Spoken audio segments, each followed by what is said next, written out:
Nothing bad can happen. It can only good happen.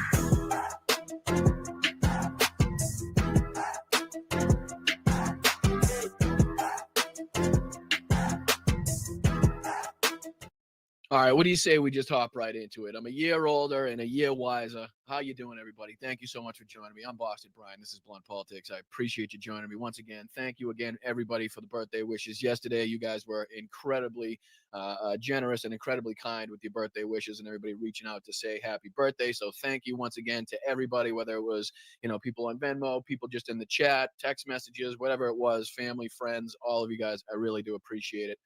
Unfortunately, today, Wednesday, November 26th, we'll be talking about traitors in the White House.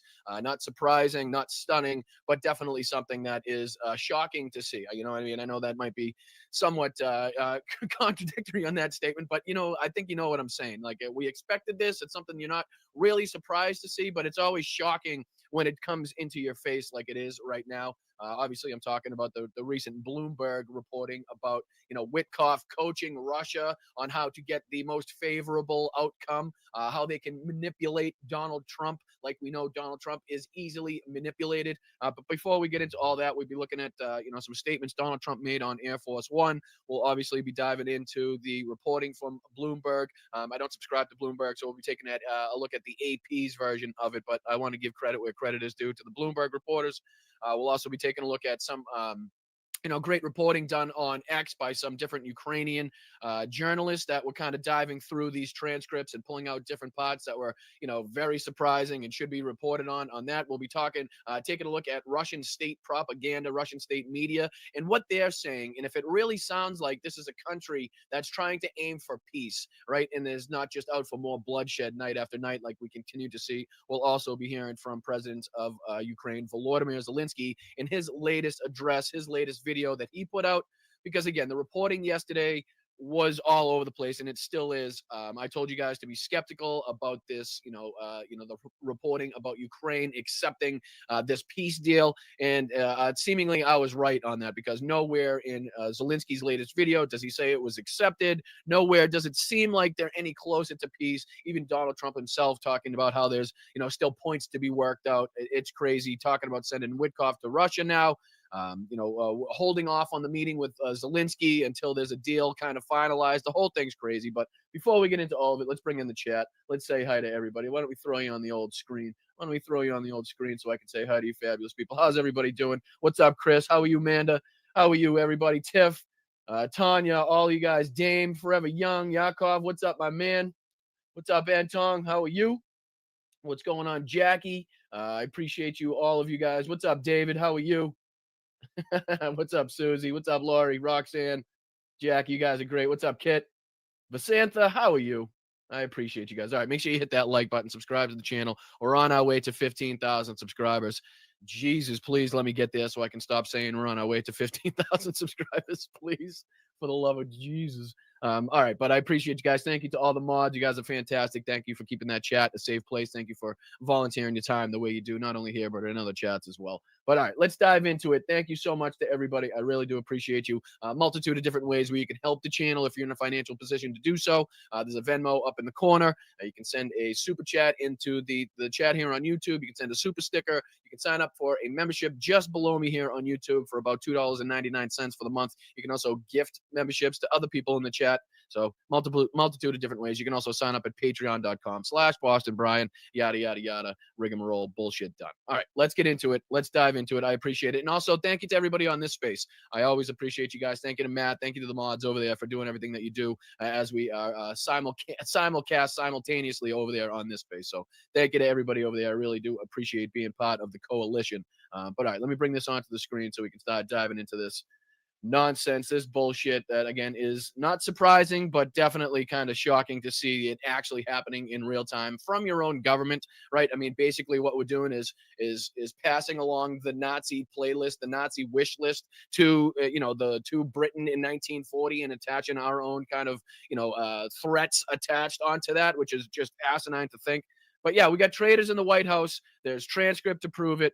Steve Witkoff, even now some Republican politicians calling for Steve Witkoff to be fired.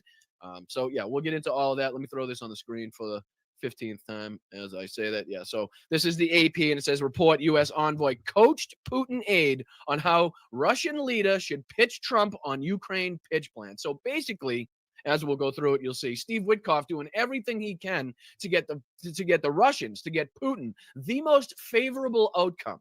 Right. And this goes above and beyond the fact that the first release of a Russian document, of a Russian wish list, was then kind of, gone tossed back and forth on whether or not it was a U.S. Document or not a U.S. document. Marco Rubio saying 10 different things, U.S. senators saying 10 different things. So this goes even above and beyond that whole fucking fiasco as well. So this says here, President Donald Trump's chief interlocutor with the Russian government last month advised a senior aide to Vladimir Putin on how the Russian leader should go about pitching the U.S. president on a peace plan aimed at bringing an end to Russia's war in Ukraine, according to a transcript of the call published by Bloomberg News on Tuesday. Trump's envoy, Steve Witkoff, according to a transcript of the October 14th call published by the news service, advised by Putin's foreign policy advisor, Yuri Ushakov, that Putin should call Trump to congratulate him for the Gaza peace deal. Right. So this is, butter him up, suck up to him a little bit, give him some praise on the world stage. And I guarantee you'll be able to get a more favorable outcome when it comes time to it. So he's coaching Vladimir Putin. He's coaching the Russians on, again, how to go about their foreign diplomacy, how to get the most favorable outcome. So from that, it's going to be a really good call, Witkoff said, according to the transcript. When asked by Russian state media to comment on Bloomberg's report, Ushakov did not question the recordings' authenticity, but said that they had not been leaked by Moscow. So this continuously is being, fingers are being pointed at this being leaked by the U.S., somebody in the U.S. intelligence agency, which also goes to show might prove that there are people inside this government that are extremely nervous, extremely worried about the way that these talks are going, and the way that Ukraine is being bullied, being pressured into, going along with what is essentially the Russian wish list. In any changes to that, I think we're all just kind of kidding ourselves if we think that Russia is going to agree to anything that is favorable in terms of, on the behalf of Ukraine. It's not going to happen. So let's see here. He also said that the calls had been leaked to hinder the U.S. ties. He says it's unlikely that this is being done to improve relations. Ushakov also said that he spoke with Witkoff by phone, quote, quite often, but refused to discuss the content of the recording. Quote, the essence of these conversations is that they are confidential. I won't comment. No one should comment. So again, backdoor dealings that they didn't want privy, they don't want anybody knowing about because they're, I don't even know how to really convey how crazy this is. The only way I can do it is to kind of put it in historical terms, right? I mean, that's just the only way that I could do it. The Bloomberg report came out as Trump on Tuesday said a proposal to end Russia's war in Ukraine had been fine-tuned and announced he's sending Witkoff to meet Putin in Moscow. The White House did not dispute the veracity of the transcript, and Trump described Witkoff's reported approach to the Russians in calls as, quote, standard negotiating procedure. And we'll take a look at the clip a little later of him saying that. He's got to sell this to Ukraine, and he's got to sell Ukraine to Russia, which is just, in and of itself, an amazing, just a remarkable statement for a U.S. president to be making about our ally in a time of war against an enemy. Just to say that our fucking advisor, right? Our fucking a special envoy in this situation, his job is to sell Ukraine to Russia. Just a remarkable statement. Air Force, that's what he told reporters on Air Force One as he flew home from Florida on Tuesday night. That's what a deal maker does, he says. But U.S. Rep. Don Bacon, a Nebraska Republican who had been critical of Trump's approach to Ukraine, said the transcript showed Witkoff favors the Russians. He said, quote, he cannot be trusted to lead these negotiations. Would a Russian paid agent do less than he? He should be fired, end quote, Bacon said on social media. Bloomberg said that it reviewed a recording of the call, but did not say how it obtained access to the recording. The Associated Press has not independently verified the transcript. The Witkoff-Ushakov call happened a day after Trump made triumphant visit to Israel and Egypt to celebrate sailing the Gaza ceasefire, hence the reason he wanted him to kind of congratulate him. Here's what I think would be amazing, and this is just a piece of it, and we'll go over different portions of the transcript as well. Witkoff said to his counterpart, according to Bloomberg, he said, quote, maybe he says to President Trump, Steve and Yuri discussed a very similar 20-point plan to peace, and that could be something we could think might move the needle a little bit. We're open to those sorts of things. So he's basically saying, this is what you should say to him. This is Steve Witkoff instructing the Russians on how to go about appeasing Donald Trump so they could get the most favorable outcome in these negotiations, which is wild to think about. Witkoff also suggested setting up a Trump-Putin call before Ukrainian President Volodymyr Zelensky's White House visit later that week, the visit that we covered, right, where we were kind of confused in the turn that Donald Trump, remember we were talking about how previously in a Truth Social post, and we cover this on the show as well, Donald Trump was, just randomly came out, was talking about how Ukraine would be able to get all of its territory back and even added in like possibly some Russian territory. And we were like, what's going on with the change there? And then all of a sudden he had this phone call with Putin just prior to his meeting with Zelensky. And then his whole rhetoric changed again. He was no longer talking about tomahawks. Like everything was just completely changed after this phone call. Well, that phone call was set up by Steve Witkoff specifically to hinder that meeting with Volodymyr Zelensky, specifically to throw a fucking twig, a stick in the spokes of that bicycle.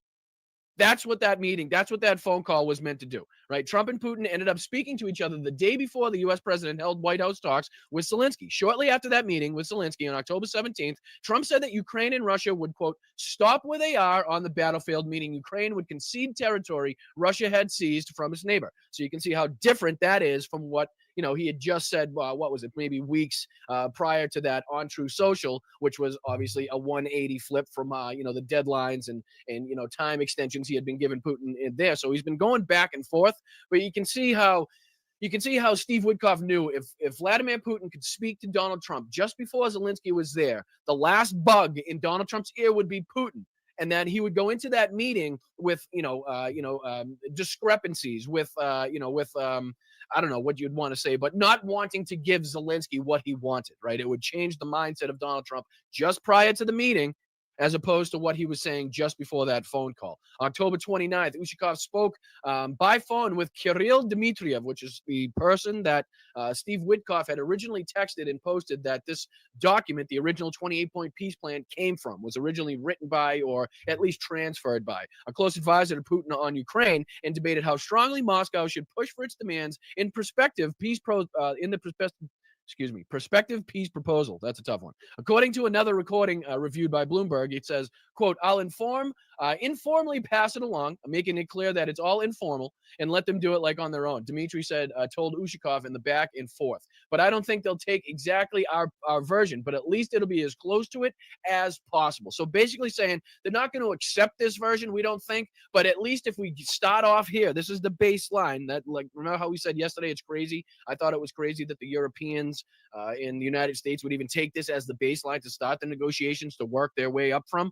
But this is what this is saying. It's basically saying in black and white right here that they know this is going to happen. Okay, they may not accept this word for word, but what's going to happen, this will then be used as the baseline, which is already more favorable to Russia than it was, to even close to Ukraine. So that's how, again, he's coaching these people to get the most favorable, not helping our ally, not helping Ukraine, the country that was attacked, the country that was invaded, the country that has its sovereignty, under threat right now. Not that country, not the country we forced to give up their nuclear arsenal, in response for an agreement, a security agreement, saying that we would, protect them in the event of a Russian invasion, which is exactly what we're seeing. Not doing that. He's helping the Russians. He's coaching the Russians. Right. So he's helping the Nazis in this. If this was World War II, he'd be helping the Nazis. So basically Witkoff is doing backdoor dealings with, Ribbentrop, right? That nobody should know about on WhatsApp, on secret phone calls that nobody's there for, that nobody's recording, right? That's what's going on in this right now. If you need kind of like an equivalency as to what's happening. The exchange happened soon after Dmitriev had traveled to Florida for talks with Witkoff. Jared Kushner, Trump's son-in-law, now informal advisor that centered on creating the framework for a 28-point peace plan. So none other than Jared Kushner, the same guy that took $2 billion from the Saudi fucking, the Saudi prince that, chopped up Jamal Khashoggi, who was responsible for the dismembering of Jamal Khashoggi, right? Took his $2 billion and now is involved with making sure that this 28-point peace plan that came directly from Russia was used as the baseline for these negotiations. And now it's being said by Donald Trump that Jared Kushner, is going to be sent to Moscow with possibly Steve Witkoff to engage further in these talks, which is just just goes to show the corruption in this fucking administration. It's more than we could ever have imagined. It's more than we ever could have possibly warned people about. The original plan, which became public last week, appeared heavily skewed toward Russian demands, you think, and included calls for Ukraine to cede the entire Donbas region to Russia and dramatically reduce the size of its military. It also included an agreement from Europe that Ukraine would never be allowed to join NATO. This story proves one thing. Special Envoy Witkoff talks to, that's basically a statement from Stephen Chung. He's an idiot. Don't need to read that. Dmitriev said in a social media post that the transcript was fake. Yet since then, it has been basically confirmed as all this has been real. The closer we get to peace, the more desperate warmongers come trying to, push the Russian propaganda line that this is all fake. Secretary of State Marco Rubio has insisted the proposal was authored by the United States with input from both Russians and Ukrainians in response to the bipartisan pushback in Washington. That leaked plan amounted to a Russian wish list. The State Department declined to comment on the Bloomberg report. On Tuesday, Trump said he was sending Army Secretary Dan Driscoll to meet with Ukrainian officials as Witkoff meets with Putin. Trump also suggested he could eventually meet with Putin and Zelensky, but not until further progress has been made in negotiations. And then we go on to this kind of the deeper reporting into some of the transcripts here. This is on Twitter, on X, by Adam Corcoran, and he's posting Katerina Lisanova. And she is a Ukrainian journalist. And he says, while the leak call logs show both that Witkoff committed treason by advising Russia how to get their way by outmaneuvering President Trump, and the, quote, peace proposal was authored and sent by the Russians, meaning Vance, Rubio, and Witkoff have all lied about its origin. So if we click on, this, and I can even show you here, just in case anybody, journalist and media advisor, Razom from Ukraine, former congressional correspondent from VOA, former BBC contributor. Here's her email. That's everything about her, in case you're wondering who we're talking about here, who we're looking at reporting from. She says, we now have official leak confirming that this is so-called peace proposal was completely fabricated by the Russians. The crazy part, the U.S. government even pretended to be the authors of this document when it was so obviously Russian. Even more astonishing, it became part of official discussions. The same thing that I was saying, right? Same thing that I was saying, how crazy it was that this document actually became the baseline for these discussions. And they were so obviously lying to all of us. So here's a part of a piece of the transcripts here. You could probably see it better the other way, huh? Probably see it better like that, where it says, Ushikov, man, we were just talking, hello. And then Dmitriev, Yuri Viktorovich. Yes, Kirillov Alexandrovich. We'll have sent everything there. We'll talk tomorrow. Well, great. Yes. I flew to Saudi Arabia, but it seems to me it's very important because it's a really good way forward. Of course, they would think that. Well, we need the maximum, don't you think? What do you think? Otherwise, what's the point of passing anything on? No, look, I think we'll just make this paper from our position. I'll informally pass it along, make it clear that it's all informal, and let them do their own. But I don't think they'll take our exact version, same thing we just read, but at least it'll be as close as it is as possible. Well, that's exactly the point. They might not take and say it was agreed with us. That's what I'm afraid of. No. I'll say it exactly as you say it, word for word. They might twist it later. That's all. There is that risk. There is. Well, all right, never mind. We'll see. Yeah, it seems to me you can talk later with Steve Witkoff, about the paper. We'll do everything neatly. Unclear what he said next. Thank you so much, Yuri Viktorovich. Thank you so much. Thank you. Goodbye. Right? And then it goes on here where she talks about, I'm going through these let me put this on the screen. Where she also posts here, I'm going through these transcripts and honestly don't even know what to call the craziest part, because every line is insane. Witkoff was acting like a U.S. envoy to Russia. He was acting like a Russian intelligence asset who somehow infiltrated the White House. And now Donald Trump is facing very real challenge. Investigate this or risk having to pardon his own friend, because we already saw this stuff happening. Here's a small excerpt from the transcript. In an October phone call, Steve Witkoff tells Yuri Ushakov that any peace deal would require Russia gaining control over Donetsk. So that's Witkoff tells Yuri that any peace deal would require Russia gaining control over Donetsk. He also advises Ushakov on how to sabotage Zelensky's upcoming White House visit, like we just talked about, so Ukraine won't receive Tomahawks or any other military aid, right? So this is him talking about, this is Steve Witkoff. Maybe he says to the president, and we read this earlier, this is where he's coaching, talk about the 20-point peace plan, but it also goes on to say, to explore what it's going to take to get a peace deal done. Now, me to you, I know what it's going to take to get a peace deal done, Donetsk, and maybe a land swap somewhere, but I'm saying instead of talking like that, let's talk more hopeful. Let's talk more hopefully, because I think we're going to get a deal here. And I think, Yuri, the president will give me a lot of space and discretion to get the deal done, so that Steve Witkoff acknowledging to the Russians that Donald Trump would give him ample space and discretion to kind of, deal with Ukraine's territories, deal with their security guarantees in the future, kind of play around with all that in order to get this deal done.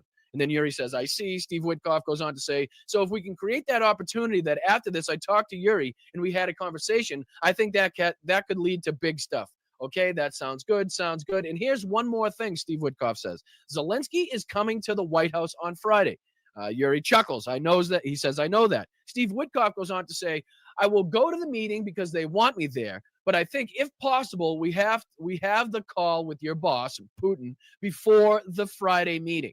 So not only in this one sentence, this one statement, is Steve Witkoff trying to convey that he doesn't want to be there with Zelensky. He doesn't want to be there at the meeting. He sees no benefit to it, but he's only going to be there because he says, because they want me there, right? I will go to that meeting because they want me there. So he's relaying that he doesn't want to go. He's relaying that he doesn't see any benefit to it. He doesn't want to be, basically in the same room with Zelensky. He's not on their side. He's trying to represent himself as purely on the Russian side, purely working on behalf of the Russians, and doesn't want to see as kind of playing both sides, which is exactly what he's not, what Trump tries to explain as his job is to do, right? But that's not what he's doing per these transcripts. So he says, Yuri says, before, yeah, like he's kind of questioning, like, you really want Putin to speak to Donald Trump before Zelensky's meeting on Friday? And then Steve Witkoff says, yes, correct.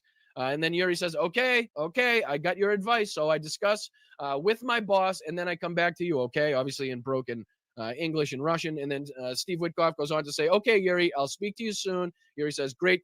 Thank you so much. Bye, right? So that couldn't be any more clearly represented right there as Steve Witkoff playing on the side, on the team of the Russians, making it very clear that he's on that side specifically and working towards the ends of a better agreement for that side alone. Okay, and that's somebody in the United States government working to help the enemy as opposed to the ally of the United States. And it's fucking wild. And obviously you can tell by, some of the comments here. But I mean, let me just show you. Does this sound to you? Like, before we go on to hear Donald Trump statements, but, I'll play just a couple minutes of this. Does this sound to you? And this is Russian Media Monitor with their translation of Russian state TV, obviously Solivov here speaking. Does this sound like somebody? Does this sound like a country? Does this sound like somebody that's getting the word from their government as state media, as state propaganda, that they're going to end this war, or they have any intentions on ending this war? Yeah, check this out. Listen to this shit.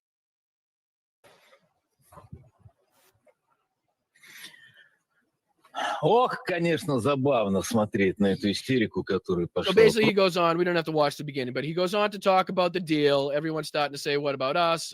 Even their U.S. contacts saying, no, this is a Russian plan. So he's talking about the news, talking about Rubio coming out and saying that this is our plan after they talked about it was the plan of the Russians. So he's basically mocking the U.S. government here. But listen to his rhetoric afterward. Это не план русских. Мне еще понравилось их ответный I also план, like the который они plan говорили. they've lodged in response. Of course he would, because it's very beneficial to Russia. Значит так, русские, смотрите. Отдаете Запорожскую АЭС. So he's talking about giving up the Zaporizhia nuclear power plant, отдаете giving up the Kakhovka Dam and the Kinburn Spit. плотину Каховскую и с Кинбургской косы.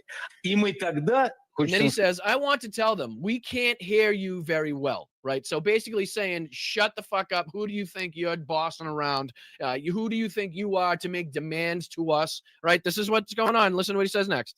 Мы плохо слышим. Давай, вот мы когда в Париж He says, войдем, when we enter Paris, repeat it into this ear. ты тут в это ухо повтори. А когда When we enter Berlin, say it into this ear. в это, ну, чтобы лучше слышно ваши писки. So we can hear you squealing better. So basically talking still about going into Paris, going into Berlin, how Ukraine isn't the end goal. How they're not, like, they're already looking past Ukraine, or that's at least what he's trying to say in his message. Like, you guys think that you can just boss us around? Like, this is who we're dealing with right now. This is the country that we now think that we're going to agree to a peace deal with and take their word for it, take their empty, broken promises that we've seen broken time and time and time again by this country in different peace deals and agreements. And we're going to use that and just kind of say, okay, nope, we're going to use that going forward. And hopefully they mean it this time. Hopefully they'll hold their word this time. We promise. But, just a quick clip to show their true intentions, their true meaning. So they're still talking about going into greater Europe. They're still talking about, advancing well past Ukraine. So, just in case anybody's wondering about their true intentions or, if they're really, serious about peace. We talked yesterday about the recent strikes. I'm sure we could talk about last night's strikes that the Russians and Volodymyr Zelensky even brings that up in his statement. But yeah, let's look at Trump and what he had to say, because he was questioned pretty heavily on this subject on Air Force One. Pretty much all of the questions that he got in this little press conference, this little meeting that he had, this little gaggle, was on the subject of Ukraine. So what do you see if we can dive into just a couple of his answers, a couple of his responses, and a couple of the questions to see if we can kind of glean anything from this, if we can kind of understand what's going on, or if we can kind of call any of his bullshit out, as it being clearly Russian propaganda and him just on the side of Vladimir Putin. So what do you say we dive into just a minute of this, and then we'll go on here to Volodymyr Zelensky's video that he put out, the most recent video that he put out, and we can kind of take what he's saying and hear what he's saying and be like, okay, does that match up with the reporting from mainstream media that they had, outright agreed to a peace deal, and this is basically done, and all now he has to do is come and kind of tie a couple loose ends up? Because that's not what I'm getting. That's not the sentiment that I'm getting from the situation whatsoever. But yeah, let's dive into this asshole and see what we can call out. I appreciate it. Oh, wow. Oh, hey now, hold on. Good start. Now, I don't know. They'll probably say that was a little bit of turbulence there. I'm not so sure. That just might be Donald Trump just a bit unsteady in his old legs there. Check this out. Whoa, hey now. Oh. So you've been fucking hitting the sauce there, Chief. It looks like you've been hitting the sauce. I'm sure he'll blame it on the turbulence. All right, let's go. Mr. President. Okay, hello everybody. Hello, Mr. President. Hi, how are you? What would you like to know today? You start off by telling us the latest one with Russia and Ukraine. Well, we're having So basically the question, because it's a lot of the time it's hard to hear on Air Force One, but basically what's the latest on Russia and Ukraine is the question. visit you. We're having good. I don't know. He would like to come, but I think we should get a deal done first. We're having good talks. We started with Russia. We're having some talks with Russia.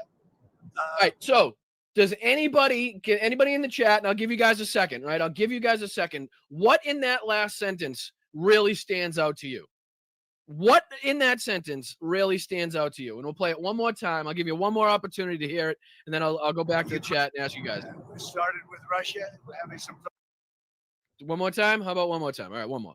Visit you. We're having good. I don't know. He would like to come, but I think we should get a deal done first. We're having good talks. We started with Russia. We're having. It started with who? It started with who? Damon's spot on. It started with Russia. Okay, so we got Steve Witkoff actively coaching the Russians on how to get the most favorable treatment from from Trump. And then we got Trump here saying that this whole thing starts with Russia. So we got to go to Russia first. It was Russia first, not America first, not America's allies first, but Russia first in this instance. And you just heard it from the president's mouth. You're absolutely correct, Damon. Everybody else that said it. Yep. Everybody else that caught it as well. You're 100% right. And that's why you guys are the smartest, most brightest chat on the social media sphere, right? But listen, one more time, just in case you didn't hear it. We're having good. I don't know. He would like to come, but I think we should get a deal done first. We're having good talks. We started with Russia. We're having some started with Russia. I mean, if that's not a dead giveaway, I know it's a minute segment of a larger puzzle, right? A small piece of the larger puzzle, just a little slip of the tongue, but I think it is very telling. These little slips, these little fucking, the little brain farts that he has every now and again are very, very telling. It started with Russia. So long America first, so long America's allies. Welcome Russia back into the G8. Welcome back into the, the world economy. Let's do deals. Let's see how rich we can make Russia so they can build up their military and do this, I don't know, maybe 7 years from now, 10 years from now, once again. Fucking idiots. With Russia. Ukraine is doing well. I think they're pretty happy about it. They'd like to see it end. Yeah, well, I mean, obviously that's bullshit. Clearly, I mean, not the wanting to see it end part. Clearly, they want to see it end, but they're not happy, right? I mean, I'll play. Obviously, we're gonna play Volodymyr Zelensky's video next, and you guys can hear for yourselves. Does he seem pleased? Does he seem happy? Does he seem overjoyed? Does he seem, I don't know, optimistic that this is coming to a favorable end for the people of Ukraine? I'll let you guys be the judge. Thank you, Mark. What's up, brother? Good to see you, my man. Good to see you. Appreciate you guys. All right, hit that like button. I'm Boston Brian. This is Blunt Politics. We're calling out Donald Trump's fucking Russian propaganda bullshit here on Air Force One. Thank you for watching. Thank you to everybody on this space as well. And we won't know for a little while, but we're making progress. What are the big We secrets? settled 8 wars, and I thought this would be one of the easier ones because of my relationship with President Putin. But this is probably one of the more difficult ones. There's a lot of hatred. You said that there were a few points of disagreement that were still left to be. Yeah, a few. Can you She tell us- says there's still a few points. You said there are still a few points of disagreement left. Can you give us what those points of disagreement are? what those are? Well, it's just standard things, but people are starting to realize it's a good deal for both parties. If they got to stop the war, they're losing a lot. Not a good deal for both parties. I don't even know. I'll tell you right now, I don't know what the finalized deal, what deal he's even talking about. Things and reporting has been so confusing on this. Like yesterday, we talked about this, right? Yesterday, we played this on the show, which was, the full context, the full text of the European counterproposal to the original 28-point peace plan. And then we heard that there was a 19-point peace plan.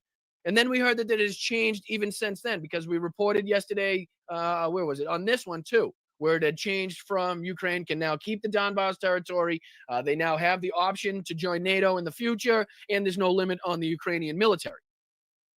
But now, what is the text now? What has that been boiled down to? What have the changes? I don't know. I'm not sure, because the reporting is so fucking up in the air. It's all over the place that I can't even be really sure what the sticking points are, like what the exact points are at this moment. It's crazy. It's really pretty crazy. People, a lot of soldiers, mostly soldiers. In that 28-point plan that Yeah. was originally leaked, there were some portions of that that said that Ukraine. Well, that was an original proposal, and then from there we went back and forth. So when it comes to ceding land to Russia, is that still on the table or has that changed?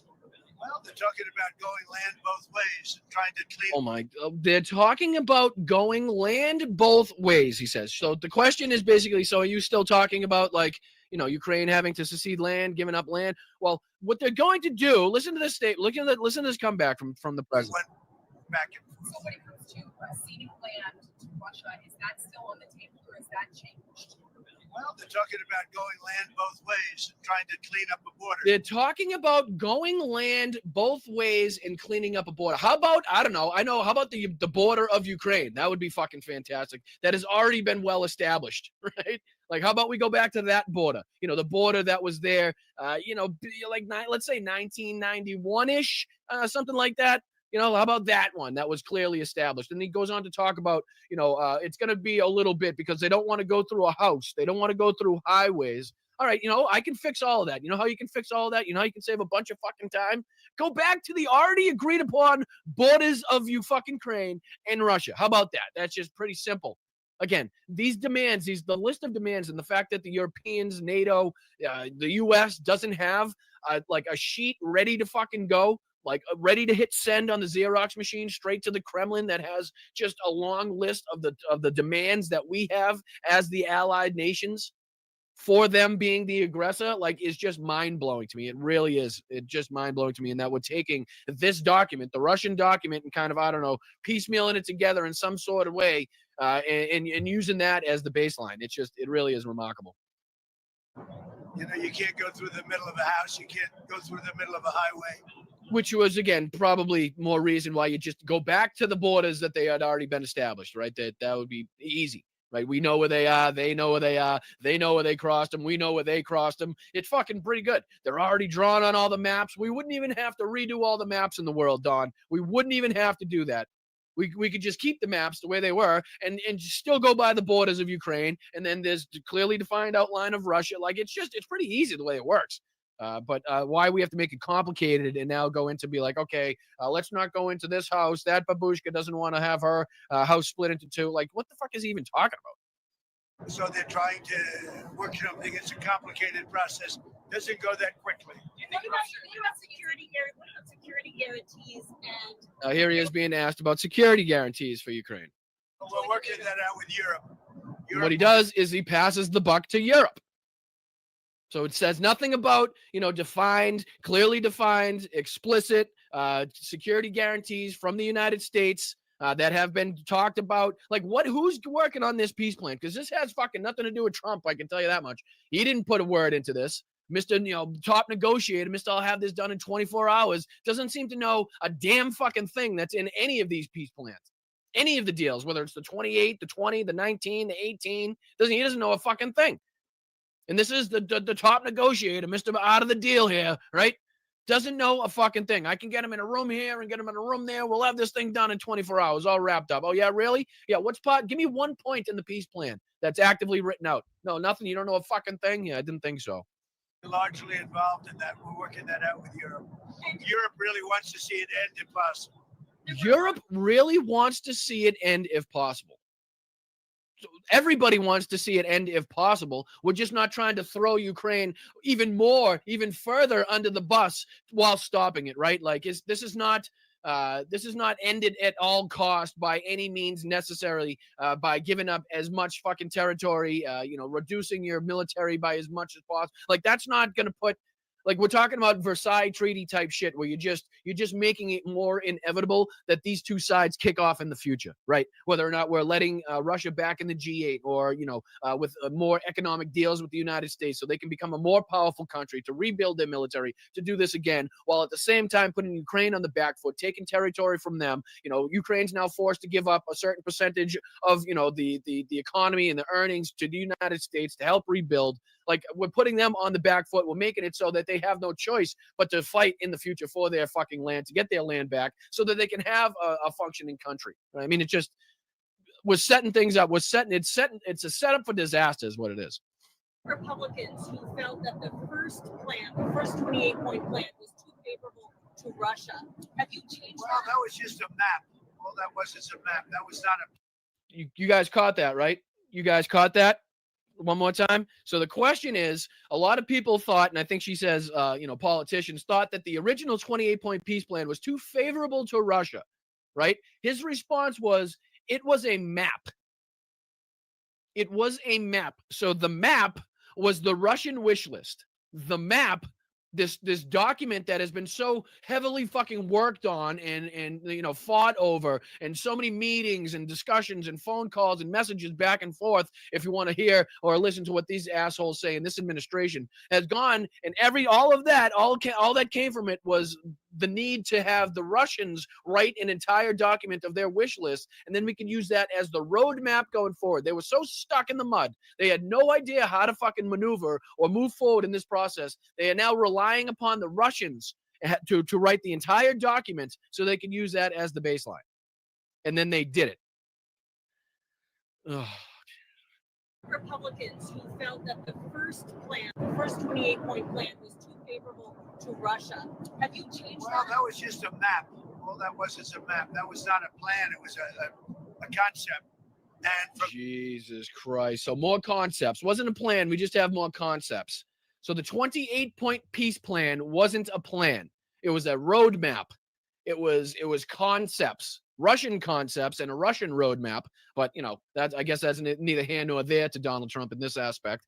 But yeah, I hope you hear what you're hearing. I hope you know what you're hearing. I hope you recognize what you're hearing from the president here, and how remarkable this is, and how crazy and not the way we do things, and ass backwards this is. Like, we have a clear and defined ally in the fight, a clear and defined enemy in this fight. And who are we helping? Who are we benefiting? Who are we working tirelessly to get the most favorable outcome for? Not the ally, the enemy. And we're seeing it here in broad daylight, and he's excusing it. He's justifying it.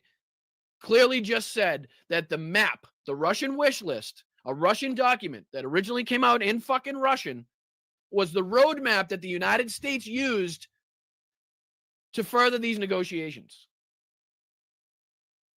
Right? And he wouldn't know a map if it bit him in the ass, right? He wouldn't know a fucking map if it bit him in the ass. If I showed Donald Trump this fucking map right now, he couldn't tell me what country he was looking at. He wouldn't know what the fuck he was looking. He wouldn't know what planet it was. Right? So he's talking about maps and shit. And I know he didn't mean this specific map, but you would think, right? The United States president would be more, in tune to what's going on the ground, would be looking at maps, would be discussing the positions of the military and where it could go, where it might lead to, how we could get out of situations like that, how we can help our allies. But Donald Trump, if this fucking map bit him in the ass, he wouldn't know what happened. Maps. Fuck you and your maps. There, they've taken each one of the 28 points, and then you got down to 22 points. A lot of them were solved, and actually very favorably solved. So we'll see how we'll see. Favorably to who? Favorably to whom? Because it sure as fuck wasn't to Ukraine. And again, what are the chances that we think that Russia will agree to anything that these points are involved in, right? Do we think Russia is going to agree to a 19-point peace plan that has Ukraine keeping the Donbass, Ukraine joining with the ability to join NATO, and Ukraine having no limit on their military? After we saw on their document, they want to limit it to 600,000, right? They want to take over the Donbass. They want Ukraine to enshrine in its constitution that it will never join NATO. Does this sound like something? I don't know. I don't know what's going on. I don't know which reporting to believe at this point. It's crazy. I want to see the specific and distinct plan. I want to know what the finalized last version is. And, until I see that, it's going to be very difficult, kind of to decipher, what Ukraine should do, really. You know what I mean? Which is why I think Volodymyr Zelensky is so desperate to come in and have a meeting with Trump before this gets, any worse, right, than it already is, and to try to figure out what the fuck's going on. What are we agreeing to here? Why is this being used as the baseline? Are you serious about kind of forcing us to this? It was a Thanksgiving deadline before. Now that kind of seems up in the air. If you listen to Donald Trump, doesn't seem like he's talking about that deadline anymore. So a lot of back and forth on this, a lot of fog of war. A lot of obfuscation from the Trump administration and the Russians, trying to get information out of the Trump regime, trying to get correct information, factual information from the Russians. We're dealing with the Russians and the Trump regime. How the fuck it's damn near impossible to get the true fucking reality of what's going happening on the ground or behind the scenes. So you got to have to sift through the different pieces and bits of reporting and kind of put that together. And somewhere in the middle is what's really happening. So that's kind of what we're trying to do here. Different instances, different fucking stories and ways to kind of put this together. But what do you say? Let's dive into. We don't need to hear any more of that. He just goes on to further defend his positions there without knowing actually anything about what's happening. But let's take a look at Zelensky's statements here. And again, this is the latest video that I could find from Zelensky that he posted. This was 22 hours ago. He says, we worked with the Ukrainian negotiating team today on the next document prepared with the United States in Geneva. The principles in this document can be developed into Від ночі доповіді військових МВС. You know what? I'll just let him say it. He can say it better than I can anyway. All right, let's dive into it. I'm going to start it from the beginning. And, Les, I want you to kind of pay attention to the tone. Pay attention to what he's saying. I'll get out of the way so that you can see the subtitles. I'll also read them out just in case anybody is just listening and not watching. But yeah, listen, does this sound like he's extremely optimistic for this deal that is supposedly been proposed? I don't know. It doesn't seem like it to me. I'm still highly skeptical, especially after hearing the recent reporting of Witkoff as been on Team Russia this whole time, as we kind of figured. All right, let's dive into it. Бажаю здоров'я. Важкий довгий сьогоднішній день. This has been a long and difficult day. Ночі доповіді Since військових tonight, I've received МВС, reports from the доповіді з military, регіонів по нашій Ministry of Affairs, and our countermeasures against the Russian strike, протидії російському удару та по нашому and on our recovery efforts. відновленню. Масований It was a massive attack, and it's particularly cynical. був удар. So again, talking about more Russian attacks on Ukrainian civilians, on Ukrainian citizens, night after night. And he's talking about how cynical it is to, continuously have these attacks as they're speaking about peace, on the same hand, at the same time. Особливо цинічно, що Росія завдає He says it was a massive attack and it was extremely cynical that Russia carries out such attacks while таких discussions ударів, коли тривають розмови щодо того, on how to end the war are як ongoing. закінчити війну. Америка America is very active, Europe is too, and so are other partners. дуже активна, і Європа дуже активна, також інші наші партнери. У всіх Everyone shares the same agenda. Again, this is what he kind of has to do, what he has to say in his role as president of Ukraine. He still has to do this, the diplomatic nonsense where he knows what he's saying is probably nonsense, considering he knows Donald Trump, Steve Witkoff, and the rest of them don't have the same agenda. But again, he's playing the role. He's playing the part as a leader. He's playing the part as a dignitary, as a head of state here, trying to keep his allies and his friends as close as humanly possible, even, when the people leading those countries don't have the best intentions. один порядок денний, і тільки у Москви And не only Moscow invariably keeps the war going against змінна Ukraine. війна проти України залишається першим пріоритетом для них.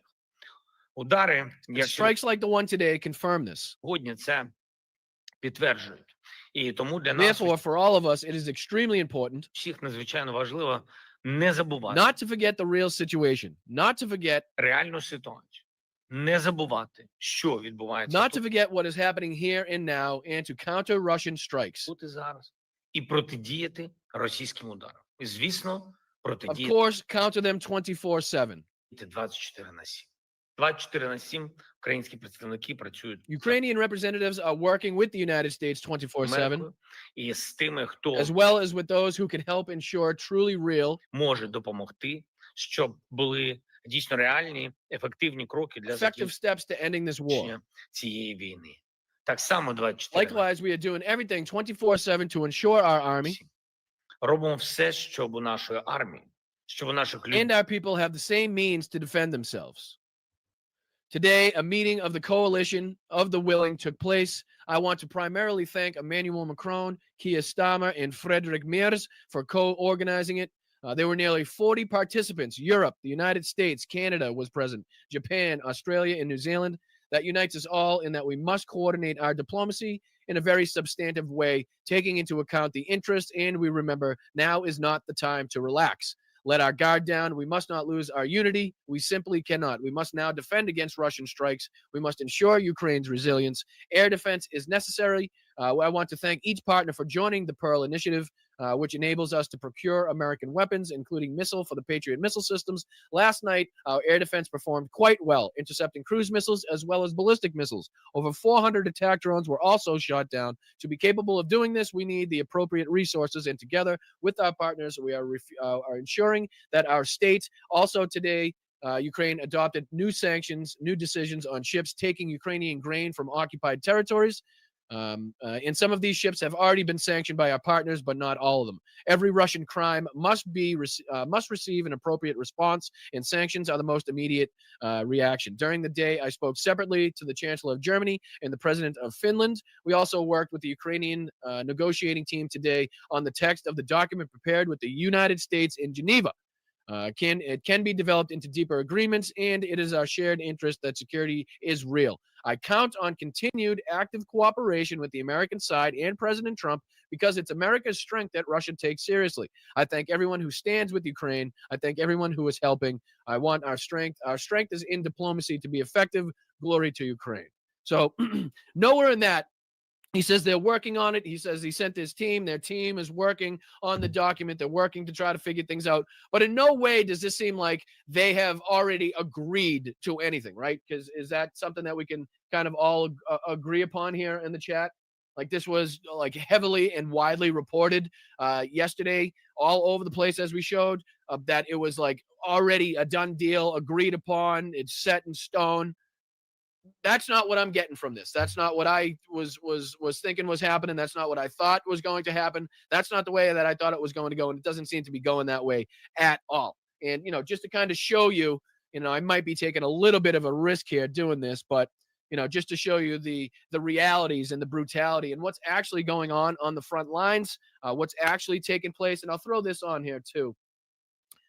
Just before we dive into this video, just to kind of give you another update, because this is a day on from yesterday, and you can see here as we dive into the Pokrovsk area.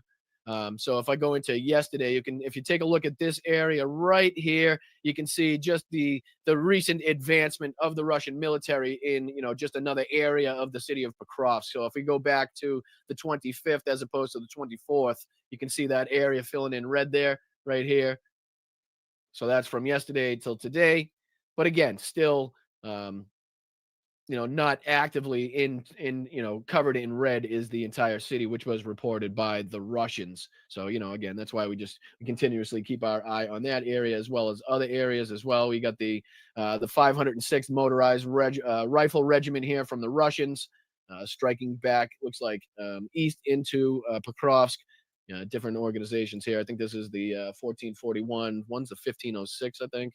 30th, 71st. They must be on the other side. But yeah, all right. Just so you can kind of get an update, an idea, an update as what's been going on, at least overnight, day by day. That's why I like this deep state map, because you can kind of go day by day and kind of see what's progressing, who's progressing, and where they are progressing. All right. So let's dive into this. Hopefully, I'm not taking too much of a risk with this one, but just to kind of give you a little bit of a reality check on what's going on, what we're actually fighting for, as people like Steve Witkoff are throwing the Ukrainian military, the Ukrainian citizenry, and Volodymyr Zelensky under the bus. So this is the most recent frontline documentary titled 2,000 Meters to Andriivka. This is, a frontline PBS special.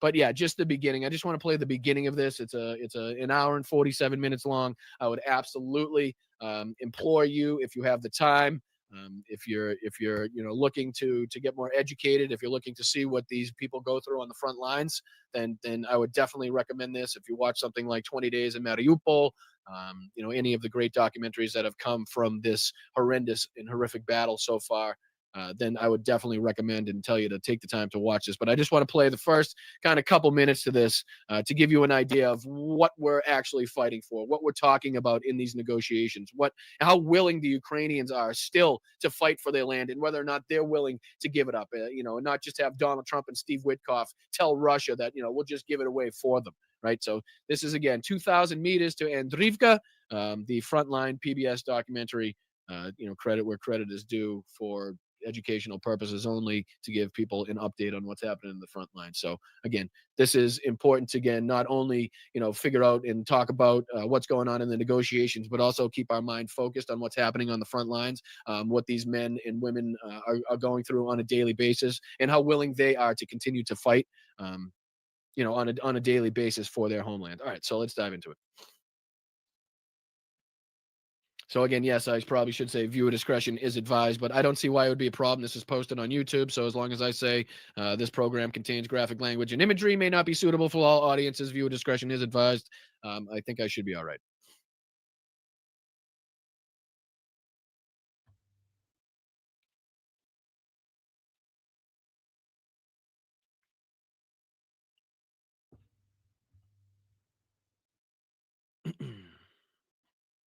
So it starts off saying here, in case you're just listening, there were many words that you could not stand to hear, and finally the only names of places had dignity. Ernest Hemingway, 1929.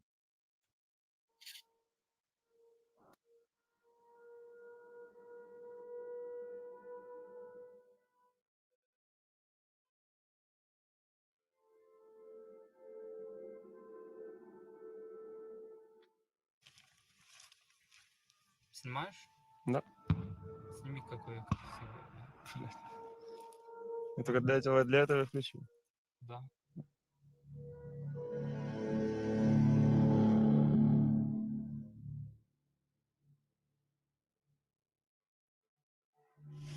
Твои глаза, слезы. Ты я страдаю.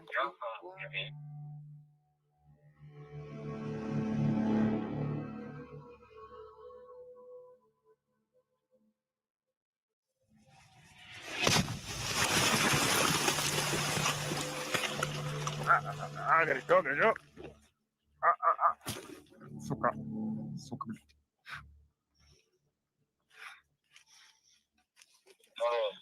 Ага.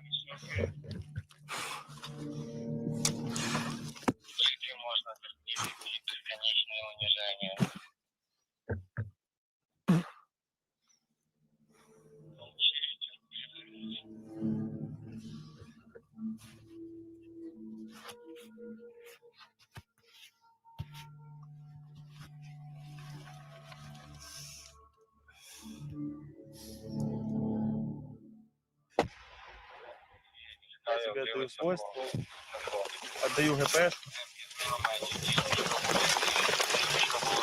Yes. Але такого. Будьте уважні, тримайте. FPV, мужики, FPV.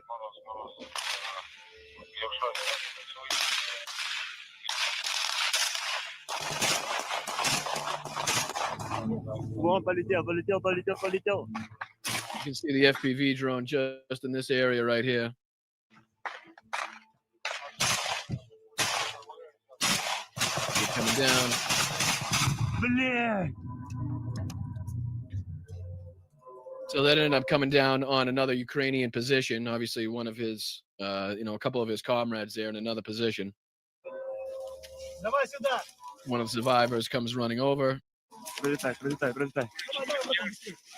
Я охуел, подивіться, що Says, I'm in shock. Go see what happened to the guys. Я вперед. Дивіться, яйця.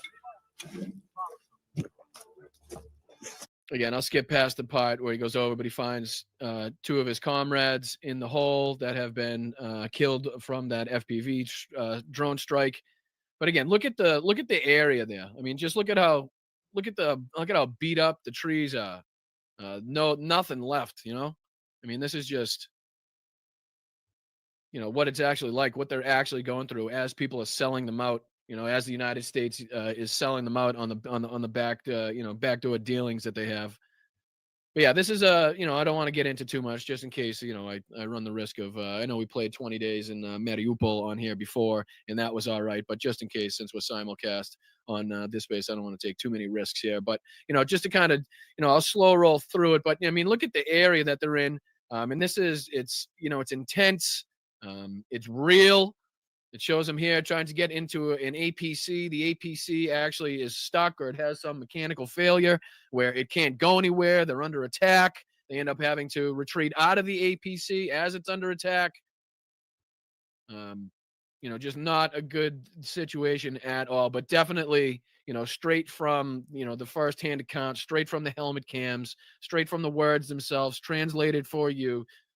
All of these harrowing accounts, all of these people and what they've been through, what they continuously go through on a daily basis.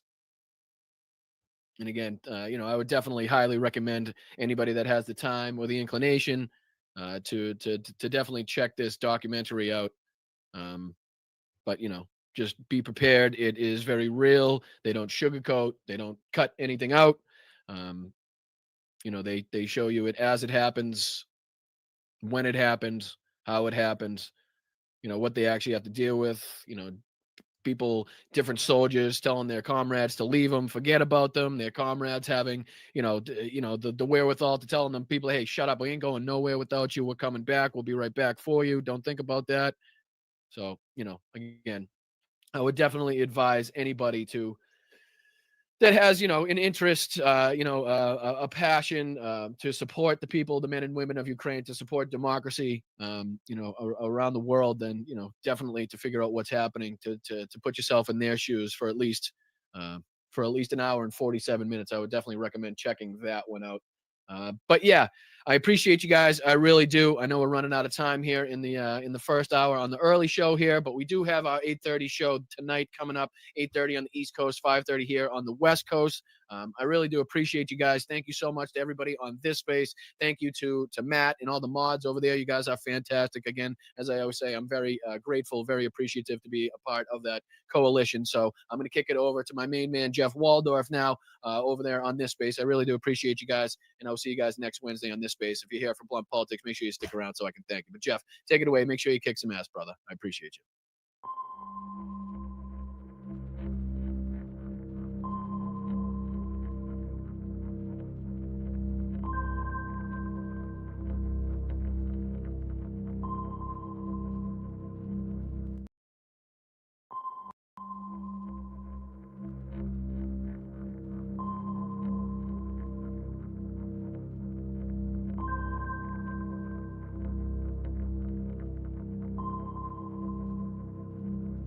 You're not going to be a dictator, are you? I said, no, no, no, other than day one. Donald Trump has successfully moved the Overton window in a way that is as dangerous for the future of democracy in this country as anything else. This is what Vout and Project 2025 wanted. Newsom is he's daring Tom Homan to come and arrest him.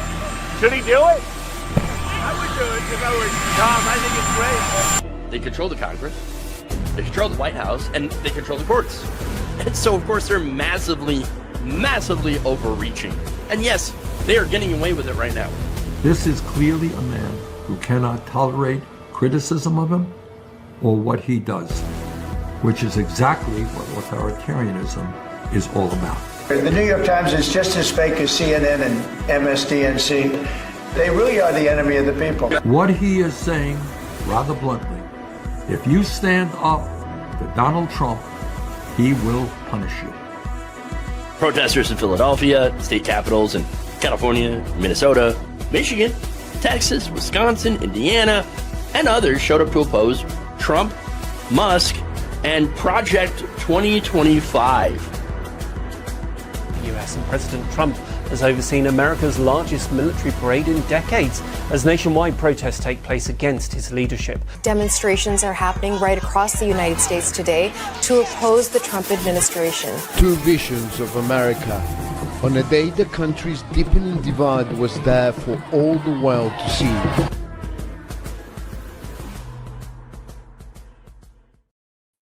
Good afternoon, everybody. Welcome to the show. You're watching Logically Left right here on this space Wednesdays. I've got a great show lined up for you all. We're gonna get into some different stuff. We got, the Thanksgiving dinner. Okay, but what is this? What is this weird guy talking about? Thanksgiving dinner. What are we going to talk about at the Thanksgiving dinner? How the Trump administration is trying to gaslight you into thinking that it's cheaper when it's actually not. So interesting. We have, of course, the same administration ignoring court orders. And this is like official rulings against the administration when it comes to its mass deportation program. I've got some details about that. We got Trump that claimed to have been fighting sex traffickers and human traffickers specifically. What does the data say? Nope, not true. So I'm getting to the details on that. We also will be criticizing corporate Democrats as well. Look, it's not a surprise. We said when the 8 Democrats crossed over with Chuck Schumer's blessing to sell out the American people when it comes to the ACA subsidies and the government shutdown, we said that the Republicans were going to screw us over. And now, oops, what happened? They screwed us over. Of course. So we get into that. And then finally, we're going to end with some good news. Hey, all the Moms for Liberty candidates that won school board positions all across the country within the last few years? Well, they've been getting their asses kicked. Okay, so it's fantastic. I'm going to go in detail that. All right, so that's it. We've got a lot of great stories to talk about, so why don't we dive right into it? We'll start out here with Kevin Hassett gaslighting the fuck out of everyone. Okay. I know. I'm just diving right into it. All right, so prices are still out of control. They're crushing working people, and yet you have the current director of the National Economic Council for the Trump administration, Kevin Hassett, going on TV and doubling down on his ridiculous Walmart Thanksgiving, is cheaper BS. Okay. Using this flyer from Walmart as economic data because the government is not releasing any economic data. A big surprise there. To tell you that, hey, no, everything is fine. In fact, Thanksgiving dinners are cheaper. In the video that I want to play you here of Hassett basically doubling down and saying, oh, yeah, no, things are so much cheaper now, and using that as proof that Trump has fixed inflation and rescued the economy from Joe Biden. This is not just embarrassing for Trump's White House. This is basically economic propaganda at its most transparent. And so I'm going to rip it apart. But first, let me show you that video, and then we'll get to it. President Trump and his team are out there pushing the truth every day and pushing back on these people. But if you go back and look, one of my favorite moments on a Sunday show for me last week was on one of the Sunday shows. You can look it up. I won't attack the poor fellow that was the anchor. He criticized the fact that Walmart said that the Thanksgiving dinner is cheaper by, I think it was about $10 for a typical Thanksgiving dinner. And then he said, oh, yeah, but they substituted generic stuff, as if like having a generic something is a crime for ordinary folks. It shows how out of touch these people are. You want to talk about out of touch, right? No, that guy's out of touch. There's nothing more out of touch than a millionaire saying that everything is awesome for you poors. Right? Yeah. So what? We had to, they had to switch things out, with generics. What you saying the generics are good enough for poor people? That's not what we're saying. What we're saying is that you're trying to freaking gaslight us all into thinking that everything is cheaper when in reality, it's not. Not only did they switch things out with generics, which is fine. Okay. I don't really care about that. But you also had the Thanksgiving package that was smaller. There was less items in there. Okay.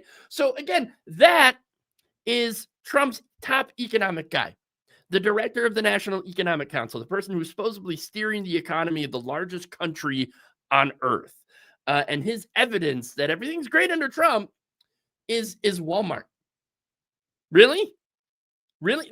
This is like the Secretary of Defense, or Secretary of War, I should say, holding up his Call of Duty kill streak and saying, oh, well, look at that. Our military is amazing. It's awesome. No, that's not data. That's a corporate ad. There is no data coming out. Okay. The guy's just using marketing from Walmart like it's a Bureau of Labor Statistics report, which, by the way, not coming out. And the terrifying thing is he knows exactly what he's doing. This is not ignorance. It's corporate spin. Okay.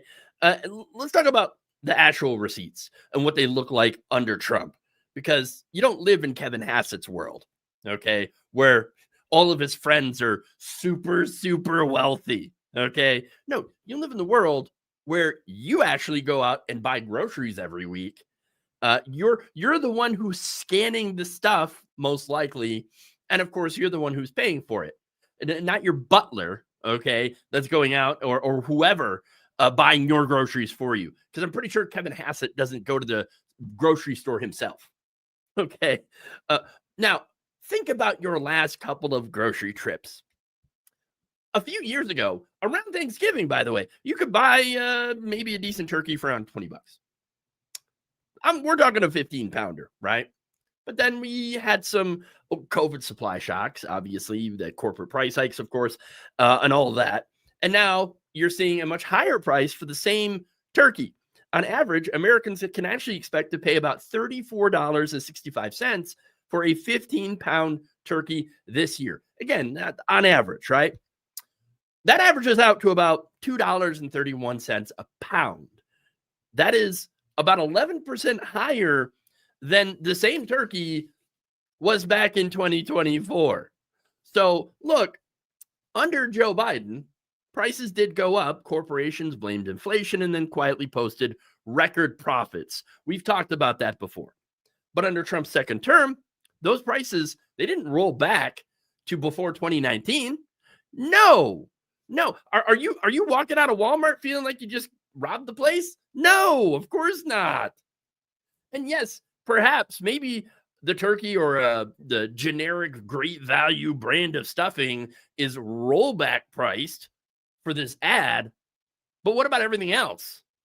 Eggs, butter, oil, the vegetables that are not on sale, the desserts, the drinks, the stuff that you buy every week that doesn't make it into this Thanksgiving promo. All of that is up.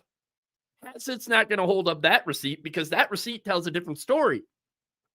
Look, if you actually went to your local Walmart this week and you built up a normal Thanksgiving dinner, not just what's on the flyer, okay, but what your family also eats, right? And just outside of the Thanksgiving dinner, and then added in, again, those things, cereal, bread, milk, cleaning supplies, paper goods, whatever, you're not going to walk out of there saying, wow, thanks, Donald Trump, my wages have gone up and I've saved money. Yay. No. What I want you to do at home after you watch this video is pretty simple. Go grab your most recent grocery receipt, whether it be Walmart, Costco, Kroger, whatever. Look at the total. Look at the individual line items on that, the stuff that you buy every single month. And then come back, right? And drop your Thanksgiving total in the comments of the video. And tell me, does anything feel cheaper under Donald Trump? Or does it feel like the same corporate squeeze with a different guy doing the photo op? Kevin Hassett can wave around all the flyers he wants from Walmart, okay? But your bank account, your wallet ain't lying to you, okay? So, but look, how does this little Walmart stunt even work? Well, let's break it down. First, step one, you've got loss leaders and corporate PR, okay? Public relations. Walmart, you're not going to be surprised that they're not exactly doing charity. No, they're not holding Thanksgiving prices down out of the goodness of their little patriotic hearts. Okay. No, they pick a few highly visible items, turkey, frozen pie, perhaps, some canned goods, whatever. And they'll take a cut on some of those prices. Not too much, though.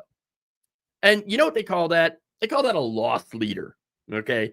And basically what they're saying is that they're willing to lose a little bit of profit on those items to get you into the store. Once you're there, they obviously make that money back and then some on everything else that's in your cart. That little flyer that Hassett waved around last week is bait. It's marketing psychology. It is meant to create a feeling that things are perhaps cheaper now, even if your actual bill is the same or most likely higher. And this is the man who's supposed to understand economics and is treating bait like official data. So now, but there's another step, and this is the Trump policy loop. Even if we pretend for a second that Walmart was being altruistic, which we know they're not. I mean, look at the policies that Trump is actually pushing in his second term, right? He's talking about doing more tariffs, okay? Because his tariff policy has been pretty scattershot, okay? And very random. Now, tariffs raise the cost of imported goods. He's also bragged about deregulation, all right, which lets corporations squeeze workers and consumers without oversight. He's obsessed with tax cuts that help himself, that benefit him as well as these large corporations like Walmart. And that does help Walmart. It helps their shareholders, their executives, and it helps people like Kevin Hassett. It does not help the single mother putting groceries on a credit card. Yes, there's a lot of people now having to put daily expenses like groceries on credit. It doesn't help the retiree whose Social Security checks are getting eaten up by rent or medication before they even get to the grocery store. Trump's policies feed corporate profits. End of story. Okay. Corporate profits. Actually, it's not the end of the story. They feed the stock prices. Okay. Stock prices make the donors happy. And then those same people end up showing up on TV with a flyer to tell you, see, everyone's doing great. You know, because I'm doing great. Everyone must be doing great. No, that's not true at all. Now, the step the third step is the media. Okay. And this is where the scam gets its power. Cable news and right-wing media, Fox News, will happily air this clip of Kevin Hassett talking about how everything is great now under Trump and everything was terrible under Biden. And it's going to get no pushback. Okay. Nobody asks, hey, Kevin, is a Thanksgiving promo really a better measure of inflation than, say, I don't know, the CPI or, people's actual wages and how much they're spending on groceries and things? No, what you get is that you get this uncritical attempt at a feel-good segment. Oh, wow, look how cheap Walmart's made Thanksgiving this year. Wow, isn't everything great? Trump's America's back, baby. Woo! And suddenly, you got a marketing stunt becoming a political talking point. I mean, look, even mainstream media outlets will run with these corporate PR lines, okay? Thanksgiving is cheaper this year thanks to the retailer discounts. Yeah, sure. Only if you buy the 5 things they want you to look at and nothing else. Maybe you'll save a little bit of money. So what we've got corporate marketing. We got billionaire-friendly policies, and a media ecosystem running interference for them. Put it all together, and Kevin Hassett can stand there smiling to the camera and use a Walmart ad to tell you that your lived-in reality is not the reality. So now if you're on the left, you already know that this isn't just a Trump problem. Yes, Republicans like Trump do class warfare for the rich. Democrats mostly do it with nicer language and a rainbow background. They'll scold the corporations in a hearing, maybe write a strongly worded letter, and then quietly approve subsidies and let the mergers go through. What neither side of the donor class wants to admit is obvious. The problem isn't just about inflation.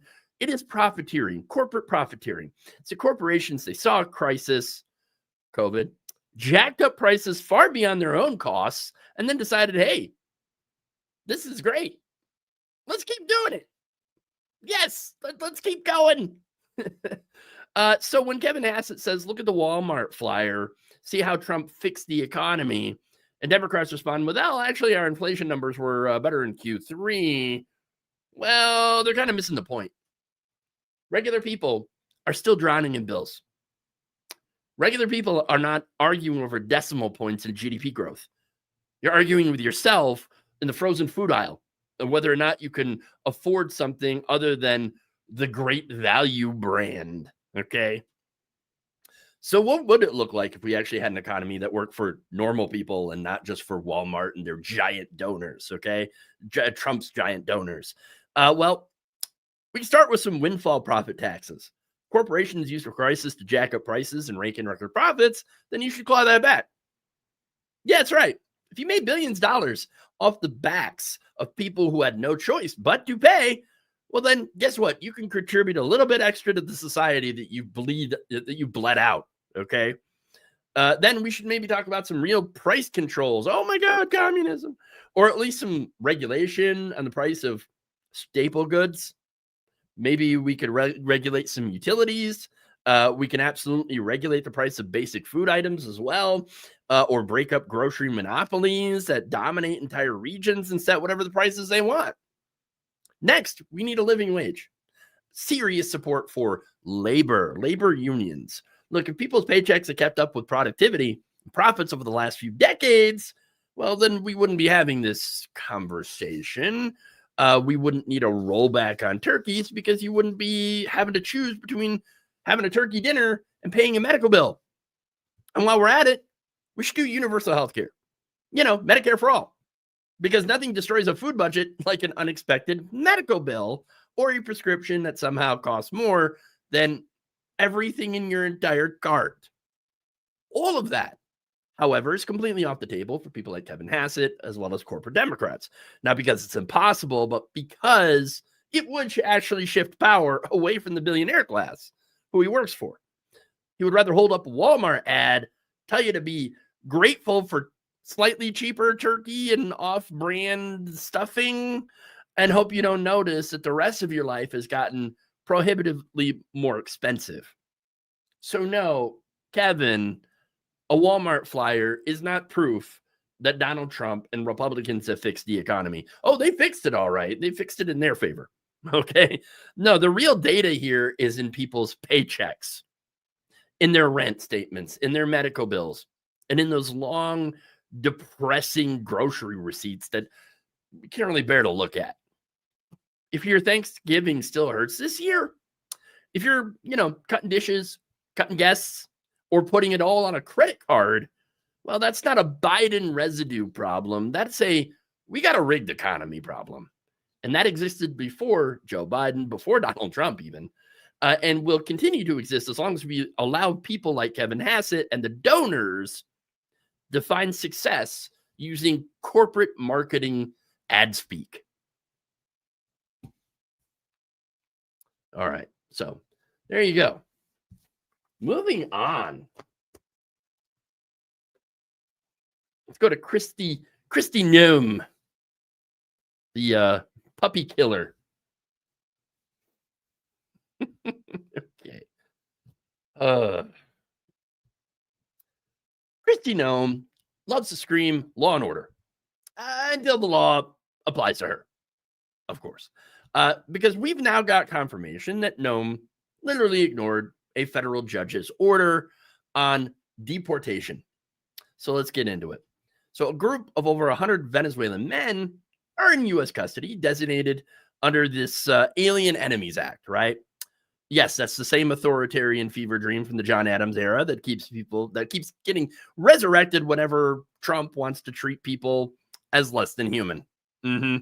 Now, their lawyers, they go to federal court, and U.S. District Judge James Boasberg looks at what's happening and says, no, you're not going to disappear people, okay? You're not going to disappear these men. They're going to stay in U.S. custody while we sort this out legally. He gave an oral order and then followed up in writing. The judge is very, very clear. Do not deport these men. Do not move them out of U.S. control or jurisdiction. But what does Kristi Noem do? Well, they put these men on planes anyway. Now they're gone. This is not confusion. This is not oops. This is complete defiance of the court. That's it. Now, if that's all that happened, by the way, it would already have been completely outrageous. I mean, ignoring a federal court order is supposed to be the kind of thing that gets you in trouble, ends careers possibly. But no, it gets worse. See, these flights didn't just go to some neutral third-party or country facility. No, they went to El Salvador. And not just El Salvador, which is already bad enough, right? No, they end up getting shipped into Bukele's giant dystopian mega prison, CCOT. That's the one that's been paraded around in glossy drone shots where thousands of men were crammed in, shackled, tattooed, half naked. The prison human rights groups that have slammed for doing torture, beatings, and mass abuse. Yeah, that's the one. So Kristi Noem's crew takes people a federal judge explicitly said should not be sent from this country. They must remain in U.S. custody and hand them over to a foreign government's horror prison. That is messed up. But it gets worse. Okay. Now you'd think surely the Trump Justice Department is going to have a problem with their people openly ignoring federal judges, right? No, of course not. No, according to the reports, Trump's DOJ comes in with a new galaxy brain legal excuse, which boils down simply to, well, that oral order not to deport them. Well, it turns out once the planes actually leave U.S. airspace, that we made sure of happening, that order kind of stopped applying. Oops, sorry. Yes, sure, we followed them kind of when they were physically here, but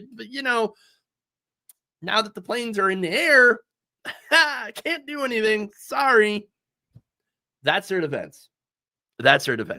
Under Trump, the theory of law becomes court orders are like Wi-Fi. Once you leave the coverage zone, that's it. We don't have to follow it anymore.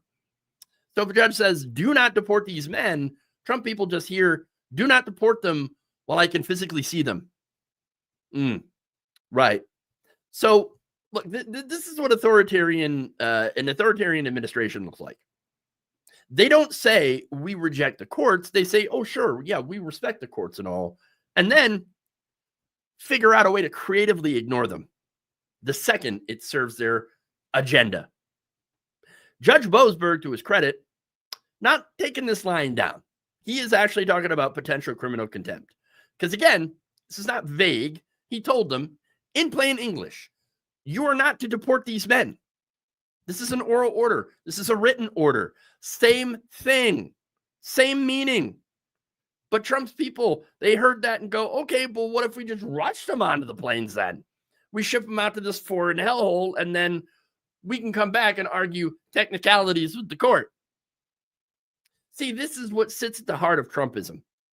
You don't work with the system. You bulldoze it. You smash right through it. And then you dare someone to hold you accountable. Oh, yeah, let's do the thing first, then lawyer to death later. Hope the judge blinks. Hope maybe all those threats from unhinged MAGA chud supporters, make the judge relent. I mean, under Trump, this is not the bug. That's the feature. It is what they do. These are the same people that also want you to believe that a broken window at CVS is like the end of Western civilization or something. Or the same people that look at protesters blocking traffic and start fantasizing about running them over. I mean, they're calling shoplifting a crime wave that justifies turning our cities into militarized zones. When in reality, the biggest theft in this country, type of theft, is wage theft. It's employers stealing our paychecks. But when it comes to, actually obeying a federal court, a court order, when a judge says, you shall not deport these men under my jurisdiction while I sort out their legal status, Noam's crew says, no, we're going to treat this like a polite suggestion. See, this is what law and order means to these people. Law and order for the powerless, impunity for the powerful. And of course, they always, beat their chests about following the Constitution, right? While operating on the assumption that they're never going to be the ones who actually face justice. Okay. And let's talk for a second about who's at the center of all of this. Venezuelan men. But now, whether or not you agree, of their migration story, or whether or not, they should be here legally or whatever, or what pathway that is, right? Remember, they were in U.S. custody. They were under our control. They were entitled to have their due process. A federal judge says, stay put. Keep them here while that process plays out.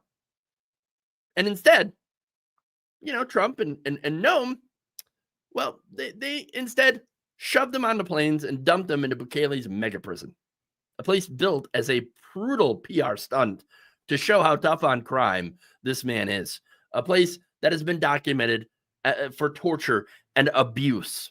And these people end up sitting there for months. Then eventually there's some deal, some arrangement, and they're sent back to Venezuela, which isn't really all that great either. Look, at no point in this entire process did any of Trump's people say, hey, maybe violating a federal court order to disappear people into a foreign torture prison is not a great look for the law and order crowd. But then again, these people love that. They love doing this to people because the cruelty is the point.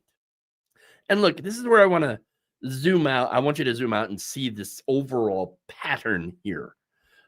This is not Kristi Noem just being Kristi Noem. Okay. This is how Trump world thinks that power is supposed to work. They see migrants as outside of having rights. Okay. So think about like a Venn diagram or some circles, right?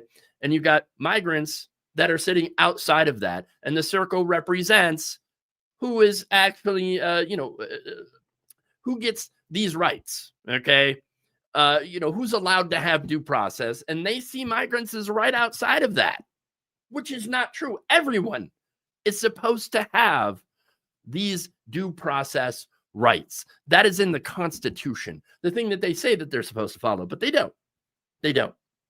So now when a judge steps in and says, actually, these men do have due process and they are under our protection, Trump's people don't hear that. They hear, oh, yeah? Well, let's see if I can get away, with ignoring you. And because it's Trump, the expectation is if, you're breaking the rules in the direction of doing more cruelty, more deterrence, then you're going to be rewarded and not punished. So now, Trump and Noam love to talk about how they're just defending our institutions when it comes to jailing protesters or, banning things that they don't like. But let's look about what actually institutional respect means in practice to them. Federal judge orders, optional. International human rights norms, optional. Basic due process, optional. The only thing that isn't optional for them is loyalty to the leader and cruelty towards the designated outgroups. That is the core of fascist politics. The law isn't a neutral set of rules for them. It is a weapon. It is applied selectively, harshly downward, and gently or not at all upwards. So when Kristi Noem ignores the judge and ships people off to Bekele mega prison, that is not a glitch. That is exactly how this is supposed to function. So next time you hear her or Trump talk about how they're for law and order, remember this. Under their watch, a federal judge says, do not do this thing. And they do it anyway. They put these men on planes in direct defiance of a court order and delivered them into a foreign torture prison. And then their lawyers tried to spin a story about how once the planes took off, the law doesn't apply anymore. No. Look, if the rule of law does not protect the most vulnerable in the system, then it's not rule of law. It is theater. It is a costume that the powerful wear while they decide who is a person and who is simply a problem to be disappeared.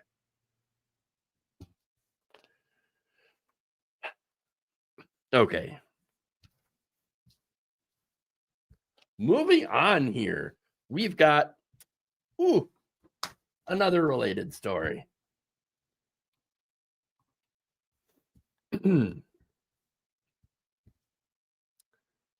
So let's talk about one of the most disgusting lies in President Donald Trump's whole law and order cosplay. The idea that he is some kind of heroic warrior against human trafficking. I mean, already, I could just sum up this entire segment before even going into the details by pointing out that he let a notorious trafficker, alleged trafficker, Andrew Tate in the country and is now protecting him. Yeah. That's just one example. All right. Look, we got receipts on this and they're bad. Now, remember all the speeches, the rallies, and the whole thing about, well, we're going to go after the traffickers. We're going to go after the worst of the worst. Nobody's ever done more than me. All that nonsense. Well, under Trump, actual human trafficking and child exploitation arrests went down. Not a little. It went down a lot. According to federal data, ICE's own data, during a stretch of his administration, arrests for child exploitation and human trafficking dropped by 28%, down to a 5-year low. Yeah. Let me say that again for the people in the back, waving their Save the Children signs. While Trump is talking about trafficking and how he's, I'm so tough on traffickers, his government is doing less to actually stop traffickers. Because instead of using ICE and federal agents to go after them, he repurposed them into helping with mass deportations. That's right. ICE is told, hey, stop focusing so much on trafficking, on stopping that. No. Stop focusing on investigations and just arrest as many brown people as we can. Again, they have an arrest quota, around 3,000 a day. Not 3,000 traffickers, but just 3,000 people that we can throw into prisons and kick out of the country. And then we can lie about them once they're gone. So whatever. Again, Who did that affect? Not the coyotes, not the trafficker rings, not child predators. Oh, no. But regular people. A massive chunk of the people who have been arrested by ICE, around 69 to 73% of them, had no criminal convictions whatsoever. 40% had no criminal charges at all. None of them. None. Their big crime was simply existing in the United States without the correct paperwork. So instead of using these agents to infiltrate trafficking networks, rescue victims, build complex cases against them, the stuff that they're supposed to do, Trump's people instead took these agents and said, no, you're going to grab nonviolent immigrants so that we can brag about our numbers on Fox News, so that Stephen Miller can, feel good about himself by getting these, massive numbers of arrests, which, by the way, is still not hitting the 3,000 because there's just not that many criminal immigrants in this country to begin with. But it gets worse. Oh, it always gets worse. The State Department team that handles international trafficking, the people who are actually supposed to work with other countries to break up these global trafficking networks, under Trump, that operation has been gutted. At one point, they were reportedly down to about a third of their previous staffing. Imagine bragging about saving the children while you are literally defunding the people whose job it is to, try to do that. Look, this is the whole Trump playbook in one story. You scream about evil, okay, a real evil, and then pretend like you're the only one who's fighting against it. And by the way, that all your political enemies are part of that evil. The pedo Democrats and Hollywood and all the traffickers and something about the blood of children, QAnon, blah, blah, blah. Scream about that while actually not doing anything. In fact, what you're doing is the opposite. You're using this as a branding exercise. And of course, the right wing, they love it. They swallow this hook, line, and sinker, everybody. QAnon was actually convinced that Trump was secretly liberating millions of children from underground, basements or pizza places, whatever. While in the real world, actual trafficking and enforcement was being deprioritized so that ICE could chase gardeners and dishwashers around and arrest them to get their quotas. Whatever happened to going after the worst of the worst? They were never interested in that. Because if they did, they'd actually look in the White House. But no, what they're doing is weaponizing law enforcement against the most powerless people while letting the actual criminals slip through the cracks. And not only that, but also welcoming other criminals into the country, alleged criminals like Andrew Tate and his brother. And look, this is the part that really matters going forward, okay? Trump's doing mass deportation. That's the reality of the situation. He's using the federal government to do ethnic cleansing while claiming that, I'm protecting the children. I'm fighting against the traffickers. In reality, they're not focused on crime. They're focused on doing cruelty. Cruelty for cruelty's sake, all right? So next time you hear a MAGA politician or a pundit say something stupid, okay, which happens a lot, something like, you don't understand, Donald Trump is fighting the traffickers. So he's the toughest president ever to go after human trafficking. No, you can actually respond with reality. Not that it will do any good because these people won't listen to you anyway, but okay. What happened is trafficking and child exploitation arrests fell under Trump. So it's just not true. While ICE is being pushed to hit daily arrest numbers by going after non-criminal immigrants. And the people whose job it is to actually fight against traffickers got sidelined and their departments stripped down. That ain't law and order, folks. That's not protecting the kids. That's protecting and helping the actual traffickers.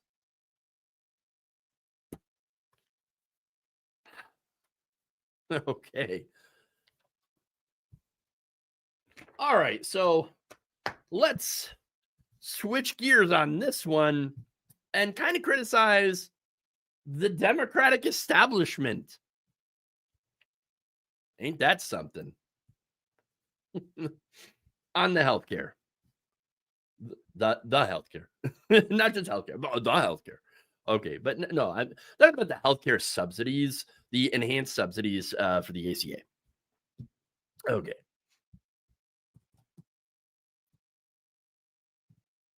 So let's talk about something that is very likely to screw up your actual life. Healthcare. Okay. Because while everyone's been busy chasing the outrage of the day, whether it be, Donald Trump saying something stupid, which happens pretty much every day, House Republicans are quietly laying the groundwork to allow for your insurance premiums to go sky high. So let's talk about what actually happened here, okay? And specifically, what the Democratic Party, the establishment, allowed to happen. Because this is a perfect case study in how the establishment negotiates away their leverage and your benefits before Republicans even ask. So here's the situation. Millions of Americans right now are on the ACA, the enhanced subsidies, right? They're able to afford that insurance because of these subsidies. Money. That's money that helps them afford their premiums. Without that, premiums would be unaffordable. Okay? Especially for lower income folks. Those subsidies mean the difference between having health insurance coverage and going without. We're talking, again, millions of people. Okay? So those subsidies expire on December 31st, 2025. Weeks away. So what does Congress do? Well, Republicans just made it crystal clear. They have no interest in extending these subsidies whatsoever. That's it. Speaker Mike Johnson literally told Trump White House officials that most of the Republicans in the House have little to no interest in extending those subsidies at all. Not some interest, not we're going to negotiate and see where we go. No, little to no interest at all. And here's the other thing. Trump's people, yes, did they float a alternative, a compromise? Kind of. I mean, what it would do is screw people over. It would cap eligibility at 700% of the federal poverty level and require minimum premium payments. Wait a minute.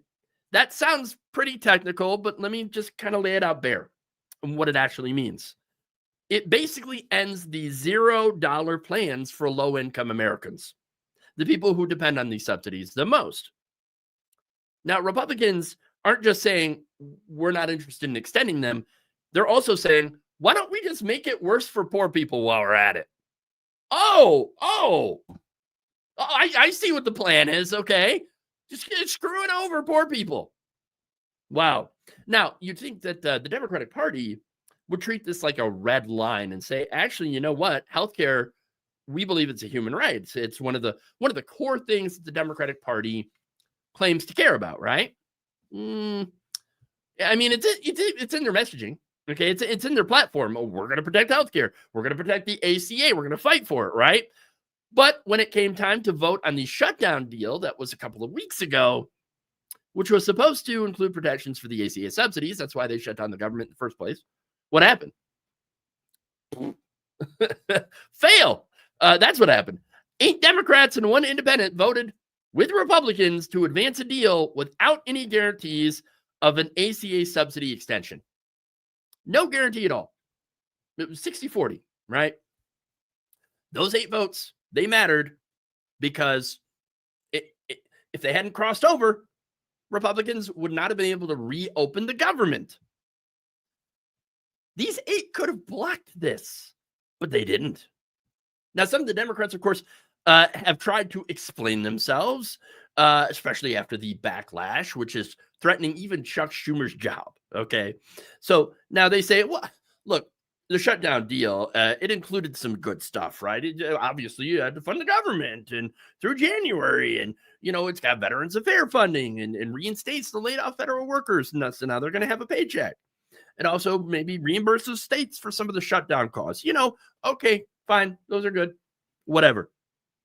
It's not like I wanted the government shut down anyway. No, most of us didn't. It's just that we understand how leverage works, and apparently they don't. And so the problem is you don't trade away healthcare, your leverage, when you're supposed to be the party that fights for people's healthcare. That's it. And so this is the Democratic establishment playbook. Republicans will demand something cruel and regressive. Democrats say, well, okay, we'll negotiate. We have to.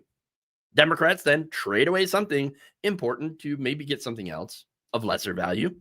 And then they tell their base, well, what else could we do? We didn't have the leverage. But you did. And you got rid of it. And that's the reality. And look, the people who get screwed over the most, they get left holding the bag. Okay? And so here's what happens next, okay? So Congress in January is going to come back after the holiday because they get more holidays than any other body that I've ever seen. I mean, imagine if workers got to work as much as Congress does, or I should say as little as Congress does, okay? Oh my God, that would be amazing.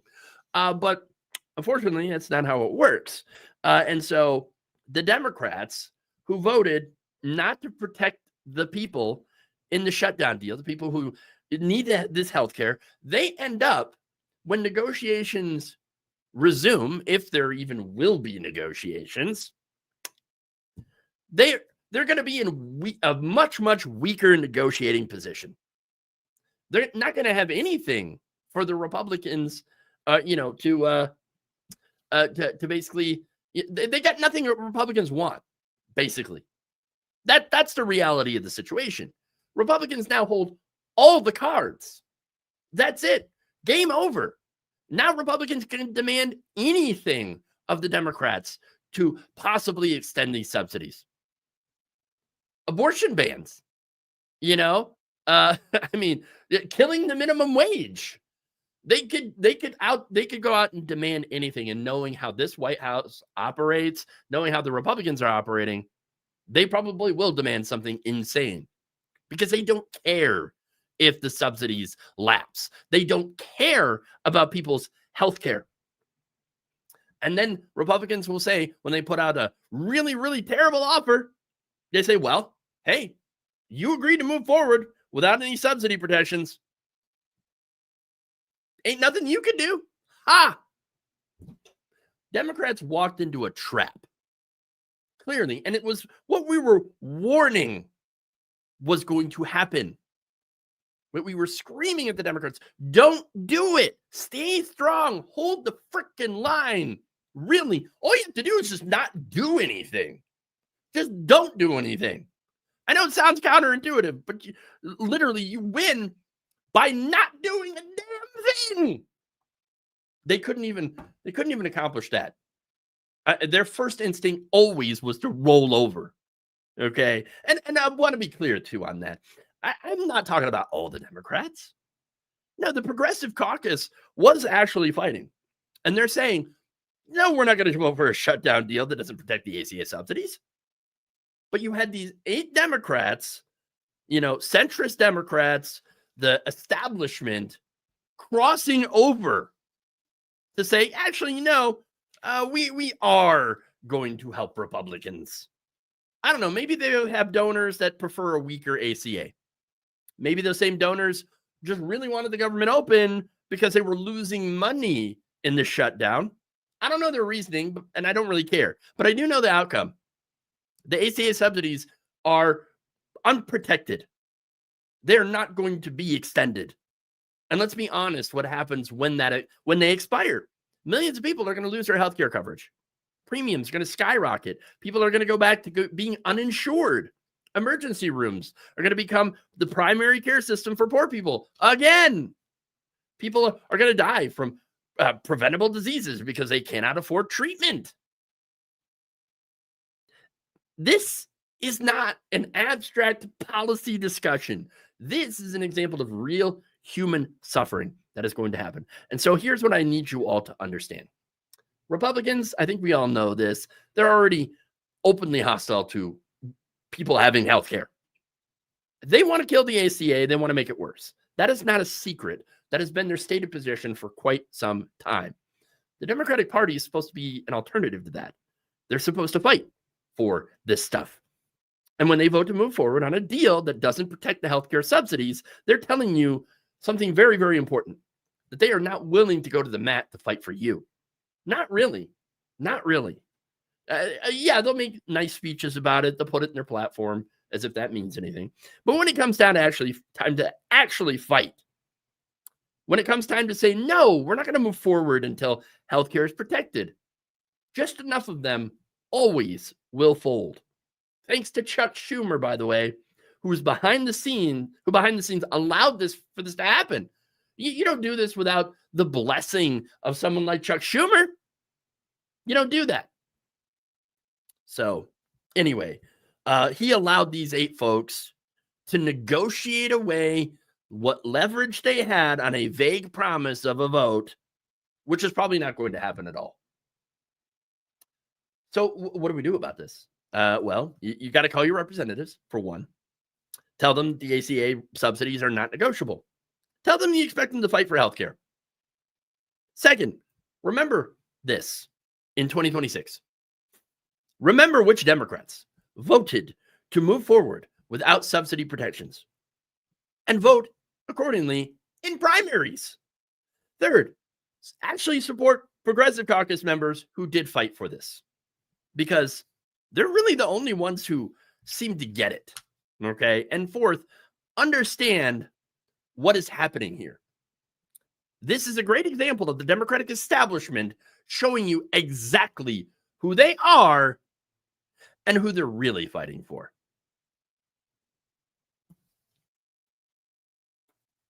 Okay. Last story here today.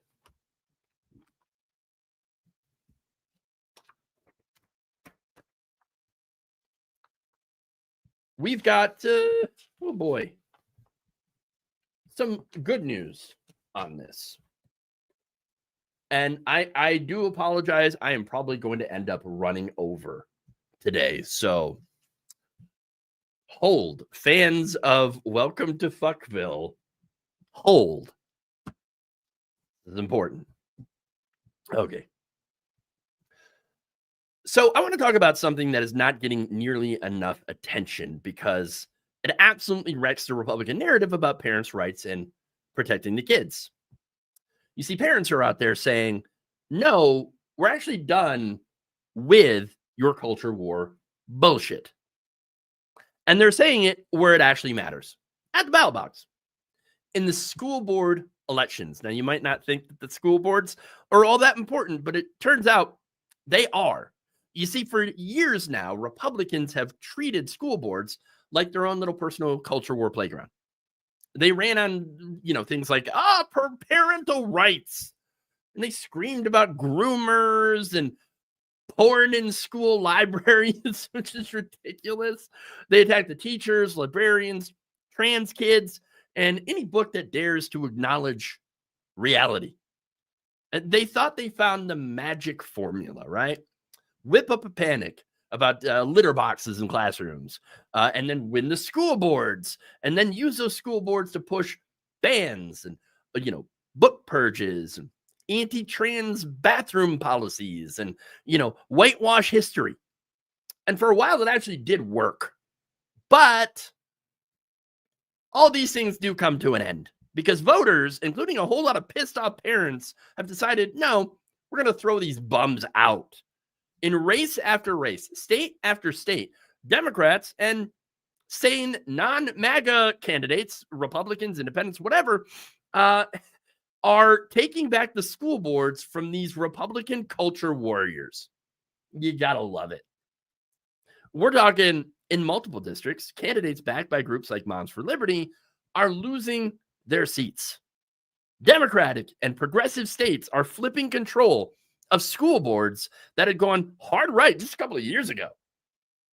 I mean, that's amazing. Voters are literally saying, can we please have normal people again in these positions? Okay, let's have normal schools again instead of Fox News cosplays at every school board meeting. Yeah. Look, it turns out when Republicans actually get into power on these boards and start doing what they said that they wanted to do, parents don't like it. They hate it. So let's be clear about what these right-wing school boards actually did when they were handed power. Banned books, targeted LGBTQ plus students, tried to erase any mention of racism while telling children that America, oh, we're flawless. And you know what? If you challenge that, then you need to shut up because you're unpatriotic and you're, brainwashed by liberal media. They turned every minded decision, a library list, a pride flag, a diversity statement, into a full-on culture war showdown. Some boards even tried to force teachers to out their queer kids to their parents. There's a reason that they're not telling their parents. Okay. Others tried to ban anything that sounded like critical race theory. Okay. Which for them basically means history. Anything that's history that has to do with Black people. They wasted time, money, and energy on garbage, while actual problems, teacher shortages, underfunded schools, overcrowded classrooms just got completely ignored and got worse. And parents, they started noticing their kids' education is being held hostage so that some MAGA weirdo could get a viral clip about yelling about wokeness at school board meetings. So now you get the backlash. Parents, including independents, and again, Republicans even, they're voting these people out because they're tired of this crap. They do not want to have endless fights about whether a book with a gay character belongs in the library or not. They don't want their kid's teacher terrified to mention that yes, slavery actually happened. It was real. They don't want school board meetings turning into 3-hour screaming matches because Karen is convinced the second grade math book is a secret Marxist plot to trans your kids or something. I mean, it's insane. Most parents want a couple of things: safer schools, qualified teachers, good funding, and they don't want their kids being used as political props. Radical, I know. Crazy. And here's the thing Republicans didn't count on. You see, once you've had a couple of years of extremists in charge of the board, people see the results. They see the books disappearing from libraries. They see LGBTQ kids getting singled out and bullied. They see good teachers quitting because they're tired of being demonized. They see all the parental rights talk was never about giving parents more say. It was about giving just a certain amount of small, very loud, far-right weirdos veto power over everyone else's kids. And it turns out most parents don't like that. They don't like having their kids' education dictated by the most paranoid people in the country. So again, you had people who are Democrats and non-MAGA candidates run on something simple. Let's get back to educating kids. Oh, wow. They're talking about school safety, teacher pay, class sizes, mental health.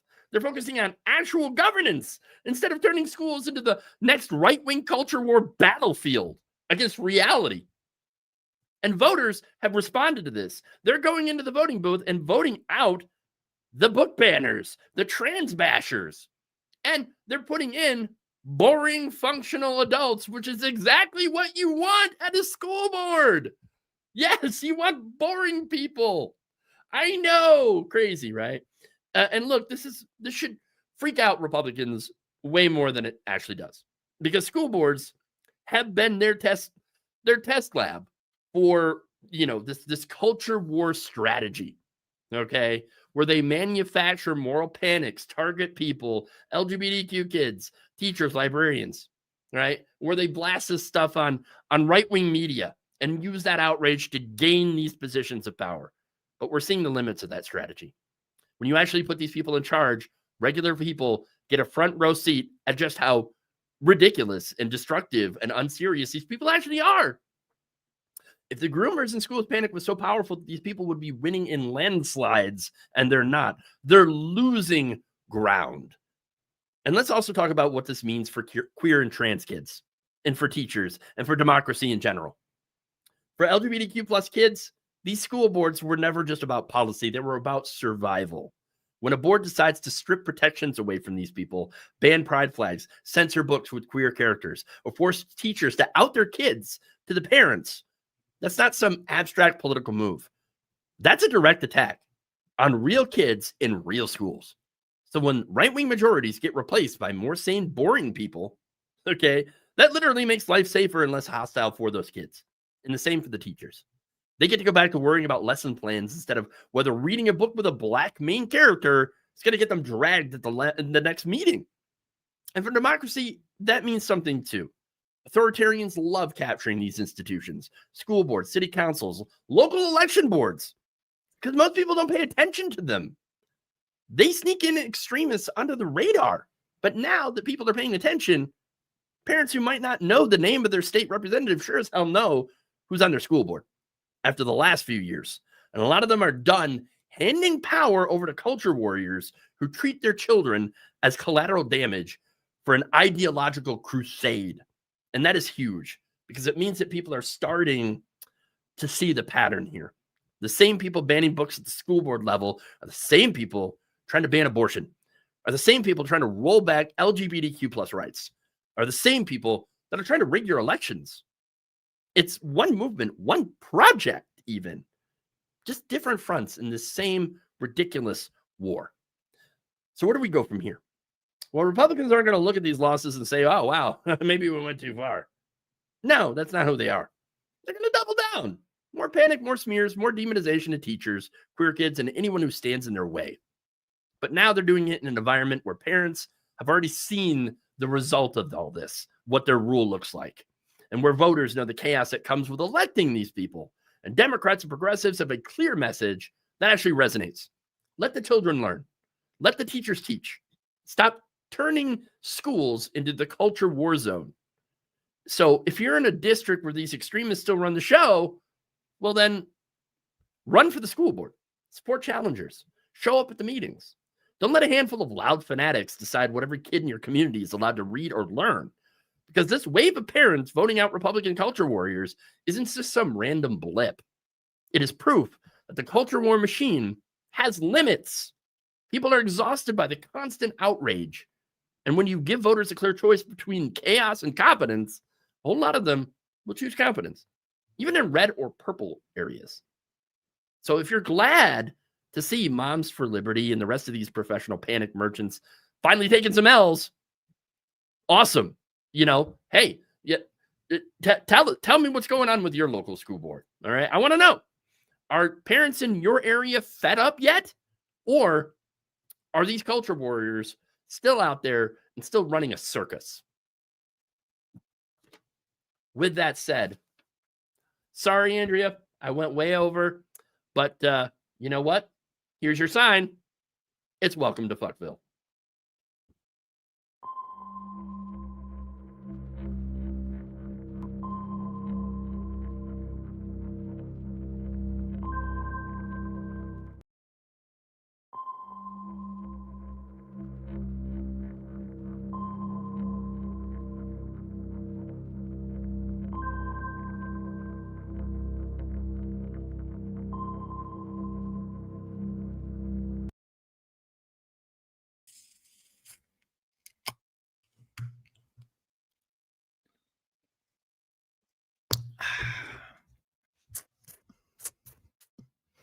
Howdy.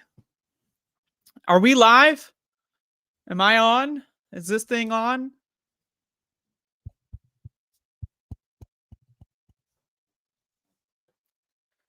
Hello. Is this on?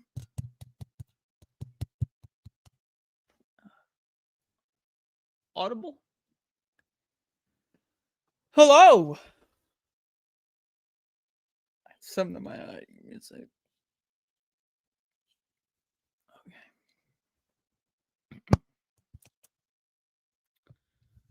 there's something on my glasses. Man, I got a little smudge. Hold on, I got a smudge on my glasses. Just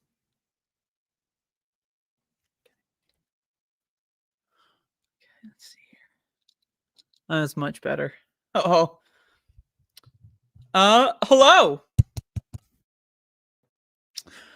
Welcome to this space.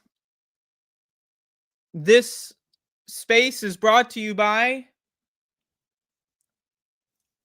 this space. So it's, you know, we're not brought to you by anyone other than us. It's just a little play on words. A lot of people are taking it easy this week. This week is, of course, a celebratory week for Americans. Americans who love to celebrate their country. Is anyone ready to celebrate their country this week?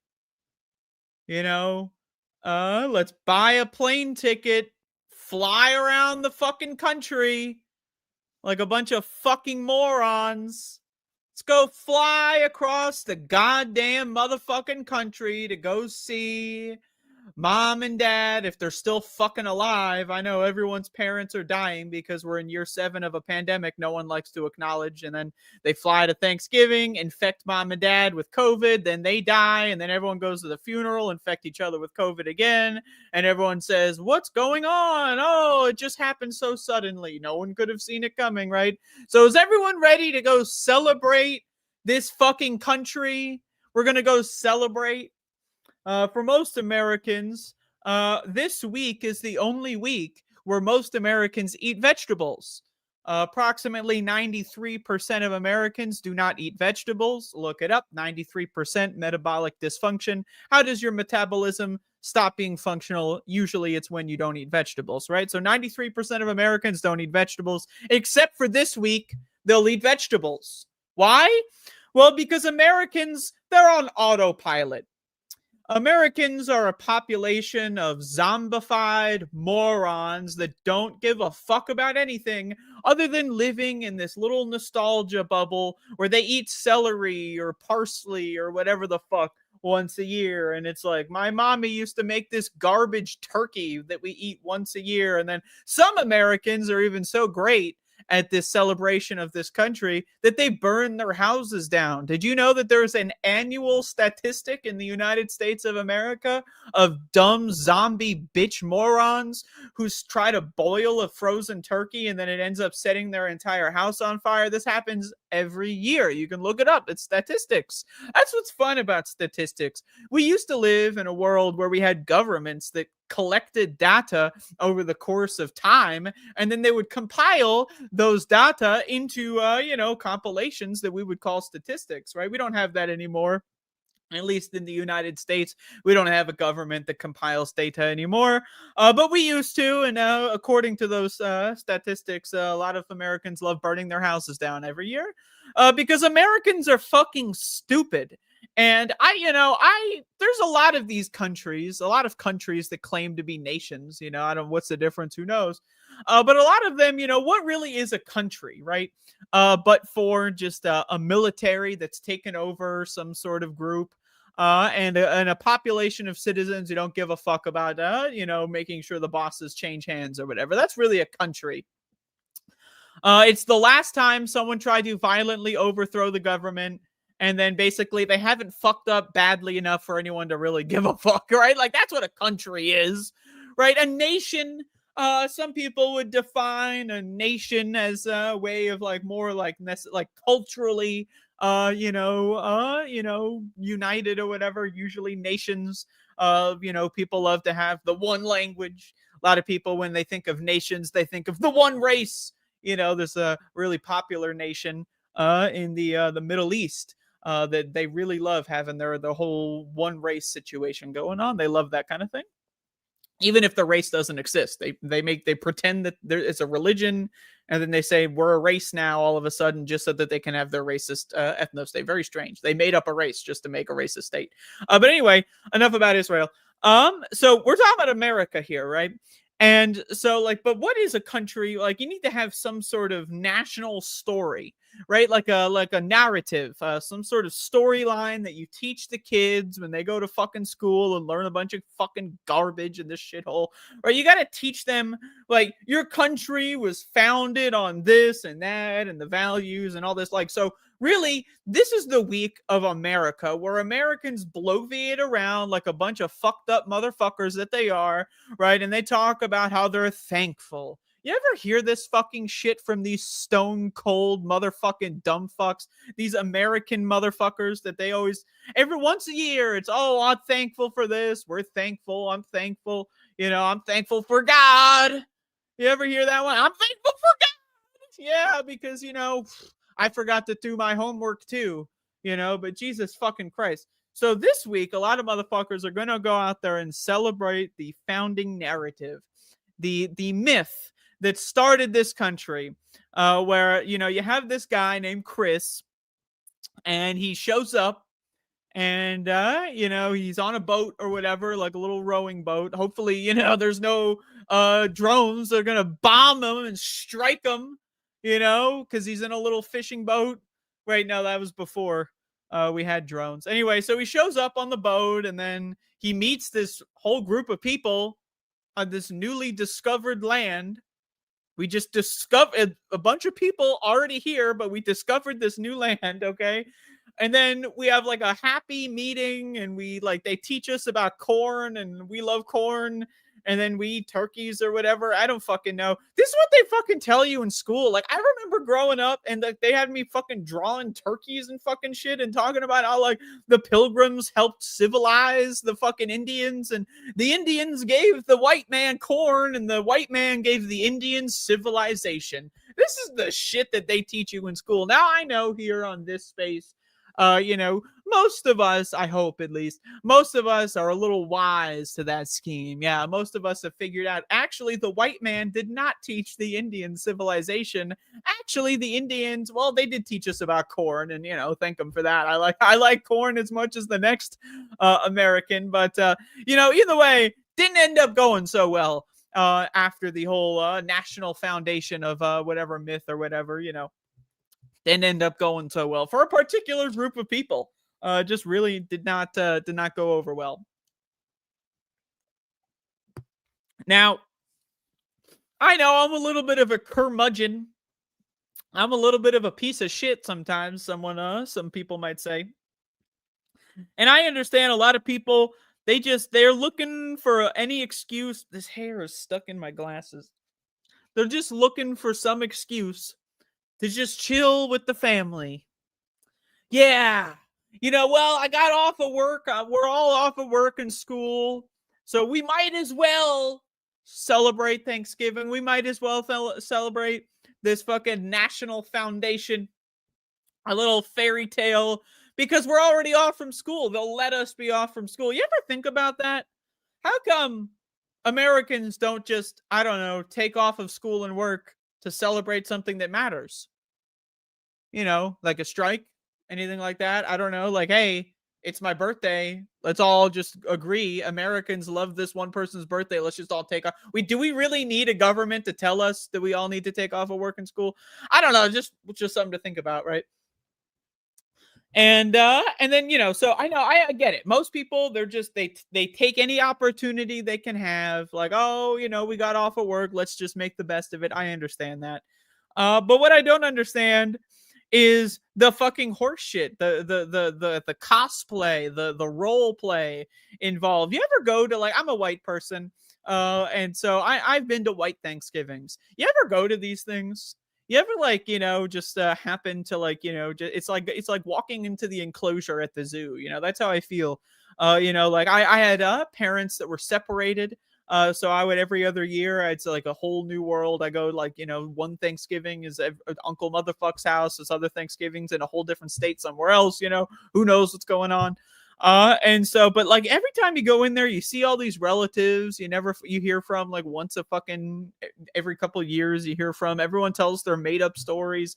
Everyone pretends like they're all happy. Everyone gets drunk and says the worst things imaginable. Everyone gets into fights. This is like how I remember Thanksgiving. I remember, all the adults yelling at each other, throwing shit, and talking about how much they hate black people. That's Thanksgiving to me. That's how I remember it as a kid. Right. But then I see people, right. And now I'm an adult, this is like 30 years later. And I see people, they still celebrate Thanksgiving. And then I see people talking about it like, oh, my family fucking sucks, but got to go to Thanksgiving. Like, because I'm sitting here from a position where fuck my family. I don't give a shit. I haven't fucking seen them in God knows how long. Right. So I just like, what about America makes people put away their differences, for this 1 week? You're allowed to put away your differences, go fly on down to Oklahoma and go check out Uncle Motherfuck's latest lecture on the deep state, right? What is it? You see a lot of these celebrities talk about how like, oh, it's time to get together and put away the differences. Right wingers love talking about this shit. Like, why won't my whatever the fuck come over for Thanksgiving? Why doesn't my child call me or whatever? Right. So what is it that actually brings people together? Other than it's just a day where the slave masters let you not go into work that day. Other than that, what is it that motivates? Think about it. Think about the energy expenditure. And I know I'm all over the place today, but think about the energy expenditure that is required to buy a fucking plane ticket during a fucking economic depression. No one has any money, but they're going to buy a fucking plane ticket on credit. On layaway, they're going to get a payment plan to buy a motherfucking plane ticket to fly across the motherfucking country to see a bunch of fucking zombies that don't give a fuck about them. They don't give a fuck about you. No one gives a fuck about anyone. And then they're going to have these like where they're going to sing songs and about how thankful they are. Everyone's going to get fucking sick. Everyone's going to get their kids sick. And then everyone's going to fly back home just in time for Christmas, right? Because that's the thing I don't understand about America is we have this weird holiday season where you have like 2 major holidays. Like every other country, they just do Christmas. They're like, oh, once a year is good enough for me. Americans are like, no, let's double dip. Just like we double dip our chips into the fucking goddamn, you dip it, you chop it, right? You lick the edge, you lick that chip, and then you dip it again. That's what we do in America. We love double dipping so fucking much. We love getting our slobbery, grotesque germs all over the place so goddamn much that we double dip on epic holidays for our holiday season. You ever think about how, when I was a kid, my favorite part about Thanksgiving was the day after Thanksgiving, because then you get to go to the video game store and get 2 for 1. Holy shit. But nowadays, doesn't it feel like Black Friday is just November? I don't know. I woke up, it's November 1st, Halloween's over, and all of a sudden there's Black Friday deals going on. Because that's another thing that's so uniquely American about this holiday is that we love shopping. We love shopping. And what better way to hide the fact that there's an economic depression or that we're in year 7 of a fucking pandemic that's just never going to end, apparently, right? What other better ways to hide that than to have 50% off on all this fucking shitty garbage that you don't fucking need, right? I mean, I don't know. Like, it's not like everyone's fucking suffering. It's not like, we just had a bunch of people that, couldn't get food. Remember this whole SNAP crisis? This country was on the verge of starvation, apparently. That's what everyone says. We're on the verge of starvation, apparently. Now, SNAP is back. Or whatever, I guess. Was it cut? Was it not cut? Who knows? People got their cards refilled. Some states, some didn't. Who knows? I don't know. Right? And now people are ready to waste it all on a bunch of fucking garbage that they don't need. Right? But hey, maybe they'll throw some parsley on the turkey if we can only be so lucky. I just find the culture of America is insufferable this time of year. It's like impossible to have a conversation with anyone that's even remotely like intelligent, that's even remotely just kind of like, just in reality, everyone just kind of gets in their own little bubble at this time of the year. Oh, the year's over. We got to crunch. We got to get our stuff done. We got to go fly and fly and fly and fly. We're flying. We're flying. We're shopping. We're flying. We're shopping. We're eating. We're eating. We're flying. We're dipping. We're double dipping. We're flying. We're eating. We're shopping. Right? Like, you just can't really fucking get everyone to calm down for a minute and just look around and say, what the hell is going on here? Right? Like, just thinking about it, really, what are you fucking thankful for in this fucking country? What are we thankful for here? Like, I get it. I understand that there's this religious notion of like, you know, making the best of a bad situation. But how about, I don't know, we get out of the fucking bad situation? How about instead of sitting at our table, right, yearning for God to save us, how about we actually fucking fix the situation so that next year we can actually be thankful for the fact that we fixed the fucking nightmare that this country is in? I don't know. Just something to think about. But really what I'm here to talk about today, I know this is all the preamble, this is all the prelude. Really what I'm here to talk about today is the foundational cultural myth of this country, and how I refuse to buy into it to any degree. I don't celebrate Thanksgiving. I will not fly to your house on Thanksgiving. I will not fly to your house under any circumstance, let alone Thanksgiving. Someone asks me what I'm thankful for, I will, at best case scenario, I will nod along and not say anything. That's the best case scenario you're going to get out of me.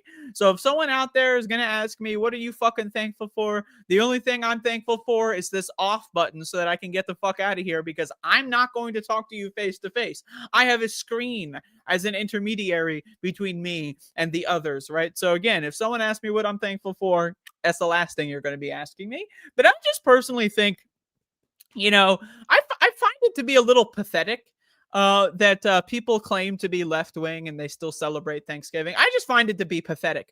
And I find it to be pathetic for the same reason that I find it to be pathetic if you claim to be left-wing and you celebrate Jesus Christ. I just find that to be like sad. It's like disappointing. You know, it's like it's 3 a.m. You wake up and the kitchen light's on and you see like your kid eating all the cookies or whatever, like on the floor, you know, like it's just, you're not angry. You know, I don't have kids, by the way. You're not angry. You're just kind of like, really? Really? We were doing so well. You know, we were doing so well. And then you find out some guy who's a leftist allegedly is going out there flying during a pandemic to go visit their dumb fuck family, to go talk about how they're thankful for. It's disappointing, right? I don't know, man. I don't understand how anyone can simultaneously say, I am someone who looks at empirical reality. I see the world as it is, not so good. We should fix things. We should make people happy. Also, I'm thankful for blah, blah, blah, blah, blah, living in the greatest country of all time, blah, blah, blah. I love America, 50 stars. Right? I just don't get it. I personally think it is disqualifying to celebrate this country under any circumstance. July 4th, November, whatever the fuck, it changes every year. We don't even, that's the thing about this country, is our holidays, like one of them, like just to pin it down, we got 4th of July, just to pin it down, we have to name the holiday after the fucking calendar. Some people call it Independence Day. That's a movie. I don't know. You got them confused, right? So we got it. We call that shit the 4th of July, just to fucking, you know, bear trap that motherfucker. You're not moving. Thanksgiving, that's a shifty holiday. That shit's moving all the time. Every year, one year it's November 23rd. Now this year it's November 29th. And then the next year it's November 31st. One year we're going to wake up and it's in December, for God. Like, who knows what's going on? We can't pin this motherfucker down. But what we can pin down is the fact that this country is garbage. This is a shitty fucking country. And I'm just sick of people pretending otherwise, right? Because ultimately, what is this fascist narrative that you're seeing in the government overtaking the country? The fascist narrative is that we had a great country. There was something great about this country in the past. And then black people that were always here, they just had too many kids or whatever. And then immigrants, they just came over and now the country's bad all of a sudden. And we need to remove all the black people, even though they were here the whole time. And all the immigrants, even though they were here the whole time. And then sometimes, and then we build the golden arches and then McDonald's is going to be $1 again. I don't know. Like that's the fascist narrative, right? Like, you know, doesn't make any sense to me, but at least it's a narrative. What's the alternative to that? Like, America's a great country and all this, and then how do you square I'm a leftist. I want everyone to be happy with America is a good country. I just don't see any of that, right? So anything that comes with this whole America's a good country, like celebrating the holidays, Independence Day, Thanksgiving, I don't fucking get it. To me, it's bogus. For the same reason I don't celebrate fucking Kwanzaa, I don't celebrate fucking Thanksgiving. I don't believe in it, okay? It's not my thing. For the same reason I don't celebrate Hanukkah, I don't celebrate Christmas. I don't fucking believe in that shit. So I just personally think maybe I take it too seriously. It's totally possible I take it too seriously. Maybe I do. I don't know. But what I'm saying to you is, how are you going to say that this country is, I don't know, one of the most evil groups of people of all of human history? If you look at all of America and sum it all up, it's pretty terrifying how bad this country is. And then also celebrate the foundation of this country, because that's what Thanksgiving is specifically, right? It's the foundation of this nation, not even the country, but the nation, this European settler project of genociding an entire people and then saying you discovered this land. And then you have the fucking gall, right? You have the gall to say that, like, oh yeah, the Indians, they were grateful for us to be here. We taught them things. We gave them guns. What did they use those guns for that they were so thankful for? I don't know, right? But like, again, like, it's just so confusing. I just find it to be disorienting to live in this heavily propagandized time, or it's like for a week every year, we're supposed to just ignore the fact that the Gestapo are zip tying naked children in the back of moving vans, that they're trying to do drive-by fucking shootings on people in broad daylight. Like, are we just supposed to fucking ignore the fact that this country is carpet bombing fishing boats over fucking God knows what? I don't even, like, they're saying it's drugs, but who knows? Like, it looks like they're just fucking shooting random boats just for fucking fun, like it's whack-a-mole, right? We got genocides going on all over the motherfucking place, right? We've got AI literally destroying all of human art and all of human history. It's just being fucking steamrolled and sledgehammered by this fucking corporate AI garbage, right? Our world is literally falling apart, and yet everyone, like, I'm just supposed to take it seriously when your favorite left-winger or whatever is just like, sorry guys, can't come into work, gotta celebrate the country. I don't know, dude. Again, maybe I'm taking it too seriously. Maybe it's a joke. Maybe everyone isn't actually celebrating Thanksgiving. Maybe everyone really is just taking advantage of the fact that they're off today or whatever. But then I still, like, I look at air traffic numbers and I see flights go up. Who the fuck is flying during the holiday season? Here, you want to hear hot tip? Check this out, okay? Literally look at the list of federal holidays, the list of days you're off of work, right? Pick any other day that's not Thanksgiving, right? Go see your family on that fucking day. You're going to pay like half the amount of money flying across the country because it's not fucking Thanksgiving, right? So not everyone is doing the same fucking thing, like a bunch of zombies that are all following the same fucking program, right? How about you just pick fucking, I don't know, pick Labor Day to go visit your fucking family. Do you get off of Labor Day? I don't fucking know. Like, pick President's Day to go visit your fucking family. Pick, I don't know, pick some other fucking goddamn day. Pick Veterinarian's Day or whatever the fuck. You know, bring your dog too. Go visit the fucking family. If you're going to visit the fucking family, if you're going to fly on a plane during a fucking airborne plague that's killed millions of people and counting, if you're going to do something so grotesque and stupid, please just, like, have at least a little bit of fucking, like, at least show me that there's a brain in there somewhere, and start your fucking family meeting in March or whatever. Start it in April. Like, what is this? I don't know. I guess maybe in April you have Easter. People do that shit anyway. And Easter too. I mean, Easter's a whole separate can of worms. We didn't have this space on Easter, so I didn't get to do my whole Easter thing. You know, this is the first year we've had this space. Some people might be wondering, why are you talking, you know, in the same vein of what I'm doing here? Why are you spending so much time talking about these stupid holidays when there's all this awful shit going on? And I agree with you. However, this is the first year of this space, and I have to get all of my epic holiday hatred out. You know, and next year, don't worry, I'll get some good shows. If we're going to be here next year, I don't know, maybe we won't even have a next year. Who knows? I mean, the nukes are going to be dropping any minute now. So, but where was I?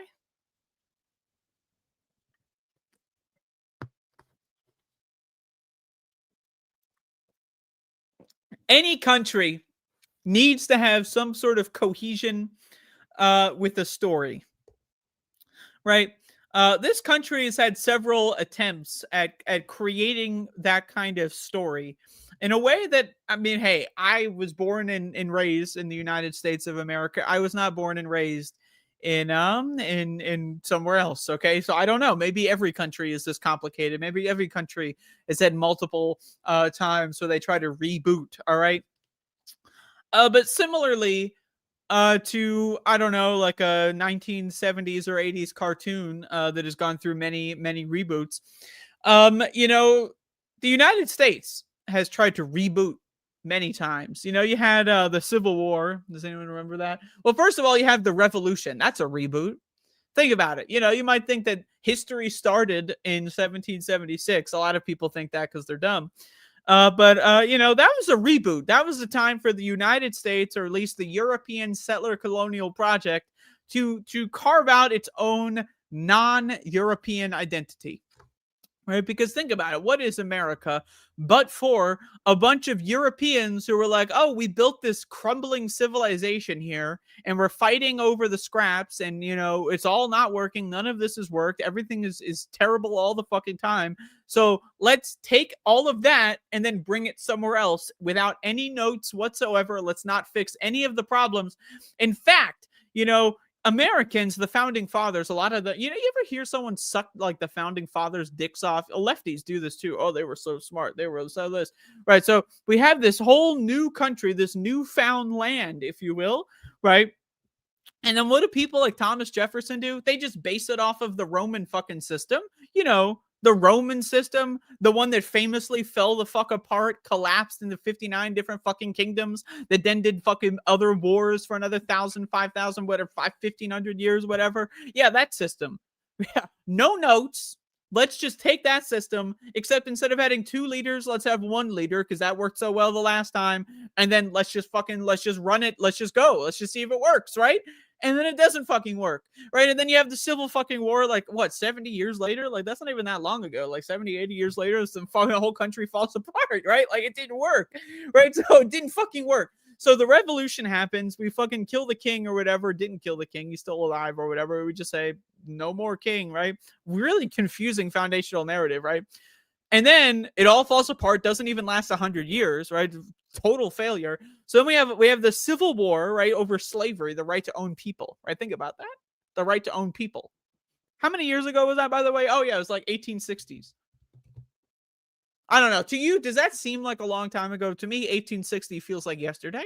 That's not to say I was there during 1860. It's just I have some understanding of history, and I know that 1860 was not that fucking long ago, right? So again, so the country literally does not even last 100 years. Doesn't even last 100 years. Hey, I love shitting on the Roman Republic. You know what? They lasted 500 fucking years before they fucking fell into pieces, okay? So say what you will about those guys. They at least lasted 500 years. America didn't even last 100 years before falling into fucking pieces, right? So we have the Civil fucking War. And then we emancipate the slaves, or whatever the fuck. I wasn't there. I didn't do that. But Abraham Lincoln does. Some people, they want to make that a holiday. The emancipation of slaves. You know, slavery is abolished or whatever. Let's make that a holiday.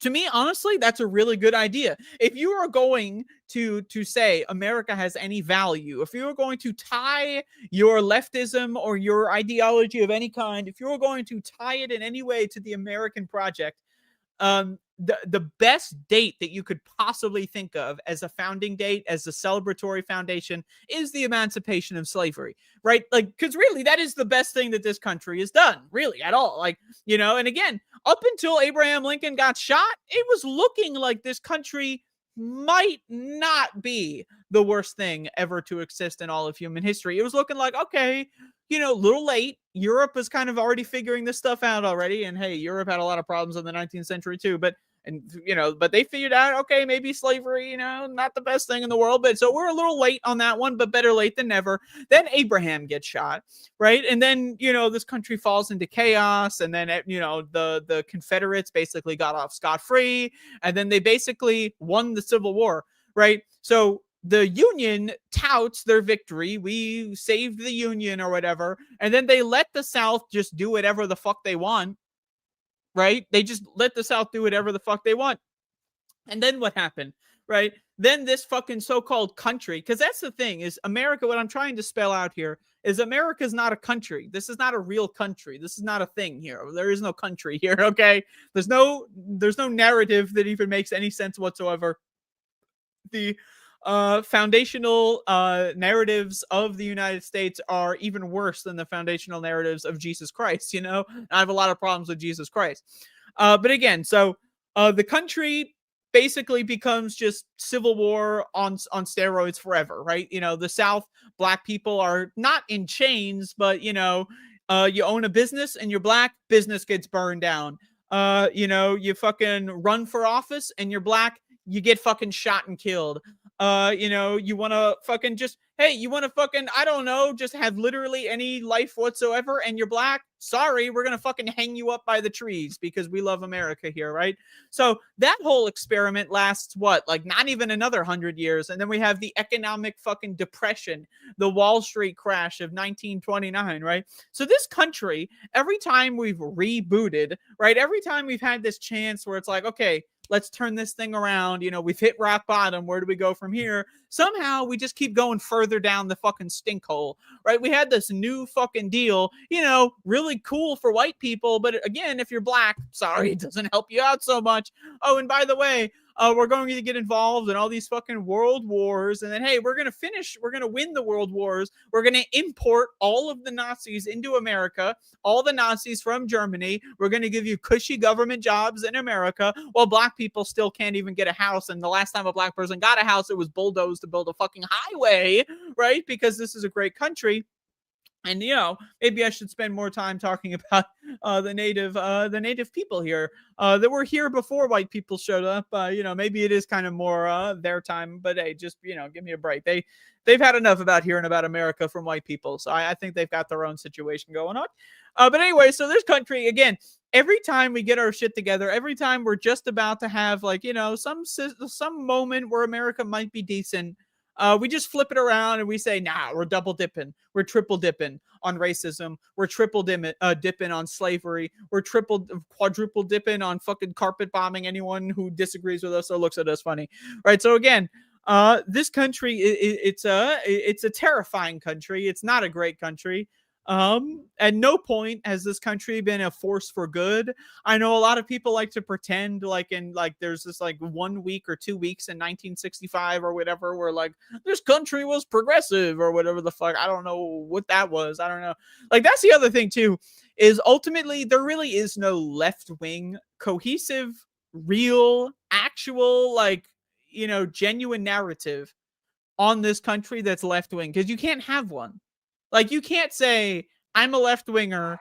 I believe everyone should have access to universal rights and healthcare, and I believe in peace and equality and ending the wars and all this stuff. And also, here's 5 reasons why I love America and we're a great country or whatever. You just can't do it. There's no way to square I love America with the whole America thing. You just can't do it. So whenever I see these lefty, like some of them are politicians, but a lot of them are like podcasters and people in this space, you know, maybe not people on this space, but in this space. And yeah, there is a difference. Grammar, am I right, people? But like, I just don't get it. I just don't see how you can tie yourself to that project.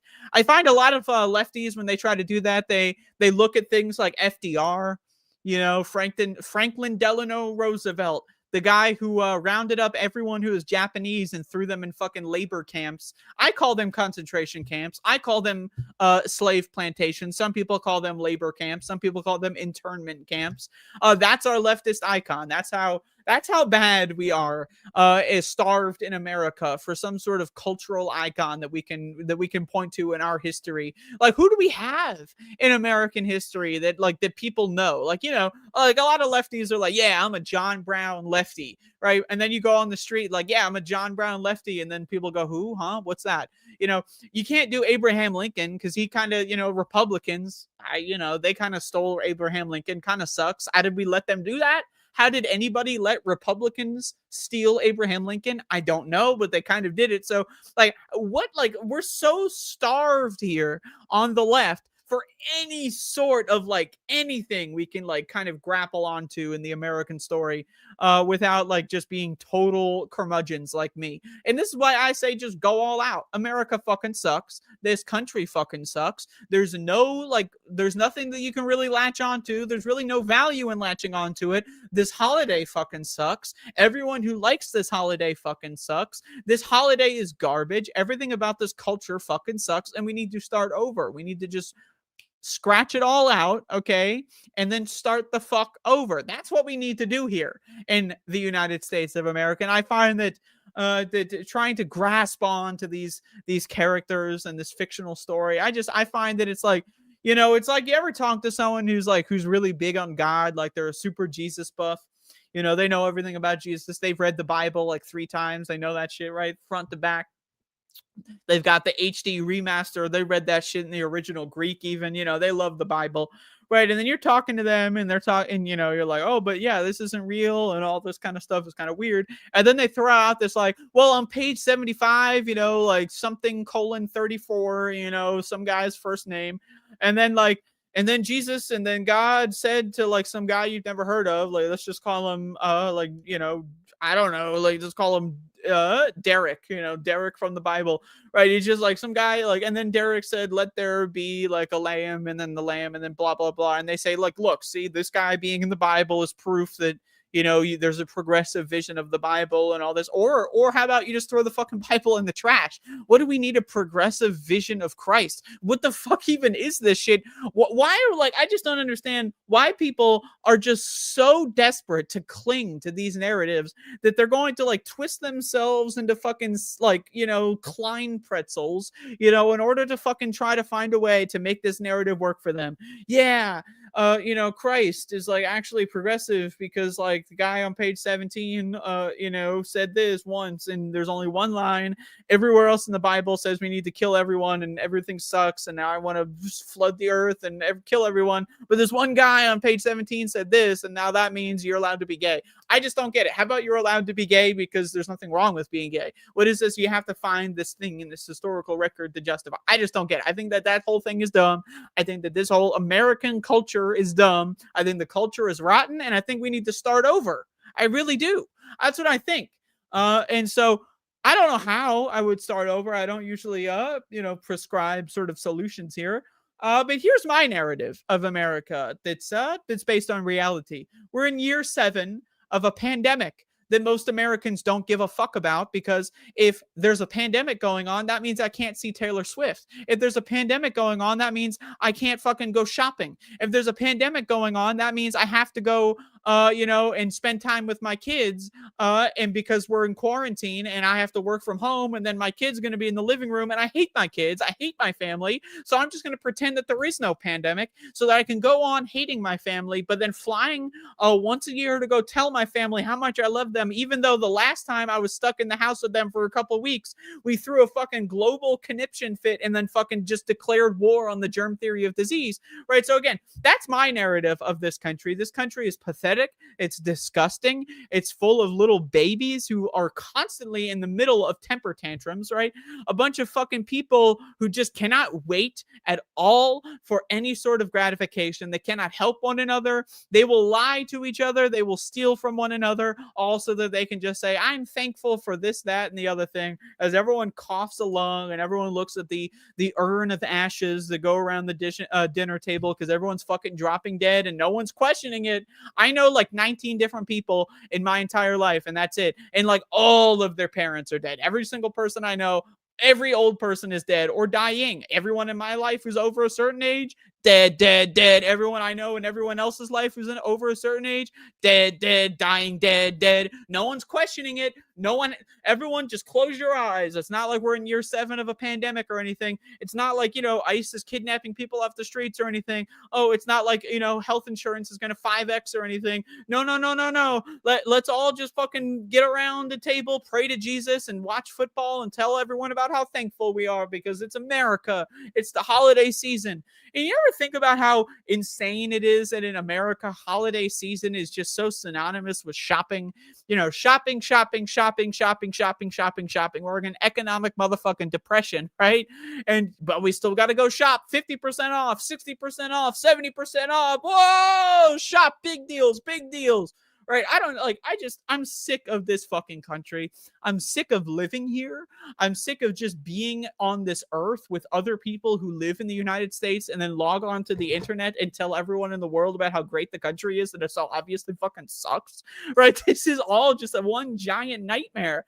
Again, like when this pandemic started, right? I thought, oh, okay, this is a moment where people are going to have to get their shit together or die. Turns out people would rather die than get their shit together. Turns out people would rather, have a heart attack at the age of 23 than get their shit together. Turns out people would rather kill themselves, kill their families, kill their parents, kill their dogs, kill their pets, right? Kill everyone that they've ever met in their lives before they're willing to just say, hey, maybe this whole America thing not looking so good.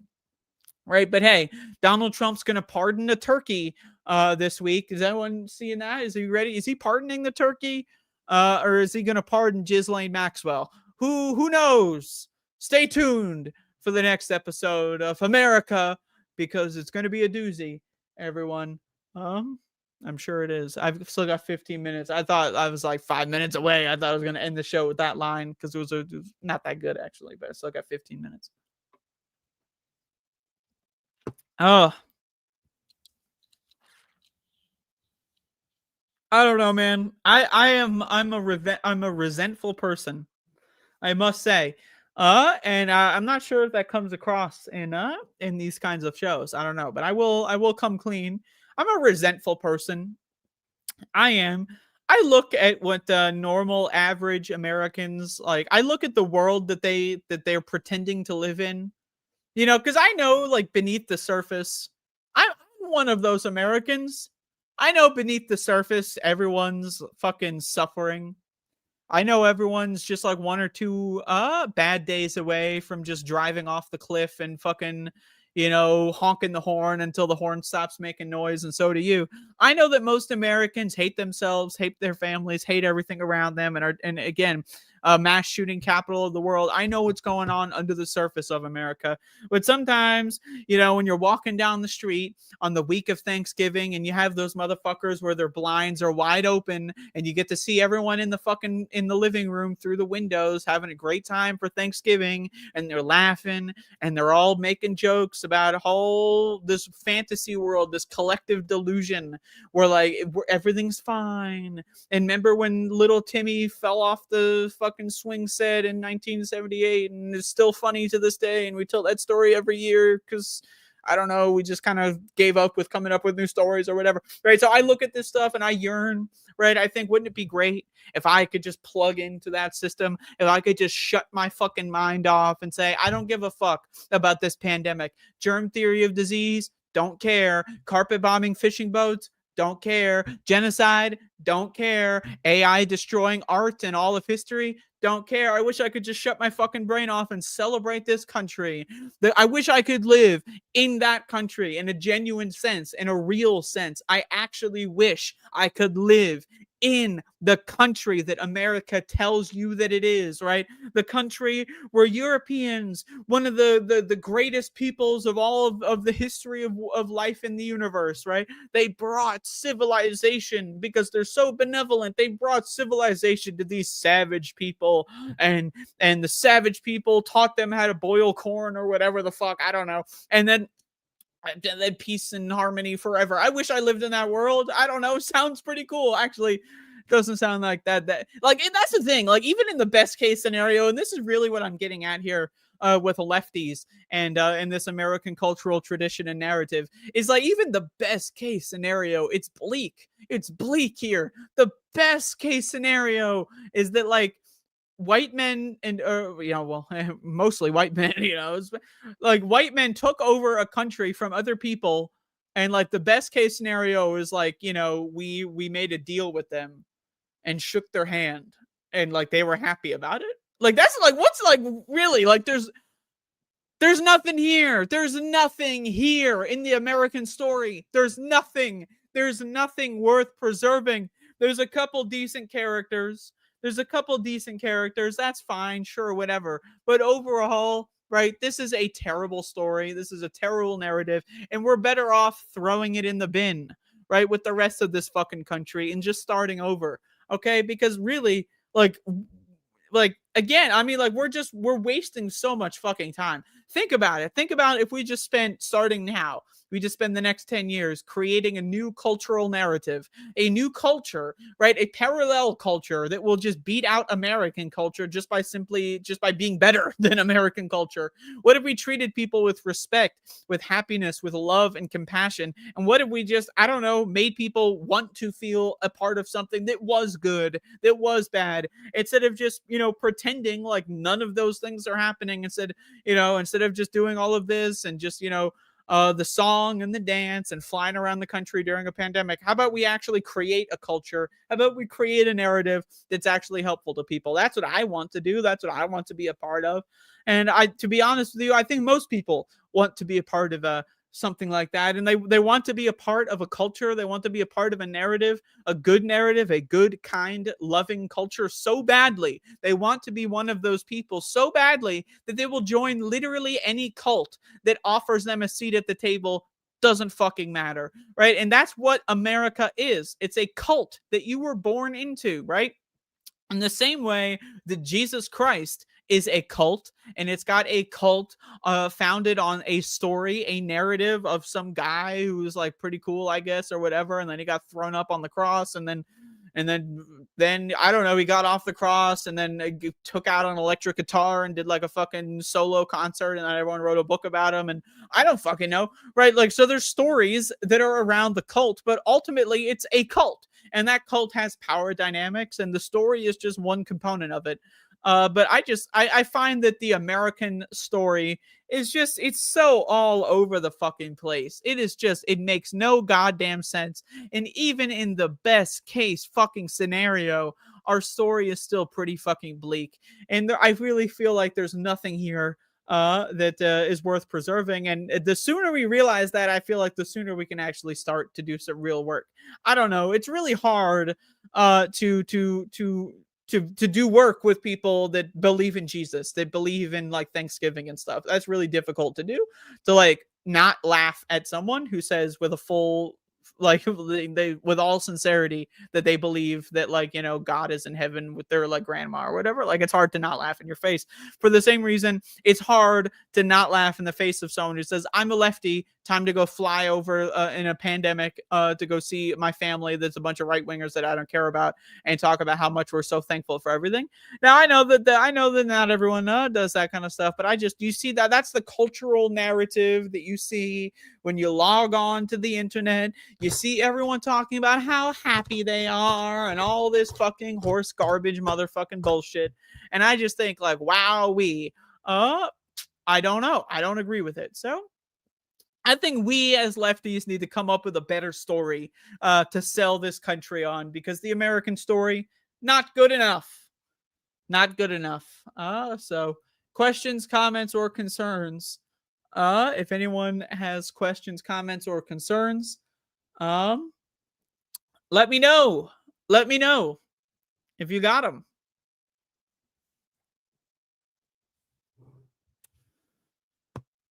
Maybe you don't.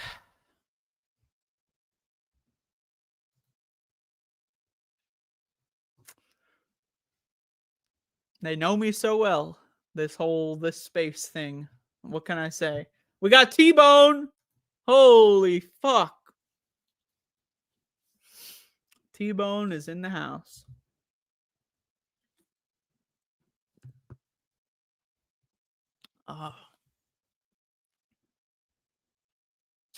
What am I going to eat tomorrow? I don't know. I fast on Thanksgiving to make a statement. That's what I tell people. I'll probably just eat a sandwich. There were 2 soldiers shot in D.C. close to the White House. All right. I mean, they're going to do a crackdown at any point. I'm not, it's going to happen at some fucking point. Who knows? How come every time? Okay, I'm serious. This is not the first time I've done one of these shows. And then I click the QCOC button, which is also known as the public chat room. And then everyone's telling me that there's this fucking oh, shot and killed, shooting, the whole world's gonna change. Like a couple of weeks ago, this fucking dipshit podcaster got shot, and then I turned my fucking show off, and everyone's like, sorry, wasn't listening to a word you were saying. Brilliant show, by the way. No one heard a word I was saying because some guy got shot, some dipshit YouTuber got shot. And now here I am doing a fucking great show about how this whole country is founded on bullshit. I click on the chat. Oh, someone was shot. Shot. Oh no, shot in America. Whoa, someone got shot in America. Well, let me tell you what I'm thankful for. I'm thankful for $5.99 on my Fortnite season pass, and I'm thankful that I managed to get my skibbity bibbity bidet installation, and I'm thankful that my new smartphone is coupon code $100 off with my payment plan, and I'm thankful. I'm just like, what is this country? Like every time I do a show, I click the fucking shit, shooting. You got shot, I got shot, they got shot, someone got shot. I got a Discord message. I just look at that. I got a Discord message. How much you want to bet? Shot, someone got shot. They're sending me messages. Oh no, shooting. That's not actually the case. It has nothing to do with the shooting. But still, I mean, it's just like, what are we doing here? Can I just have can someone just fucking find me 1 hour? Just give me 1 hour where I can do a goddamn motherfucking show without a shooting, without someone fucking, oh, some YouTuber got shot. Oh no, a soldier got shot. A soldier got shot. Oh, will someone fucking goddamn call all the journalists, I guess. I don't know. Do we have any yet? They got shot too. Because a soldier got shot. Wow. Who would have seen that one come? I'm sure it's actually bad. I haven't looked it up, but I don't know. I'm sure it's actually a pretty terrible situation, and I'm sure it's really bad or whatever, and we're all going to be just... hopefully none of the soldiers that got shot have a YouTube channel that you can go run a quote of or whatever. I don't care. Oh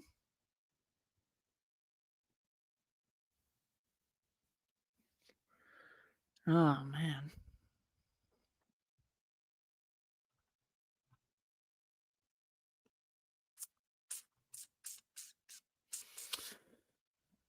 Oh. Oh.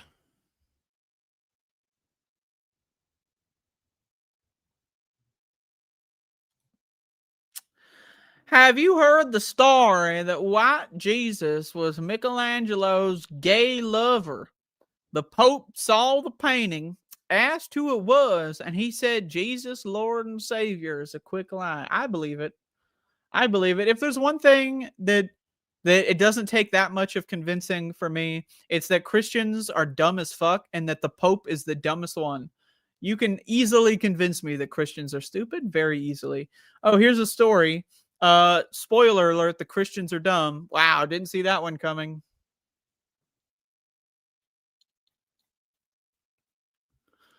But anyway, I hate Thanksgiving. I personally think it is embarrassing, it is sickening, and it is a grotesque display of shame for anyone and everyone who even remotely pretends like this holiday is worth anything at all. If you're planning on getting in an airplane during the 7th year of an airborne severe acute respiratory syndrome plague, 7 fucking years, and if you are going to be traveling to celebrate America, I'm sorry, man, but there's just a level of there's a ceiling to the amount of respect I can have for someone that flies on a plane during a fucking pandemic to go see a fucking shitty family that sucks anyway during a shitty fucking holiday that no one gives a fuck about in the first. Well, I guess I don't give a fuck about.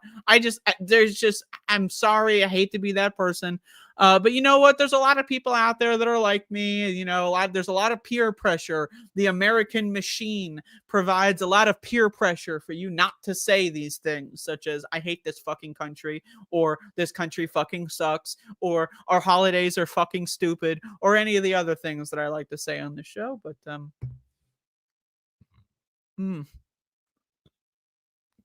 oh.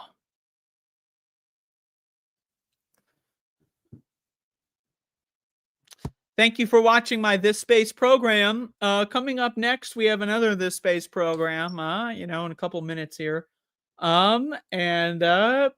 This Space program is brought to you by and get this This Space. So This Space put together this Space program for me to share my space with This Space, and so thank you for joining This Space for thisspace.tv is our website domain. You can check us out at www.worldwideweb.thisspace.television, and you can find our space here brought to you by thisspace.tv incorporated. Actually, we're not incorporated, we're actually outcorporated, if you can believe it. And thank you all, and it's been a great time, and I hope to see you later today. I will be back here later tonight at another time, and the next show is coming up soon. I'm just kind of waiting for them to kick me out the door, and it's and please clap.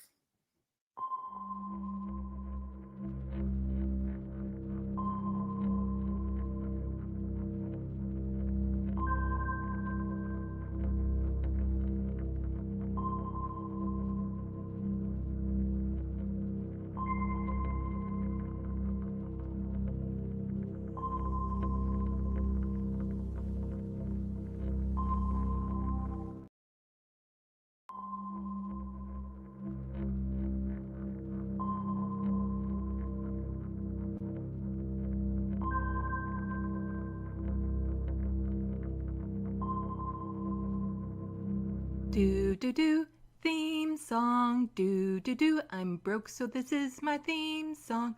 Do do do, just imagine this is an awesome theme song. Do do, theme song. Left of the box.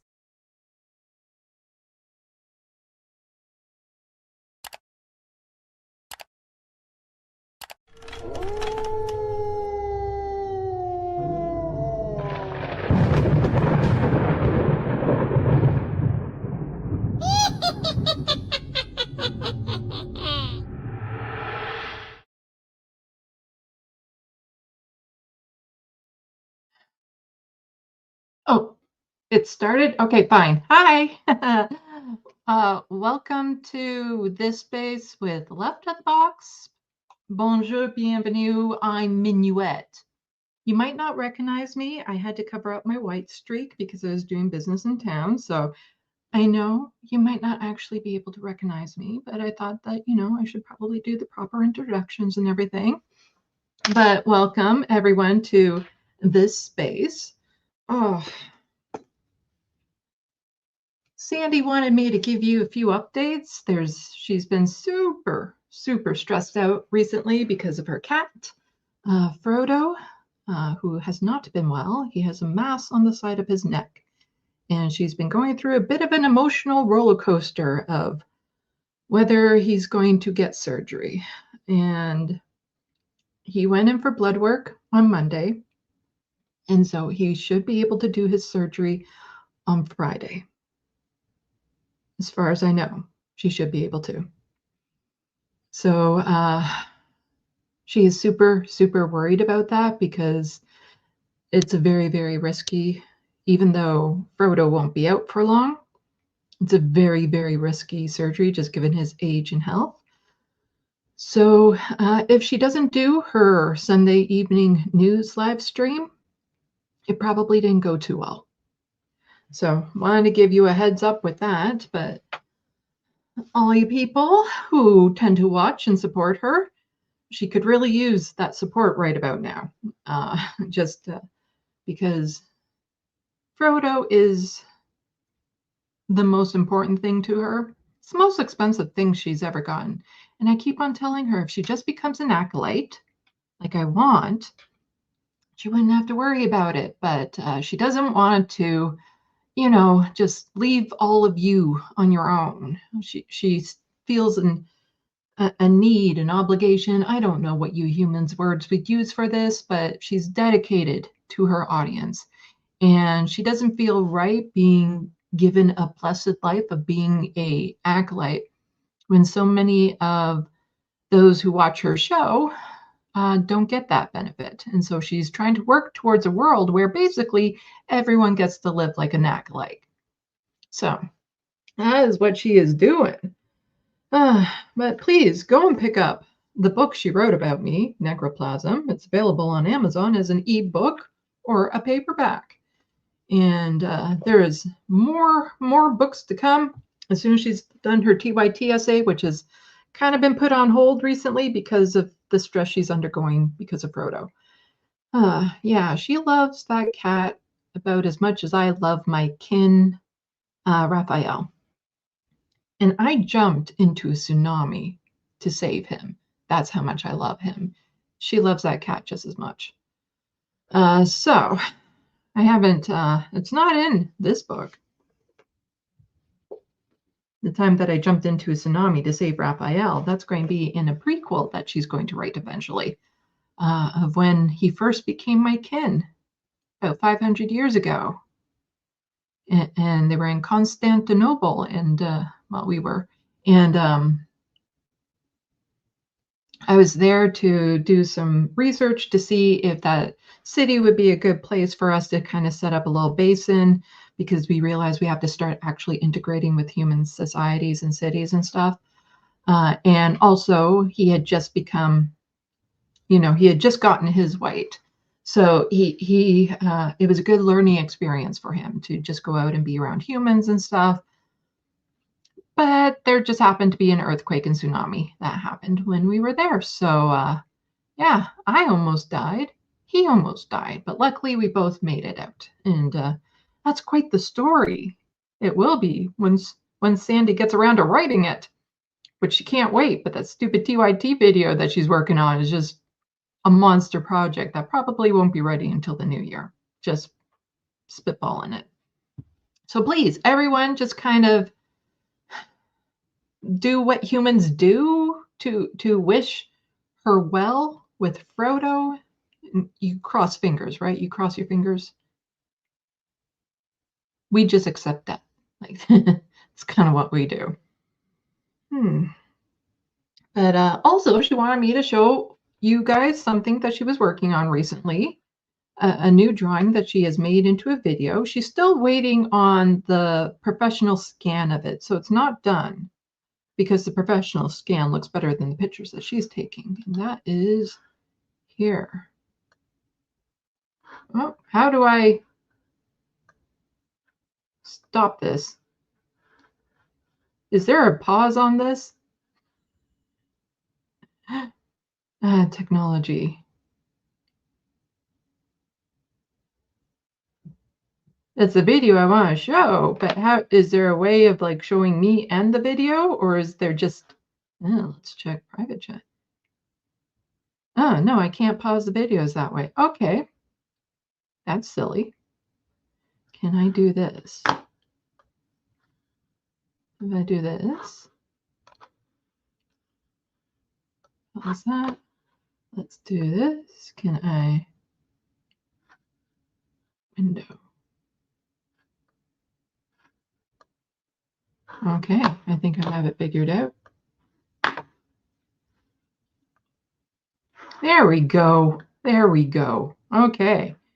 Just took a little bit of figuring out, but this is the doggy drawing that she did for charity, and the video is almost done. She's just waiting for a proper the final professional scan. But you get to see it. There's no sound on it yet either. Huh.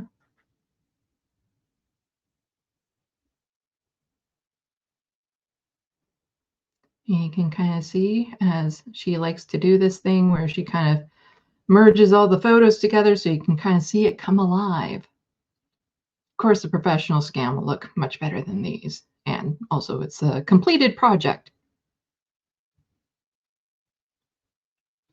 But this is also something that she likes to do to unwind, is to put these videos together once they're all ready, because you know, this type of editing where you have to align all the images just perfectly and stuff, she enjoys doing is that type of like detailed editing and stuff helps her to relax, to focus on something like that.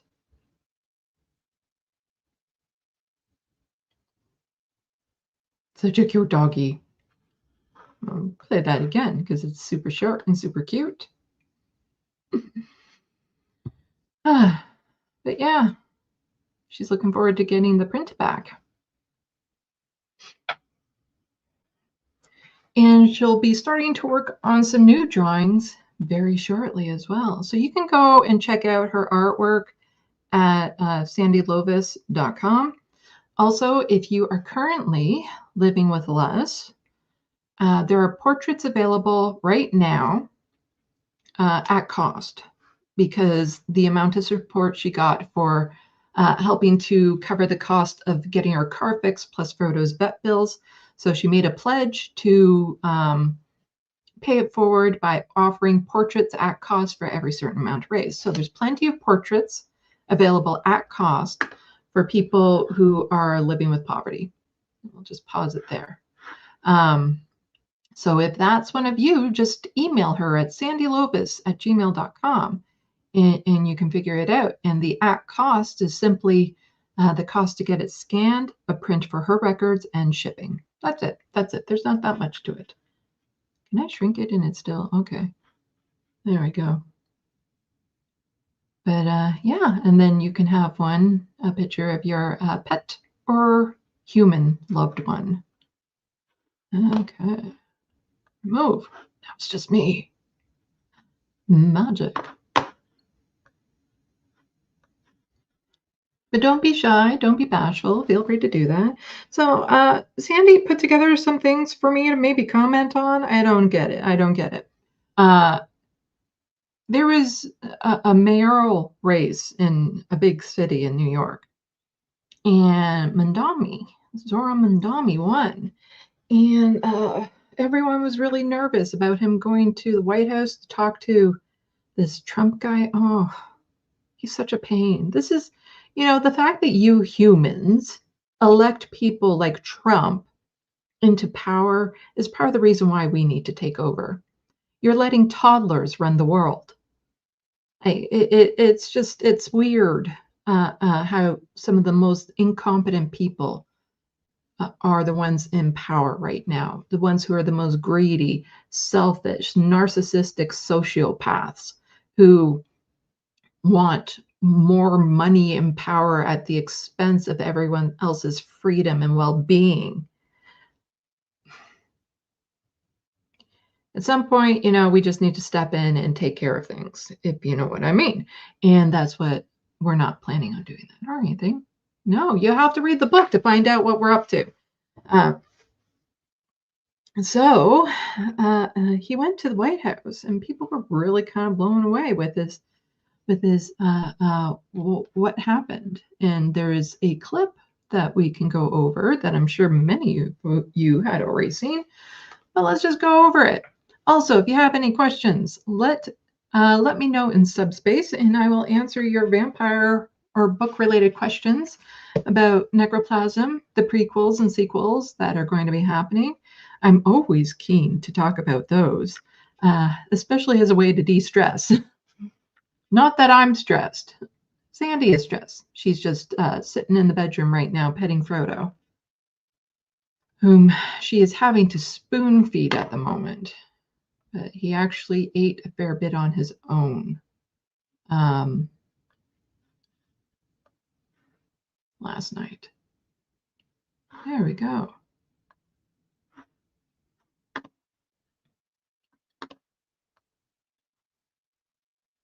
So I don't really care who was tweeting these things. It's just the message. Views. Are you calling the president a fascist?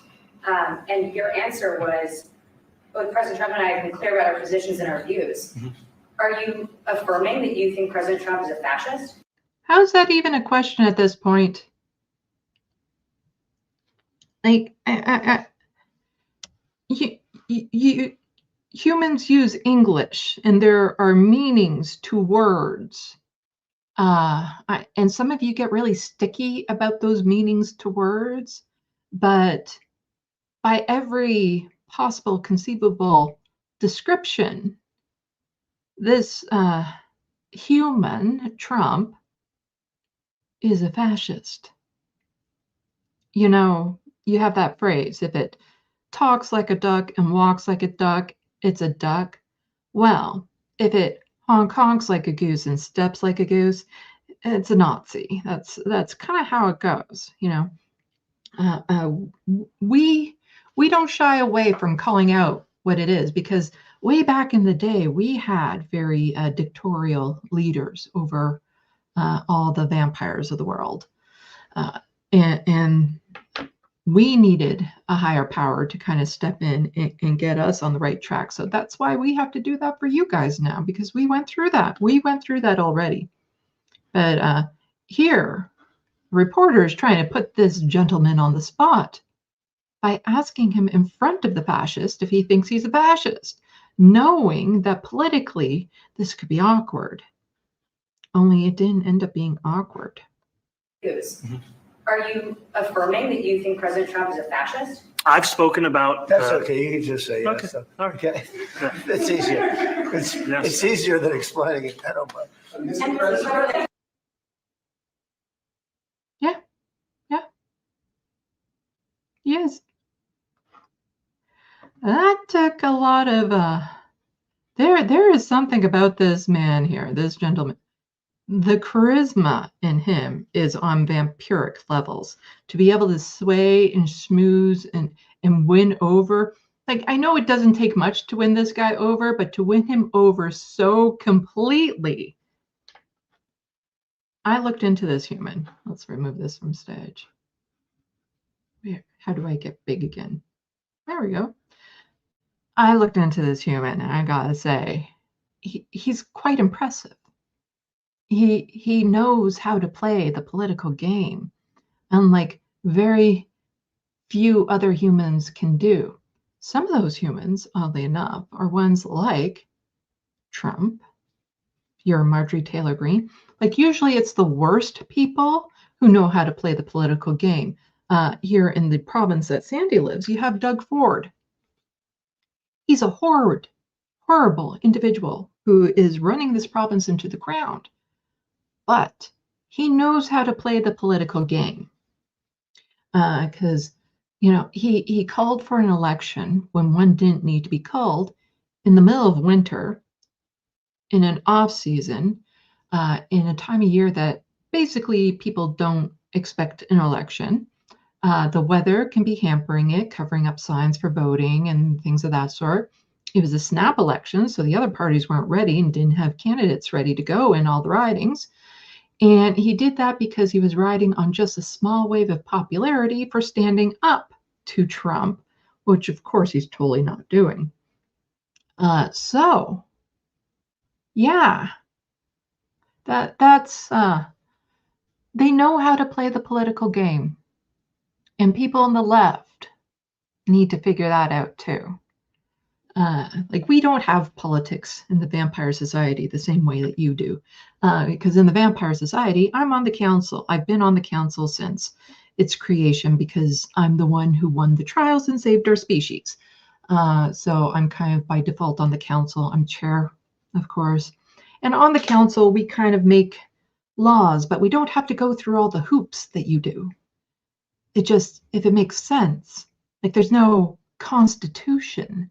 There's no set in stone regulations. Things can be updated as needed.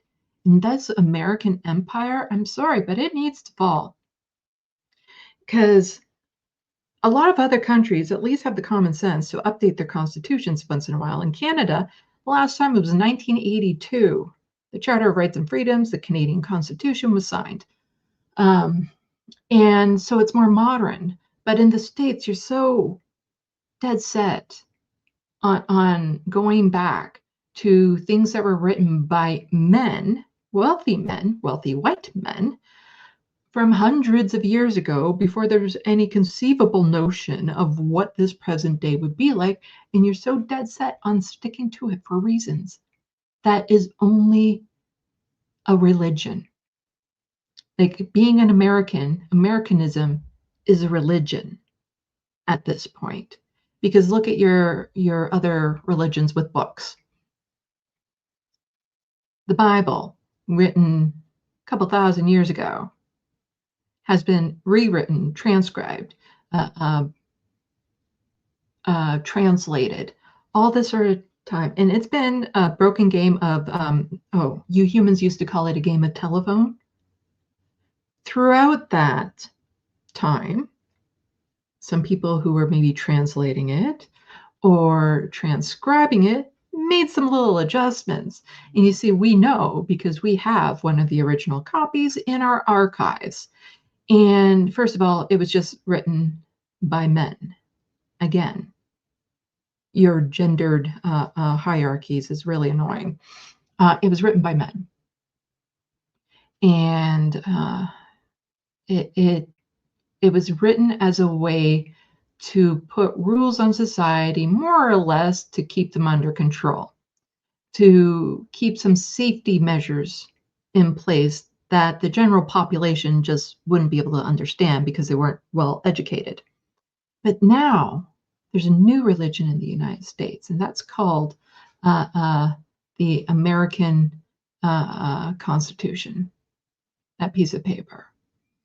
And it rarely ever gets updated, even though it doesn't apply to the modern age. And as much as some of you Americans are so dead set on having all this loyalty to a place that you just happen to be born into, a country that has actually harmed the vast majority of you because of the system it has in place that were primarily set up by these white men a long time ago. It's not made to keep you happy. You see, again, this vampire society that we're in, it's about keeping people, humans and vampires, happy. Because when you do that, they have a certain level of loyalty. You see, our acolytes would never betray us because they see what's happening in the human world. And in our society, in our acolyte societies, we treat them well. They get a basic standard of living that would be, I think, called middle class. Not that you guys know what middle class is anymore. All of their needs are met. Education, healthcare, food, supplies, even luxury things. It's not like they have to go without celebrating things from time to time with your alcohol and type stuff. So they're granted access to even luxury items because it's about surviving and thriving. And when you do that, when you give the people that, they're loyal. But what the American government and all these other right-wing governments are doing are cracking down and restricting people. And they're making people desperate. And when people become desperate, they start lashing out and doing desperate things. And you can't control a population like that. You can try to pound it down as much as you like, but you can never control a population like that because it's like whack-a-mole. You get rid of one rebellion, another one will pop up, usually in response to that. That's not how you run a functioning society. That's not how you progress with science and technology and medicine and all that sort of stuff and standard of living. You have to allow people to be happy, to pursue the things that they feel drawn to. Because right now, there's a lot of brilliant scientists, mathematicians, doctors, artists, writers in the United States that you will never know of because they have been starved. They don't receive proper education. They're stressed about their living situation. Some of them are unhoused. And when you're in those situations, you can't exactly focus on your passions. And so the population is missing out on the treasures these people have and what they could be bringing to society. And this goes for the rest of the world. When you uplift everyone, like we uplift all of our acolytes, and because of that, we get the most brilliant scientists that humans have to offer. And it works well for us because we never have to worry about them rebelling against us, because the alternative to what we give them is the human world. They're not interested. Like, if you had a choice to choose between an Acolyte society and the human society, I'm fairly certain most of you would go for the Acolyte society. Sandee, stubborn. She's very stubborn, and she doesn't want to abandon her audience and all of you before there's a good quality of living amongst regular humans. So I have to wait until we take over the world, pretty much, before she'll become an Acolyte properly. But it's because of her artwork primarily that I want her in, because her artwork is top notch. But yeah, there are better ways of running societies than the ways that you all have been taught, because the societies that you're used to running are dictated by people who have agendas, who want to have societies run a certain way, not out of the betterment of all people, but for their own status. Because Sandee was talking about it on her last news live stream, that you have so many politicians, at least here in Canada, I know it's in the United States as well, who know that the party that they're supporting has gone bad. Because the Conservative Party is just a right-wing hack job now. The Liberal Party is a conservative party. The NDP is a liberal party. They know that the parties they are part of are no longer representative of what they used to stand for. But they don't do anything, even though they absolutely could, because all the people who make it up into office are part of the 1%. You can't run for office in these nations without being part of the 1%. It takes a lot of money and networks and all this sort of stuff in order to be able to do that. So all these politicians are already part of the 1%. And when they do eventually leave politics, they're fine. They'll be able to get another job as a consultant or in a lobbying group or a CEO of some company. They can ride off the fame of the fact that they were a politician, all this sort of stuff. They'll be fine.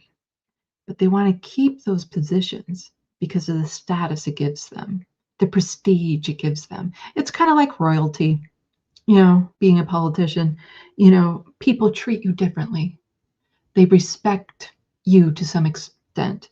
You have something worthwhile to say that you do, that you are. And they don't want to give up that image. They don't want to give up their status as a politician. The money is not what's keeping them there. It's the status. And it is their own ego and status that they are prioritizing over the well-being of the people they're supposed to be representing, which is just beyond absurd. Again, in our vampire society, I am chair of the council, but I have equal status to all other vampires. They tend to put me up on a pedestal because, again, I saved our species during the trials. I don't appreciate it, but they do. But other than that, we all have the same status. We all have a similar quality of life when it comes to where we live, how we live, access to resources. I have to abide by the same rules and regulations as all other vampires. There's no ifs, ands, or buts. We don't have to worry about corruption because we don't use money in our society. We don't need it. We have supplies of human currency so that we can, purchase the supplies and stuff that we need from you humans. But within our society, we don't have money. We don't need it. We just, because we are participating in society, we get a certain level of accommodations. And even the acolytes, they can get some credits and stuff so that they can have luxuries on top of the luxuries that they usually do. If they go above and beyond their regular work schedules, if they do a little extra here and there, but it's not like they're struggling. And they're given what they need to survive. Like, we have some of our own power systems kind of like solar power and stuff that's off grid to you humans.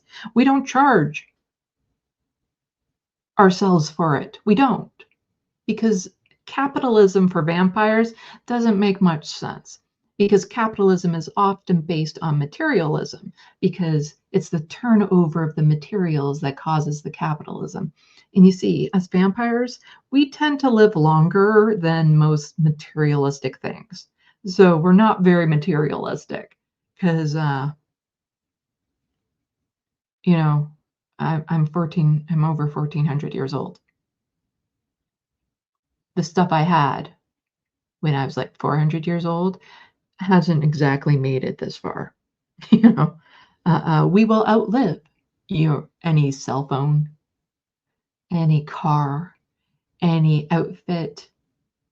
So it's we don't have a need for the material.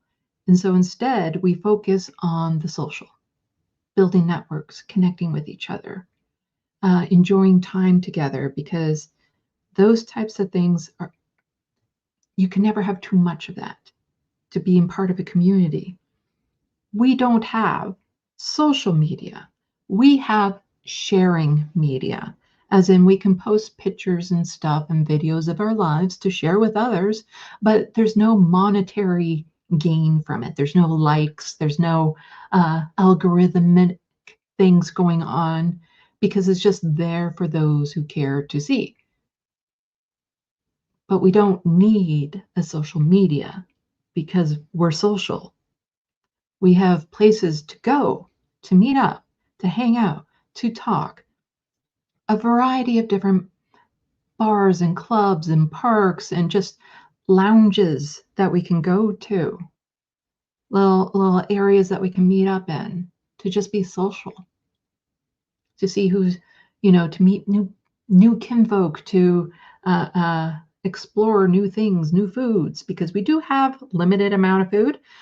We've developed it over the, millennia to have some food and drink that we can eat and enjoy. And so there's one place that I like going to, the Internal Night Lounge, where it's vampires only. Oh, it's such a breath of fresh air there, because I don't have to deal with any of the pesky humans, other than the ones that are like hooked up behind the bar that are being drained for blood, fresh blood. Those are the only humans allowed in there, the ones that don't exit alive type thing. And there we can go, we can play our games, we can have a little bit of food, a little bit of drink, and it's not a financial burden to do these things. And we can meet new kinfolk. But then there's also some bars or lounges where acolytes can go into, and they're allowed alcohol and all this sort of stuff. But it is understood that if an acolyte is in there, they're offering themselves up for a passive feeding. And so if you just want a quick snack or something like that, we can go in there and just pull over an acolyte and take a little nibble. Yeah.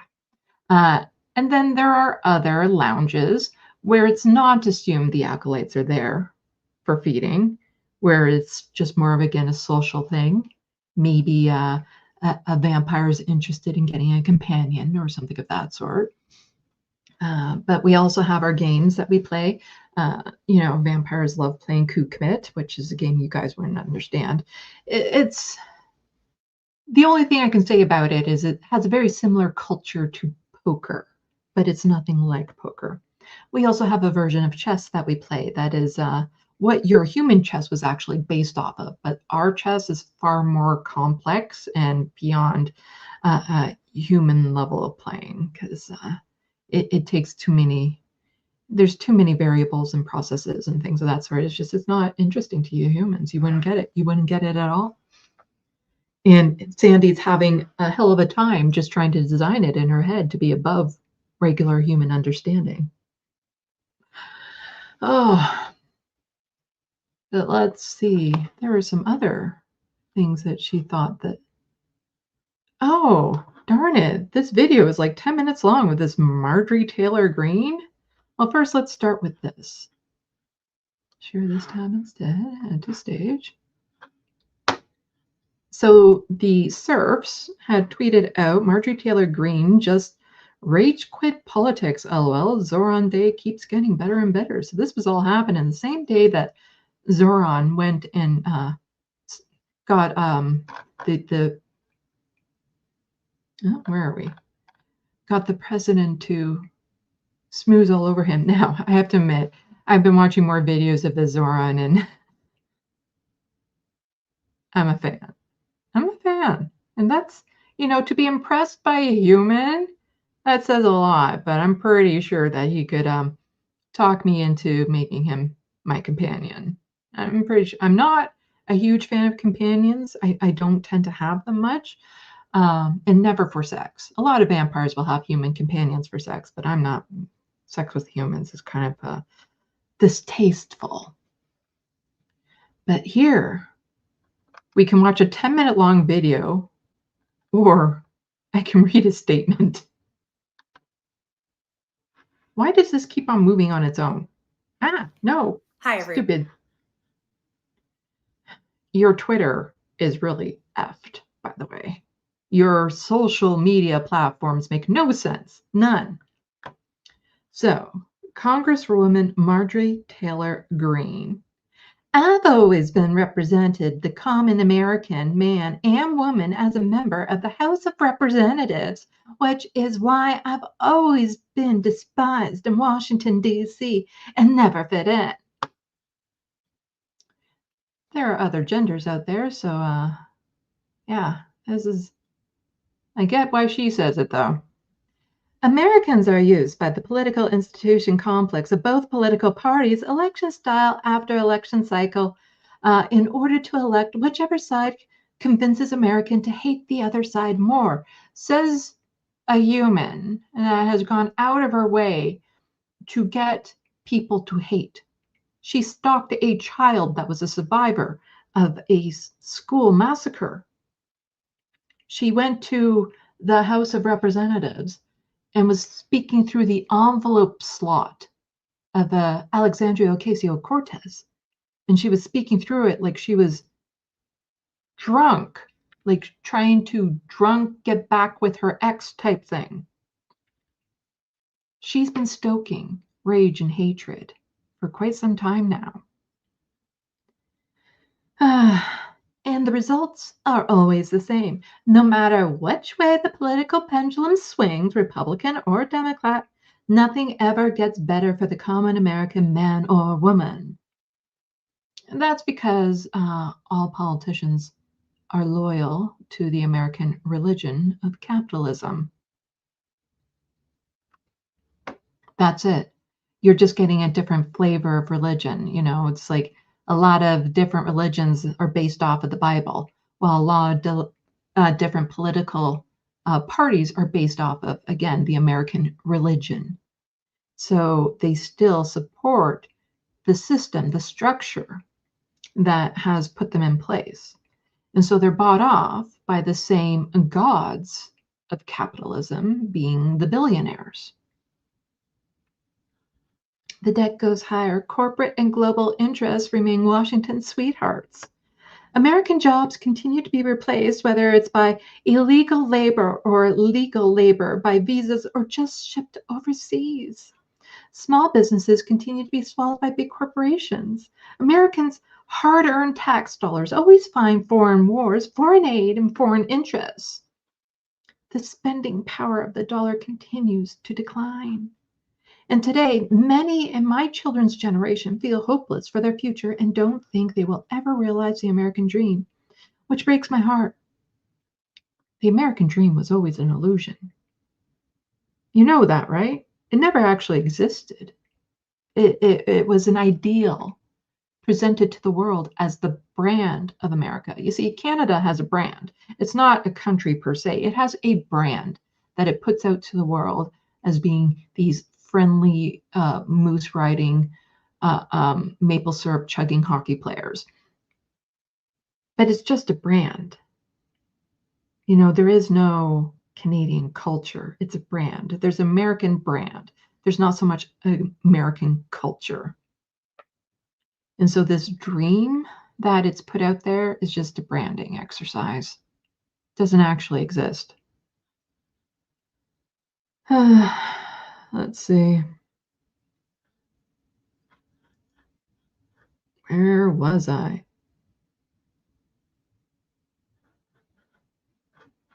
I ran for Congress in 2020 and I fought every single day believing that Make America Great Again meant America first.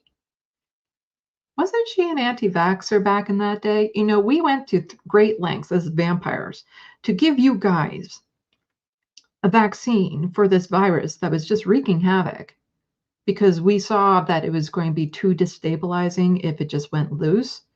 And then you humans just freaked the fuck out. Like completely, because of people like her. And this idea of, you know, America first. To some extent, you have to make sure your oxygen mask is on first before you put on another oxygen mask, but it's not about any one nation first. It should be about the well-being of people. Systems put in place to uplift people in general. And American first often is done on the backs of destroying other nations.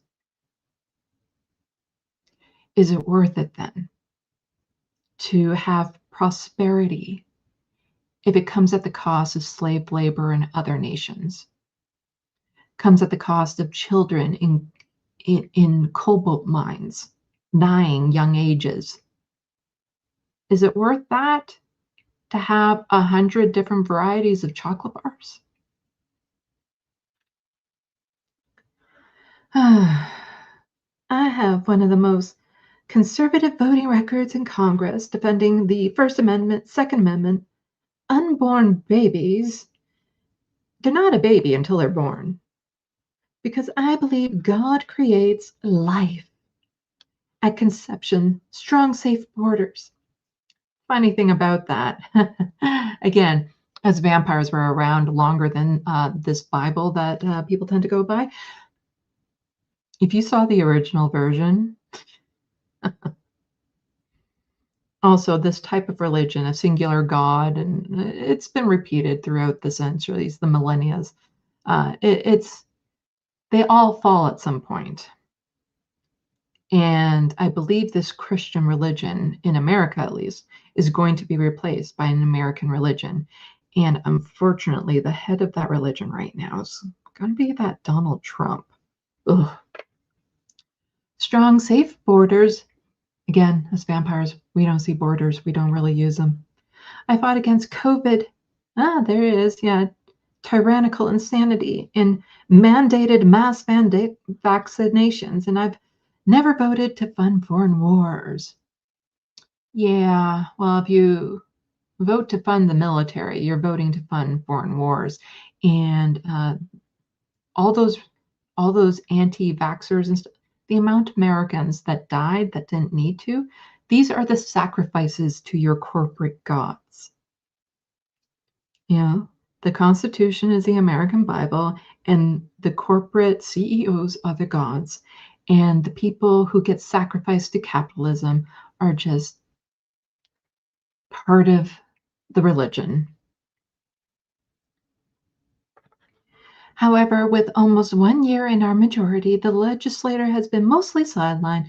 We endured an 8-week shutdown, wrongly resulting in the House not working for the entire time. And we are entering campaign season, which means all courage leaves and only safe campaign re-election mode is turned on. Yeah. Hey, this is about as long-winded as her video.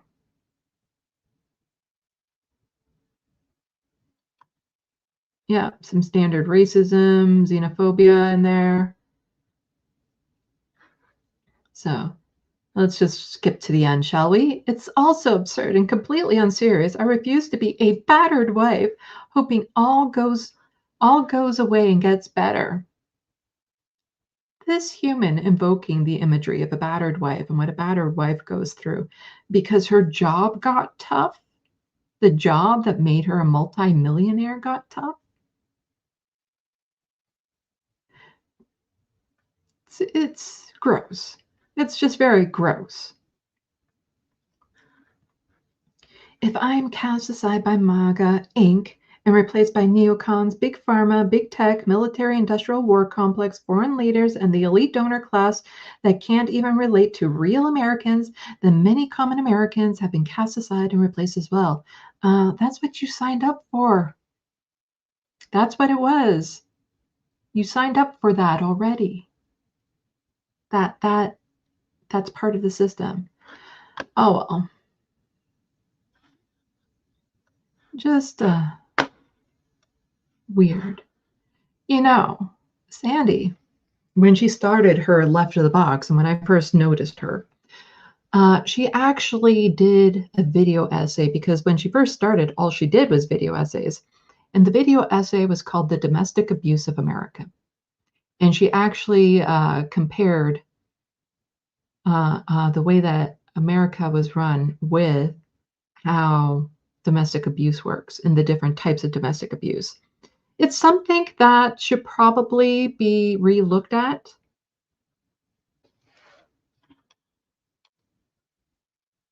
Yes.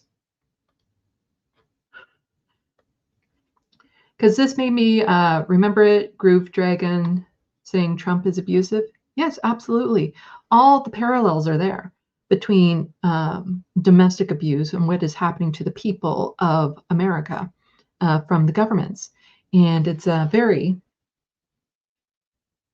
stark, these comparisons. And yeah, it's probably, let me know if I should pass it on. And let Sandee know if she should redo that video essay. Maybe update it a bit.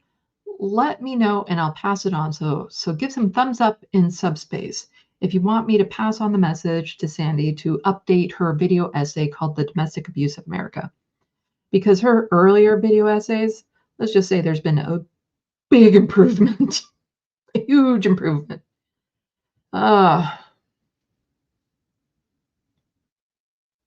Let's just see. Groove Dragon saying The Bitten and Smitten, story of Vampire and the Mayor. That might be a chapter. Earth Bay Comey saying MTG's net worth is estimated at 25 million as of November 2025. Yes. Yes. Absolutely. Politicians go into politics to make money, not make change for the people. Oh. Let's see what else. There was also this thing that happened on your social media where, you see, here's what's frustrating about humans that need to rely on things like Twitter and YouTube for their jobs, is that we don't get a say in how these platforms are run. And really, we should. There should be some sort of pull or cooperative done so that those who make money for the platforms actually have say in how it's run. That would make a lot of sense to me. Because with your Twitter, which apparently has been renamed, but nobody actually calls it by the new name, there's now a feature where you can find out what country people were from when they signed up. Dun, dun, dun. Let's see. I go here and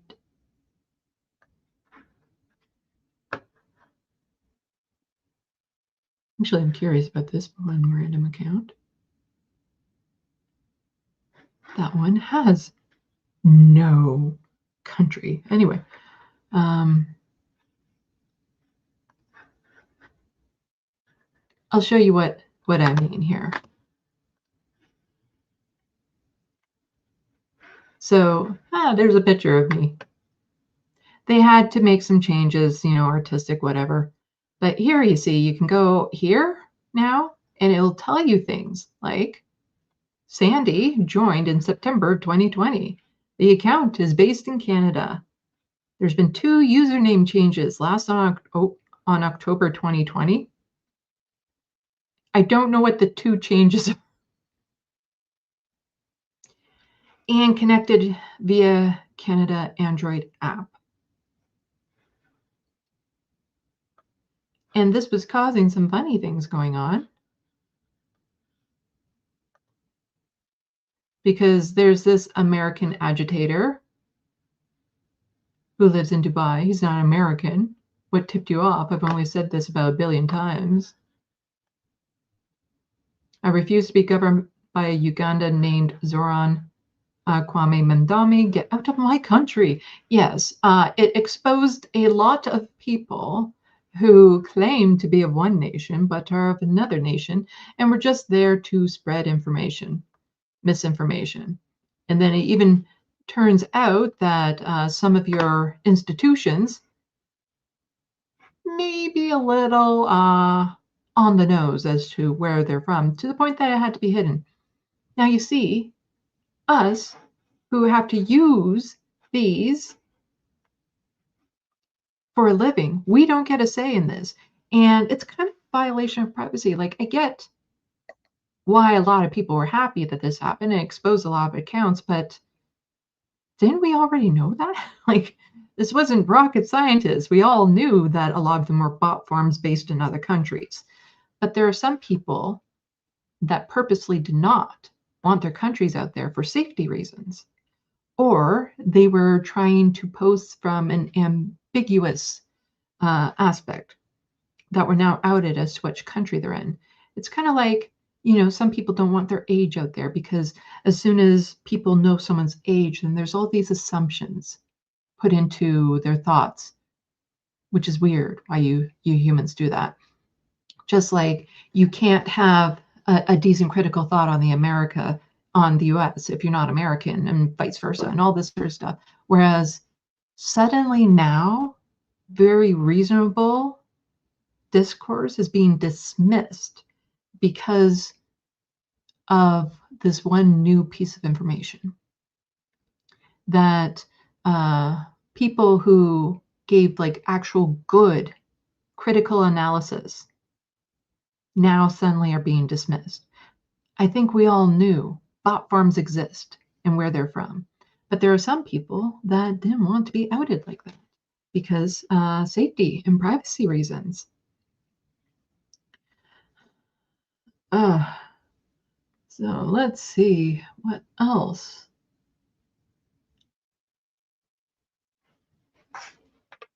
Hello, Teeny Tiger TV.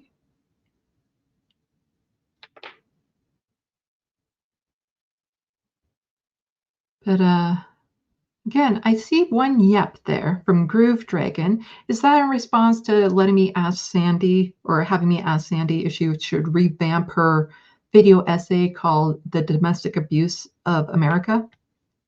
You can go back and watch it. It's pretty bad. She hadn't found her groove yet.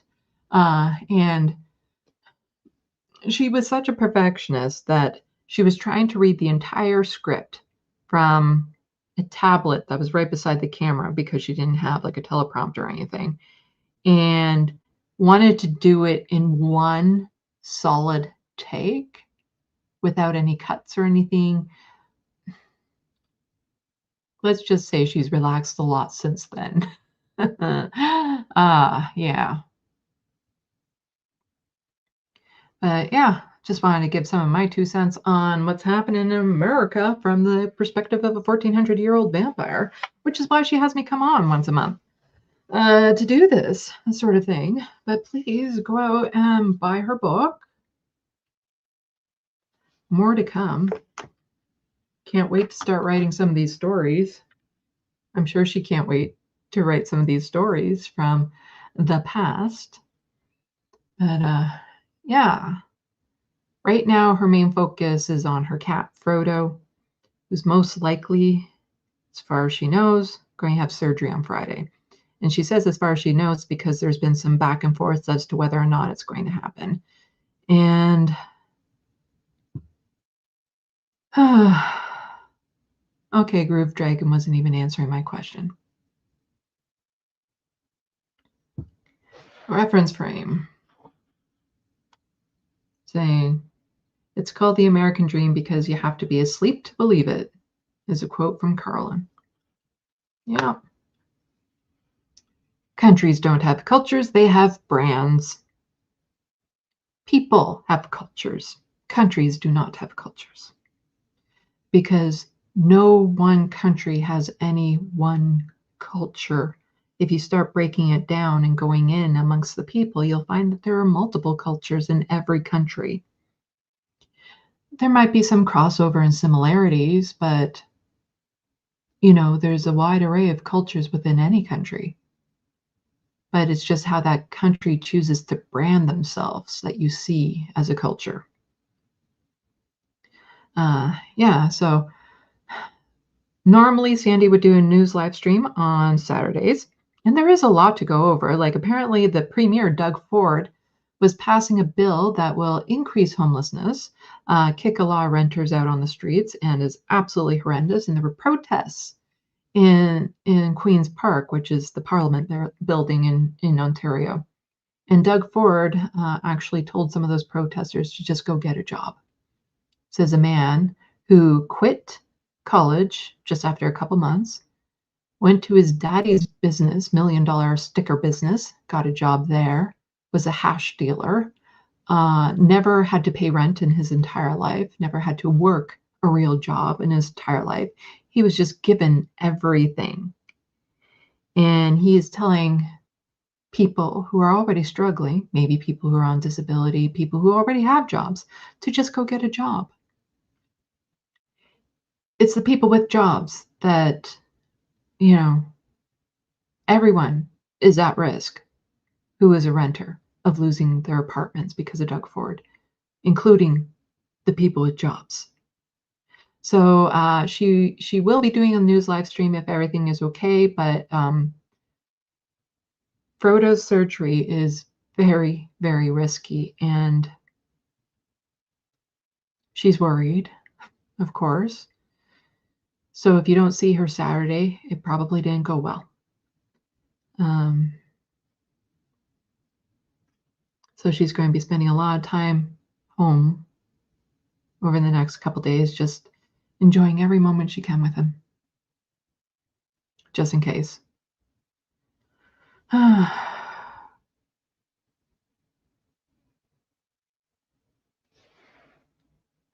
what's going on here? Johnny Too Late, reminder, send your artwork for the Letterhack's birthday art challenge of your art to this space host, producer Nick, to letterhack@gmail.com or Matt on Discord. Ooh. Please include a message of consent to credit you and allow your artwork to be shown publicly on this space. Art submission due by December 10th. What is this? What is this? I do not know of this. Do I have to be doing some artwork?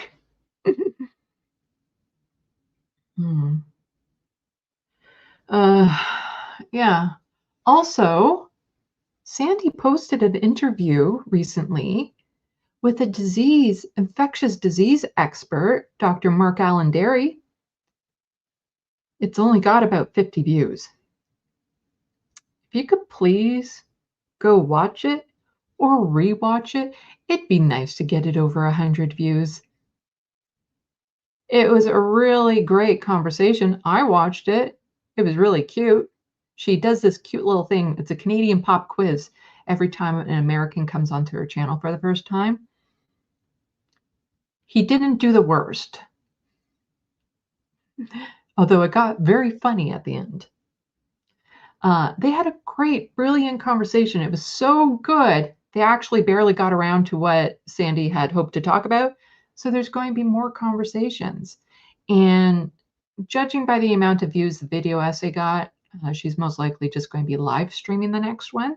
So it won't look as clean, as professional as the one she posted, but it's more likely to get more views to get that out there. But please, please, please go and watch that video essay, because this is very disconcerting for Sandee when she posts a video essay or interview that's not live, because she's putting a year's worth of work into her TYT video essay and is deathly terrified it won't even make 500 views.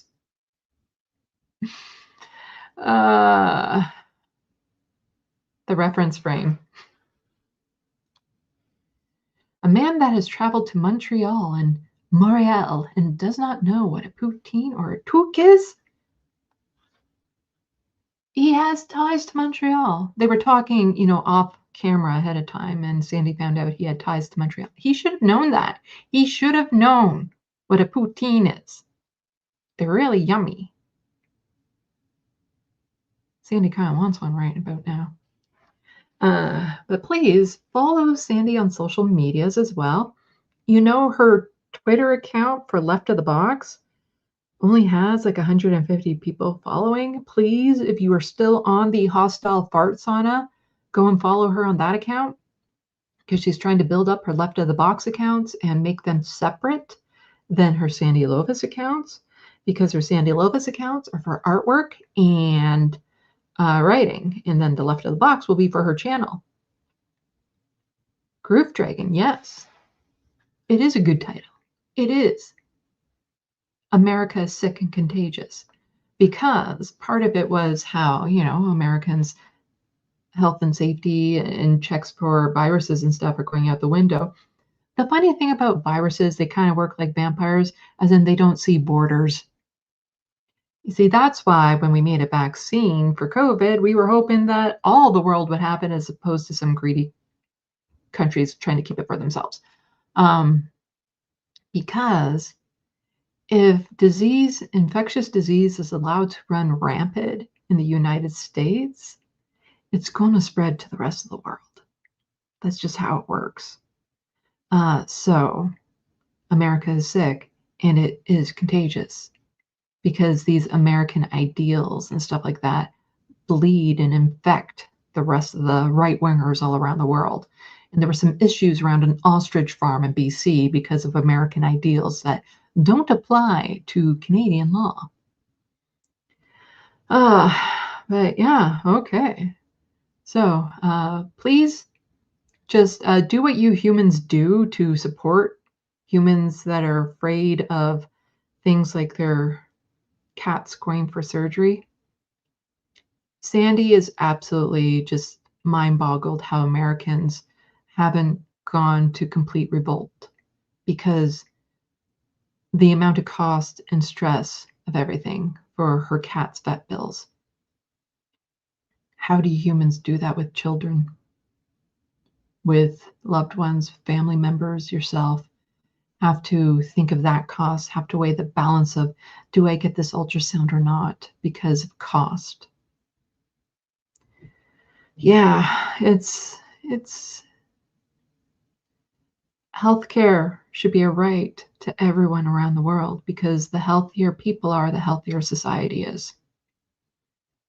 But yeah, fingers crossed for her dear sweet cat, Frodo, that he makes it through the surgery and comes out okay on the other end. And if you can help financially support her for that, she would appreciate that. And if you go to her YouTube channel, you'll find PayPal links, or you can just send an e-transfer if you're Canadian to sandeelovas@gmail.com, and that will help. But the next time you'll see me is, I don't know what the plan is over the holidays for this space, but it'll still be the last Wednesday of the month. You'll see me, Minuet. Go buy the book. Salut, à la prochaine. Thank you for watching and stay tuned. I'm Minuet, wishing your tomorrow is better than your today.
cancel culture is about canceling. Up yours. Woke moralists. Up yours. Systematic bullying that's happening. And they believe that Cocaína.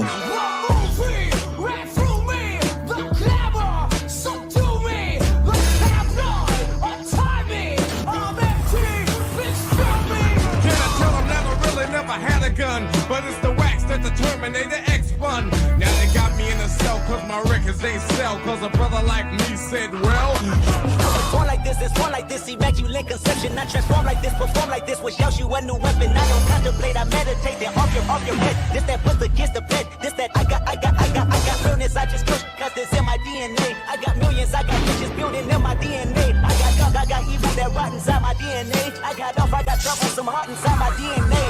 They seem animalistic is what I mean. No, they're worse than animals. the woke mob, they ruin everything. They stop Ben Shapiro from going to events and speaking. They stop Ann Coulter from doing it. I will never surrender even a single inch of ground to a pitchfork mob. You never cave to the mob. We will never bow to the mob. Ever. No matter what. Do you see the final expression of cancel culture in terrorist groups like We'll see who cancels who. They want you to comply. Hey, welcome everybody. Hello. Hey. We're early today, which means we're only 5 minutes late, and we have a special guest. Brandon Sutton is back. Hey, Brandon. Hey, it's nice to be back. Happy to have you back. Nice to see everybody. Hope you all had a wonderful week. I feel like we really crushed it by being super early this week, by only being, well, I guess 7 minutes technically early. I feel like the audience should be extra thankful because this is our last episode before Thanksgiving, so we're off next week. So this is a present for them. Thanksgiving, what's that? Oh, right. Weird American Canadians holiday. here don't know what we're talking about, right? Yeah. Isn't that the football day where all y'all watch football with the family? I don't. I don't. No, I don't. Relatives gets to talk about racism. I watch soccer. What are you watching? Oh, okay. Got it. Yeah. I don't watch anything. I play video games and nap and put up Christmas decorations. You don't make a sounds tradition. like fun though. It is, yeah. Do they celebrate in the UK, Brandon? No, but they do celebrate in Canada. They celebrate Thanksgiving in Canada. Just In like not- October, which is crazy. Yeah.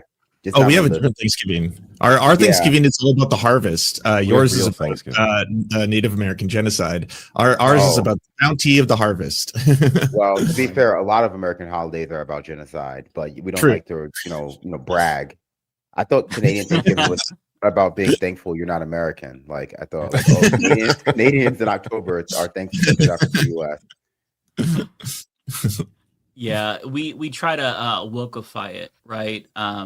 At least the good people try to wokeify it in the United States to where Thanksgiving isn't about genocide. It's more about like trying to be thankful for your family and not thankful that we are on stolen land. We try to make it better to make ourselves feel better, but yeah. Yeah, that's true. As a Black American, Thanksgiving is mostly about my most annoying holiday prank, my most annoying family member praying too long at the dinner table. That's a lot of what Thanksgiving is. It's the most annoying oldest member of my family giving an extra long prayer before anyone's allowed to eat. Oh, really? I never considered that. Like people did the whole. I mean, I know some people who are religious pray before every meal, but I never considered that like people actually do this is what we're thankful for Thanksgiving, and they do the long whole thing, right? Wow. Because my family does not do that. Well, I'm just a little bit more American than most, so I don't know how to say. I will say, I mean, I don't think my family is very religious. I think we're like American religious, which like includes being thankful on Thanksgiving, which is a type of Christian religion. Right. Mm-hmm. Right. Yeah, my family's just a mess. So I don't. It's just no a one's. Your family's a mess. Okay, well, how many MAGA family members do you have? Oh yeah, we actually don't have any in the core family. That Your family's not a mess then. You're normal. Yeah, You're we're good. not. So, Mike, do you see your MAGA family members for Thanksgiving? No. I have Thanksgiving mostly with the liberal side of my family. Okay. That's good. But I haven't seen Are they split in two, like right down the middle? Like there's the liberal family and there's the MAGA family? My husband's side is the liberal family and my side is the conservative family. So I haven't seen the conservative side in a year now. And that's going to continue in perpetuity because I have no interest in seeing them and dealing with that bullshit because you Very can't fair. you can't have a ceasefire. I can agree personally to not talk about politics, but like you'll just be in the kitchen and they'll be like, "Oh, with some woke turkey." Like they can't. Woke turkey. Just like as an example, right? So It's like inserted everywhere. they'll find some way to shoehorn it into the conversation, and they know what I do online. Wow. Hi, if you're watching. So they find ways to like antagonize me. So Oh, it's yeah, just that's not worth impossible. So it's just like I'm good. I don't need to eat with you. I'll eat with myself and my dogs and my husband, and then that's that. Have you considered that maybe that's their like way of hinting at you that they want to be invited onto your YouTube channel as a guest? Like Oh, for you they've to said they interview them wanted and to. talk They want to with them debate about me on politics? camera. Oh, Yeah. oh, you got to do it. You haven't done it yet. You No. got to do that. I will not platform them because I feel like honestly their views are indistinguishable from like Adolf Hitler's. Like so much worse than the average Republican. So that is not going to happen. Really? Straight up Well, Hitler you are shit. Straight up Hitler shit. Yeah. Yeah. You're in Oregon. I'm in Oregon, yeah, but there's a Wow. lot of brain rot in my family, and Oregon. You go outside of Portland, and gets very rural. So yeah, I will not be platforming any family member ever because I feel like they wasn't actually. Oregon originally. Wasn't that the state that was originally set up to be an all-white like ethno state? or Oregon is a something? very racist state. Like it's blue, but don't be fooled. It is a very racist state. But Portland's where it's cool. Like I've loved seeing Portland. Yeah, Right. area, Portland. It's yeah. great, but like it's lib utopia in the Tri-Cities area. Portland, Beaverton, Vancouver. You travel across state lines. But if you deviate like 15, 20 minutes outside of Portland, you're gonna see some fucking Confederate flags. You're gonna see the MAGA, coal rolling trucks and shit like that. But you know what? Crazy. Isn't that every state though? Like I feel like if I Probably. leave one of even one of the medium-sized cities in New York State, like go upstate, and you probably find plenty of Confederate flags for some reason in New York. But it's all about that heritage that those upstate New Yorkers have, right? Yeah, Southern heritage. When you're from the Pacific Northwest or the East Coast, it's funny. No, it's true. A lot of northern cities were sundown towns. A lot of northern states had like consent decrees when it came to the Voting Rights Act that you don't hear about because they're not in the South. Right. The one benefit that I will say is that if you live in a really rural or conservative area, there's usually a really good like activist group that's super tight knit because of how insane everybody else is, and so they do a good job at keeping each other sane and do mutual aid. Like there's a couple of groups near me that are really fantastic and safe as well. Yeah, lots of immigrant outreach right now. So it is the one benefit. I mean, you have that in liberal cities, obviously, but like the groups I think are so much more personable and tight knit just because of the climates that they're in. So that's one benefit. They're there if you can find them. You just have to look for them. So what's in the news, guys? What's going on today or this week to cover? Well, I think first I want to quickly mention the interesting news. It's not much to talk about, but it's interesting too because it just broke a couple of hours ago. Representative Nadia Vasquez of New York is retiring. She's not running again. She is the congresswoman who basically her district covers all of the commie corridor in Queens and Brooklyn. So we're about to get another, it seems very likely, we're going to get another DSA member in the United States House of Representatives and Congress. I've already seen people float the name Julia Salazar, that'd be great. who's a state senator, or Tiffany Caban, who is a city councilwoman.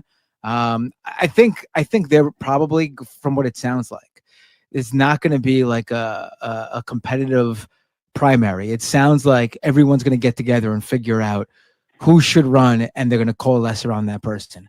As of now, maybe those talks break down, but it's only hours in now. But from what I'm seeing online, no one is announcing they're running because everyone wants to get together and figure out what to do.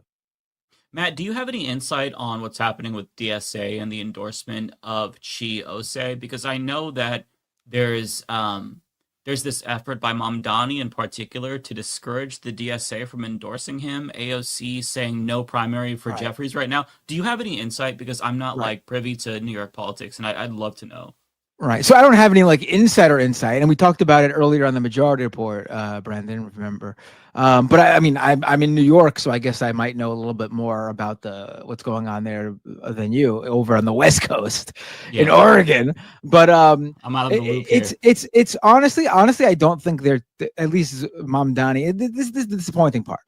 I wish he would just actually say why he doesn't want to endorse. He doesn't want DSA to endorse Shakes. I don't think it's the reason he's giving, which is now is not the time. I mean, this is the guy who literally was just running as the upstart, no chance 1% in the polls candidate. Literally on the election the day before election day, walked through Manhattan holding a banner saying our time is now saying that this is not the time for that. I don't think that's the reason. I think my understanding is that there are forces within the DSA in New York, the New York City chapter of the DSA, who don't trust Che Ose entirely. He wasn't always a DSA member. From what I recall, he was a little bit critical about the DSA, and this is not knocking him. I think he's a good city councilman. He's definitely a progressive and a leftist, but this is just what it is. And he literally just rejoined DSA like a week ago, and I think it seemed. So I think some people see it as, he's being a bit of an opportunist, trying to join back in DSA and hoping they'll endorse him so he can use their on the ground game to help. I don't care about any of that. I think he's shown himself to be a good city councilman. He's got good politics. And he's not Jeffries. He's not Jeffries. Yeah, that seems to be like. I mean, I think at this point. Think another thing that I think Emma, if I recall, brought it up. There might be feelings that Jabari Brisport, who is a state assembly member I think he's a state assembly member in that district, is a more liked potential candidate by the DSA, and they might want to be saving a potential primary run for him, even if he doesn't do it this time around.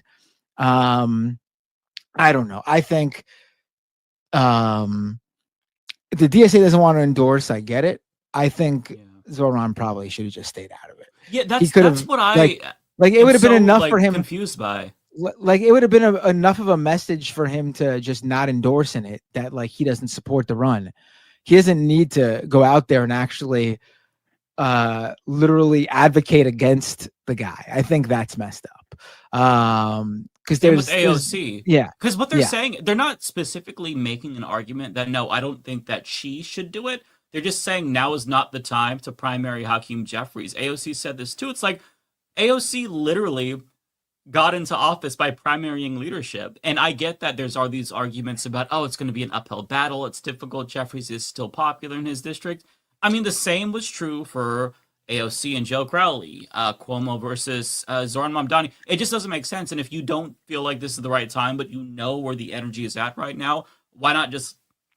Because you're just it's just I disagree on this for sure, 100%. I mean, even if you think he's going to lose and you don't want to endorse him, we've heard time and time again, one of like the mottos of being a leftist is the feel good rhetoric of, even if we lose, we push that person to the left. You know what I mean? Exactly. I mean, we literally hear, and it's the truth because I worked on that campaign. how Cynthia Nixon's basically no chance campaign to defeat Andrew Cuomo for governor back in 2018 helped lead to Andrew Cuomo being such a weak candidate. They literally learned from her failed campaign to overthrow him. And apparently, from what I understand, they used some of those lessons they learned to help Mamdani beat Cuomo for mayor this time around. I mean, let Che run against Jeffries, and you'll learn some things about where if he loses, you'll learn some things about where in the district you need to work on, what groups you need to reach out to. You'll learn a lot from even a loss there. I don't get it. Yeah, it makes no sense. And like, if they are doing this and seemingly defying the overall like base, like where the momentum is, they have to understand how demoralizing this is. If people see this and they're like, oh, as soon as they get elected, they get defanged or deballed or neutered in some way, and they automatically capitulate to the establishment when the establishment doesn't give a fuck about them. Like, Jeffries endorsed Mamdani, like 2 weeks before the election? He doesn't care about you. You have no reason to pay fealty to him. I understand Catherine Hochul, because Mamdani wants a working relationship with her. That makes sense, so you don't want to ruffle feathers there. But, like, if Jeffries is getting primaried, just let it happen and step back and just stay out. Yeah. I genuinely am so like baffled by this. Not just because like, you know, even if they don't agree, it's just bad politically to be like, no, you can't primary Jeffries right now. Don't do that. It makes no sense to me. Like in the kindest way, I guess, if you want to make this argument, but also doesn't make sense because they could easily find a replacement for him who's just as leftist. He doesn't want to lose a city councilman who will be on his side voting for his agenda. But again, Che is going to be, if he won, he'd be replaced by someone with very similar politics. This is, you know, I don't get it. I think it's very, and I think it makes them look not so great. And this is just, you know, I still like Mamdani and AOC, obviously, but I think this is the wrong move. It's completely incoherent with the message that you were just sharing, saying it is our time is now, and then days later going, no, not our time there. It just doesn't make any sense. To address the super chat that Tim just sent in regarding Zoran and DSA, I saw reports that the concern is Jeffries is far too popular in his district to waste DSA funds and resources supporting this campaign when it could be used on change in the city. I get that, but like DSA doesn't necessarily have to endorse him if they feel that way. I understand them trying to be selective, but like you don't try to block the primary, you know, from happening altogether. That's my main contention. Yeah, we're not arguing that the DSA and Mamdani need to endorse Che. It is well within their right to both of them groups, Mamdani and to stay out of it. But they're not staying out of it. They're actively getting involved. I mean, DSA has to. So this doesn't work for the DSA, but Zoran Mamdani is actively getting involved to convince Che not to run in the primary. Period. That's one thing he's doing. But then also to convince the DSA not to endorse Che. And I think. I mean, I think it's just the wrong move. It's completely against the message he had. If you think Che's going to lose, then just let him. You don't need to endorse him, and that's fine. But just to try to hold him back is completely. I don't get the calculus there. There's another question regarding this that's interesting by Ryan, who says thoughts on Blake primarying Torres. Michael Blake. Torres is terrible, but Michael Blake apparently was at APAC conference and a Johnny-come-lately progressive. I'll take a Johnny-come-lately former APAC speaker as opposed to the loudest cheerleader for genocide in the House right now. That's my opinion. Right.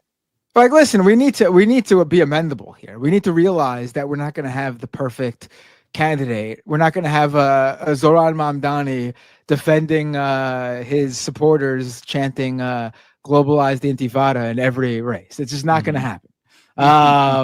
It's just not going to happen.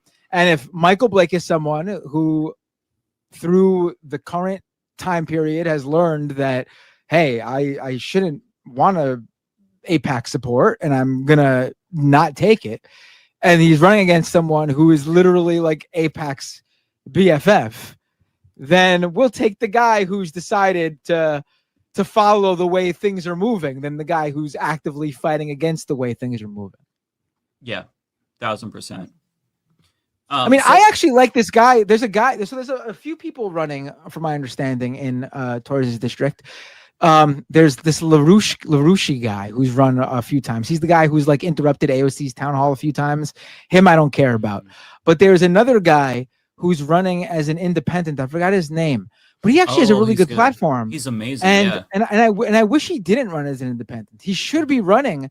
I get people's aversion to doing that, but you're in New York. There is no lane for an independent. I'm sorry. I mean, Andrew Cuomo just probably ran the greatest independent campaign in New York history, and he still sucked ass. I mean, that's how, like, he got like 42% of the vote. That's probably an amazing independent campaign in New York. I don't think any independent candidate in New York's ever got 42%.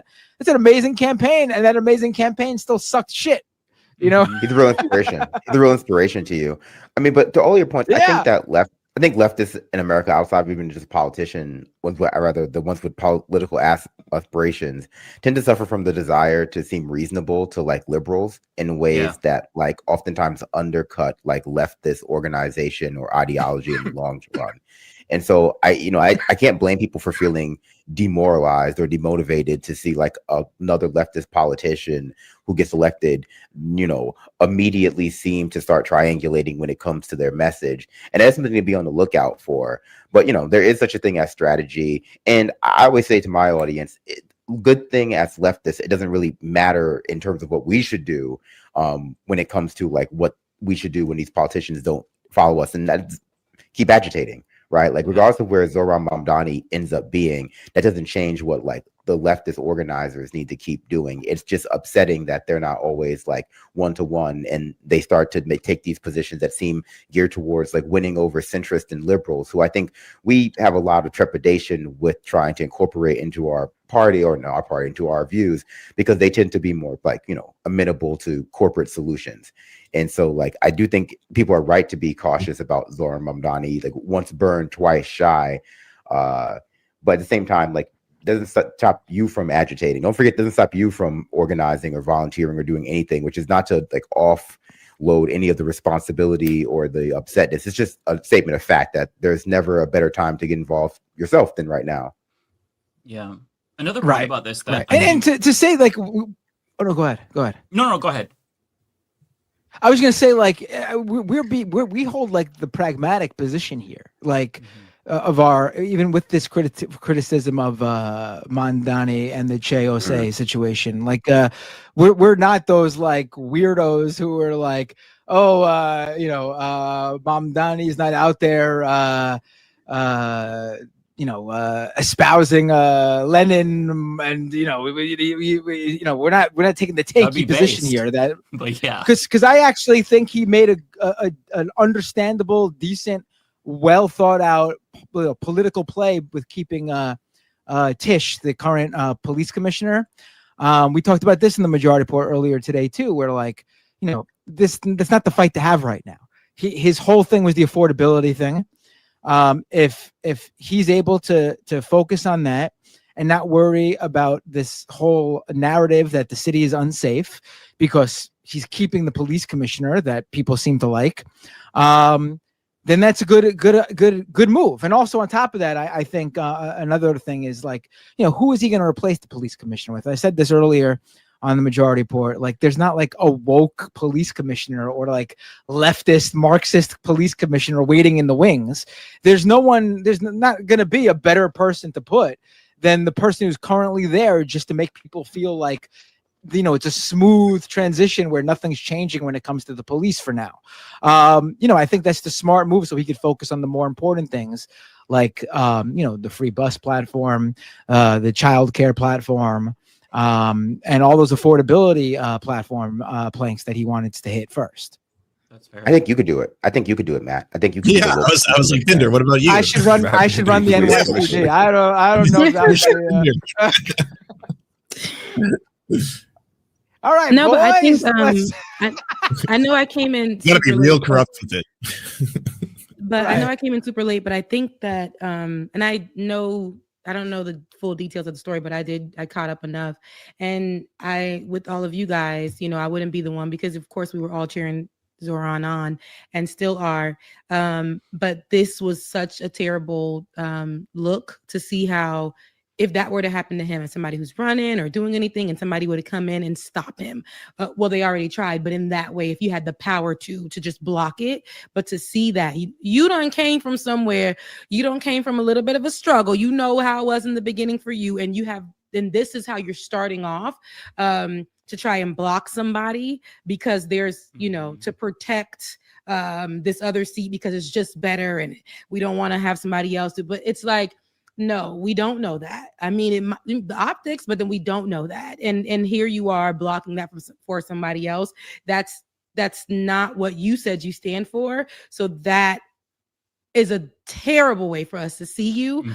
So hopefully there's a fix. So hopefully there's like, so I don't really know how you did it, right? You did it. It's done. You try to block this man from at least getting the vote, from something like at least getting the chance, you know, to get ahead, and just to know that it's coming from somebody who just experienced or could have experienced this themselves in so many different ways, even from AOC. So that's why I'm like, it does. Sometimes they do things that just seem more right leaning, but it just reminds me that this is the game of politics at the end of the day.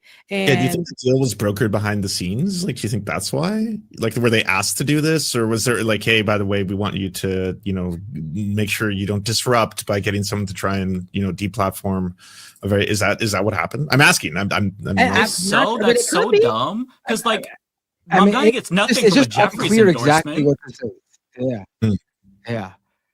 I just think he should have just stayed out. He didn't have to endorse Jay. He didn't have to do what he did. He just should have. The smart move would have been to stay out, and he could have just said, "I'm going to let the process play out." It just, that to me would have been the right move if he doesn't like Jay or doesn't want Jay in that seat or running. Just stay out. I mean, that's literally what Jeffries did to you. He just stayed out. So you should just stay. You should just return the favor by just staying out too.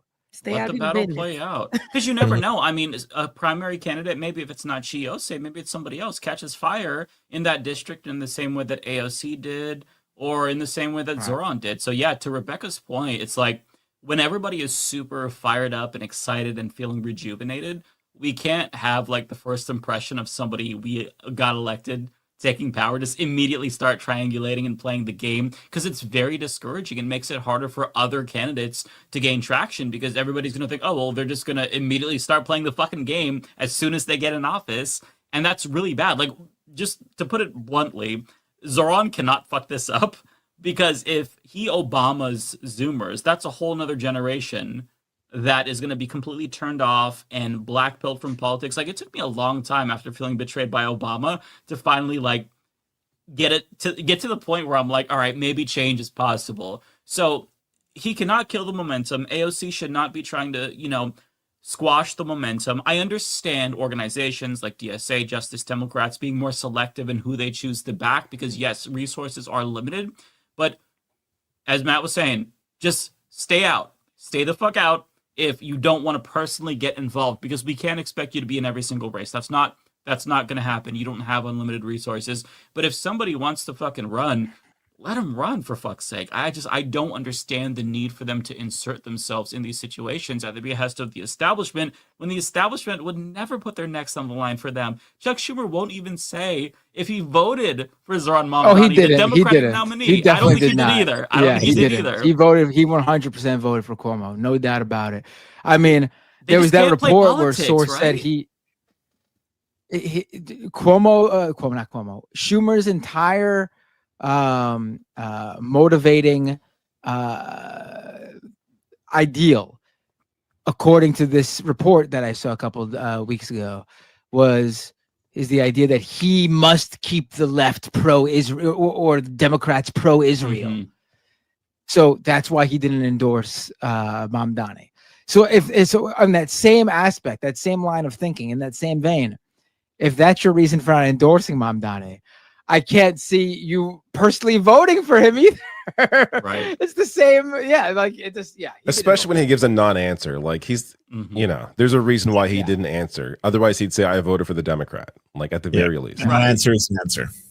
Yeah. Exactly.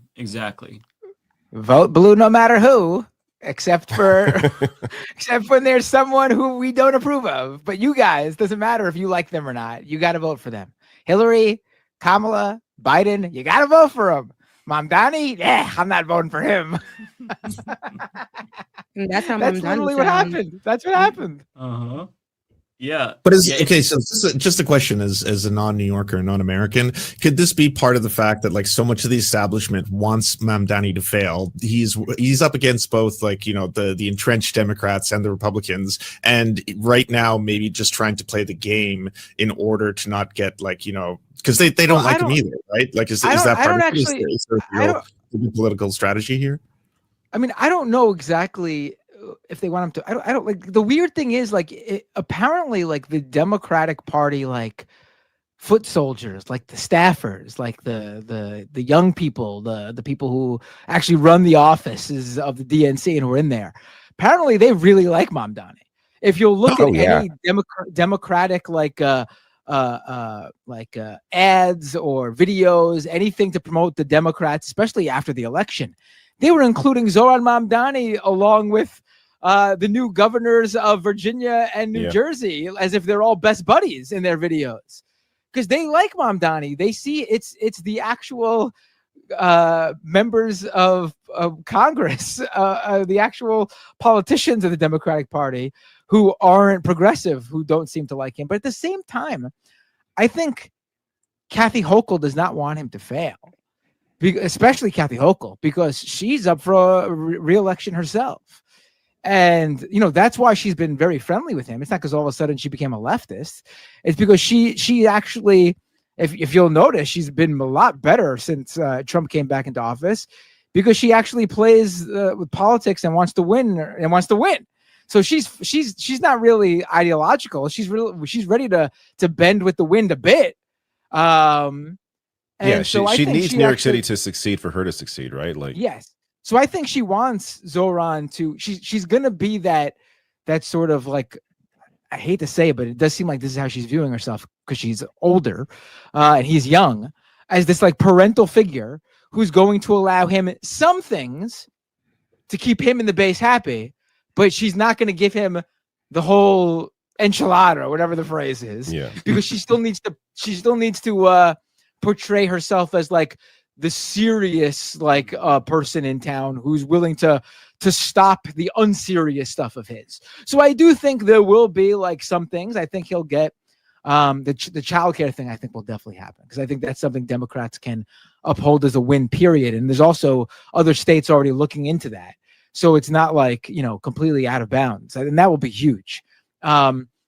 And I do think they'll probably give him the grocery stores and or the bus, at least a test run of the free buses. And then we'll take it from there, I guess. But I think there'll be some other ways where they'll try to shut him down too. Then comes ACAB. Yeah, exactly. On the subject of Zoran Mamdani, David did a video about this, but I had to talk about it here as well because it's so perfect. Of all places, Polymarket, they shared the best rage bait I've ever seen regarding Zoran Mamdani. So they tweeted, Zoran Mamdani to require all New York elementary school students to learn Arabic numerals. And I just scrolled by this, not really thinking anything of it, because it's like, LOL, this is such an old ass joke. But the response was so fucking insane. How many people started reacting to this? There's screenshots like, things are bad when you can't tell if this is real or a joke. Dear God, it's real, isn't it? Disgusting American kids should be taught American numbers. American. My favorite here. Hold on. The Letterman guy is a troll. He's in on the joke. Oh, okay. Because I saw the response to Laura Loomer, and I wasn't sure if she was joking. She deleted that. I've tweet, also though. seen this. She deleted that and put out a joking. new one with winking faces. So I think she was fooled, and then she didn't want to seem like she was fooled. Okay. Right. This Asmon Gold video, I've seen this. This feels like him being in on the joke too, even though I think he's in on it. In on a joke. He is okay. Yeah. Because you can't. Yeah, he does I feel it a like lot. even for him, there's no way. But I'll just play it. But that makes me feel better, honestly, knowing that he's in on the joke, because his audience might not realize it though. Dami is expected to. Right. That's very true. Right. But how How like I don't know how you can't not know. Like this is insane. But People, like, I think we really need to understand just how, and I say this as someone who is a big people person. We need to understand just how dumb people are. Right. It's just the truth. Ignorant. They need things explained. Yes, ignorance but is it's an also extra way to like put it. it's ignorant, yes, but also dumb. No, but I mean, like that's like a thing that you're like even like. You know, it's not like some like left wing thing either. Like even the capitalist business world that these guys love so much. I learned in like business stuff with like doing like in school and stuff. Like you must always make your marketing, your instructions, your onboarding experience. You must tailor it to your lowest audience member. You have to just assume that everyone who is your audience is just coming in at the most baseline kindergarten level. And that's the audience that's the audience all the advertising and everything needs to appeal to. Because the smarter people and everyone up the line will just get it anyway.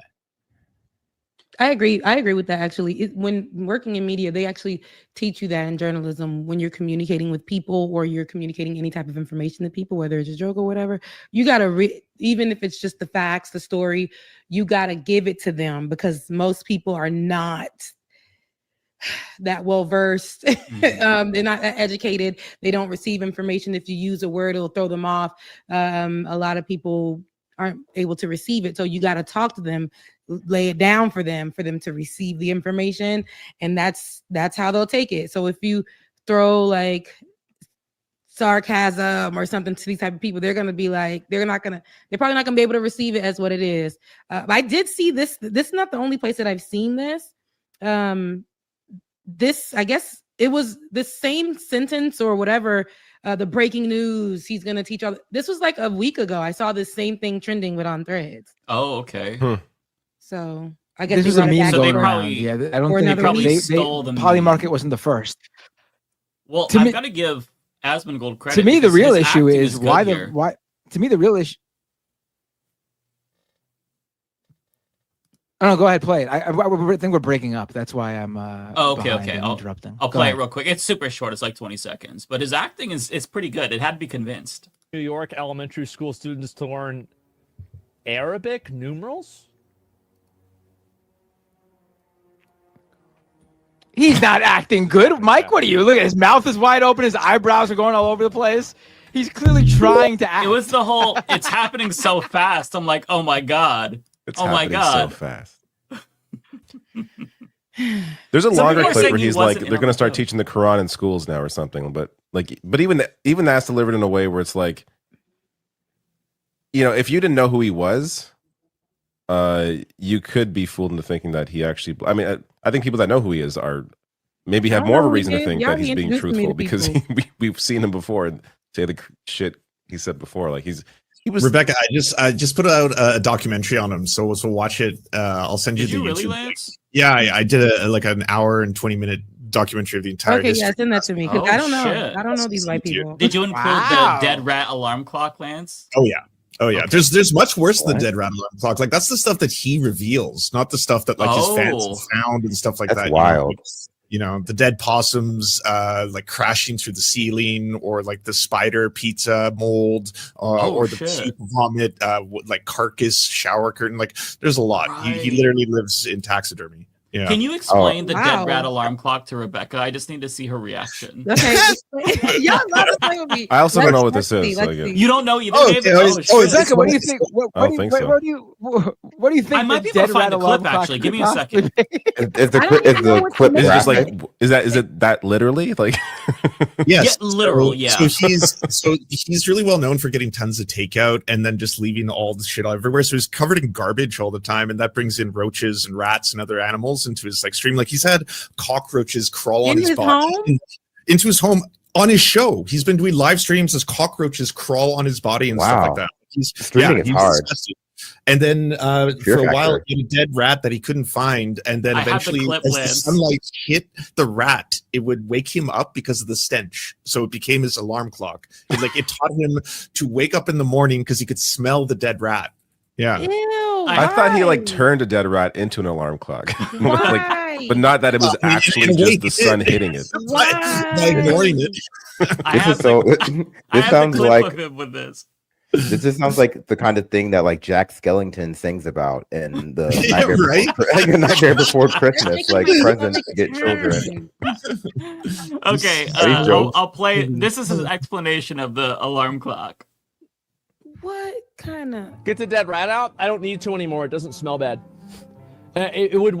The thing is, I used to use a dead rat as an alarm clock actually for my stream, because basically what happened was, whenever the sun would come up, it would start cooking the corpse of the rat, and then it would start smelling again, and then the smell would wake me up. So I would use the rat effectively as joking? an alarm clock, and as soon as it, it got hot enough, it would wake me up, and then I would know, oh shit, it's time to stream.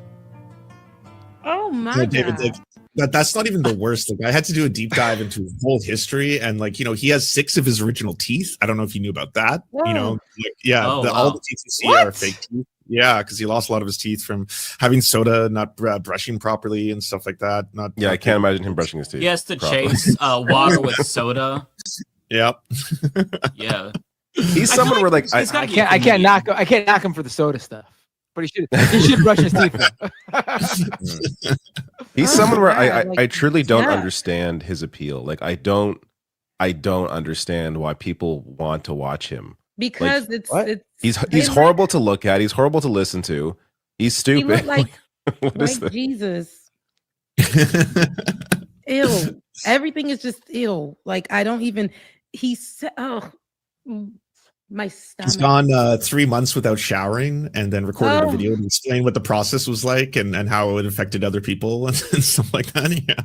I think the appeal is just like he's relatable to like half Americans. Like, yeah, I mean, I think Oscar the Grouch is like a lot of people's favorite Muppet. Or is he a That's Muppet? true. Or He was my favorite.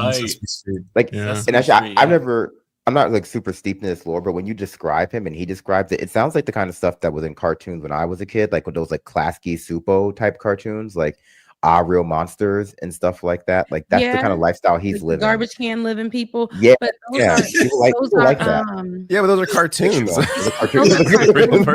bring Oscar. Oscar, we love Oscar, right? But this is crazy. Like this right here is insane. Like doesn't that do something to your insides? Is that not toxic? Right? Yes.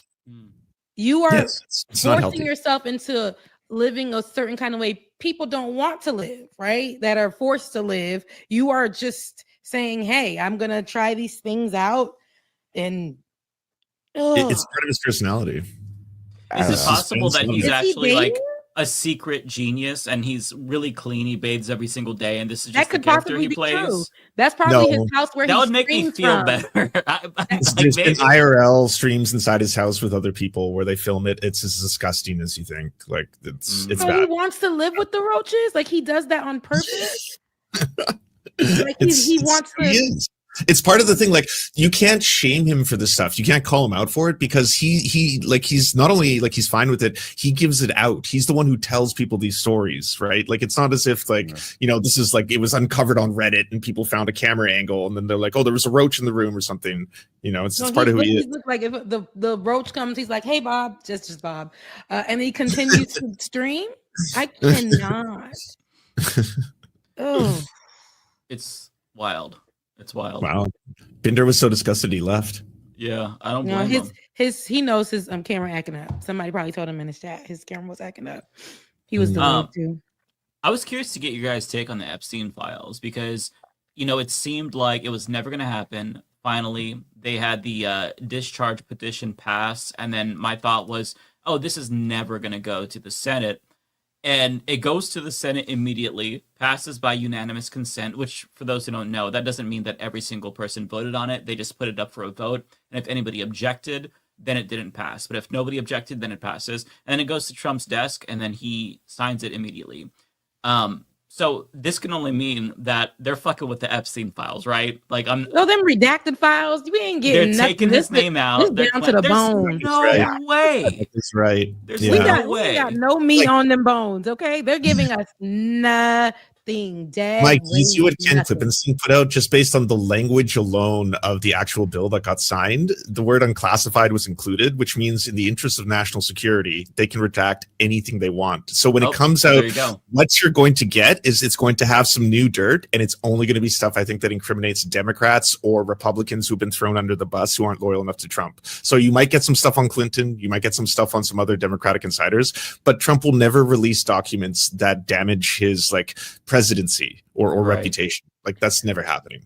Right. So with a lot of this, you see that what was it last week? We did make we had somebody on here, I forget his name, friend to the show, who made the prediction that, you know, and I agree with him that Donald Trump will be cutting somebody. And because of these Epstein files and things, Marjorie Taylor Greene has been on his hit list, and now they ain't friends no more. And we've seen that public spat all online. And now she's trying to turn a corner and be like, I too was hurt by Trump and lied to by Trump, just like you. And it's like, girl, stop it. You were not hurt. You benefited from Donald Trump. You actually also, before you went to go sit at The View, you were pushing something that was anti-immigrant. You literally, everything that you do is nasty. You talked about the shooting of children as it being something fake, had a whole Facebook page about it, all of this stuff. And then you're saying that you won your seat fair and square without any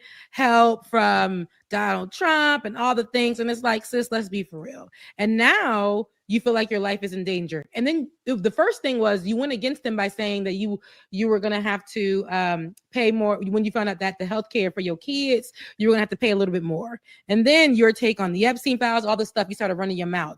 And then now it's like you're saying you were lied. Now basically the scales have fallen from thine eyes. Girl, please. Like, it's like this interesting take and seeing how now she wants to be on the other side of it. What really bothers me is that these are the moments where I see all the people that be like, vote blue no matter who, start to see purple. And then they start to be like, oh, you know what?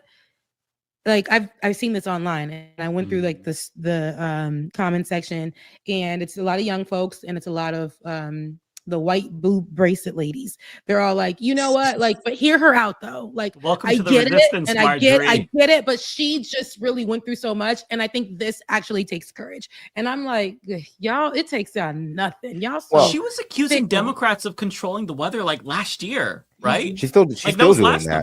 November. Well, a lot of, I think like the Trump Epstein relationship is the biggest condemnation of our two-tier justice system, because he's not even really good at lying about it.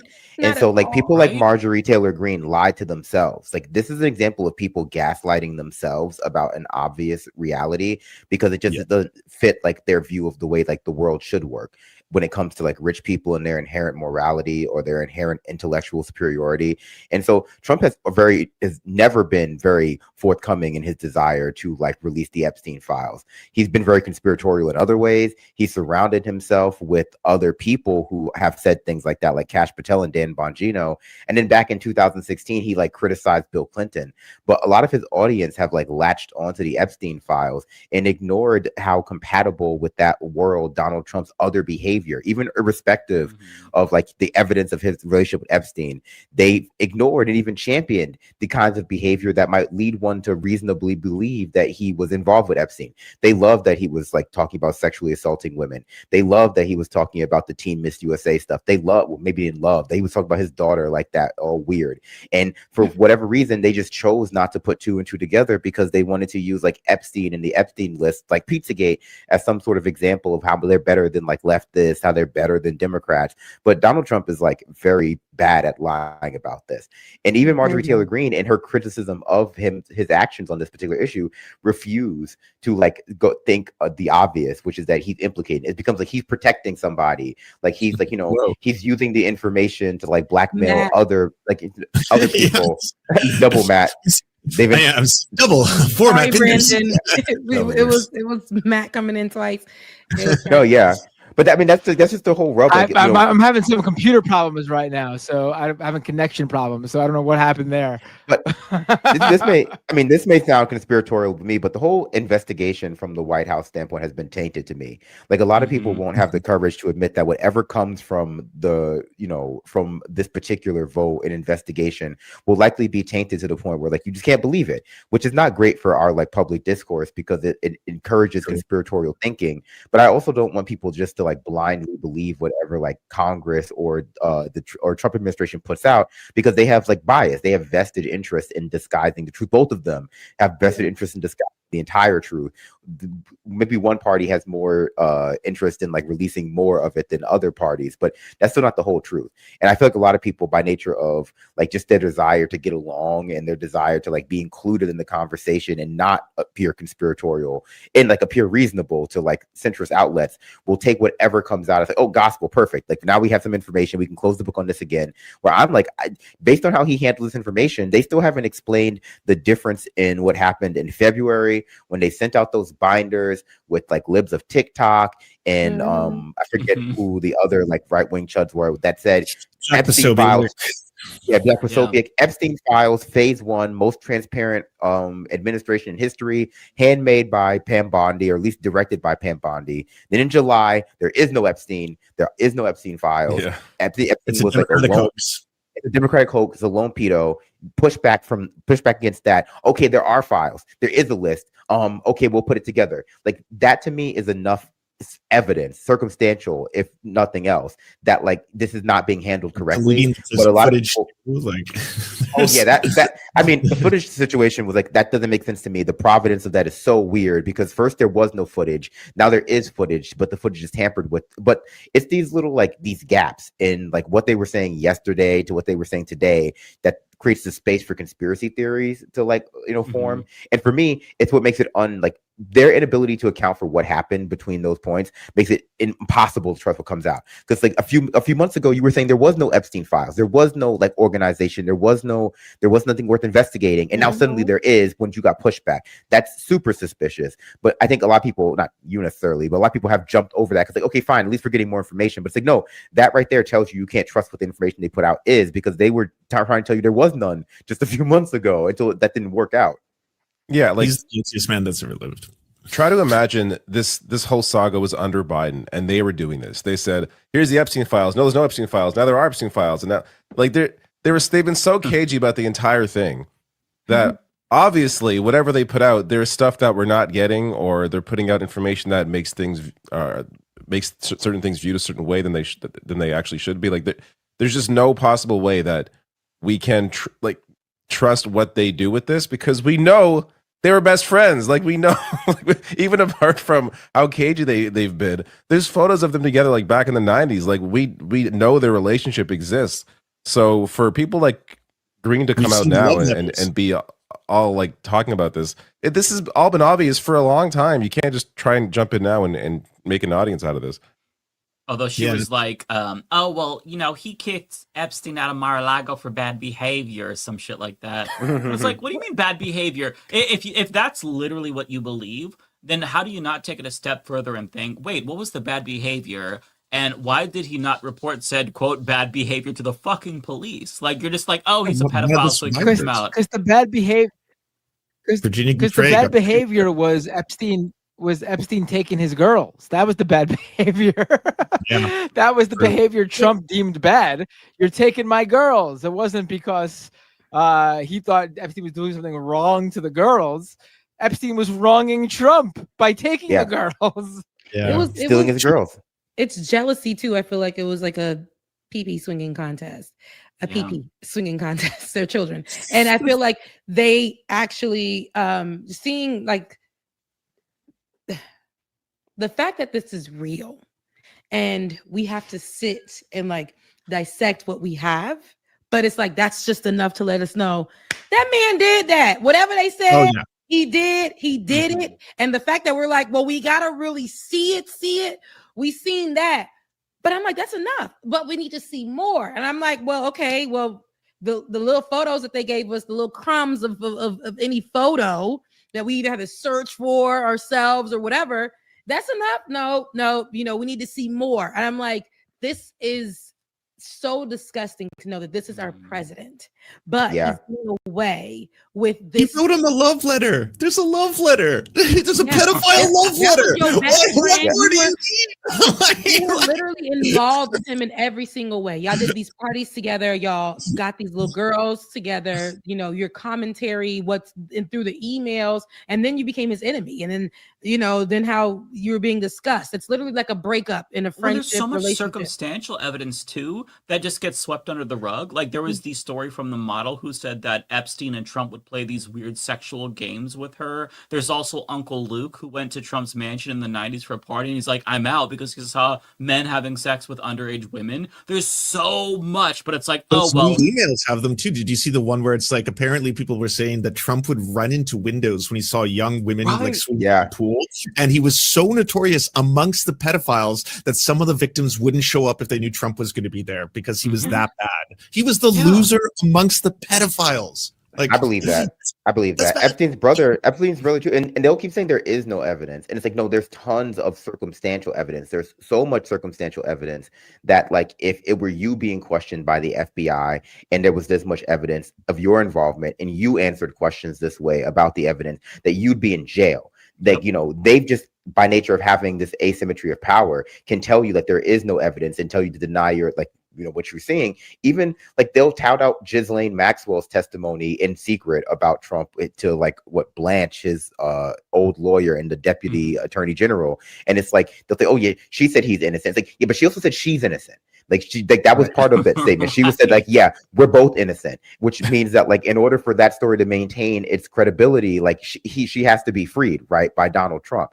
And they want to gloss over that to be like, oh, like so many people are like corroborating his innocence. It's like no one without vested interest in doing so. And every other thing points to his involvement. So there's so much circumstantial evidence that if he's not involved in some way, which I can't say specifically what way, but if he's not involved in some way, it does raise questions about his discernment. Like, how did you leave all these breadcrumbs about your involvement in like a child sex trafficking ring if you're not involved? That would be crazy. That would show such a lack of like I would say like Mr. Bean, like some sort of like Mr. Bean nonce situation where like you're just accidentally leaving. Like it was like no, because imagine if it was like your brother or your friend who was like constantly leaving around like evidence of his involvement with like untoward activities of this type. You would like pull him aside and like, hey man, I get it. But like you can't be driving around the free candy van. People are not going to understand like that you're just like giving out free samples of your they candy. might take it and the that's wrong what way. yeah, and that's what Trump's entire life seems to have been. Like there seems to have been 20 or 30 years where like every week he decided to leave like a piece of evidence that he was involved in child sex trafficking.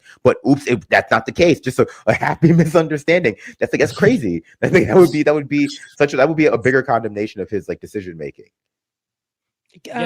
Someone in the comments, Captain Autobots was like, weren't they trying to argue at one point that they couldn't release the files because they have to protect the victims? Yeah. I remember that. And I'm like, see, the goalpost is always going to shift. It's going to change. And it's like, they're not taking the victim seriously. They don't give two damns about the victim. And now we see even Marjorie Taylor Greene, she's trying to flip and become the feminist now. And it's like, what we need to do is think about those women. Girl. I know. They were the same women yesterday, the day before that, last year. Those were the same victims. And all of a sudden today, you want to think about these women. You've taken away rights from women. You've done all. Now you want to think about them victims that you've been saying Donald Trump ain't do it. We need we don't see the evidence. You guys are just trying. Remember, you was holding them down 10 toes. Now. Well, Republicans have a hard time with this one because they ultimately don't disagree with the underlying like belief system that like causes this kind of organization to exist. They like dominating women because it gives them power. They like dominating the marginalized. They love like trafficking in secret organizations with power. And so they don't really disagree with any of this. They've just latched on to the Epstein conspiracy, just like Pizzagate, like, symbolically for like what it means in their ability to like negotiate supremacy over Democrats or over the woke left. But they don't like most of them don't really care about it. There are a few like, members of the Republican Party who want to use like the protection of women to advance like white supremacist goals and things like that because it's like deeply tied in that. But at their core, they don't care about like women's bodily autonomy or even like keeping like women safe. And when it comes to like the Republican Party saying that they want that, like that's where it becomes extra suspicious to me, because I know that's not the truth. Like I forget who was saying it. Maybe it was just one of like those right-wing content creators who was going like, you know, Trump doesn't like young women and Trump really like respects women. I was like, you sound foolish. Now like that, like that's not the lie. That's not the lie right there. Like, you know, that's like when they said there was no Epstein. That's like Republicans are really bad at lying because they go full denial of reality. And now if you said Trump likes young women, but not like illegally young, that's believable. Saying he doesn't like young women is a lie. Are you talking about Saying Megyn you want to Kelly? protect, yeah, like yeah, it's like that. Yeah. Like, no, yeah. it might have been Megyn Kelly. Like a lot of them have. He was into the barely legal types. That's how she put it. I was like, that's fucking gross. That was gross.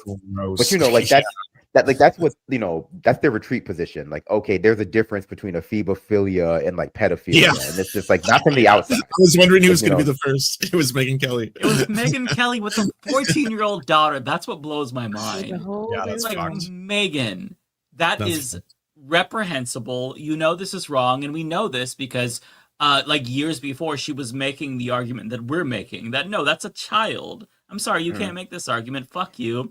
But yeah, anything to defend Daddy Trump. And That's when she had a show on, was it NBC or MSNBC? She had a show. Maybe it was NBC. Yeah, I forgot that she worked there. And now she has News. to appeal to the furthest right-wing lunatic. Streets, So that's the what, living rooms, the toothless people with no insurance that still. Oh, she had a show on regular NBC. yeah, right. She She had a show on regular NBC, not And even MSNBC. failed They put her on spectacularly. the network TV. Yeah, that was after she had her like, own. She had her own hour on the Today Show. Mm-hmm. She had her own hour on the Today and Show. to Rebecca's point, by the way, for any weird Democrats or libs who are believing Marjorie Taylor Greene's lies, she campaigned with Matt fucking Gaetz. They're besties. All right. She has no problem with pedophiles or pedophile adjacent weirdos. Like, come on. She is like, and has she undone any of the transphobia, homophobia, racism towards black people, indigenous people, anti-Semitism? Like, her history is the same. She's just now being like, oh, there's a pathway with the America First crowd. I'm going to go down that lane and separate from MAGA because it seems like MAGA is a little too pedo tainted at the moment. So I got to switch gears. Well, I mean, I think like it really just speaks to like how low America has become, where like right wingers who just won't support like outright genocide and like pedophile rings, but only very specific ones, are like redeemable in the eyes of the most Americans, because like that's still a far step from like the average Republican. Like the average Republican is so debased in their morality that it's like, oh, as long as you don't support Epstein outright and you're not like an outright supporter of genocide, then like you're not the worst thing that we can think of. But it's like, no, that's minimum bar stuff. Like that's like so like that's not even worth really considering. Yeah, like, you know, especially when like they support the underlying ideology that causes those things, which is very common in America too. Like to support all of the preconditions for something to happen and then go like, oh, but I don't support that thing happening. It's like, oh, okay, sure, that's meaningful, I suppose. You shouldn't be allowed in general society if that's like your base level that you can't clear. I'm like, I can't condemn the world's second most notorious pedophile ring after the Catholic Church. But now it's okay, you know, these days. We actually had this like argument on Ole and Friends. Well, not an argument, but this conversation. But we tried to. But there was like now, I think right now specifically, it's this control of the narrative that they have to have. So whoever are their friends who work within media and who were well respected at one point in mainstream media, whether they were on the right-wing network or the progressive networks, there is a journalist. If you had that space in mainstream media as a TV news journalist, you were respected. And at one point, Megyn Kelly was a well-known name just in journalism, period. You just knew her. And now to see her with her 2 tracks, lips done, cheeks, all of this whole different look and what she's trying to appeal to, outside of that, it's really just making sure that when Donald Trump reaches out to these people, they're going to be considered the good media and not fake news. So his control on the narrative is to have Megyn. I feel like even when she was saying it, when it was coming out of her mouth, like she was just like, oof. Well, you know, if like not the age of like trying to fix it and that knowing damn well, but she had to do the job that she was given. And I think Marjorie Taylor Greene at one point carried that as well as a representative to push Donald Trump, to say these things about Donald Trump, to ride to, like I always tell y'all, rent penthouses on his shriveled areas. Like, it's just what they do. And for him to have these allies in these, especially in media, it helps to, if Megyn Kelly said it, because she's well respected still, even though she's, doing it in a digital manner now, she still is somebody that they still know that's Megyn Kelly. And if Megyn Kelly said it, then, must be true. Like, there is like a, young, and then there's young, and then there's young. I mean, he was at the young area. So that's what they're going to try to come out with. A lot of illegal, all illegal though. They're like, there are sentencing enhancements for younger for sure, but it's all illegal. So I mean, I think we gotta get Chris Hansen on this. Chris Hansen is the only person who like we can handle. Take a seat. Bring back Chris Hansen. Put him on the trail. He never left, technically. Tara sent me this stand-up from a comedian who. This guy's amazing. Yeah, I love him. This is the standard. What's his name? Gianmarco Soresi, I think. Soresi, okay. He's great. Yeah, everything I've seen from him is fantastic, but this is apparently about the Epstein stuff. Friend was like, "Oh no, we cannot listen to R. Kelly. R. Kelly is a pedophile." And now here's the thing, and just hear me out for 1 second. Technically speaking, R. Kelly is not a pedophile. Just give me 1 second. I promise this goes well. Just hear me out. The term pedophile refers to people who are attracted to those that are prepubescent. Then there's something called a hebephile. That's people who are attracted to those in the early stages of puberty, like 11, 12, 13, 14. And then there's something called an ephebophile. That's people who are attracted to those in the later stages of puberty, like 15, 16, 17, 18. But I think the reason we don't make those distinctions is because it's very hard to explain the difference without sounding like a pedophile. My girlfriend was like, "Oh no, we can." Pretty much. Yeah, I mean, right. I mean, they're gonna try. That's basically what Megyn Kelly was trying to say in a way, but she couldn't probably say the words. But we don't know those words to say. But I'm pretty sure that that's. Not, I'm pretty sure I've seen it, and it's so stupid. I've seen it online. R. Kelly, Diddy, all of them. Like, they just try so hard to reach with dinosaur arms for like trying to humanize these people and make them palatable and make it seem like it wasn't that bad. But there are people who have trauma scars, who have to go to therapy every day, people who are harming themselves because they relive this moment all the damn time.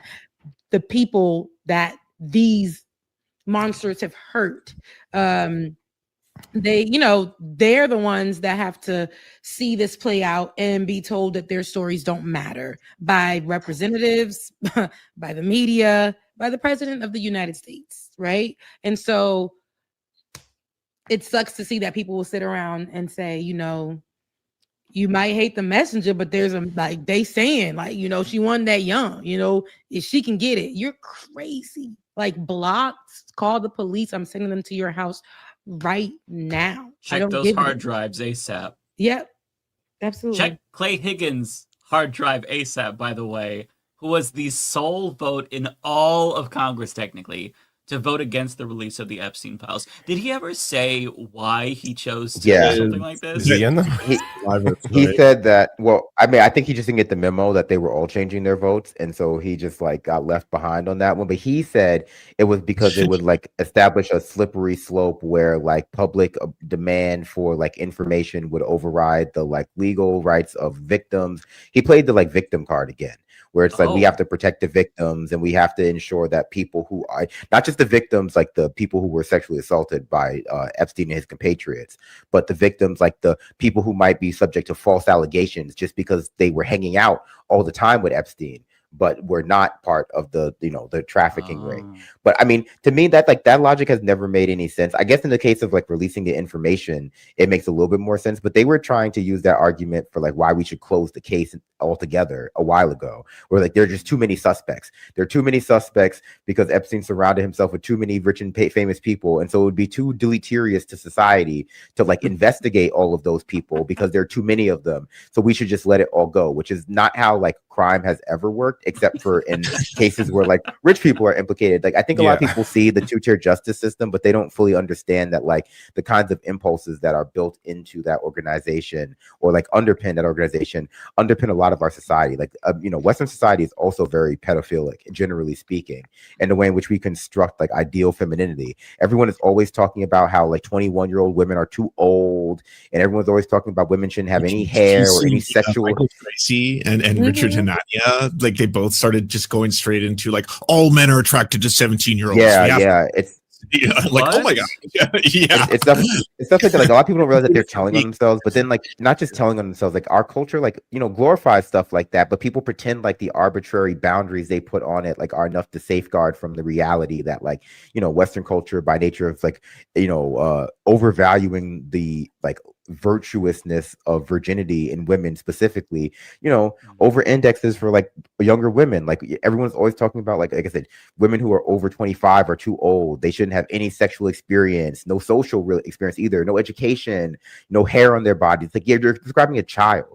And just going like, no, I'm describing like an 18-year-old. Like, no, you're describing a child, my friend. You can arbitrarily decide that like it only applies once they turn 18. But like those are the values of the society that we live in. And people just want to imagine that like, oh, but as long as we establish an arbitrary baseline, it will like override all of the other values that like underpin people like being attracted to minors. And now we have Trump as a president and people are running interference for it, but people still aren't engaging with the ways in which like we fetishize like underage women specifically in our society. Right.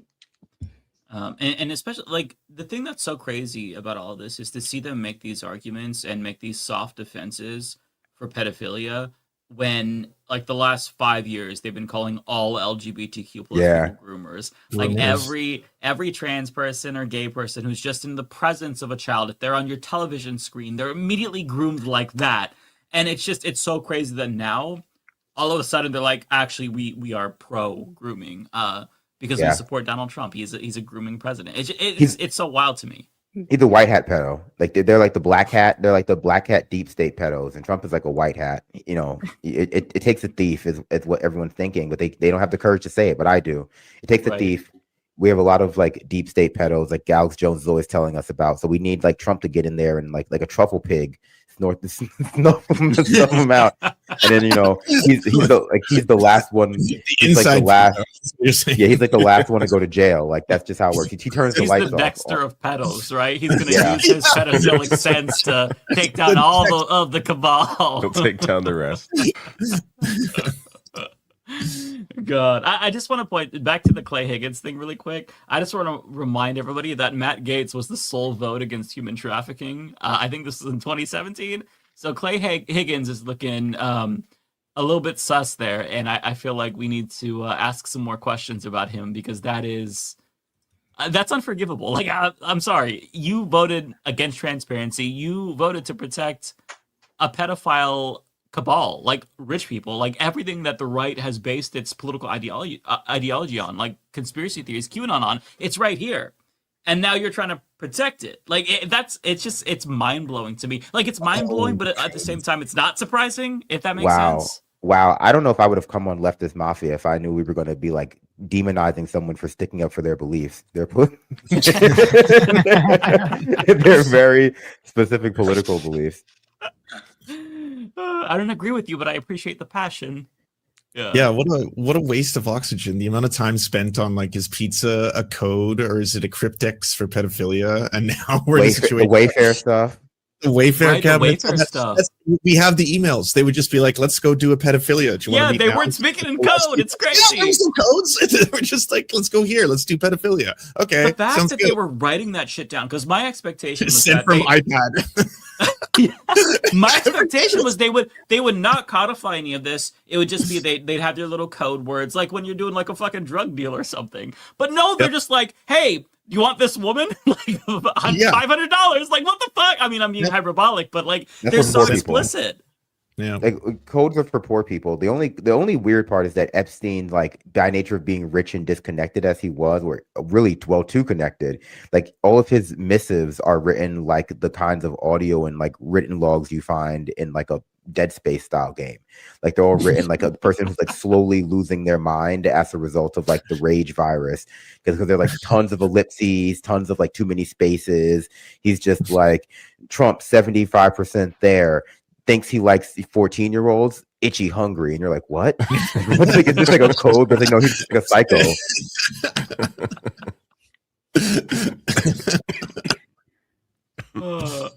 So I wanted to also, we can play clips if you all want, but Trump had a meeting with Mohammed bin Salman, the Saudi crown prince, and this might be actually more unhinged than the Zelensky meeting with JD Vance, just because of the way that he got in front of, a question that a reporter asked about the way that Jamal Khashoggi was bonesawed, and the way that Trump, addressed this reporter was insane. And that's like the second time he had an unhinged reaction to a reporter. Like, this is the same week where he literally said "quiet piggy," which, even though it's Trump, that is still so absurd to witness. Like, this grown-ass fucking man saying "quiet piggy" to a journalist. I just Quiet feel piggy? like quiet piggy to a journalist who's asking. Oh yeah, you didn't hear Epstein. about this? Yeah. I heard about that. I didn't hear this part about it. Like, there was some other parts about this interview or this sit down that I seen, but not that. But go ahead and run that, because I need to see. Yeah, she's asking about the Epstein files, to be clear. Mhm. Like, if there's nothing incriminating, why not release it? He straight up is like, "Quiet piggy." He said "quiet piggy." Yeah, and conservatives were saying, oh well, he was saying "quiet Peggy" because her name was Peg. Her name was not Peggy. He was You know saying how he quiet. likes to make, and he loves to make somebody's name into like a joke, or for fun, he will remix your name and you become. So that sounds about right. Like, he definitely, most likely said piggy, and that is so disrespectful. Yeah, I mean, he's a rapist. He doesn't respect women. He's like a He monster. has no respect. Mm-hmm. Are you sure? Because that's not what I was hearing from like the Republicans about why he won't release the Epstein files. I was hearing he respects them too much.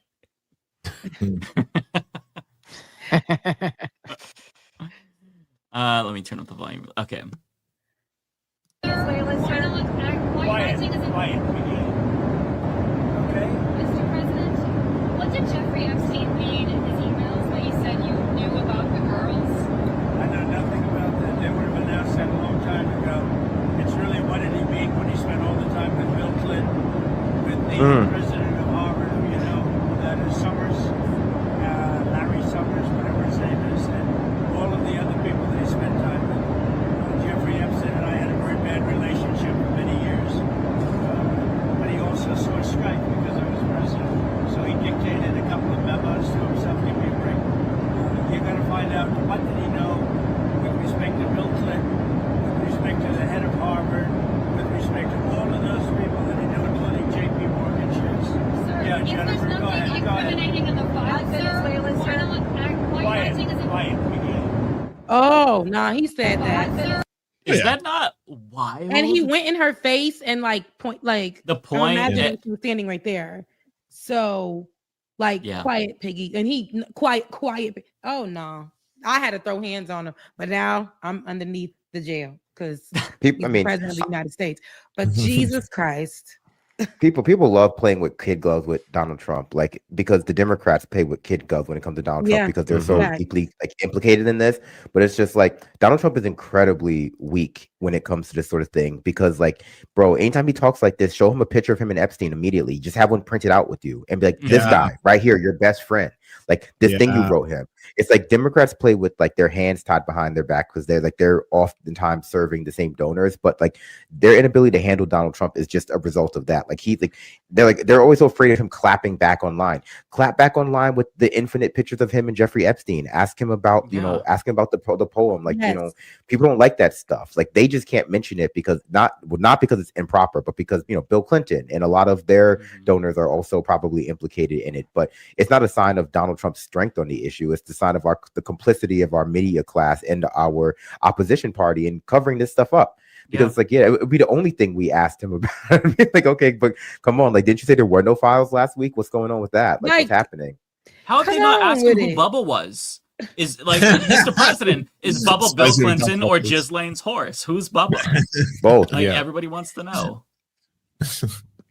Okay, this is the Saudi Arabia one where somebody asked MBS about Jamal Khashoggi, and Trump swoops in to defend him. Yeah, I seen this Sir, one. he's done a phenomenal job. You're mentioning somebody that was extremely controversial. A lot of people didn't like that gentleman that you're talking about. Whether you like him or didn't like him, things happen. But he knew nothing about it, and we can leave it at that. You don't have Things to happen. embarrass our guest by asking a question like that. It's just yes, Mr. But President, please, go. you allow me to answer. You know, I feel painful about, you know. He's done. Yeah, so he's saying this about an American citizen. Jamal Khashoggi was an American citizen, and he's like, he was very controversial. Bro, he killed a fucking citizen. But see, the thing about Donald Trump is he has business in Saudi Arabia, making lots of money, so he doesn't want to piss off the Saudis. So, yeah, they're partners in genocide. Mr. Beastland, open now in Riyadh if you all want to go in and check that out. I mean, honestly, I think a lot of Americans live in denial about the value of American life because sometimes it's like weaponized to get us to go to war in Iraq. And so a lot of people just don't realize how cheap it is to our political class until like something like Jamal Khashoggi happens, or if they remember that, because it impacts them as a member of the press, or, you know, the COVID pandemic kills 1.7 million Americans and no one cares a year later. And at least no one in the media seems to care a year later. But American life, if it can't be used to like go to war in the Middle East, completely like valueless. Like American citizens are killed in Israel all the time by like the Israeli government. You know, like this sort of thing happens, but a lot of Americans, I think, live in denial about the dehumanization of other people being like obviously just part of like the way in which we dehumanize Americans too. And like, so like they just think that, oh, like the members of the press were very upset about Jamal Khashoggi being killed by, you know, the Saudi Arabian government. But that's, you know, in direct contrast to the way in which they were kind of like complicit in like the death of other journalists and or at least the silence around the death of other journalists in Israel. But like our political class doesn't see the difference, even if a lot of members of the press imagine there is one, because it's the part of the, you know, society that they're part of. Like, you know, but if you don't believe in the value of like all human life, it's probably hard to like, you know, carve out a distinction for a group that you're not in, even if it's one that other people view as meaningful. So I wanted to get your all of your take on this. As you all know, Dickhead Cheney just died. Rest in puss, Dick Cheney. But today they actually held the funeral, and the amount of people that showed up is actually really infuriating to me. So leave the dead people alone. Not this dead guy. Not this dead guy. So if you zoom in, you see Rachel Maddow. I saw that. That's so weird. Like, why? Liberal icon. Like, she definitely knows better. Out of anyone, right? You see Dr. Fauci. We got Dr. Fauci next to her, right? Dr. Fauci right next to her. You also see this creature, I believe it's a naked mole rat, who somehow James Carville. I mean, that's no surprise. No. I'm trying to see who else. You see other folks that are recognizable. There's another picture as well. So there's this the also only picture that came out? There's more pictures. So you also see Kamala, you see Joe Biden, George W. Bush. Just all at the least war if you're a for politician, there's like a certain like level of like this You is gotta be expected there. of you. You're supposed to go because you know Yeah. he was part of the Bush administration. But like if you are a news reporter who knows the amount of war crimes that man's responsible for, like you know, to Brandon's earlier point, if American lives are worthless, fucking the hundreds of thousands of dead Iraqi children means nothing to them. Is she covering it? Like, you know? what? I'm looking for reasons why she was there. Honestly, like, I mean, if you're covering it, I mean, it's a funeral, so like I feel like the cameras should suffice that are just going to be there automatically. If you're there, it's like you're paying tribute to him. You're celebrating his life, and if you're doing that, I have to imagine you're a sociopath. Like Rachel Maddow is okay with mass murderers. Like, is she going to go to every other serial killer's funeral as well, or just one that she recognizes? Like, how many more mass murderer funerals is she going to go to? It's so insane because like you shouldn't be celebrating his life, you should be celebrating his death. And objectively speaking, if you're not happy that Dick Cheney is dead, I feel like you're just a bad person. Like maybe this she's there to man make sure killed- he's dead. She's like, she wants to see the dead body. she wants to see the body, she wants evidence. double checking. Present the body. I mean, that's the only way to that I would say this is acceptable. But No, Dick the only Cheney way it's killed so acceptable many is if- fucking people.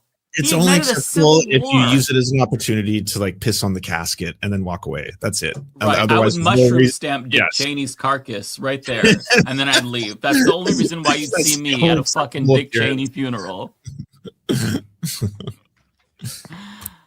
It's just so ridiculous because these people have absolutely no respect for human life whatsoever, right? They don't care that this man catalyzed the civil war between Shias and Sunnis in Iraq that led to countless bloodshed, war crimes committed in Fallujah, torture, all because of this motherfucker created a drone war where we just like illegally policed and just murdered indiscriminately people in Pakistan, Yemen, Somalia. I mean, Dick Cheney is like as close to the personification of evil as you can get next to Henry Kissinger. And the fact that these people, oh, and yeah, somebody brought up in the chat, Halliburton, he was profiting off of all of this, right?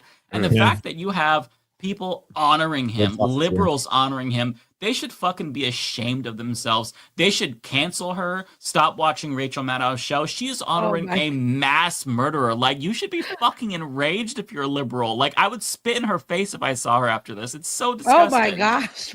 It's just, I'm sorry, this pisses me off so much. You are pissed. You gotta be. I know how it makes you feel. You already love to see the bad people die. Yes. And seeing somebody that you loved. Would I say you loved? I don't even know where you stand with Rachel. I hate Rachel. I've hated her. Yeah. Okay. I think for me, it just shows how like, I don't know, vapid liberal politics are, at least at that level. Because like I grew up in the era of people hating Dick Cheney, like with a passion. I grew up in like New York City in the early 2000s where like people hated Dick Cheney and Bush.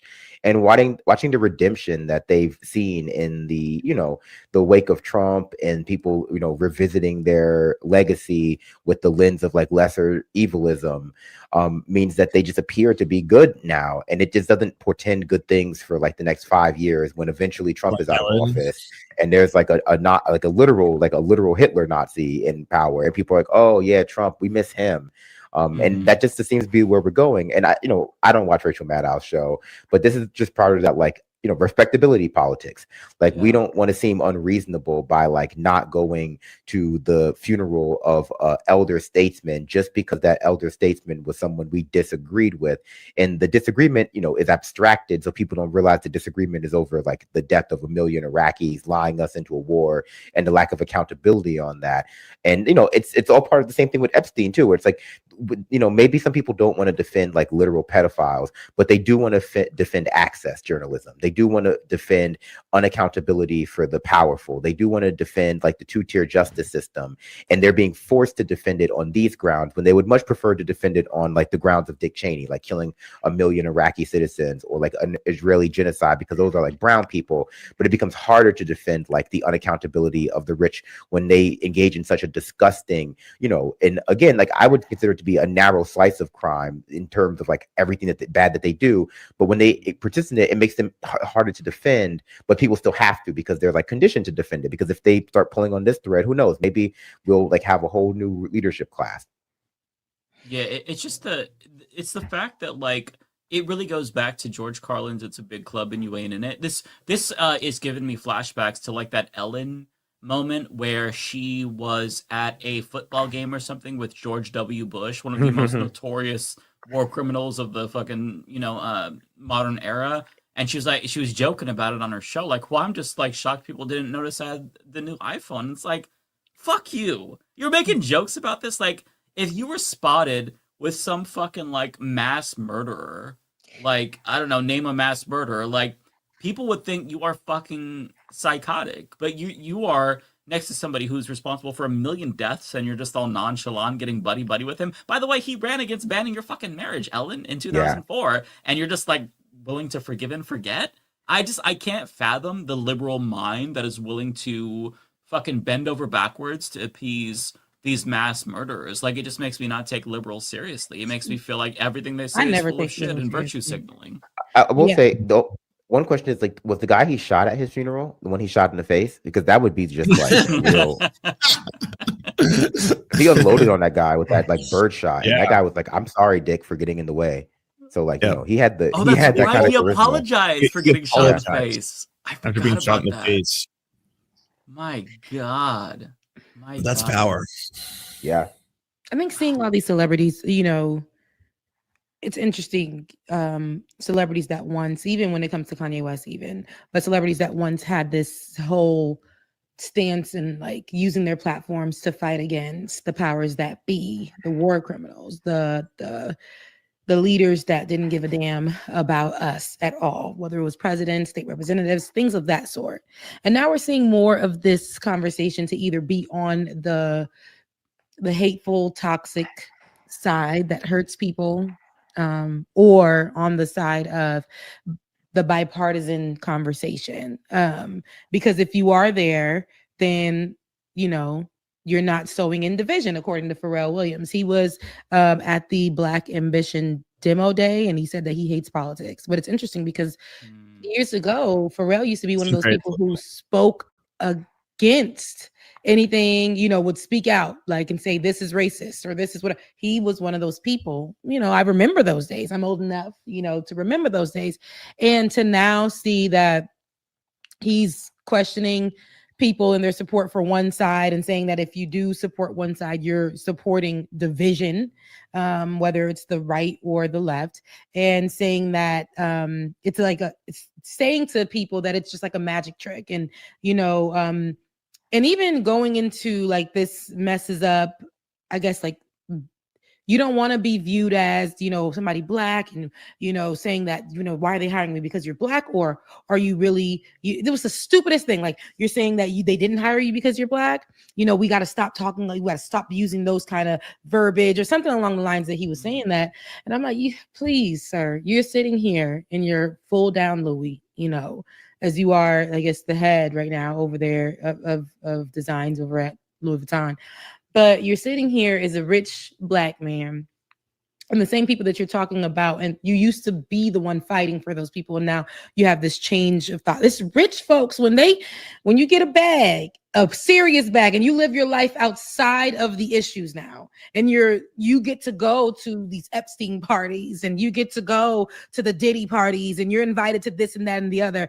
Problems don't seem like problems. Our petty problems and our life's issues. And when we say we're going to work and DEI is the issue right now because they're equating it to Black, when it's like a lot of marginalized groups that are being cut off of everything. But, you know, we're sitting here and we're trying to have these conversations, and we're saying I'm qualified, and I know that my Blackness is an issue here. We need to be able to talk about that. But you're saying that we shouldn't even bring that up. And it's crazy to see these people get into politics but tell you not to be into politics.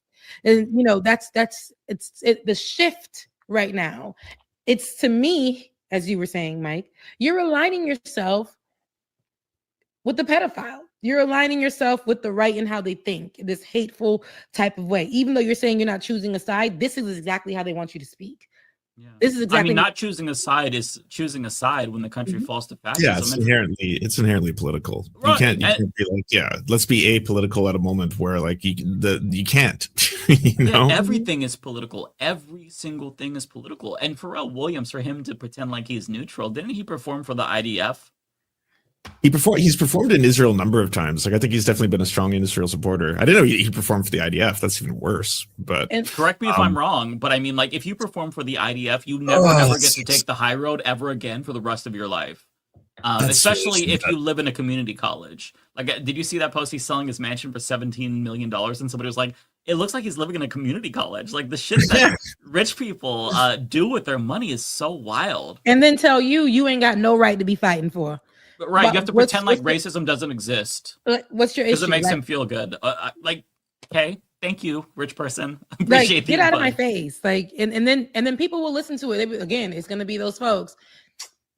Yeah, I just hate the messenger. No, shut up. The message is wrong. There's nothing I'm trying to receive from that. It's wrong because the same person, you know, a decade or two ago was saying fight the power. This person was saying what the issues were, that he couldn't get into spaces because he was Black. You know, those were the things that were the conversations. And all of a sudden it's like, you know, should we be having those conversations? That's not helpful. It is helpful. We got to call it out. That's the helpful. That's why you are where you are now, because you probably called it out to the point, and now you're sitting at a place where you don't have to worry about these things anymore. You're filthy rich. It's just rich people in normal poor folks' business. Like, get out of exactly. It's rich splaining, right? It's rich splaining Mhm. issues that he doesn't have to worry about, that poor people, especially people of color who are poor, have to worry about. And it's insulting. I Mhm. just wish that these celebrities would shut the fuck up, especially lately. Like, what irritates me about celebrities is they will share their half-baked political opinions, but then present it as like this wisdom that we all should be so thankful that they decided to share with us. Like, did you see Nicki Minaj spoke at the UN after what was it, like last week? She thanked Donald Trump for speaking out against Christian persecution in Nigeria. And I think that was probably the first time she's ever heard of Christian persecution in Nigeria, but now she's speaking about it at the 100%. UN. But it's crazy. It's like, she doesn't know what the fuck she's talking about. With regard to Christian persecution in Nigeria, the country is basically split 50-50 between Christians and Muslims. And Muslims are the ones that are getting slaughtered the most because the group that's doing the killing is Boko Haram. And Muslims in the location are disproportionately affected by that. But Trump is claiming there's a Christian genocide because he wants to use that to push Christian persecution. Yeah, they're saying, and so like Nicki Minaj sees this, she's like, oh, this can be my cause. I want to jump on board this.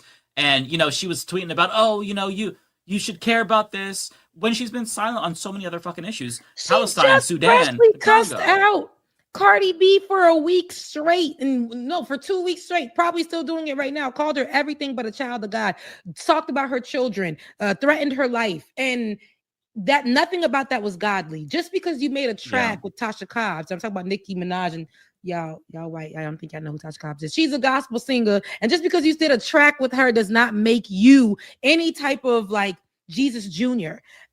This is the problem. Nicki, you're an immigrant.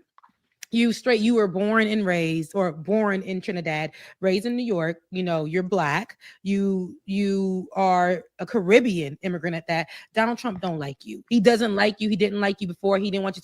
You started becoming more of an ally and being in proximity of the right, especially when it came to COVID and those type of things. You wanted to talk about your brother them or cousin them, his balls enlarging, just to tell people not to go ahead and stop.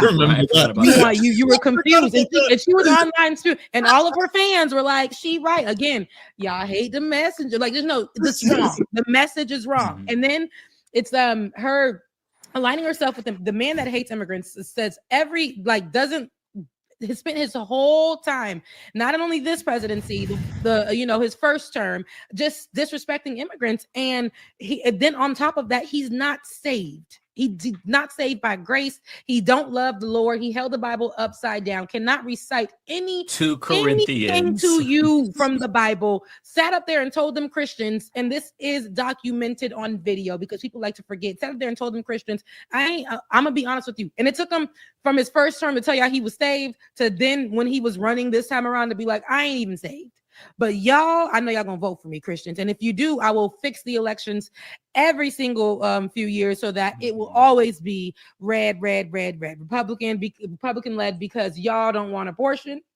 And I just want to make sure that my people are always going to be in the White House. And so we can do that for each other. And they was like, that's enough for me, because that's all Christians, especially white Christian nationalists, that's all they run off of is that one thing, abortion. And that's just enough for them. Oh, we got to save the children. We got to make sure we're not killing God's kids. But you're talking this, this is coming from a man who doesn't believe any of those things, probably benefited from abortions a lot, especially messing with these kids, but very much doesn't believe in any of this stuff. He just wants this from a political gain. And y'all are, and Nicki Minaj to be aligning herself with that. And I think it's because I think something's wrong with her mentally. I do think that she's off. I do think, especially the way that she's been online, all of that. But no. She's Nikki, not to the stream. You missed the last running my mouth. Was y'all going? Just for like 2 seconds. You were doing great. I was like, I'm loving this. Anyway, Nicki Minaj is wrong, and that's it. I would like to see if Nicki Minaj thinks that her political opinion is so valuable and she's so knowledgeable, put it to a test. Instead of doing a beef with Cardi B that's all petty and shit online, do a political debate, and then Cardi B can clap the fuck out of her cheeks. I don't think we want to see Cardi B. Not Cardi B. Cardi B, we do want to see. I don't think we want to see Nicki Minaj do a political debate. If she was debating Cardi B, I would watch that. Destroy her. Cardi B knows her fucking shit. She knows history. She knows. So I would love to see that. Yeah, she's smart. Yeah, she is. And she learns her stuff as she goes as well. Some of these things she makes sure she talks to people for like seriously get the information, even when she was wrong. Because there have been times that Cardi has been wrong, and she's listened to. If she felt like she's listened to her fans who are saying, "Hey, no, you got that wrong." Nikki, on the other hand, ignore, and say this is right, and all those. And it's funny because I feel like, again, she's not feeling like she's in the limelight anymore. She's not wanting to just relax in her legendary space. She's just not. And I think that for that reason, she's going to she jumped into a place where people who are like her stats are literally the stats that the right says, oh, we don't F with it. Like put them in an immigration camp, get her out of here. But here she is. She wanted to be the black, especially the black rapper, legendary one, but she doesn't want the legendary status right now. But the black rapper, everyone knows, and she's aligning herself with Trump. If she's doing it, she's black. I mean, we know a black woman who's a famous rapper who says, this is wrong. So she knows, now she has these white Christian nationalist rhetoric that she's going to be spewing out, and it's opening the doors for Donald Trump and France to infiltrate Nigeria for no damn reason. Yeah, no reason. Aside from the oil and natural resources, because that is one thing. It's like it's a little bit coincidental to steal from them, absolutely, to get in over there and get the resources, to get the goods. But the reason that they're giving, like, let's be for real. But isn't it so crazy, like what a coincidence it is that all these countries like Venezuela, Nigeria, where they really are concerned about human rights, there also happens to be a vast amount of, oil wealth. Or the Western Sahara, where there's mineral wealth. It's crazy that, that's the way it works. Probably nothing. Yeah, I'm sure it's nothing. No need to look into that further. But we should probably wrap right here because Brandon has to check out. Brandon, before you go, can you tell us where we can find you? Well, you can find me. Yes, I mean, I only have really one thing, although it's happening all the time, and except for after today, where I'll be on a trip, just recuperating. I'm having stream burnout. No, but you can find me on YouTube and Twitch at The Discourse with Brandon. It's not the best SEO, but I think that because of the thumbnails all having my face in them now, it'll be easy to find. But it's just The Discourse with Brandon, which is my name, not the discourse part, but Brandon is. Thank you for I will say, Brandon. No, it's always my pleasure. I would stay longer, but I have a flight tomorrow. I will say, like, I think that some of this is identity politics from Nicki Minaj, because like her husband is, I think, a sex offender, and so when she sees Donald Trump, it, like, she can't help but like want to like close ranks. It's that instinct to defend somebody you love. She sees her husband in Trump. And that could be that very makes a lot of well sense, honestly. Yeah. That makes sense, actually. Yeah. Well, thank you so much, Brandon. Yeah, always thank happy you. to have you join us. Yeah, no, absolutely. I'll be glad to come back. I know, well, not anytime, because I'm I know you're busy and I'm busy, but when I'm not busy, I'll be happy to come back. Definitely. Yeah. Appreciate you making time, especially because it's the middle of the night where you are. So thank you It's so fine. much. And have What a else good is break there to from do? streaming. I get that, you Yeah, get some have a burnout. good So vacation. enjoy your trip and your Well, time. I mean, Yeah. like I'm gonna be like 3 days. It's just the weekend. That's still some time for yourself. That's still some time for That yourself. matters. Yeah. But I will say we're cherish that. closing on 10,000. I'm so proud of us. By us, I mean my audience and I, for putting up with me, and by me I mean myself and my predilections. So like, if you want to be one of the first 10,000 to join the Brandon train, or the B train, which is not a line in New York, maybe it's not a line in New York. Yeah, I think it is a line. No, they have the A, C, and D, but not. It doesn't matter. It doesn't matter if you want to join this B train, be the first 10,000 riders of this B train. You can go and join up on YouTube or Twitch right now. Do it. Subscribe to Do it. Brandon. Brandon, real Subscribe. quick, is that to your right? Is that a Demon Slayer plush? That is an Inosuke. I thought you were going to mention the Gargoyles poster, but that is I was an going to mention the Inosuke. Gargoyles poster because I was like, oh, I used to love that cartoon when I was a kid.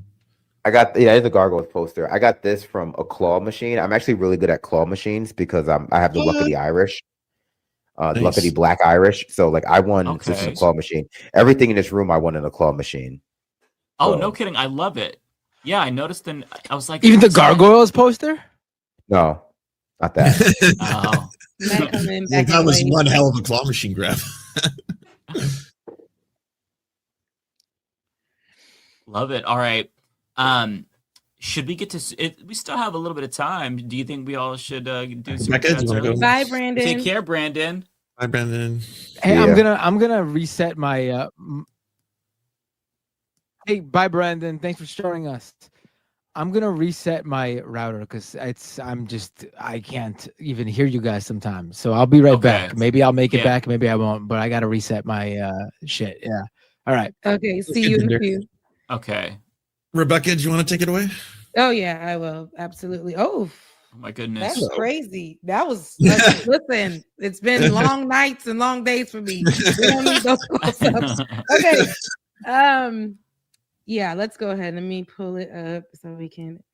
And I want to say thank you guys for definitely helping and supporting me. I really, really, really appreciate it. Okay, let's go to the super chats. So thank you, 20th Century, for the membership gift. Thank you. I appreciate that.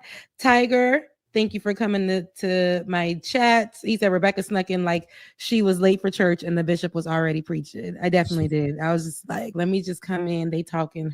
You know, when you put the finger up, that's what you do in the black church. When you interrupt and you coming in late, you just got to do like this. Like this helps any, but this is what you got to do when you walking in.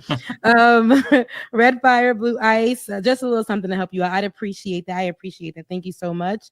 Schism said this I loved. Schism said, you inspired me to go to school. Thank you. Wow. I really love that. And I'm so proud That's of you for awesome. making the decision to go to school. How I inspired you. I thank you for warming my heart with that because I love me some education. And if you are able to get it while they're trying to mess with it right now, I think that's great. I think the more you know, the beautiful, the better. So shouts out to you, Schism, for that. Oh, yeah. I like that. That really warmed my heart. I was like, oh, mine too. That's the best kind of compliment. I love Yeah. that. Parker 402 said, anyone wanting to lift their spirits, watch the celebration videos in Port-au-Prince, Haiti, when they qualified for the World Cup.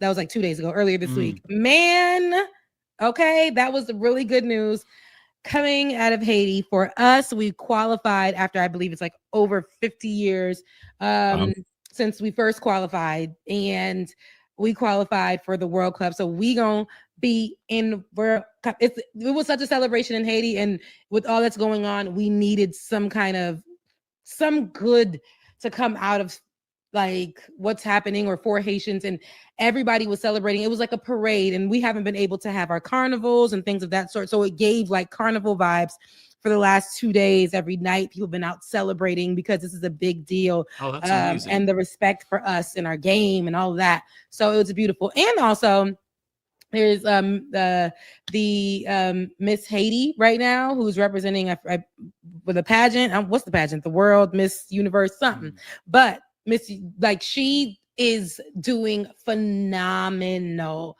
Amazing, great, but not so great news about Haitians. Donald Trump is attacking another state representative who is Haitian, Sheila McCormick, out of Florida, and it's garbage what he's trying to do. You know, Ron DeSantis out there, they trying to get it just like they got AG out of New York, just like they got the other people. But that's a story I'll cover for another day. But it ain't no good. Donald Trump is really low down and dirty on how he's trying to really attack and indict these state representatives. But that's a developing story as well. 20th Century, thank you so much for your super chat. Love your voice here and the channel. Thank you for your commitment to journalism. You know, y'all just making me smile. That's just, thank you. I appreciate that. Thank you so much for your super chat, Demon Lord Rimuru Tempest. Thank you so much for your super chat. Tiger, thanks again. What team are y'all on? Because I'm gonna have to read this. Did Trump give the guac 5,000 to A? I had to read it. A, Bubba, my voice too much. A, Bubba, Bill Clinton, or B, Bubba the horse? If I had to guess, I would say the horse. I mean, this is your super chat. You got to answer it. You know, someone paid for your political opinion and assessment, you know, for your expertise. I don't have any on this one. I really think it was, I don't know. No comment. I play too much. Narrator 6896. Thank you so much for your super chat. Must we pretend? And this one I was like, preach. Must we pretend libs wouldn't sell their next of kin to be close to power, or that Trump stopped calling for the deaths of people he didn't like in 2017? They've been on, like you said, they've been on, and it's true. We are watching, or we will watch, and we have seen how liberals or people, they will start to bend themselves into a pretzel so they can get over to some form of power, you know, and then all the things that they said that they would do, or what they've experienced, or how they've been, they tend to forget that. So you're totally right, and thank you for your super chat. Ash. Oh no. Oh shit. Here we go. Thank you so much for your super chat. I gotta read these. Nobody blows bubbles better than me. DJT. Some say it's the best he's ever had. Pendulous Dragon, thank you so much for your super chat. Love you, mean it. So glad to have you in the chat. The Bay Photo, thank you for your super chat. People like Pharrell just don't want to rock the status quo. It's true, because the status quo works for them. And now when it changes and they're now in the club, then it's like, what? You know, well, I can't hear over my money bags. Oh, is that the poor people complaining again? That's what it's like for them. Tiger. Oh no, not so Tiger. Good that came out this year. What was it? The Clips album that came out this year that was produced by Pharrell was so good too. So that really sucks to find out that he's being such a piece of shit. I used to like the Clips. I haven't listened to this though. I don't like them anymore. I returned to form. I was like, God damn. I didn't even know they dropped something. I didn't even see that. But, I didn't know. Yeah. And now I ain't gonna listen to it. I wasn't anyway. Right. I would have seen it and listened to it if I saw it, I guess. Nintendo Gaming Channel 101007. Thank you so much for your super chat. Government issues new data demand for UK Apple user. Government's issuing a new data demand for UK Apple users. Not shocked. They already got all my information. Listen, my FBI agent be watching me like, girl. Like, really? Like, I'm pretty sure. Tiger, thank you so much for your super chat again. And Nikki's defense, she's used to protecting pedophiles. Absolutely. And that was a good point that Brandon did make. Lizzie Bennett, thank you. Cardi B versus Nicki Minaj debate. I definitely pay to see that. Members of the leftist mafia should moderate. They won't have us. And I don't think I'll be able to handle that. Yeah, I wouldn't be impartial. I'm too tired. No, I'm actually way too tired. I wouldn't have anything to give to it. I'm gonna be looking at both of them. I probably want to like looking at Nicki Minaj like, girl. You just be like, fuck you, Nicki, the whole time. And I'm like, you're supposed to be the moderator, Rebecca. Absolutely. I'm gonna be like, girl, but you're not an immigrant. Like, ain't you an immigrant? Like, girl, like, let's be for real. And I don't know.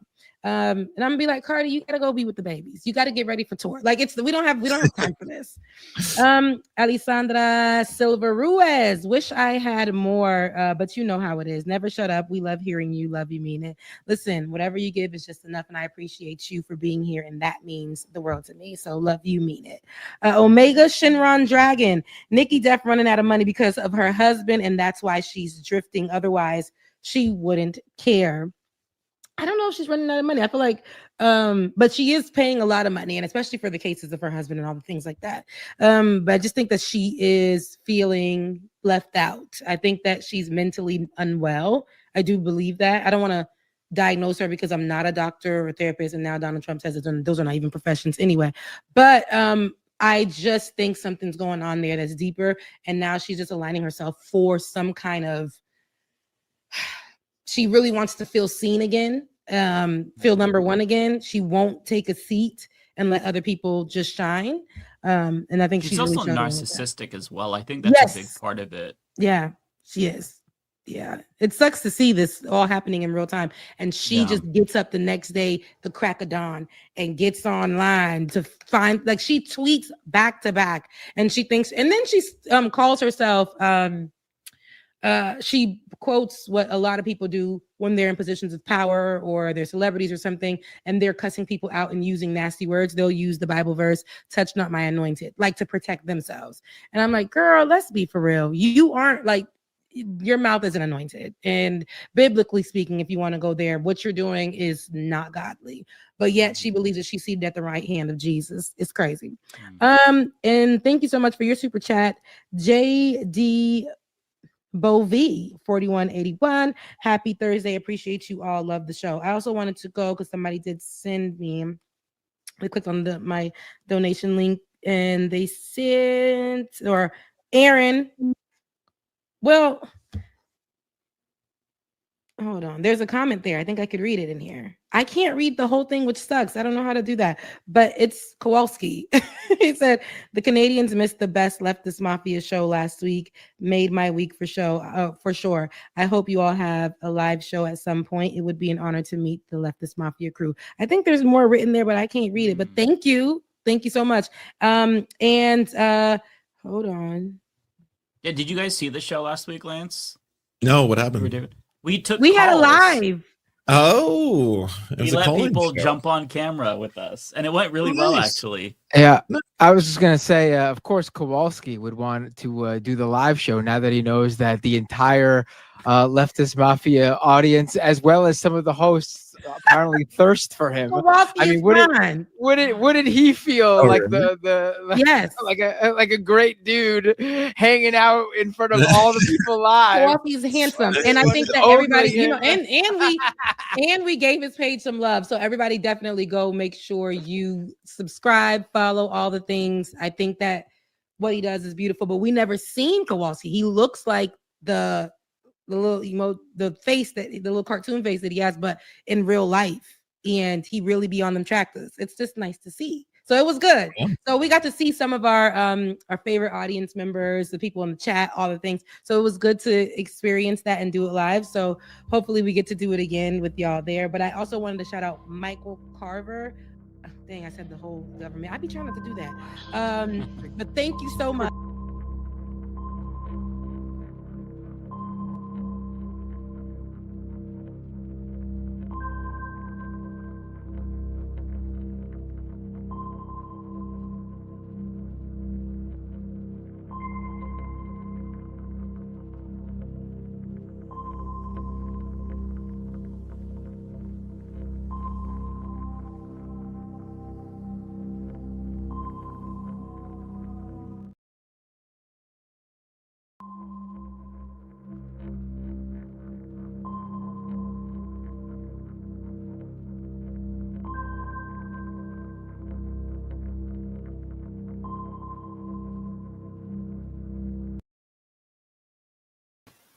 Hello and welcome to American Wasp. I am your host, Deter McBizness. It is Wednesday, November 26th, Thanksgiving Eve, and joined with me today, as always, is my fellow I-95 cousin, Devil's Advocate Productions. My man, it is good to see you. Happy Thanksgiving. Let the holidays begin.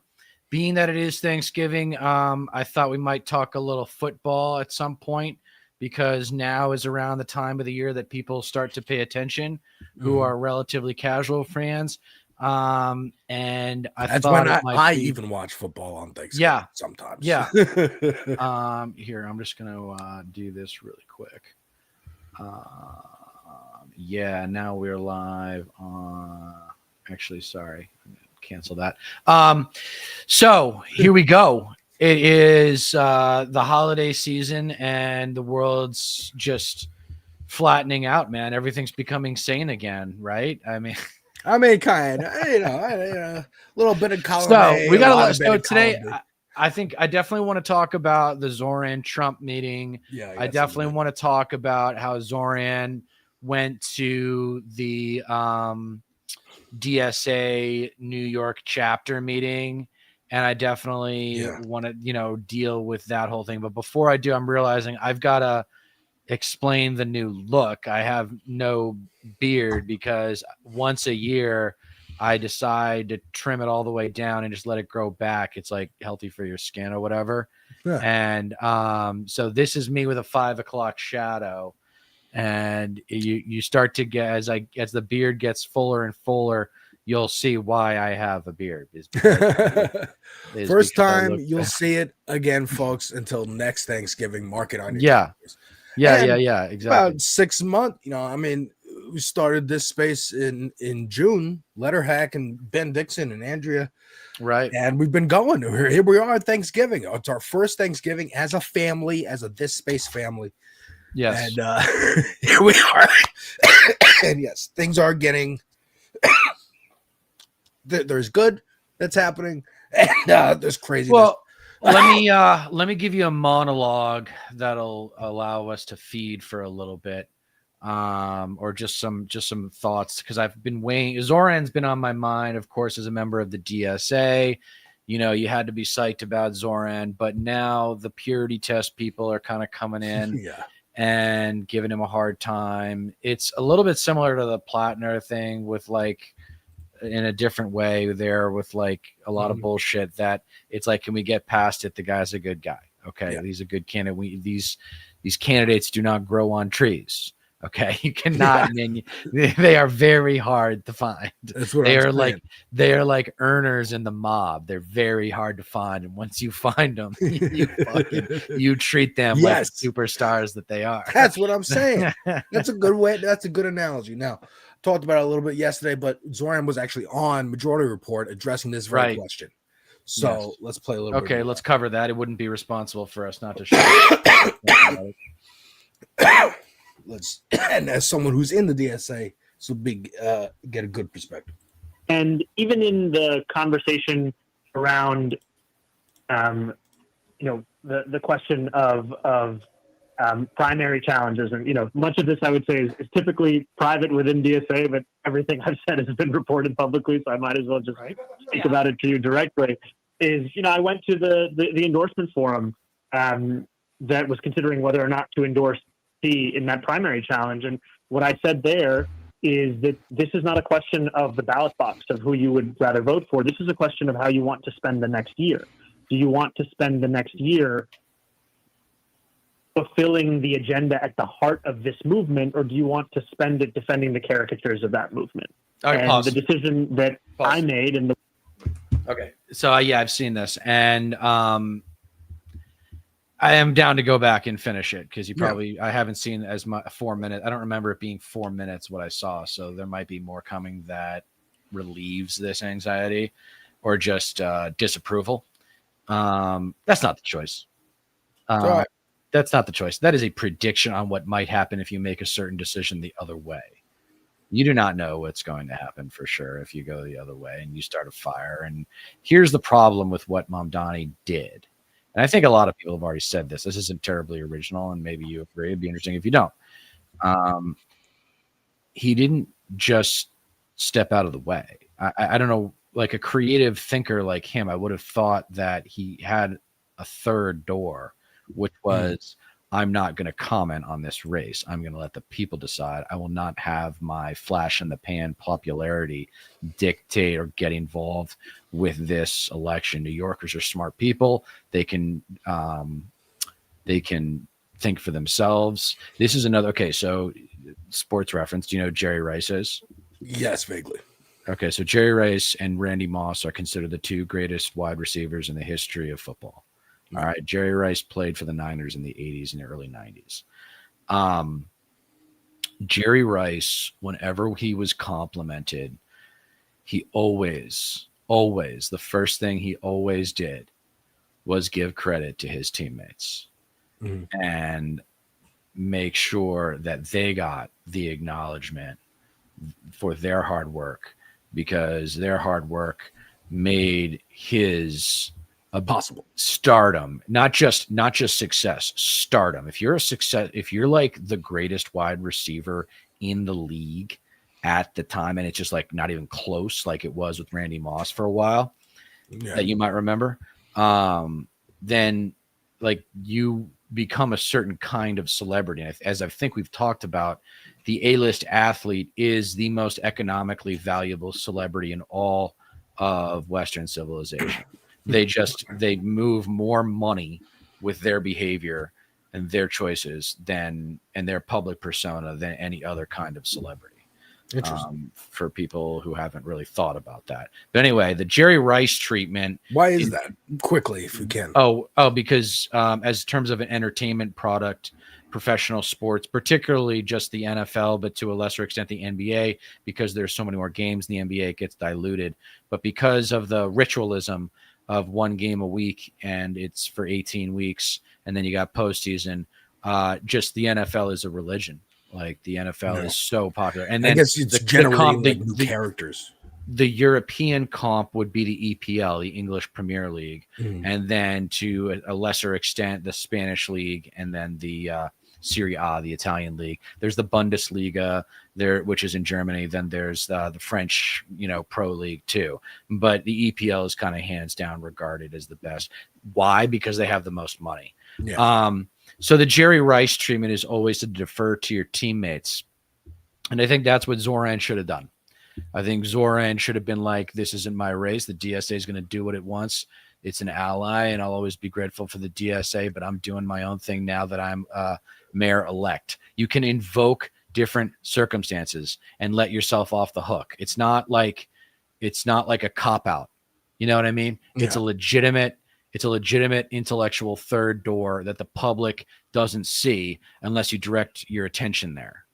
You know what I mean? Like you have to make this third door happen for yourself. What do you think? You think that's how you should have handled it? I think, I didn't think about that. I didn't think about the third option there being, they're going to do what they're going to do.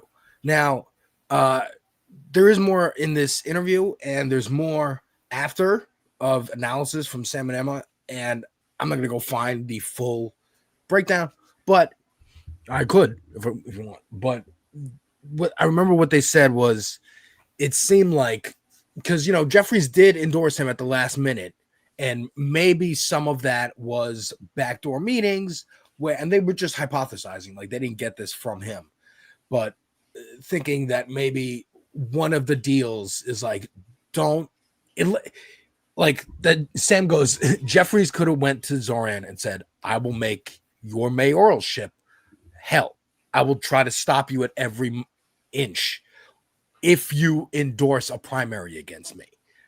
And so he's like, that's maybe a condition that, that again, that's a theory, but I think you're right. Like I was talking to John Ross yesterday, Kansas City, DSA, who said, also disappointed in him stepping in and kind of saying something. And I'm like, I get it. I get what he's thinking. And I've seen criticism online of like, well, you don't have DSA is its own organization. It's not now your, this isn't your like workforce to tell what to do or what to focus on. Right. Kind of it's not his network. Even do that. And also, be like, well, let's make sure. But again, I understand the argument of I ran on this. I won. I'm 33 years old. I went to go see the fucking president to basically beg to not send the army into New York, which again, we're going to cover that meeting and how it actually went. Well, there's a reality here. There's about Zoran that it's just for right now and for the foreseeable future for Zoran Mamdani, the only people that matter are the people of the 5 boroughs. Yeah. Because as long as he keeps them happy, he has a job and he has a career. And he, like you just said, what is he? He just turned 33 or something. Yeah, and so he's got at least, what are they have 4-year terms, right? Yeah. Yeah. So he's got at least 2 more elections as New York mayor. And then he can maybe graduate to senator or congressman if he wants. Probably senator. And he's a very controversial figure. He's, he's Democratic Socialist, national stage. This election was, and he's got about 6 to 9 months before election cycle begins again for the midterms and also Governor Hochul's So you and I, race. you and I are doing what I call in my essays empathetic arithmetic, and it's basically just thinking about the circumstances of someone's life in a very basic way of just like, okay, what is their purpose, right? Yeah, and what are they dealing with, like, and then on the other side, who's judging them wrongly? And I think a lot of lefties are judging Zoran wrongly to an extreme, right? Because they're not aware of their own like obsession with revolution and a big momentum shift on the left. Everybody wants their change yesterday, and it's gonna take generations. Like, that's what I was is going saying. It's gonna be probably like that. I'll probably be in my 80s before we really see, or 60s or 70s at least, before we see like FDR's second Bill of Rights realized. It's going to take a generation, and getting these boomers out of the way. But Zoran doesn't have that power, is what people got to realize. He's just mayor of New York. Yeah, that's it. Yeah, like that's it. That's even sending someone like AOC to Congress is not like you got one congressperson. Good for you, right? But they're It's not a going to start. change the entire country's mind. She's not going to walk in with her Green New Deal and have it signed, despite the Republicans saying that talking as if it has been implemented for the last 7 years, just to blame the left on everything, or blame everything on the left, rather. But okay, so this is a good one. Let me deal with this real quick. I feel fairly sure revolution wouldn't end well for the left. Laugh out loud. They are pretty chill. Now, this is why I'm here. Let me get this back up. This is why I'm here. And my message to you is address, in a cultural sense, the left's narcissism, which is has to do with our obsession with equality, right? My whole ethos, my ethical message to the left is not everybody's cut out to be a general. Not everybody's cut out to be an admiral. Not everybody's cut out to be a captain, right? Not everybody's cut out to be a candidate. Not everybody's cut out.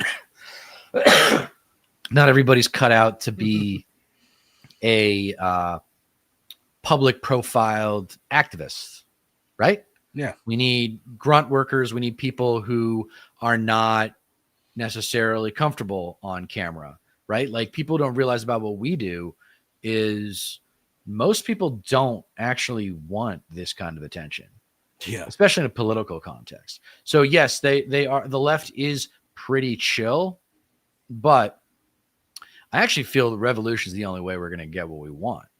And I keep seeing we have a chance of winning because I think we have the intellectual and moral and high ground. Sure, but it's go ahead.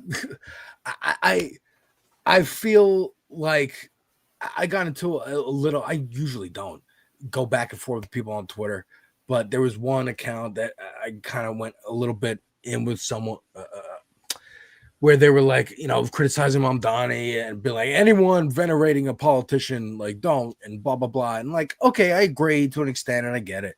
But they're like, he's encouraging you to participate in a capitalist party, the Democratic Party, and you're never going to get socialism participating like that. And it's like, all right, well then what are you going to do? Go get a fucking gun and fucking rally your troops and whatever. But it's not going to end well doing that.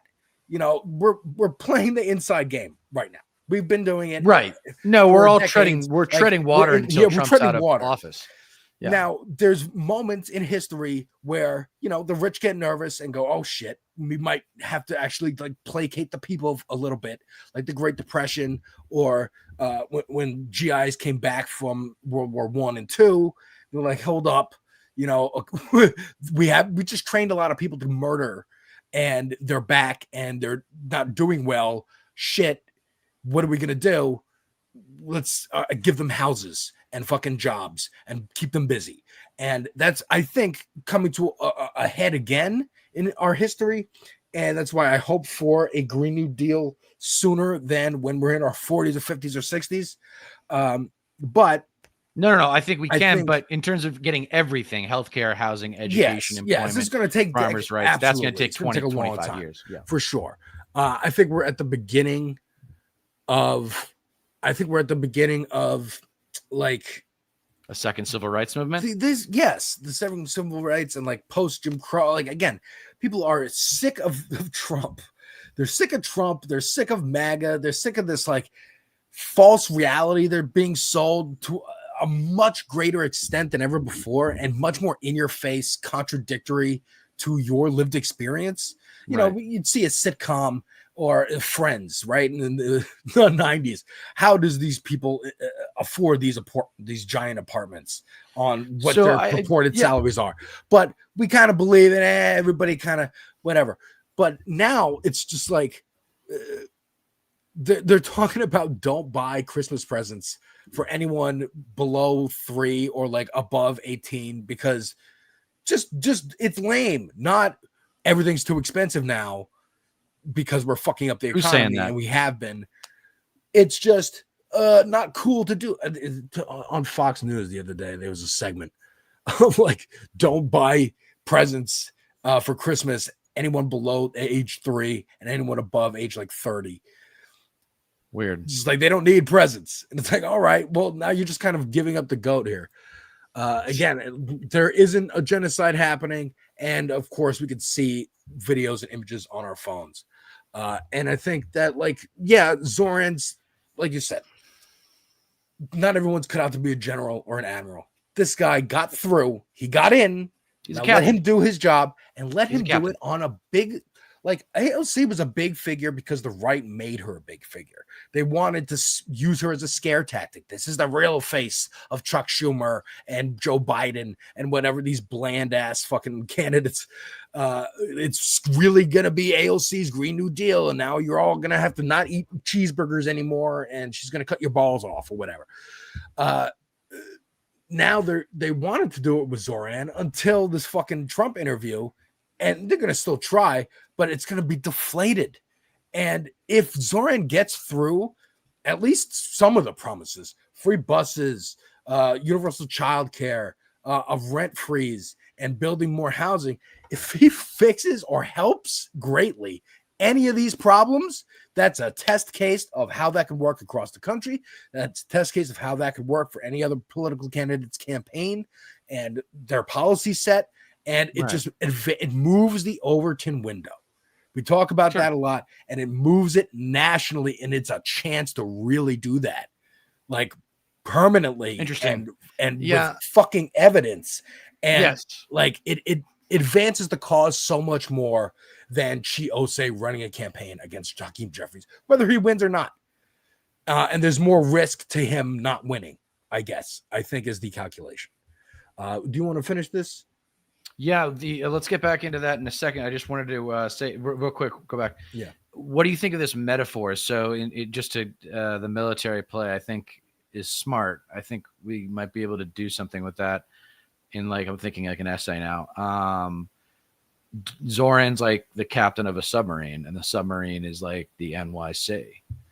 And because submarines are all clustered, like, can't get out. You know what I mean?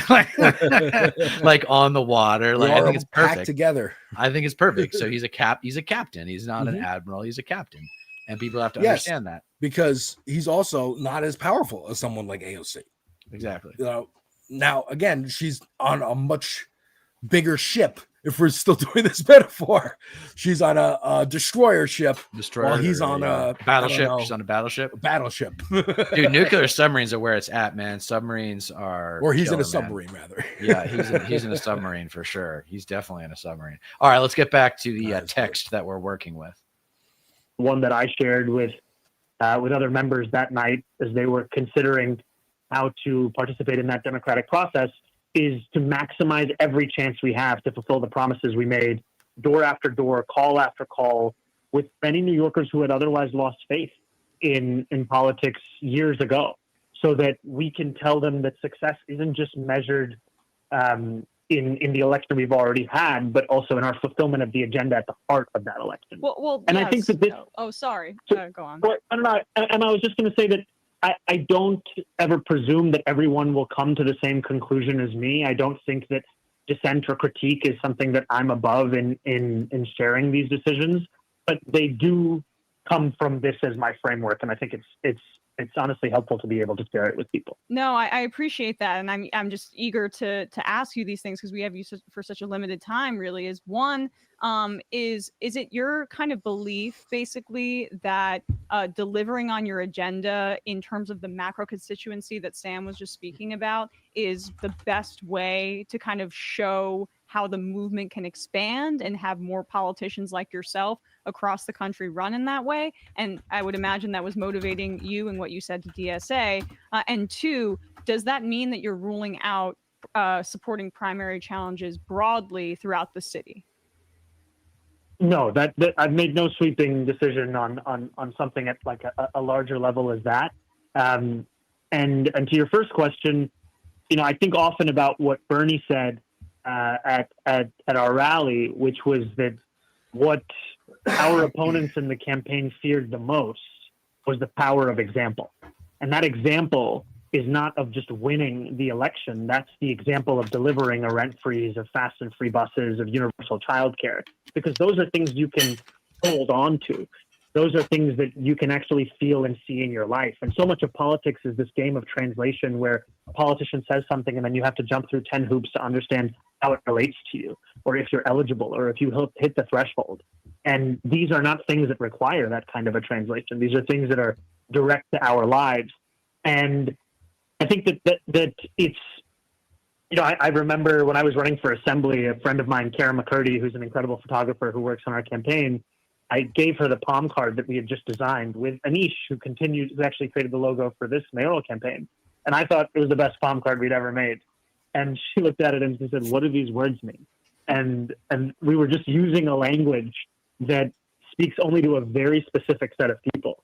And I think it just comes back to that you need to speak directly to people, you need to speak about policies that are also direct to their lives, and it all needs to be without translation. Yeah. And so to me, once we succeed in the fulfillment of any part of this agenda, it becomes an example of why New Yorkers made the right decision to believe that politics could be more than this, as opposed to that they were wrong to have hope again. Yeah. All right. So I think it makes saying, a good case. he's saying all the right things. I mean, at the end of the day, though, like, he can't be transparent about how the DSA becomes even more influential over time. Yeah. Like, he just can't be. It's just not his place. So he's staying in his lane. He's playing the cards that he's dealt. He's got pocket tens or pocket jacks. He just doesn't have pocket kings or aces. He's in good shape. He's going to do fine. Yeah, and I think this is good for us, actually. This is good for us as a platform to kind of message to the left of just like, it's building blocks, guys. We got a cornerstone here with Zoran. And then we're going to have another, maybe centerpiece with Plattner. I don't know. We got to grow these motherfuckers, though. Plattner would be a good get because that's a senator. And there's only 100 of those. Yeah. This is it's all strategy. It's all working within the confines of where we live.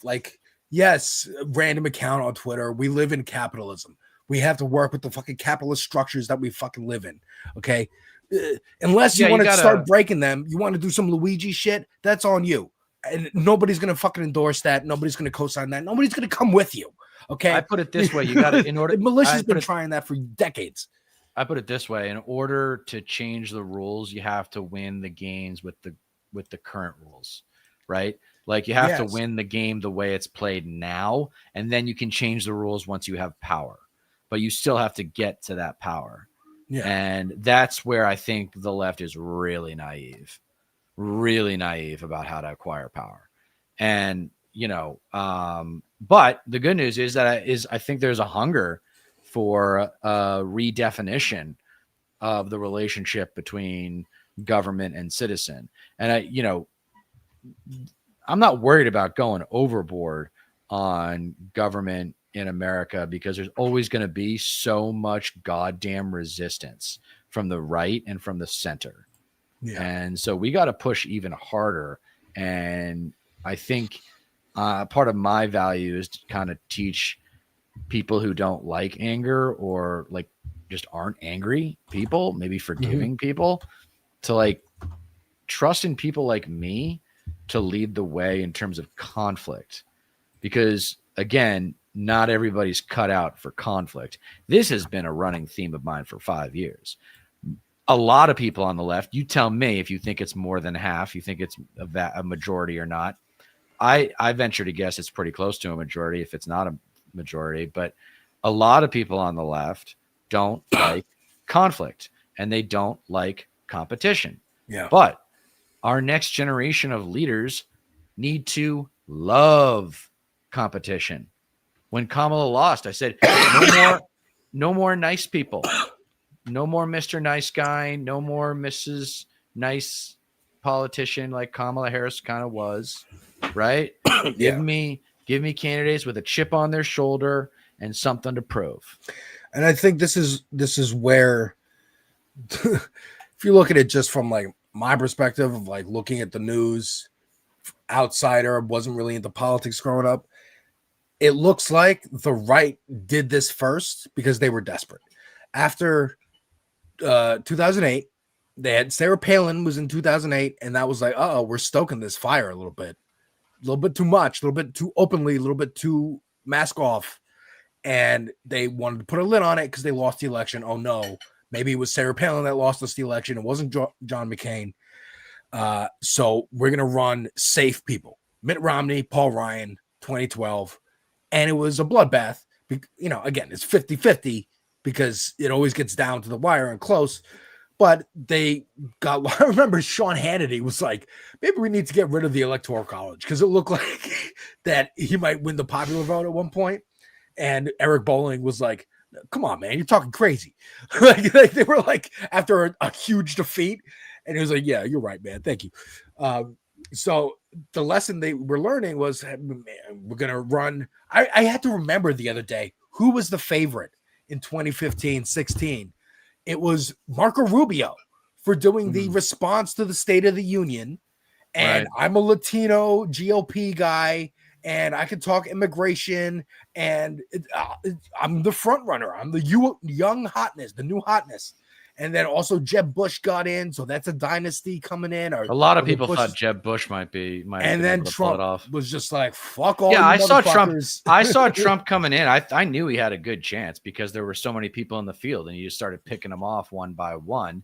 And he's different. Like, he's a business guy. He's a household name, and he, overtook the party. It wasn't like complicated. It was hard, but it wasn't complicated. He had all the ingredients. A desperate party goes with, a Hail Mary of a candidate and Trump, and they won.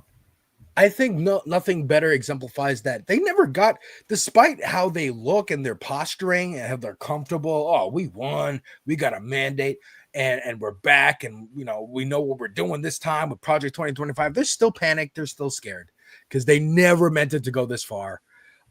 And no better example than the ShamWow guy is going to run for Congress in Texas on an anti-woke agenda because they are just looking for celebrities still. They still want celebrities. Nicki Minaj went and spoke at the UN last week about Nigerian Christians getting killed because Trump wants to go into Nigeria for oil. The oldest fucking story. Because the economy is Don't the Chinese already have a foothold in Nigeria? I have no idea. But I think they do. Again, competition with China wouldn't surprise me. But they are in panic mode because they're still in panic mode from 2016. They didn't expect Trump to win and really run away with it. Trump never expected himself to win. He wanted to be a TV guy. He wanted his own network. He wanted to have his own network. Yeah.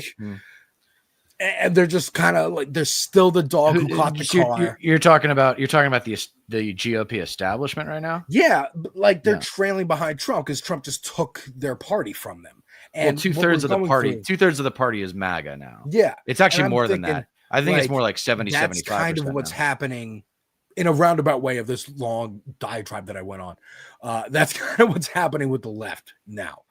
In 2018, we started to see it poke its head out with like Ilhan Omar and AOC and Rashida Tlaib and the first wave of like the squad, these Bernie acolytes of like, hey, 2016 is not dead. We still have this energy, and there's still holes poking in the fabric of the like duopoly that, these Twitter accounts are talking about, oh, you can't do anything under capitalism, all of it's pointless and nihilistic and blah, blah, blah.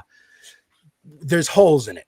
And we're seeing more and more of those holes come out with like Graham Plattner and Abdul Saeed and Kat Abou-Gazella and the mayor in Seattle, who's now, she's a Democratic Socialist as well. And she's, fighting against Trump administration.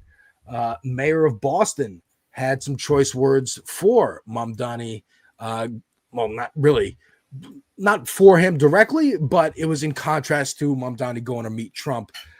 Mayor Michelle Wu says Mamdani can have his bromance with Trump, but Mayor Wu says she's not interested in going to have a meeting with him because apparently she was invited as well. Anita Turner, who worked on the Bernie campaign, said, I praise Mayor-elect Mamdani for his meeting with Trump to deliver for his constituents. I want to praise Mayor Wu too. This is what coalition politics looks like. Difference of opinion and public discussion. This isn't messy. She's not being a hater. This is healthy. The point is to continue to move in the direction of justice. Sometimes it looks different in different scenarios. Coalition politics can work when we're mutually agreed upon the red lines. And that's the point. What are red lines? We want fucking single-payer healthcare, Medicare for all, some way in that direction. We want free housing. We want fucking equity for people.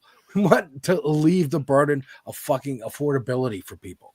A humane justice system, humane justice, a humane immigration system, like good guy shit. And that's why. So I don't know if you've come across this little criticism from right wingers, but they say, "Oh, we're in a cult. Yo, you guys are in a cult too."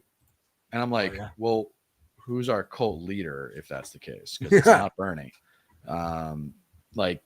We're not in a cult. We have a unified list of ideas and policy proposals that we want to see. When we don't want to see a different society. And by the way, you can still get rich in the society that we're trying to create. You can still go out and get yourself and work hard, make enough money and get yourself a boat, which, for me growing up on Cape Cod is pretty important. Yeah. Like having a boat is pretty important to me. So, and going fishing and stuff like that. But, it's not going socialist, even though Social Security is socialism, doesn't mean a complete transformation of our society into something that you wouldn't recognize. And, that's a good point. And that's a good, first of all, the Republicans' idea that could happen is a total fear mongering, right? Yes. He's going to be elected mayor of New York, or AOC's in Congress, and the Green New Deal is going to pass. And it's just going to erase American history. And we're just going to start from zero now. And that's just never going to happen anywhere on earth with any country ever, and never has.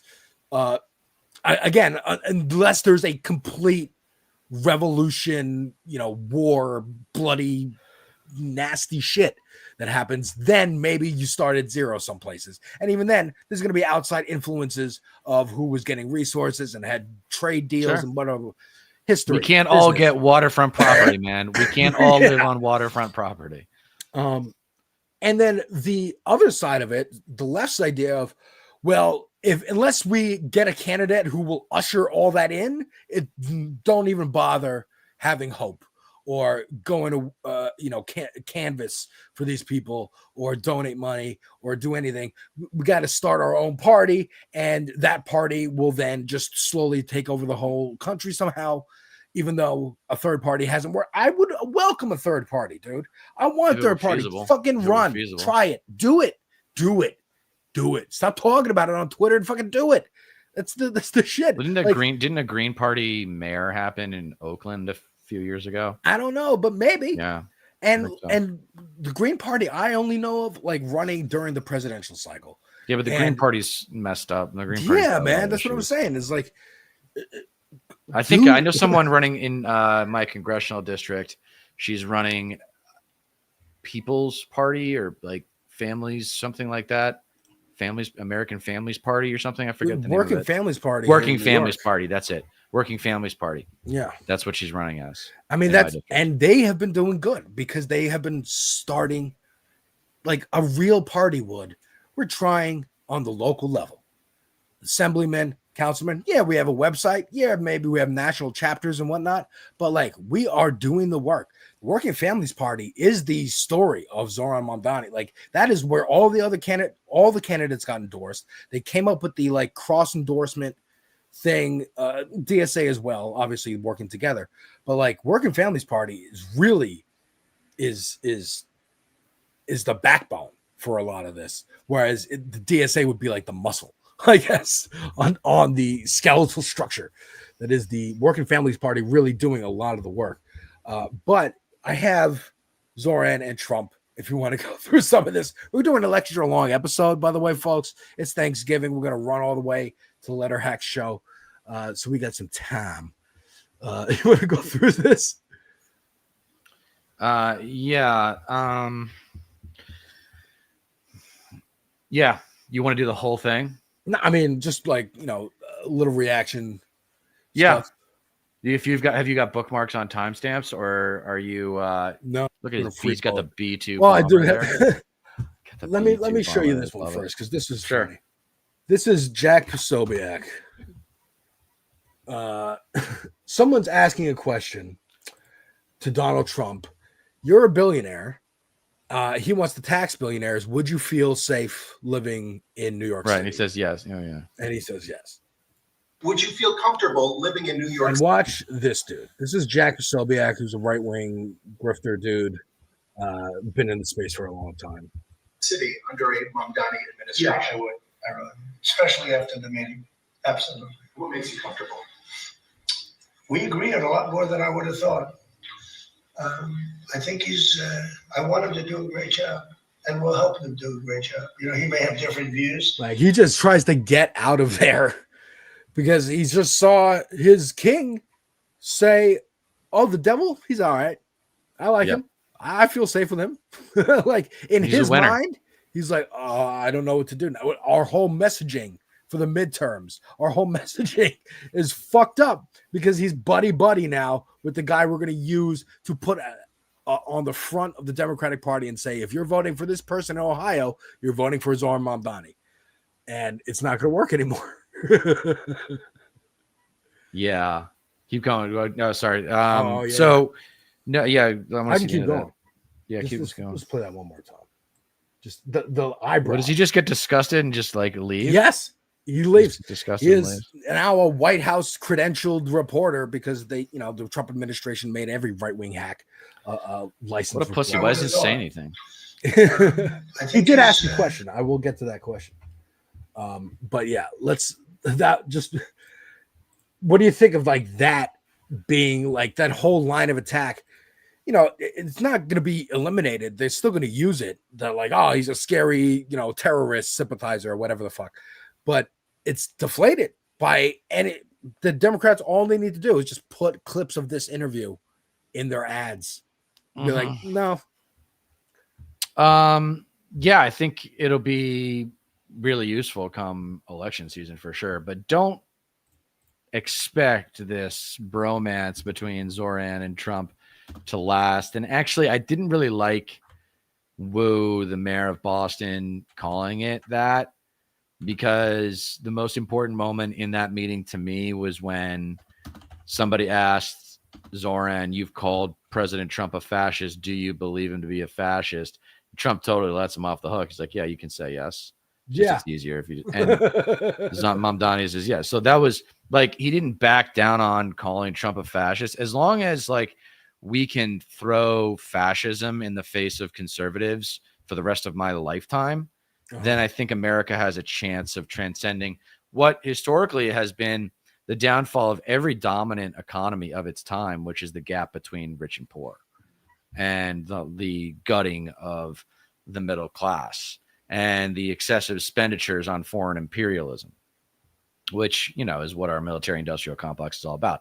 So if you do your homework and you study how empires fall, America is in the midst of its fall.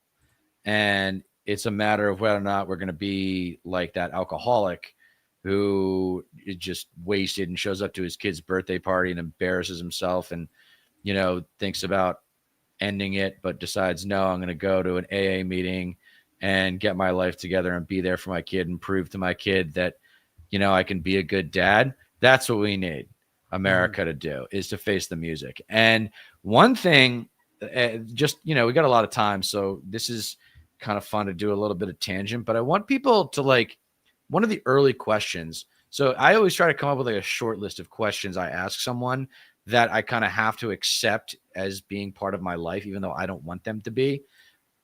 And they're conservative. Okay. Or they're maybe not MAGA, but they're at least conservative. Number one is, do you think America is a meritocracy? If they say yes, then just, that's what you're dealing with, and probably don't waste your time. Or if you're going to talk politics with them, then just ask questions and listen to what they have to say and kind of take it all as one big fucking joke. Yeah. The second is, do you believe in American exceptionalism?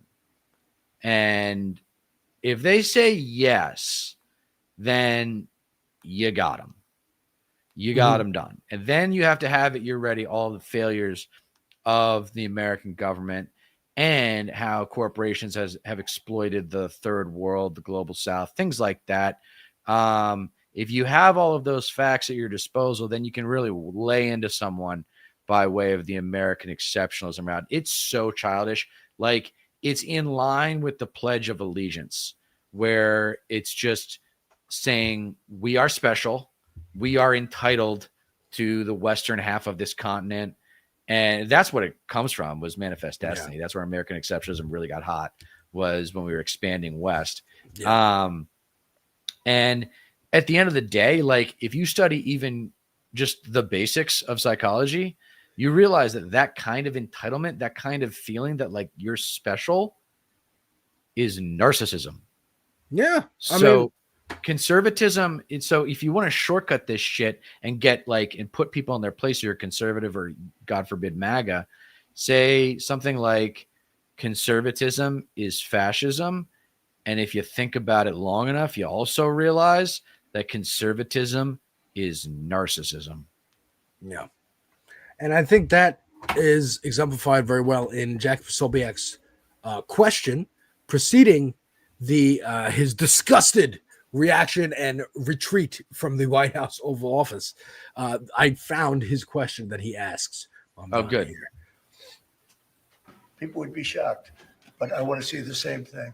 Anti-Israel protesters. Jack? Mr. President, I want to know, one of the policies as well that Mayor-elect Mondami talked a number of times about on the campaign was shifting the tax burden for property taxes from what he called minority communities to white-based communities, and putting more taxes on white people. I also noticed that in your acceptance speech, you didn't mention anything about America or Christians or white people in general. And so I didn't know if that was one of the policies that you guys had spoken about. We focused on affordability. We focused on the cost of living crisis. What I will say is that I am very much interested in property tax reform, because what we see right now in New York City is a system that is so inequitable that it can't even stand up in court. And the president and I spoke about the importance of not only building more housing, but also making sure that regulation of housing is something that is manageable to actually get through, and not the cause of yet another weight that we see in our city. You're continuing this idea of race-based property taxes. No, to be very clear. No, Jesus. The use of the term was a description of neighborhoods, not a description of intent. So you intend to tax the whiter neighborhoods more? No, we intend to create a fair property tax system, because we want a New York City that is not only fair and equitable, but also one that every New Yorker can afford. Okay, pause real quick. I mean, he handled it like a pro. He handled it like his style. Amazing. If he hired me as his coach or consultant and just wanted me to try to add value, I would say, okay, you're just starting out. This is fine. You're going to be super nice. That's cool. But eventually, I want you to have data points like a machine gun ready to go. Yeah. New York has a GDP of X, GDP per capita of X. It has average income in this area is 10 times that of this borough. Specific data points. Because then if you know the data, you can intimidate the fuck out of your enemy. They will get so scared that they have been exposed as knowing less than you that they will just shut up. Yeah. And that's what he did here. Like he explained, no, I was talking about wealthy neighborhoods. The discrepancy in race was just incidental to Well, no, he didn't say. Yeah, he didn't say. He like. said, yeah, I don't know if he even said rich or poor or wealthy. He just said No, but fair. that was the point that Jack was bringing up. Yeah, I know. Well, he's trying to make it a race thing. Exactly. Yeah, I mean, I deserve it. Entitled narcissist. Right. We deserve it. We're whites. Why are you going to burden us with black people's problems? Like, yeah. See, and if I were there, if I were there, I would have been like, what kind of white? What kind of white are you talking about? You're talking about the Catholics? You're talking about the Protestants? You're talking about the rich? You're talking about the poor? You're talking about the white trash Confederate flag wavers? You're talking about the Bible beaters? Yeah. What kind of white? Like, put the like. I'm telling you, whenever you get into these rhetorical moments with conservatives, MAGA in particularly, if you ever don't know what to do, just ask penetrating questions. And the more specific, the better. The better you can be about like putting them on the spot, putting them on the defensive with good questions, the more exposed they're going to be. Because their arguments don't hold up if they just keep talking. If they keep talking, they get exposed as idiots. And like really. you talk about the right messenger for the right audience, because that's what you could do. Mamdani is well aware that he is a Muslim man in New York and in America. And he is deflating the criticism by just being not defensive, but sticking laser focused in his lane. So all I'm saying is free buses, universal childcare, housing. Like that's all I'm saying. There's the only things you can attack me on, and anything else just kind of slips off because no one else has heard these crazy fucking conspiracy theorist things that you're bringing up, and you sound like a lunatic. Hell, even in this shot, I'm no body language guy, but like Trump is, as Jack is asking the question, like Trump's butting it up. It was these two white. Yeah, they were having a joke. They crack a joke. Putting more taxes on white people. I also noticed that in your acceptance speech, you didn't mention. Like he's just joking around with them, and then they, patting each other on the shoulder, like, "Hey, yeah, this fucking guy, it's one of these guys." Trump's like, Stephen Miller's there, JD Vance is there, sycophants, suck ups, true believers. He knows them well. He doesn't like them. He doesn't respect them. He respects someone like Mamdani, who's a winner, an outsider, fucking grassroots campaign, self-made. This fantasy that guy. he has about himself. He's I'm saying he's the hottest name in New York. Like Trump's always wanted that.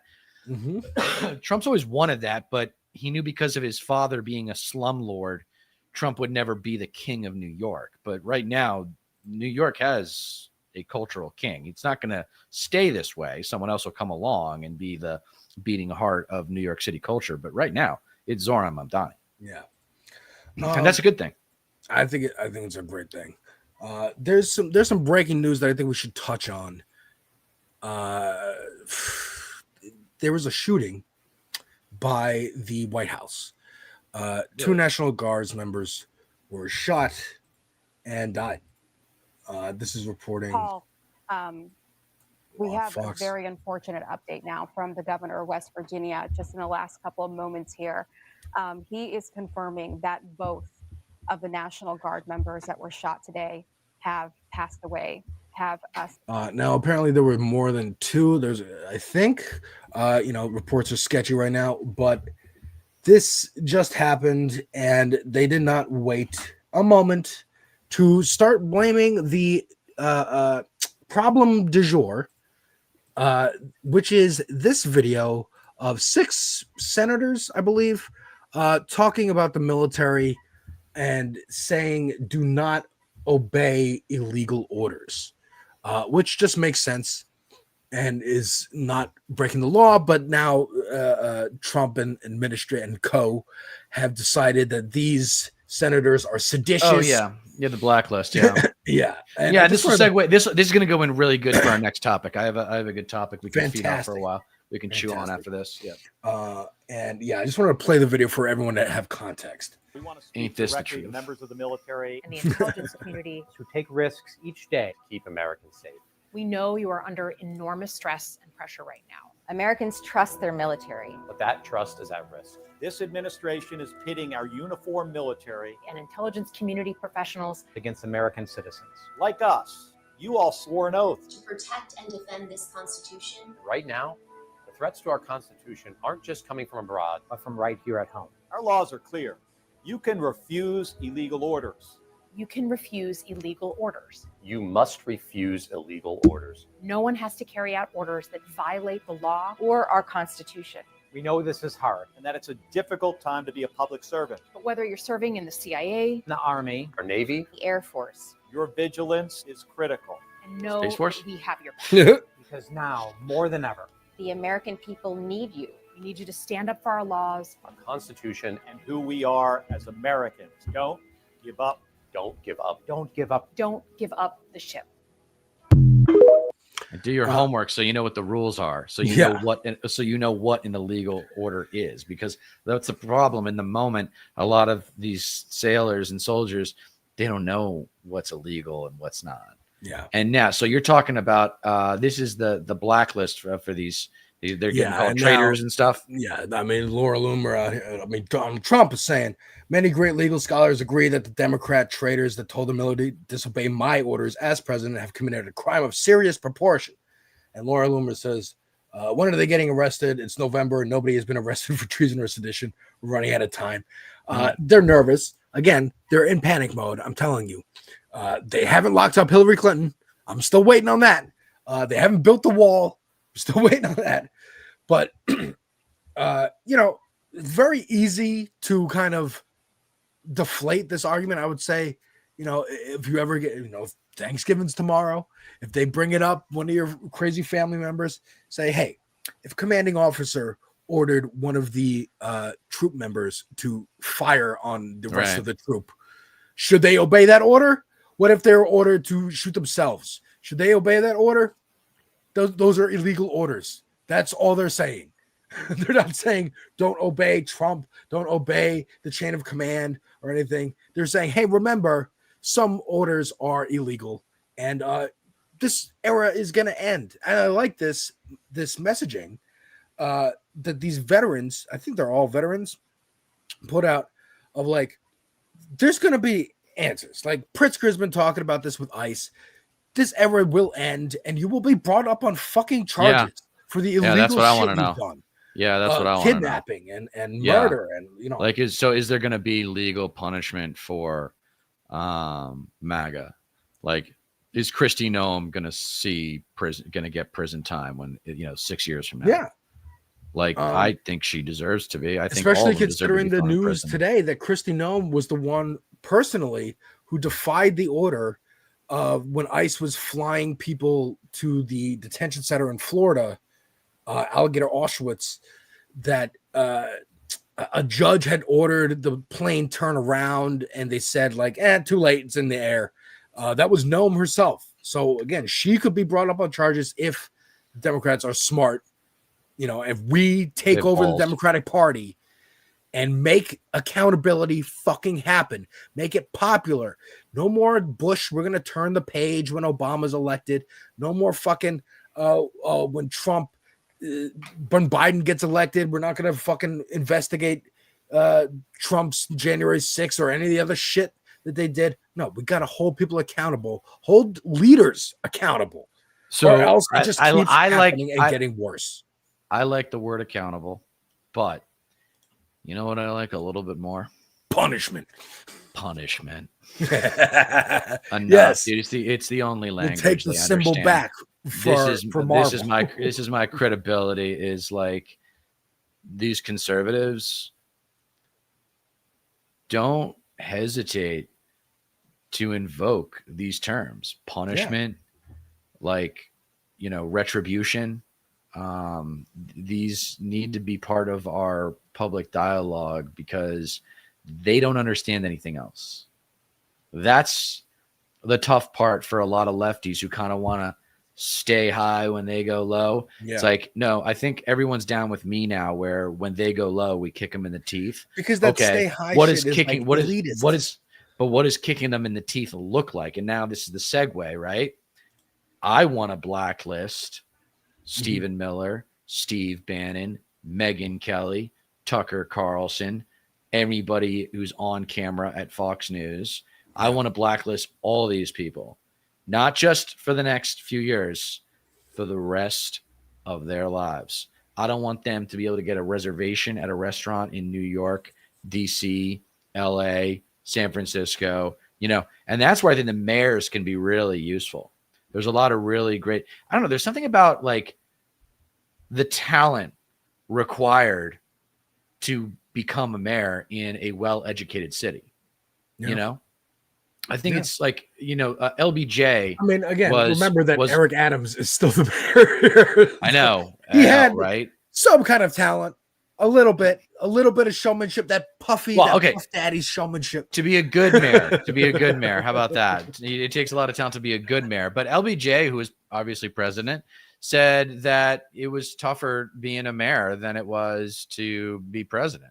So I have a lot of respect. I don't know, maybe I'm a soft touch for guys like Zoran and Plattner, but it's a war. I was talking to someone that I'm very close with, and she's a really good person, and she's like, no, you're coming on too strong. Like your language, your white trash fantasy, which is my fantasy of someone finally stepping up and calling MAGA what they are, because everyone uses all these grand terms like, I don't get it. Who are they? Who are they? Who are they? They're white trash bullies. Yeah. Okay.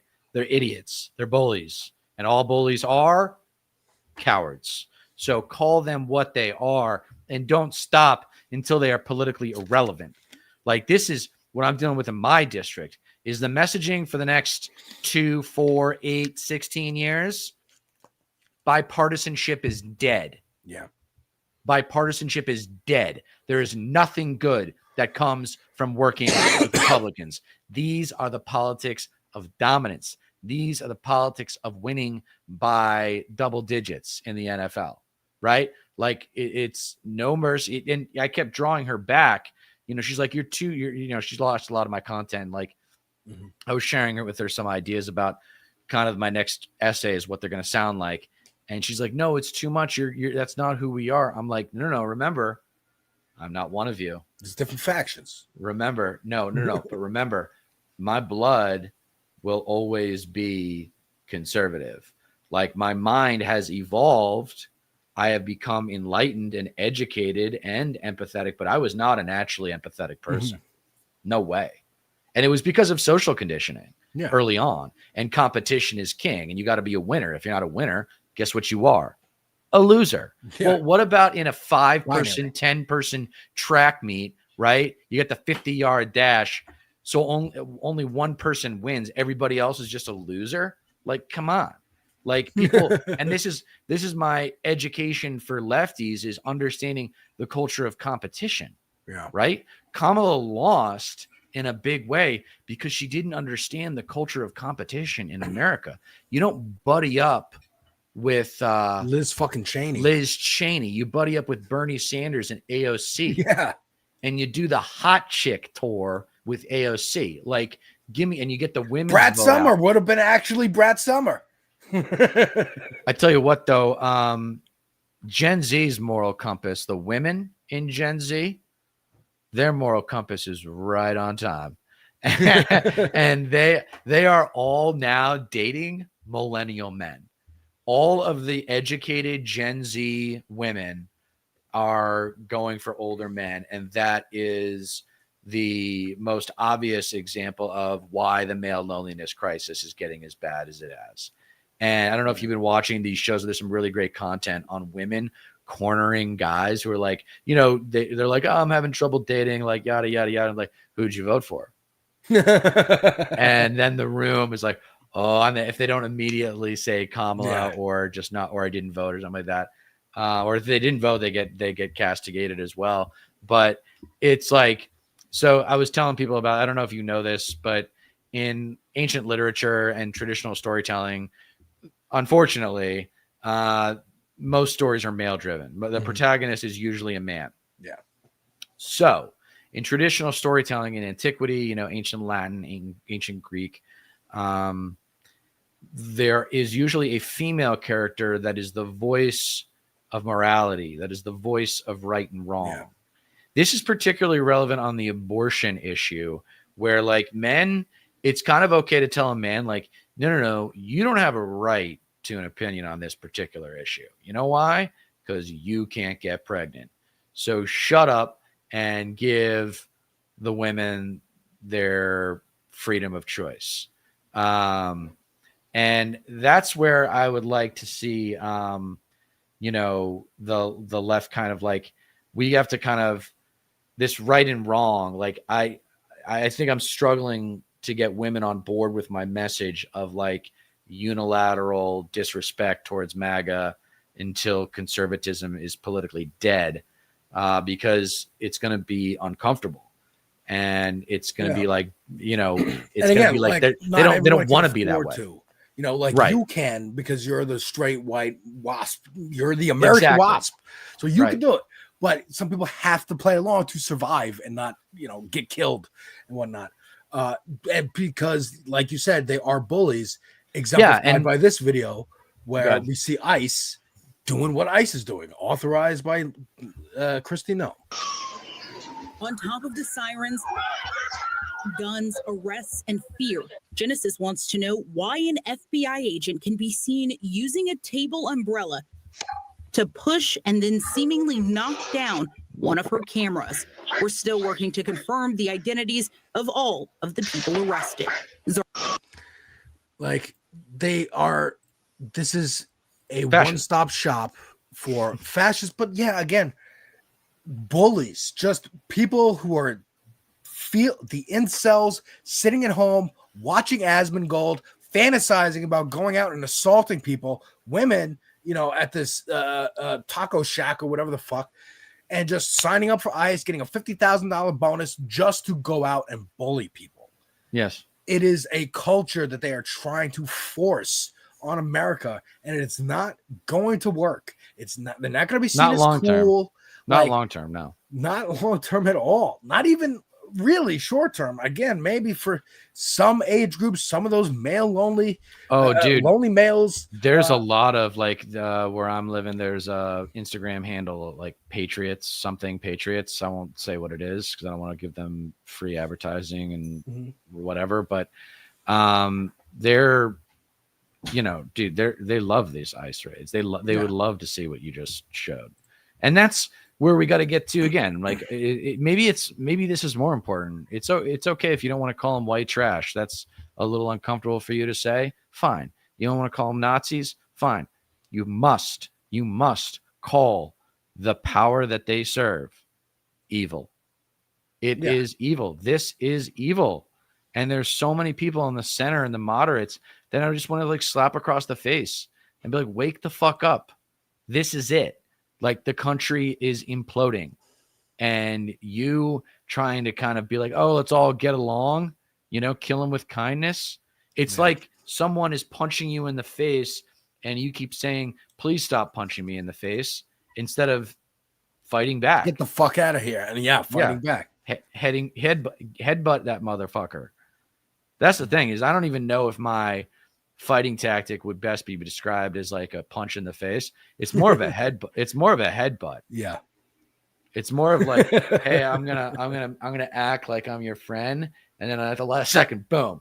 Yeah. Just fucking right in their face and break their goddamn nose. But I just wanted to play these two clips back to back. Do it. It's a good contrast. Oh, is this Pam Bondi or no? No, this is it's easy to confuse them. They're both blonde dummies, but this is Carolyn Levitt, who is being asked about that video of the senators and saying how treasonous it is. They are literally saying to 1.3 million active duty service members not to defy the chain of command, not to follow lawful orders. Every single illegal order, they're suggesting, Nancy, that the president has given illegal orders, which he has not.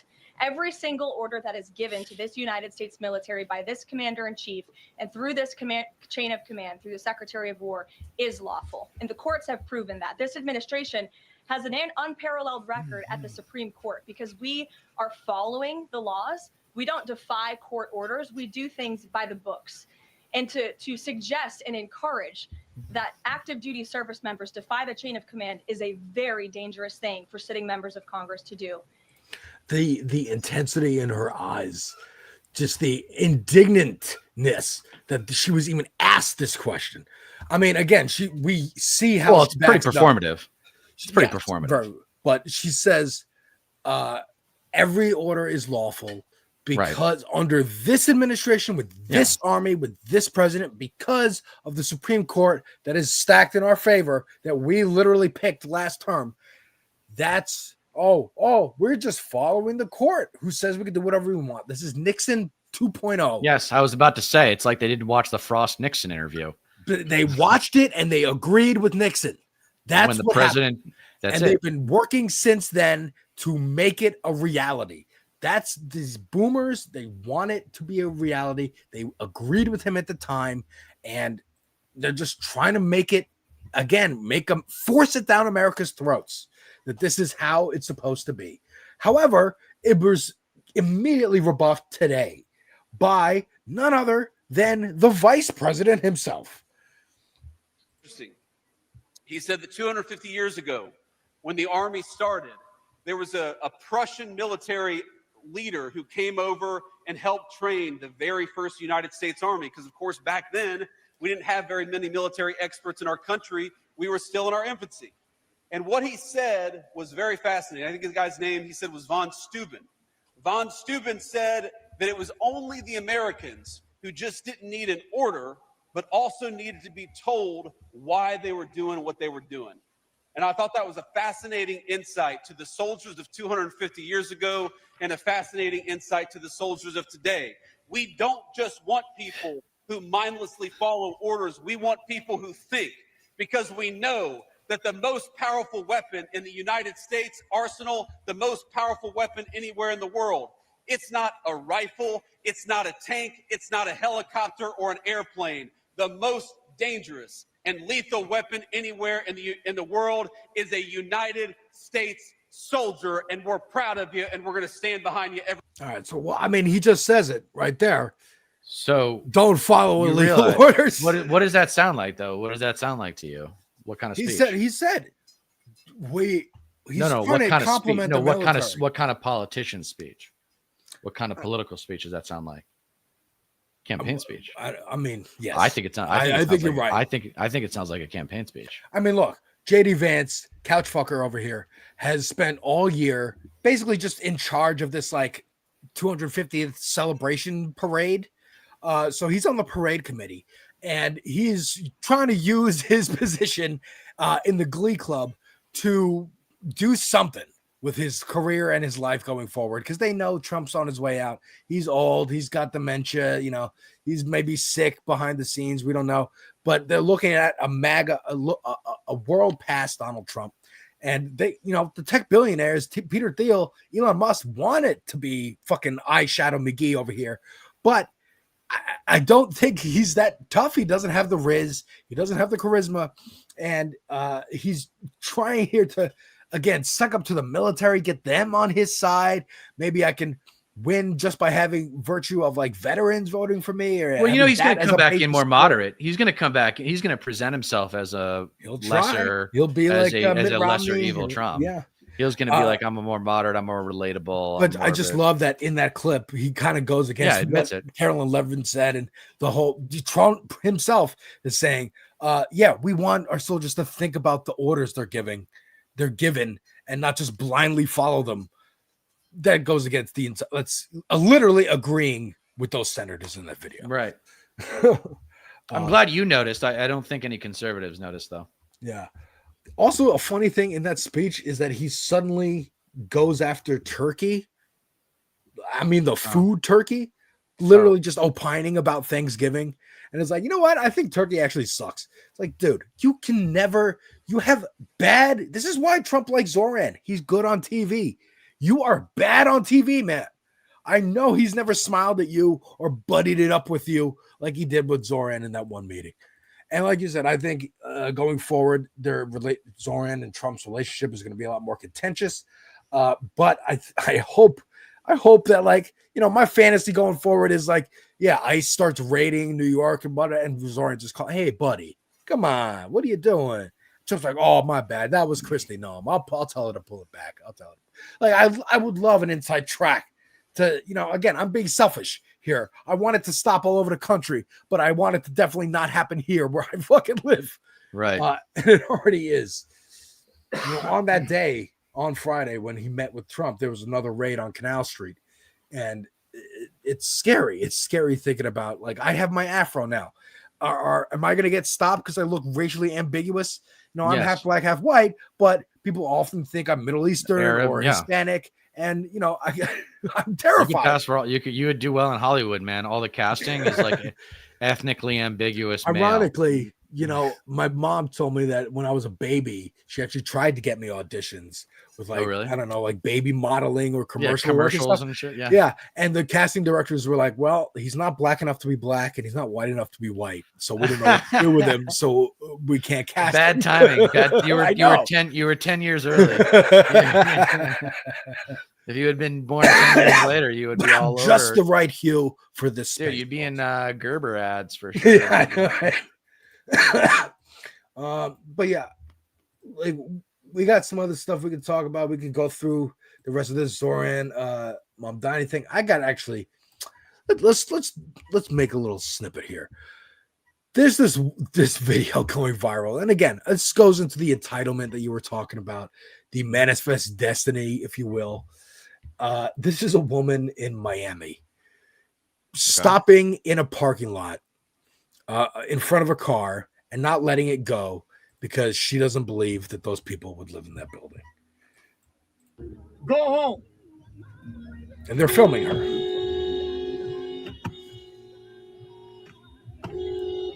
Get the fuck out. Go! I'm gonna call the police.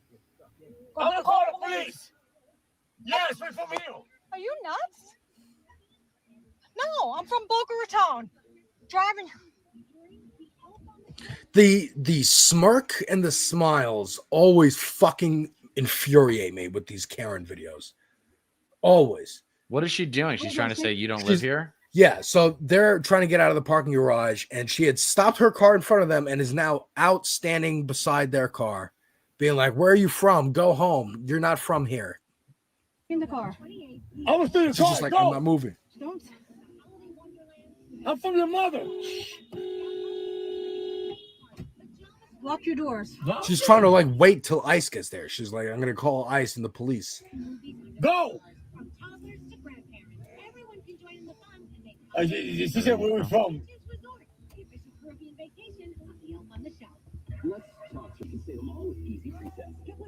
I would like to go home. Yes, please.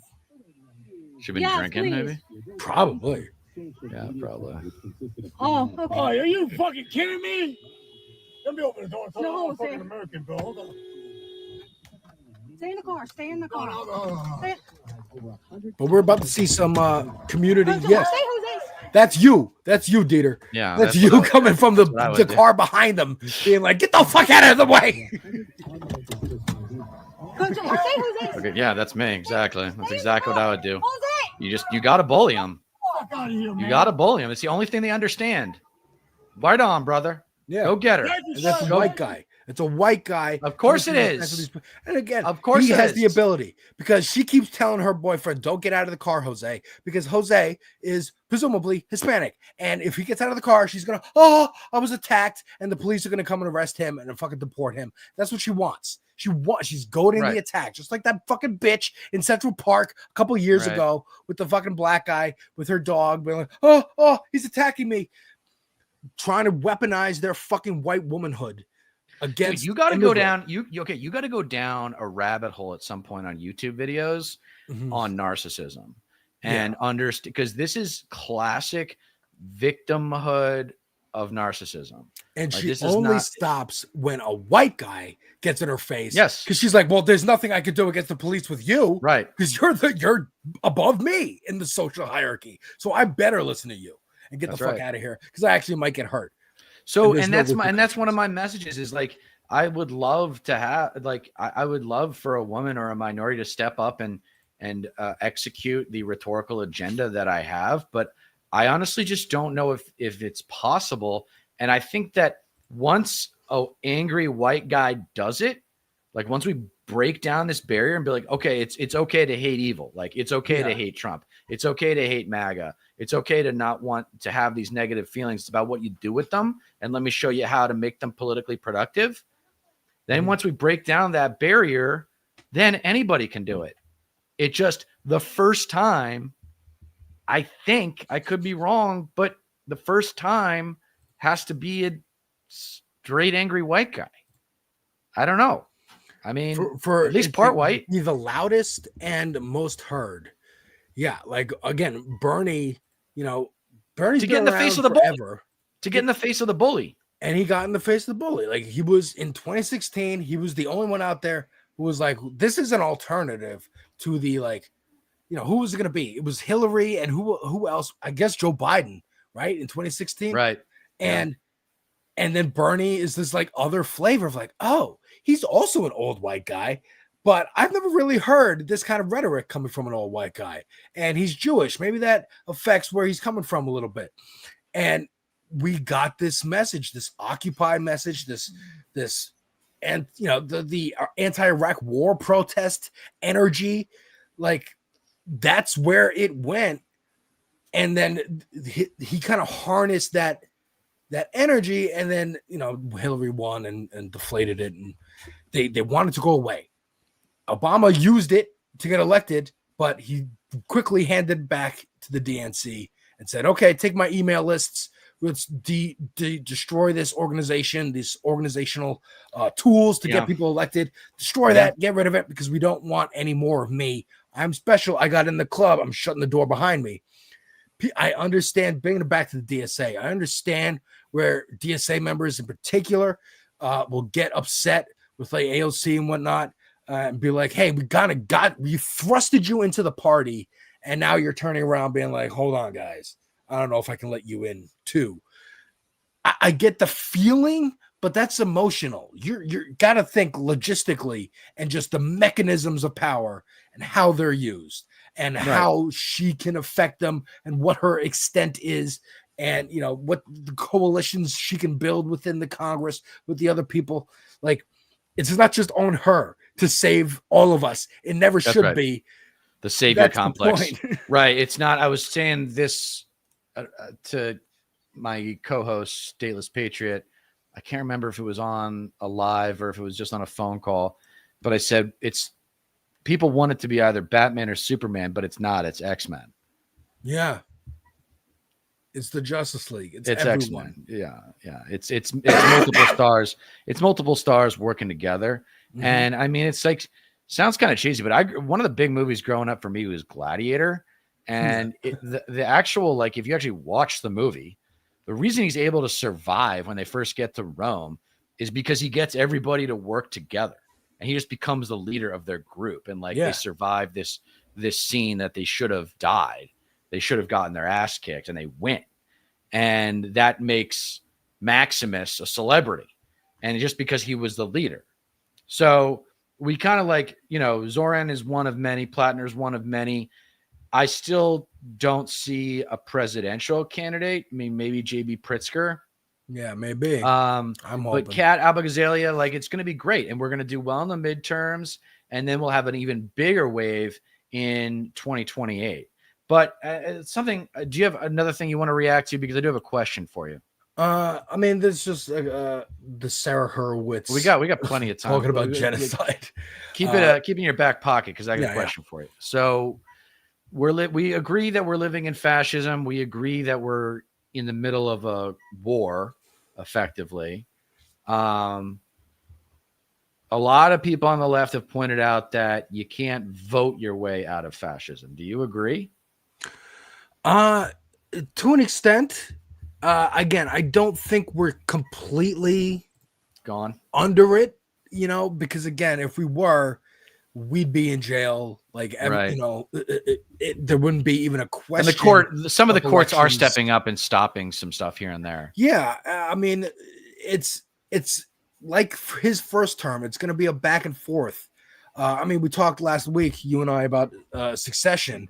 And spoilers, folks, for those of you who haven't watched Succession, there's a moment where there's a presidential election, And in one county, there's 100,000 votes in one polling place, and it got burned down. And they don't really know who did it, but they have an idea that it was the conservatives candidates' fans who burned it down. And they make the decision as a news network to just call it for their preferred candidate. Right. And they know it's going to go to the courts and it's going to get fought out, but like, we kind of did it anyway. And just like, let's see what happens.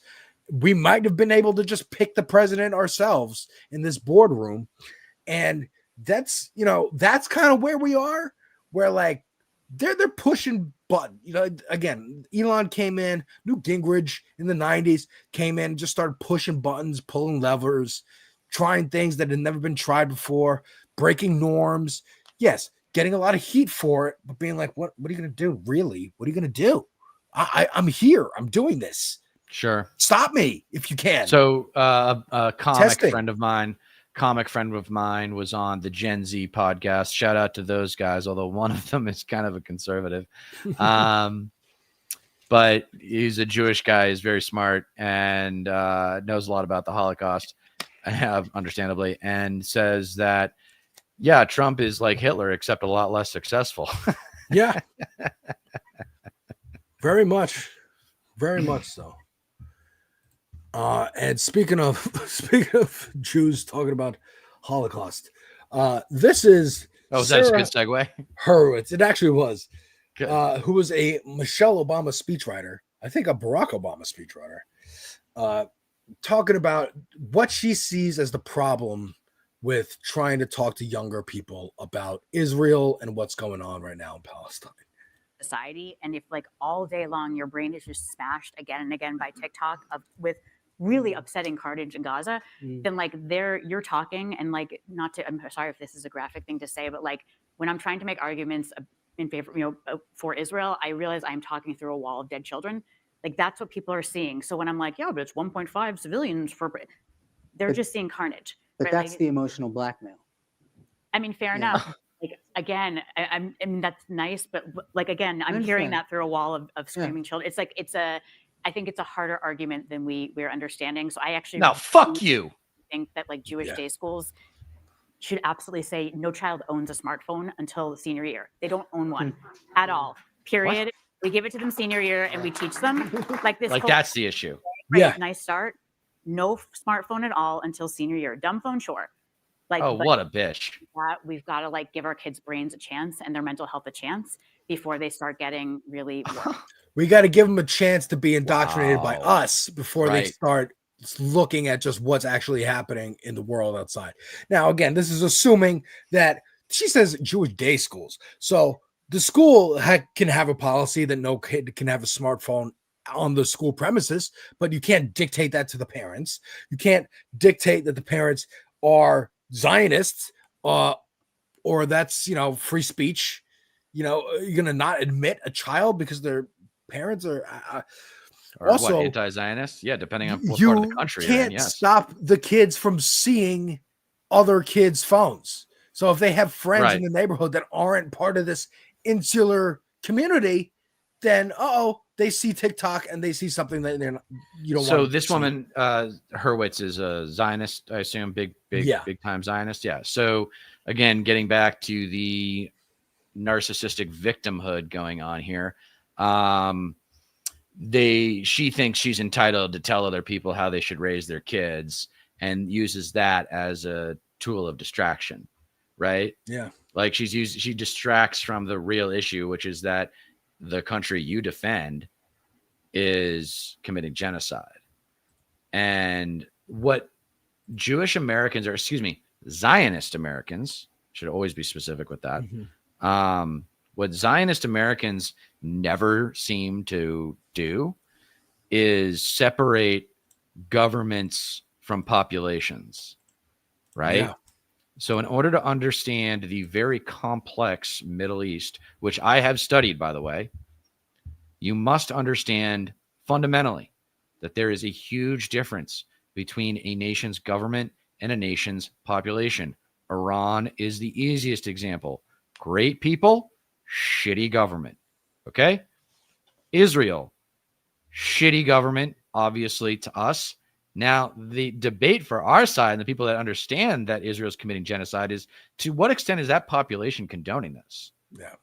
They need to know by now. They must Yeah. know by now, after 2 years, that they just used October 7th as a justification for the genocide that they've always wanted to have. And let me give you this before I turn it back to you.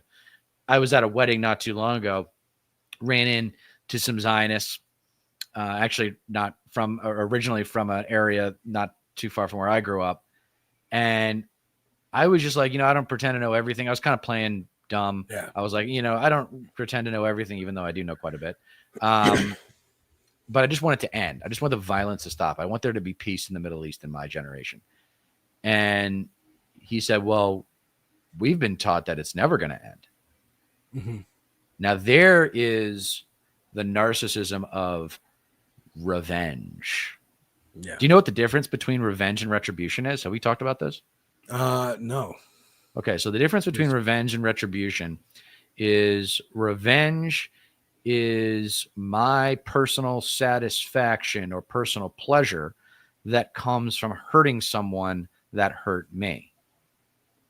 Retribution is kind of what you were talking about earlier when you were talking about accountability. Retribution is the punishment of people who have hurt others, but it has been deemed appropriate by society. No. Okay. So it's kind of an it's individual justice versus collective thing.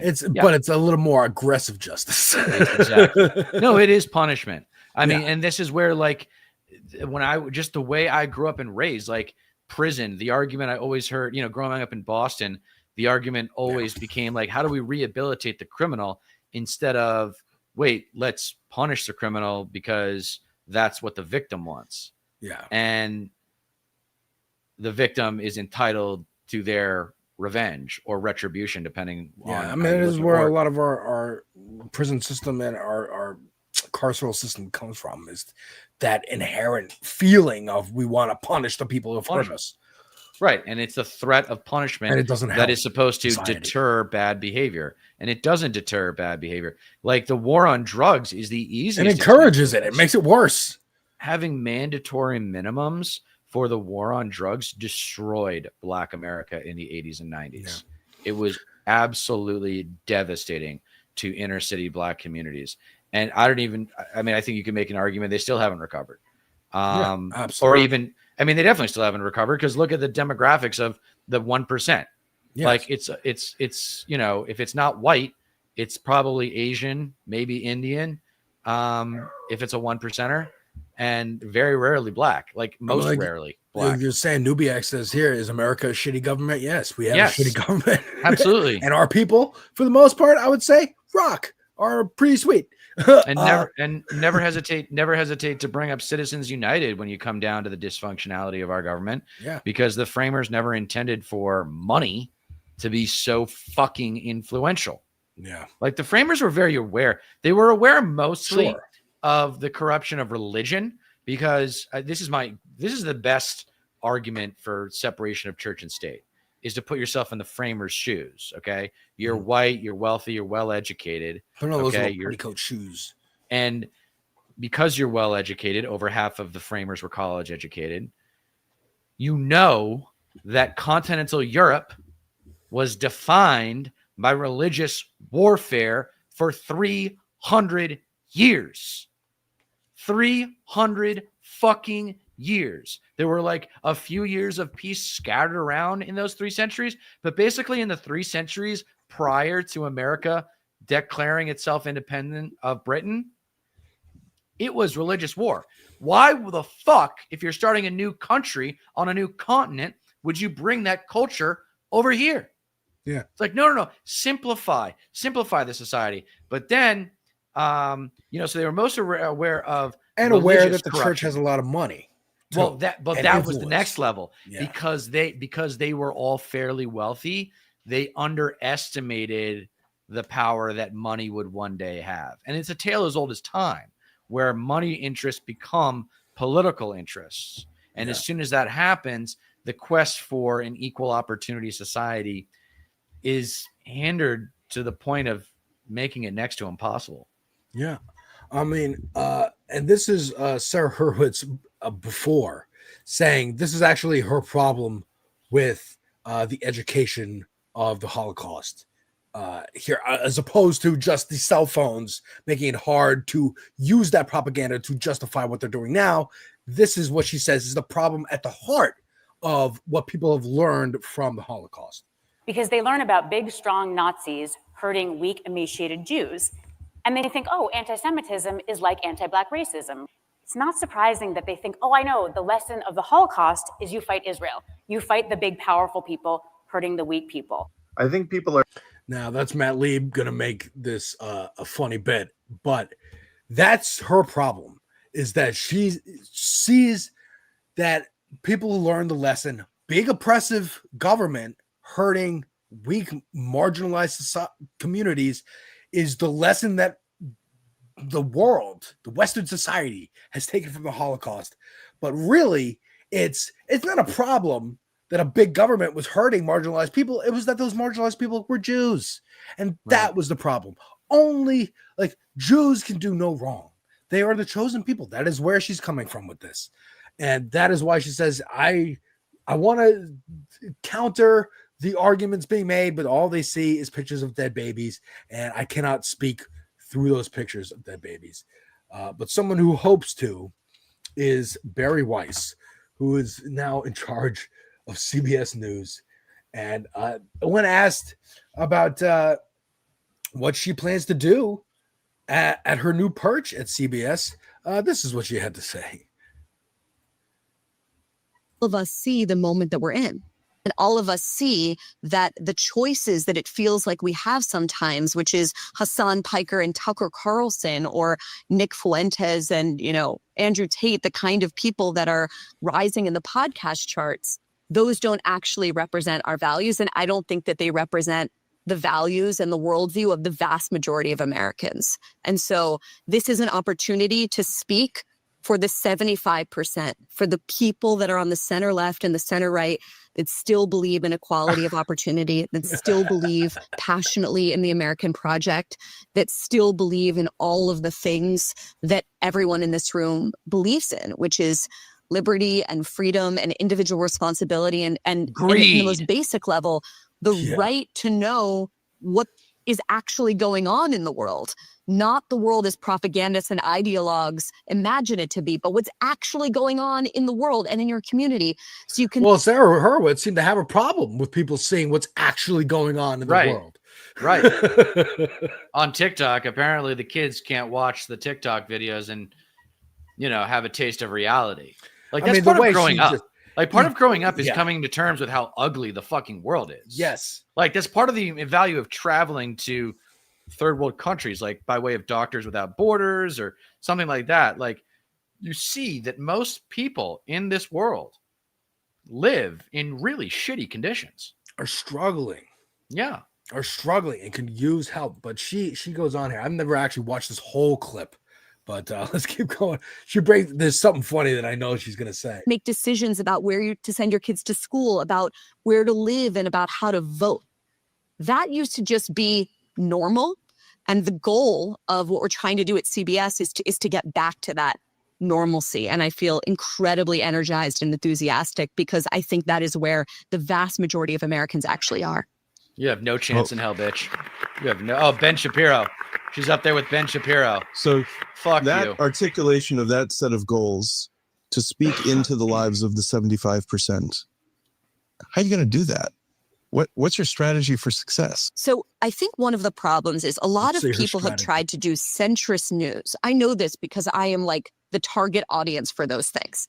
And the reason that they have all failed is it's like trying to force feed spinach down someone's throat, right? It's felt very like tofu, oatmeal. It's like centrist news is choosing the midpoint between every single. Yeah. Who the fuck decided that this woman is talented? Larry Ellison. Who the fuck said, yeah, let's get this bitch in front of a camera and explain and have her put her in charge of the entire news division? Who the fuck thinks that this dumbass nerd, like wannabe nerd, okay, wannabe intellectual, who thinks that 75% of the country live within the confines of the center right and the center left, which is complete and utter bullshit. Yeah. Just look at the popularity numbers of Medicare for all, you dumb bitch. 65%. 65 fucking percent. It used to be 70%. We can't get 65 to 70% of the country to agree on anything except that you suck and you have no business running a network. Like losers. Let alone her like stupid fucking blog. She's a loser. She's a fucking loser. She's up there with failed screenwriter Ben Shapiro. Right. And she's failed journalist fucking Barry Weiss. Single topic. It's felt like an absence. This is her strategy. She doesn't want the tofu anymore. She doesn't want CNN feeding her tofu. Let's hear her exciting possibilities of charisma and identity. And I, as nostalgic as people might be for an era in which 30 million Americans every night watched Walter Cronkite and saw him as the voice of truth, and I understand why they're nostalgic for that. We're not going back to that. So how do you build trust in a moment of unbelievably low trust in all of our public institutions, especially the mainstream press? I don't think it's by pretending like we can go back to. Hire a Zionist when Israel is committing genocide. Yeah. That's what you do. That's a really good way of resolving that problem. Great strategy. Continue. Having a view from nowhere. I think it's about who's in the room, right? I think it's about redrawing the lines of what falls in the 40-yard lines of acceptable debate and acceptable American politics and culture. I don't mean that in like a censorious gatekeeping way. She's literally saying, I want to draw the lines of the Overton window of what is acceptable to talk about. Like you're saying, blacklisting people. You cannot be accepted in polite society if you are MAGA going forward. She's saying, well, I'm going to draw the lines. I'm in charge of CBS now. And this is what I think people want to hear. I mean, having people that are clearly identifiably on the center left and on the center right in conversation with each other. And we've been doing so much of this at the Free Press. I was in, where was I? Chicago last week, I think. I've lost all track of time, where Dana Lash, former spokeswoman from the NRA, was debating Alan Dershowitz on guns. This is her exciting new proposal, getting Alan Dershowitz and Dana Loesch from the NRA. Those are her examples of who will excite the CBS audience of for that. It won't taste like spinach or tofu going down. It's hot young personalities. Let me ask you this: if this is too aggressive, because it's another one of like when I did the WTF stands for white trash fascist thing that got us on, that got us on the shorts or whatever, and that seemed to be pretty popular. So it still hasn't caught. It hasn't, but I'm gonna stick with it. White trash fascist, right? Yeah. There's a great Chris Rock bit back in the day about his people that he does that is relevant to this. But, okay. So I love Jews so much I married one, but I hate Zionazis. Zionazis is pretty good. I like it's that. It's hardcore. It's hard. It's real hard. It reminds me of Rush Limbaugh's feminazis in the 90s. And that was, dude, I didn't know who Rush Limbaugh was, but I knew that term when I was a kid. Yep. And I think Zionazis, that one can catch on. I got to give credit. I got to give credit to Jen from Generational Change for that. She came up with it. She's Jewish herself. She ran against Debbie Wasserman Schultz. Florida? Yeah. I know her. Mm-hmm. I know. Yeah, she's cool. Yeah, she's cool. I think they changed their channel name to Revolutionary Change, so definitely go check them out. But yeah, the Zion. I think it's time to call them Zionazis. Like enough. And there's a big reason why. Like I don't know if the audience understands like how powerful not just Jewish America is. No. Wealthy 1%, 0.1%, like guys like you were just saying. You just said one of them, Larry Ellison. Like how powerful Larry Ellison is. How powerful Ari Emanuel, who's the head of one of the two big talent agencies in Hollywood, how powerful Ari Emanuel is at WME. Guess who represents a lot of these 24-hour news correspondents and reporters? Ari Emanuel, like through WME. Interesting. You know who represents Biden and Kamala Harris? Who? CAA, the other one, Creative Artists Agency. Yeah, people don't know about, like, there's a really good argument to be had about like breaking up, like how to make Hollywood a little bit more fair, a little bit more humane. And my ideas were, one, to break up the talent agencies, because there's only 2 big ones now, and there used to be 5, and things worked a lot better when there were 5. And then secondly would be to unionize the assistants, because the assistants get treated like absolute garbage, like absolute garbage. They make no money. LA is expensive as hell. Like, they have no life, and if they deserve a union. And it's really tragic because the DGA, the Directors Guild of America, the WGA, the Writers Guild of America, and SAG, the Screen Actors Guild, those are all like paradigms for unions that do what they're supposed to do and protect their people really, really well. So it's just a shame that, you know, in God's honest truth, they are kind of the people that make the industry function, the assistants. It's just, it's like, I think it would be a really cool campaign talking point for someone who was running for governor in California, for example. Absolutely. Or mayor of Los Angeles, the Zoran of California, be like, hey, the people who run and get your coffee, make the phone calls to get appointments and auditions, and read the scripts that you don't actually want to read, but give you the highlights. Those people can't afford to live in the city. You want them at your beck and call, but you don't want them to have to go through gridlock traffic. How about we make it affordable? That would be a good platform. But Larry Ellison, in charge of Skydance, bought CBS, now trying to buy Warner Brothers. On their network also tonight is new South Park. Nice. Thanksgiving episode. The town's annual turkey trot turns chaotic when Carmen uses questionable cutting-edge science to win the race. I'm excited. These are just screenshots. We don't have a trailer yet. Token. I love Token. Now officially renamed Tolkien. Oh, they renamed him? They in one of the movies for Paramount, the Paramount exclusive movies, they said actually his name was Tolkien. Always like J.R.R. Tolkien. Like his dad was a fan of Lord of the Rings. Why would you think that we would name our black child Token? You must be racist if you ever thought that, breaking the fourth wall and calling the audience racist. But I just want to remind folks that I have on my channel reviews of every episode of South Park this season, and I will be making one tonight and finish it probably in the morning and upload it to this playlist of every episode of season 27. Last time, Trump actually had sex with JD Vance. So who knows where the relationship is now, what they're going to do with Satan's butt baby, Antichrist, and I'm excited to see where it goes from here. We also got Stranger Things is back today. I'm kind of vaguely interested. Are you? Yeah, a little bit. Were you a fan of Stranger Things? Because like I was into it in season 1. Oh, sorry, I thought you said something else. No, I actually have not watched Stranger Things. Yeah, and then I wasn't into it. I heard it's great though. And then season 4 brought me back, and I was like, "Oh, okay, cool, this is fun." And then it's been like 3-4 years, so we'll see. They're finishing it up, but I'm very excited for South Park tonight.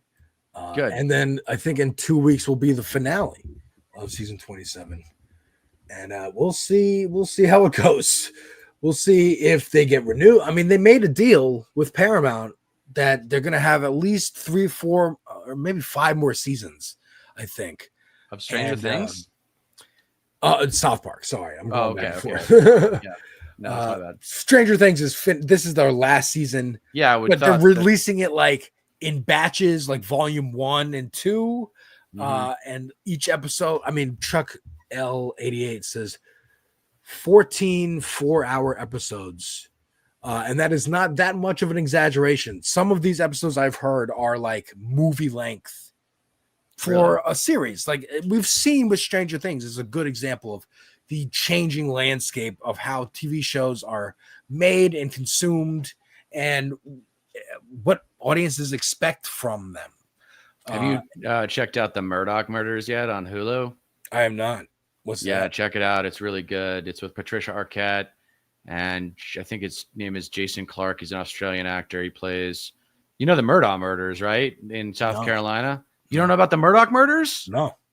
Oh, dude. I'm sure my wife does. All right. So long story short, I mean, the exclamation point is this guy kills his kid and his wife so that he can get away from this civil lawsuit that was going against him and his kid for a boat crash that had happened 2 years ago.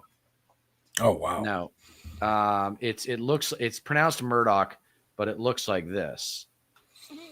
Murdoch. I saw. Check it out, dude. It's a good miniseries. I think the best piece, one of the best pieces of content that's come out in the last 10 years was Chernobyl. I think Chernobyl should be the dream. I've got a, I mean, we can talk about it if you want. Have you ever done any like creative writing or ever written a screenplay or a teleplay or anything? Oh like yeah. that? I've made movies in high school and done a lot of creative writing throughout my years. Okay. So, so I've got kind of an ancient American story about an ancestor of mine. I don't know if I've mentioned him on this channel before, but he was the first translator of the New World. So, long story short, he shows up at the first supply of Jamestown, which was January 2nd, 1608, with a guy named Captain Christopher Newport.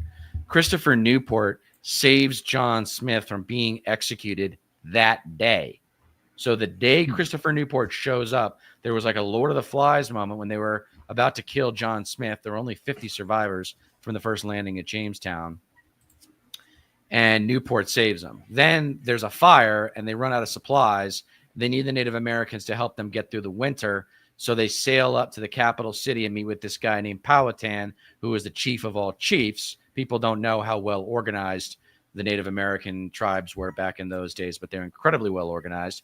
And that would actually be the primary purpose of this story, would be to celebrate how well organized and how evolved their culture and society was. Anyway, Christopher Newport presents my ancestor, whose name was Tom, as a gift to Powhatan, and he's going to go live with Powhatan now and learn the language. Powhatan gives Christopher Newport and John Smith one of his, not kids, but a smart member of his tribe, to go and live with the white European settlers. And then those guys become the translators and allow for transactions to happen over the course of 3 years.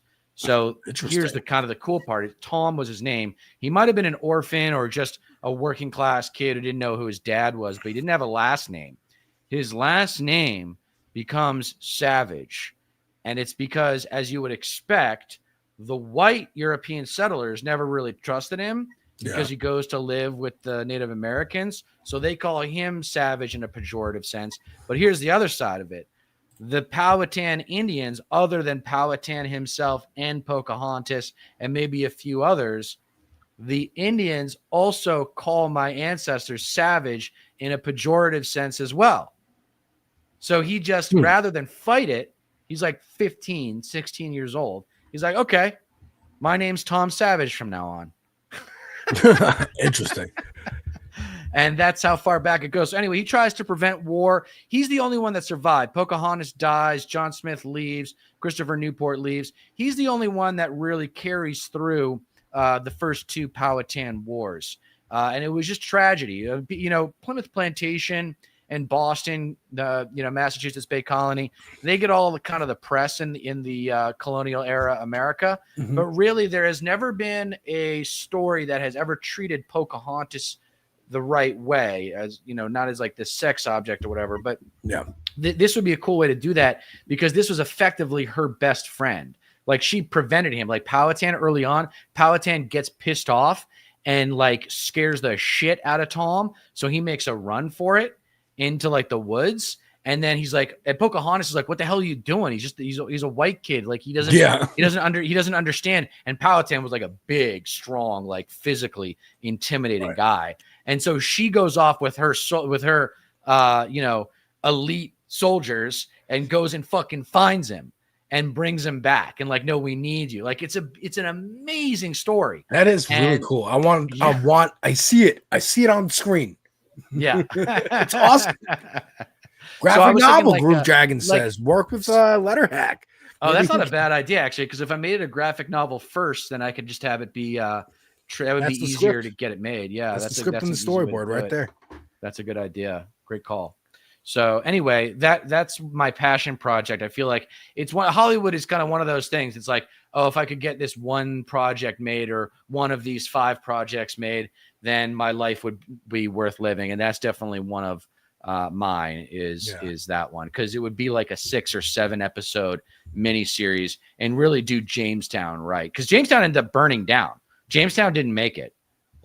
Jamestown got capped, and some would say rightfully so. But anyway, that's what I'm working on creatively. What are you up to creatively these days? Well, like I said, You're hustling on here all the time. Every time I turn on this space, you're on here, and then you're cranking out content for your own channel. So I would say you're creating quite a bit. I mean, the last video I actually did take a week off incidentally. I wasn't planning on it, but I just didn't make anything last week.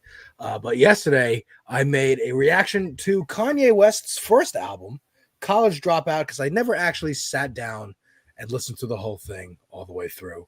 I remember some of the hit songs, but I just wanted to go back and be like, why are people still defending him now to this day?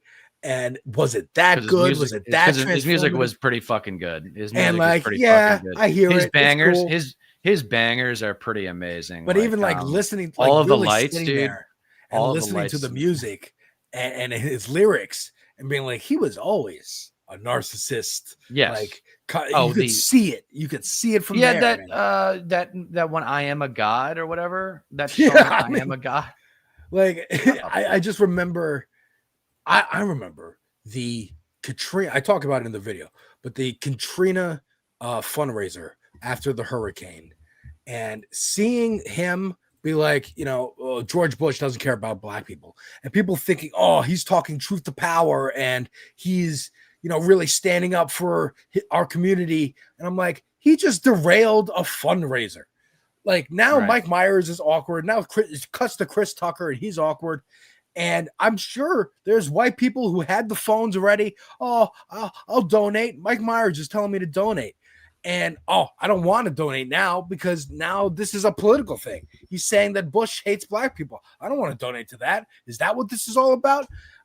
It made it about himself. He turned the story about him. And the same thing happened when he interrupted Taylor Swift at the that was talk about entitled. It's fucking crazy. Jesus, fucking entitled. Crazy. He just thinks it's all about him. He thinks he's the best, and that's what one of my Deter decrees is: just because you are the best or among the best at something doesn't mean you're good at anything else. And I was talking about Elon there and this false messiah prophecy that we go through round and round and round in this country of like, oh, he's good at making money, so he must be good at everything. It's like, no, dude. They're good at, they're masters of self-interest, not collective interest. But I thought at the end of this extra long Thanksgiving episode of American Wasp featuring Delta Havoc Productions, we'll react to a fun little clip from the I've Had It podcast. What do we have to? Letterhack in here. I see them everywhere. They're everywhere. They're everywhere. They're everywhere, dude. I mean, I'm trying to get. I'm glad. Yeah, they're amazing. They're so Spread the hot message right as far as it can go. Get us on there. But yeah, and more anti-Karens pushing the exact same progressive message that we have been pushing for so long. But yeah, go ahead. And they have Joy Reid on, and they're talking about Bubba Gate, which is the theory that Trump may have blown Bill Clinton. Had it or hit it, Bubba Gate. Hold on, pause it. If not true, spread it around anyway. Okay? Yeah, just like couch fucker. Okay, sorry, go ahead. Spread it around. Make JD Vance nervous, make Trump nervous, make them anxious, make them keep having to respond to it, thereby ingratiating it into people's brains more and more. Right. Hit it, baby. I'm so there, baby. I wish it was Bill Clinton because this is the tea I need. I need to know who Bubba is. I want to know what's Trump on his knees. I want to know what's Trump with. I want to know everything. Was he a spitter? I need to know. Ooh, jeez. Is Melania jealous or is she glad to not have to deal with it? Is she saying, "Go ahead, Bubba, you take it because I don't want it"? I hit it every day. I need it. I need to know who Bubba is. Ghislaine Maxwell's horse name was Bubba. Okay, pause it again. Pause it again. Pause it again. Is that it? Let's just be straight about something, because my wife sent me a clip of South Park, and it was like Donald Trump doing it to JD Vance and all these positions. And I just want to be clear. We know Donald Trump isn't like a giver.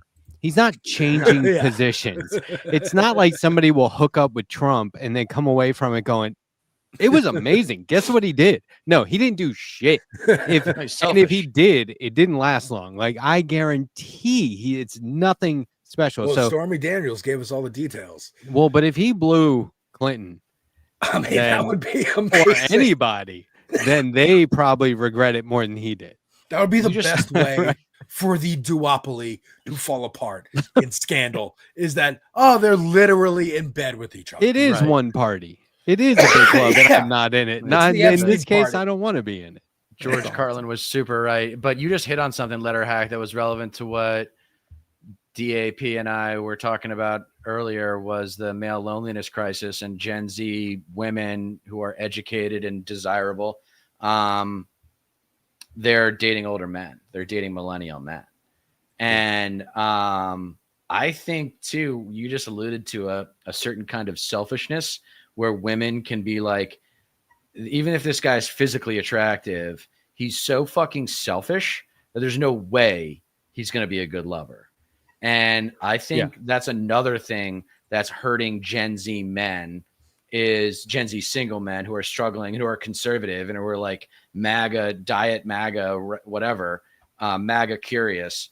That they're, I mean, if you think like that, like, if you're thinking like, I'm not going to find a partner, I'm going to find like a sidekick, then that sidekick is never going to be sexually satisfied. Do you remember Jersey Shore? Did you ever watch? Yeah, of course. Oh, dude, the situation. The situation, right? Like, if he had gone into streaming, Andrew Tate would have been like his disciple. You know what I mean? Like, yeah, exactly. Absolutely. Like, because they would say, they do like a little confessional before they go to the club, and they're like, yeah, we're on our way to the club, and we're gonna get it in tonight. And then it's like, then they get hammered, then they go home, then like there's a CCTV footage coming from their bedroom, and then the girl does a walk of shame because they called him a cab. They do a walk of shame across the living room, and then they sit there like kind of letting their buzz wear off, picking up like whatever argument they had earlier. This is like, I was watching that at the time, like, just sort of making fun of it. I was like, this can't be real. This is crazy. I know, they're cartoon characters. But like, I would think, like, I hope people aren't influenced by this. I hope people see this as a spectacle and not something to look up to. And then, I mean, you just look at the state that we're in now. It's like, I think people do look up to that. It's really a shame. Well, I mean, the first paradigm of this was Gordon Gekko. Oliver Stone created Gordon Gekko to be the personification of everything that was wrong. But there was no like economic policy. He just wasn't street level enough to influence like the youth. Do you know what I mean? Like, I saw Gordon Gekko as he became as like, well, a lot of people in my generation saw Gordon Gekko as like someone they wanted to be like, as like a hero, as a folk hero. Yeah, and then reinforced with Wolf of Wall Street.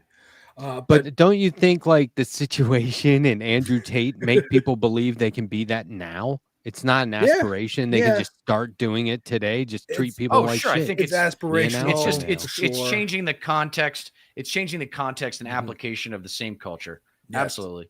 Yeah, that's just a great way to put it. It's like taking Gordon Gekko, putting him into a syringe and injecting him into some Italian meatball from with a Ferrari and a dungeon full of women doing, because that's the best you can do. I want to thank you guys. Thanks you.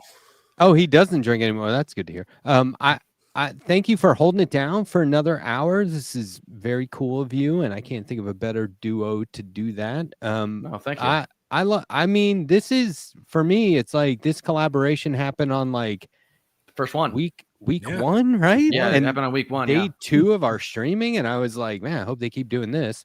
Here we are, like I-95, baby. Awesome. I-95. I love this. Yeah, and, this is great. On Thanksgiving Eve, I'll put up this they're talking about the National Guard. Left label Charlie Kirk a fascist. He got shot. The left label National Guard deployments fascist. Wasn't hard to guess what comes next. Elon Musk saying falsely labeling nonviolent people as fascists or Nazis should be treated as incitement to murder. I am thankful Snowflakes he's no longer in the government. I am thankful that they're not going to be able to pass anything that really fucking enforces that rule or does anything. And I'm thankful to you, Letterhack, for putting together with Ben Dixon and Andrea and everybody else this space. The real home of progressives, the actual home of progressives online, and for allowing me to be a part of it, man. It's so much fun.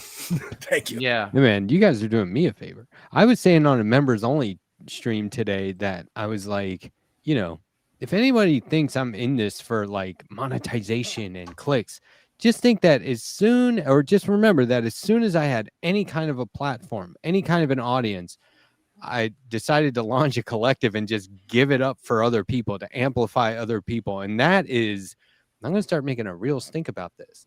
That's what everyone should be doing. And if they're not, we need to kind of call them out for it. Everyone I want Hassan to get into national consciousness. I want the I've had it ladies to get in national consciousness, but they need that door open behind them, bringing everybody else with them. Exactly. Yeah, but still, and no one's doing your favorite Letterhack. No one's doing the white trash fascist thing yet. And that's my that's why I'm still coming to work every day, is because I'm sick of these motherfuckers. Like, no one knows how to beat white trash ass like I do, dude. I'm gonna pound that fucking thing for the rest of my goddamn life. I'm gonna no, you guys don't understand. I like you don't understand what this is like. Like, I tried really hard to be a nice person over the course of my life. I tried really fucking hard. Oh, don't bother. And I am. I love to the left. If we're on the same page politically, I love you. If you're family, friends, whatever, I'll do anything for you. Talk to my people. They'll tell you I'm the best friend you can have. But there's always been this anger in me because of shit that was done to me when I was a kid. And just, I hate bullies. I hate unfairness. Yeah. And thanks to Andrea, actually, in the live stream that I did with her, and she kind of pushed me over the edge. She was like, I love hate. And I'm like, you know what? I do too. Natural emotion. I mean, look, you can be kind without being nice. Okay. Yes, you can. Yeah, exactly. Being nice is boring, man. Nice equals boring. All right, I gotta run. Catchphrase. Yeah, and nice equals boring. No, you're. Oh, that's right. Oh, sorry. You don't get change in America by asking nicely. There you go, folks. There you go. Thanks for having me, guys. Thanksgiving, everybody. See you guys. Thanks.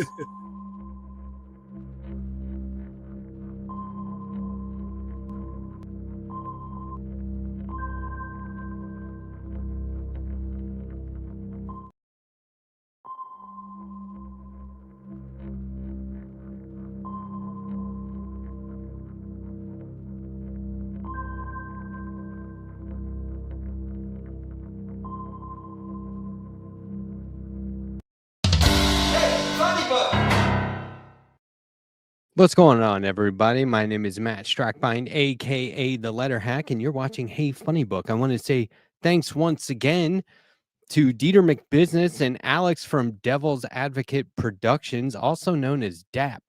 Give me some DAP. And those guys want an extra hour. I appreciate it.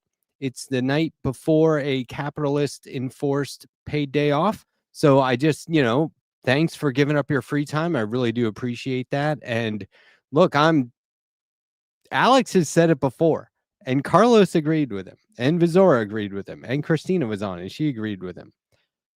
There's a chance that I set this whole thing up just so I could watch my favorite progressives when I want. So I can dictate when these shows go on and make sure I'm available.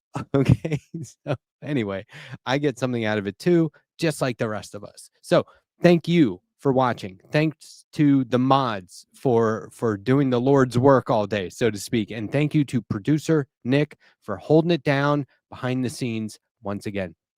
Look, tonight we will be reading a couple of articles railing against AI, celebrating posthumously the birthday of one of the greatest cartoonists of all time. See if you can guess who I'm talking about. He's one of my all-time favorites. We will be looking at a video. If we get to it, we're going to be looking at a video ranking celebrity artists. Celebrities who make art. We're going to look at a video that ranks them. Now, this is nothing official. This is just some rando on Instagram I saw ranking people, and I thought it was interesting. We'll take a look at it. And then I will be making the case that any of you can make art, as I always do. Every single time I have this show, I make I make 2 points. One, AI is not art. Two, you are an artist. Especially if you've never done it, I'm talking to you. Now, look, I'll touch on this more by the end of tonight's episode, but real quick, just want to remind everyone, my birthday is December 10th, okay? It's coming up. That's a Wednesday. I'm going to be 51 years old. And for my birthday, instead of me drawing other people, which is what I do, if you've heard of the Letterhack, you heard that it's because of all the drawing I do of other people who stream, who have podcasts, who are independent lefty shows. And instead of me drawing them for a change, I would like you to draw me or any of the hosts of this space.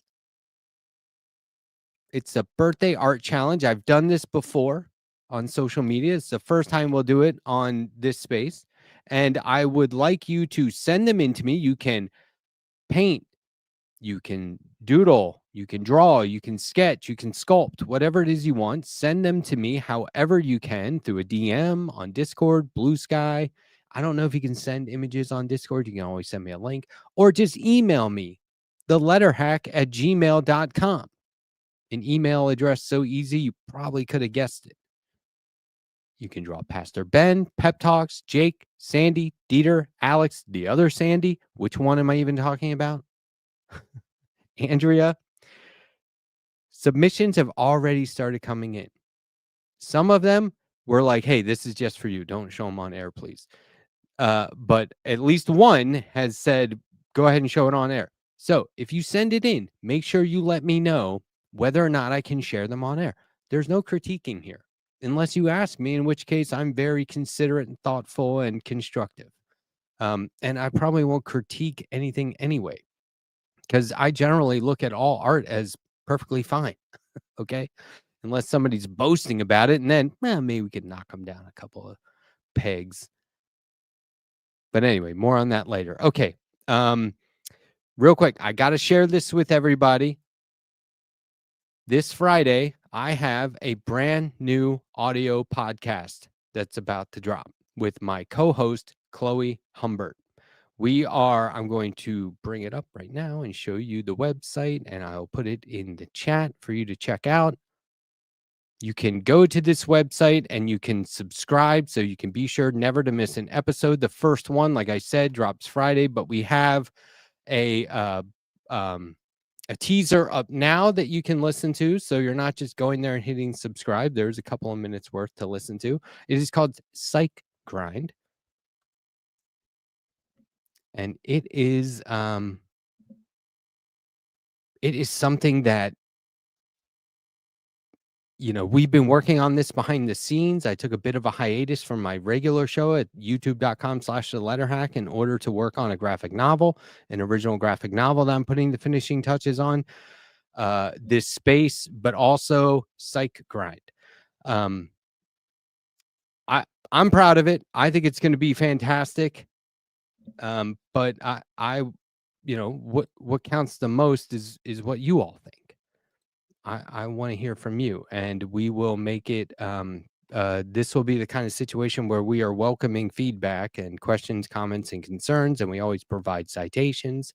It is a discussion about the information landscape with a focus on influencers and the often inauthentic content creator gig economy and the effects they have on society. Okay. We're talking about, we're offering resources to identify and combat the strategies and tactics that are being used to manipulate us on a daily basis just by being online. You don't even have to really engage, but we'll talk about all that. Now, the podcast is audio and it includes music, okay? I'm very proud of this. The music, as always, was created by my brother, Michael Strackbein, and per his request, I will let you know that it is 100% human generated. And that is to say, no artificial intelligence was used to make that music. It was, in fact, human made. There are, look, and a lot of people are putting that stamp on things, and that's part of what we're going to talk about tonight. So it's relevant. I'm not just mentioning it for the heck of it. It's relevant to what we'll be discussing tonight. Now, there are many hosts on this space, and some use AI. So I cannot say that this space is purely human made, although you can be sure that for my part, the content I provide to this space is AI free. At least I think it is. I could be wrong, because as it turns out, more than half of new articles on the internet are being written by AI. Is human writing headed for extinction? And we're over at theconversation.com. This is not an AI generated article. I checked. That image there is not AI generated either. Let's just let the headline sink in, because this isn't, there's a study and we're going to take a look at it. This isn't just somebody saying like, I think it is, or I feel like it is. It is. And it happened pretty quickly. Will it continue? We'll see. We'll see. I personally was there's a moment in the study where I was like, okay, whew, I feel a little bit better about that. But within this article and another article we're going to look at, there are false equivalencies. And this seems to be like a talking point that people are using. They're saying this is the state of affairs, but it's not that bad. Oh, and also false equivalency. And we'll break it down. But this is what I'm identifying, okay? So this isn't just me up here being anti-AI for the heck of it. I feel like I'm being manipulated through these articles and through a talking point that I've identified. I'm just going to share it with you. If you want to critique it in the way I do, okay. If not, okay. Because that's the other point that I'm making tonight. And I've talked about this last week as well. Damn it, I'll talk about it a lot probably in future episodes, but there is no division over AI. I believe that's manufactured. Okay? What I mean by that is, and we'll go into detail, but just real quick, I'm opposed to AI. Some people aren't. We're not exactly fighting between each other. And anyone who says we are is potentially or likely manufacturing that beef. Our disdain, our arguing should be upward to politicians, both local and federal, local, state, and federal, and the billionaires and the tech bros and the tech giants. 95% of these companies see no return on their investment, but look at the investment, okay? They're calling it a bubble already. Stuff happens very quickly. Usually, when it comes to like, half of new articles on the internet being written by AI, usually there's a good long while in between where people are like speculating about it. Is that true? I feel like it is. And you'll even get people who go, we all know. Oh, everyone knows half the articles on the internet are written by AI. Well, no, that it's now a thing. That it is. We just skipped the speculation stage, if you ask me. We just jumped right to it's going to happen. It happened. But where do we go from here? So let's take a look.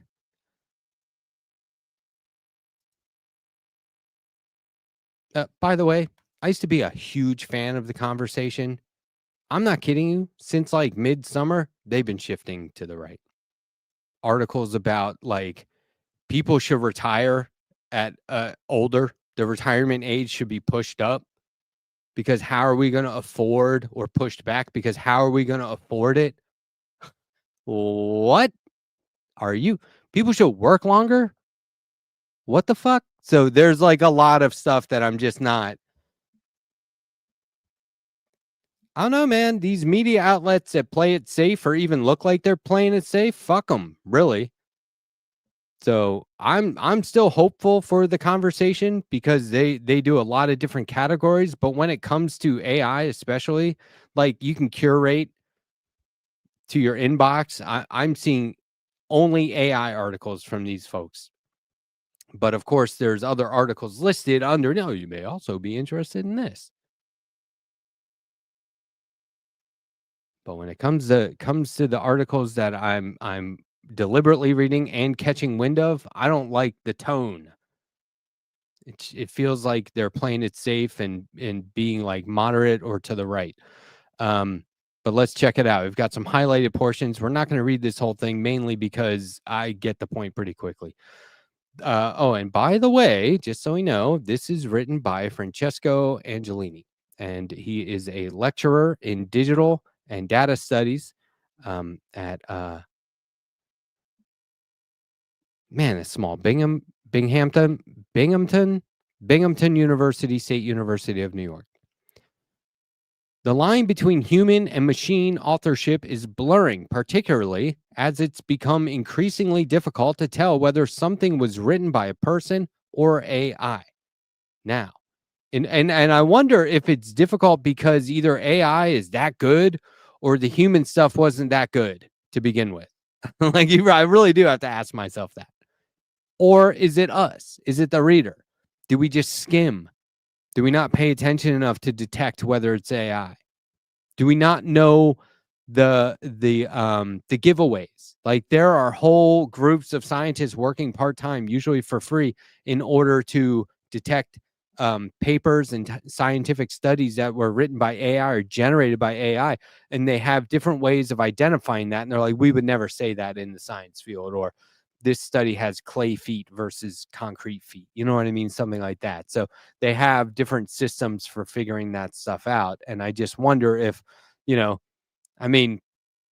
nothing to wonder about. I guess the average American reader doesn't analyze what they read in order to determine if it's, legit, much less AI. Now, in what may seem like a tipping point, the digital marketing firm Graphite recently published a study showing that more than 50% of the web are being generated, or articles on the web are being generated by artificial intelligence. I wonder, can I do a split view? Nah, that's not going to work for us. You can't see the split. That's okay. We'll take a look at a graph from that study, and I'll read a portion to you that I found to be, I don't know, maybe refreshing. But more than 50% of the articles on the web, according to this study, being generated by artificial intelligence. As a scholar who explores how AI is built, how people are using it in their everyday lives, whether they want to or not, by the way. Like, is that what they mean? Is that what you mean, professor or lecturer? How we're using it in our everyday lives, like accidentally or deliberately, or both. But how it's used in their everyday lives and how it's affecting culture. I've thought a lot about what this technology can do and where it falls short. Well, good. If you're more likely to read something written by AI than by a human on the internet, is it only a matter of time before human writing becomes obsolete? Or is this simply another technological development that humans will adapt to? There it is. Is this just another technological development that humans will adapt to? This is a lot different. That's where I was like, wait, hold on. I smell a talking point. Know what I mean? Like that for me was like a tell. Now I walk around skeptical, especially when I'm reading, articles about AI. Because I'm not convinced that the guy writing it is, not just in this case, but in any case, I'm not convinced that they're not advocating for it. And sometimes if they don't come out against it right away, Well, I can't help but read the entire article. Like, where's this going?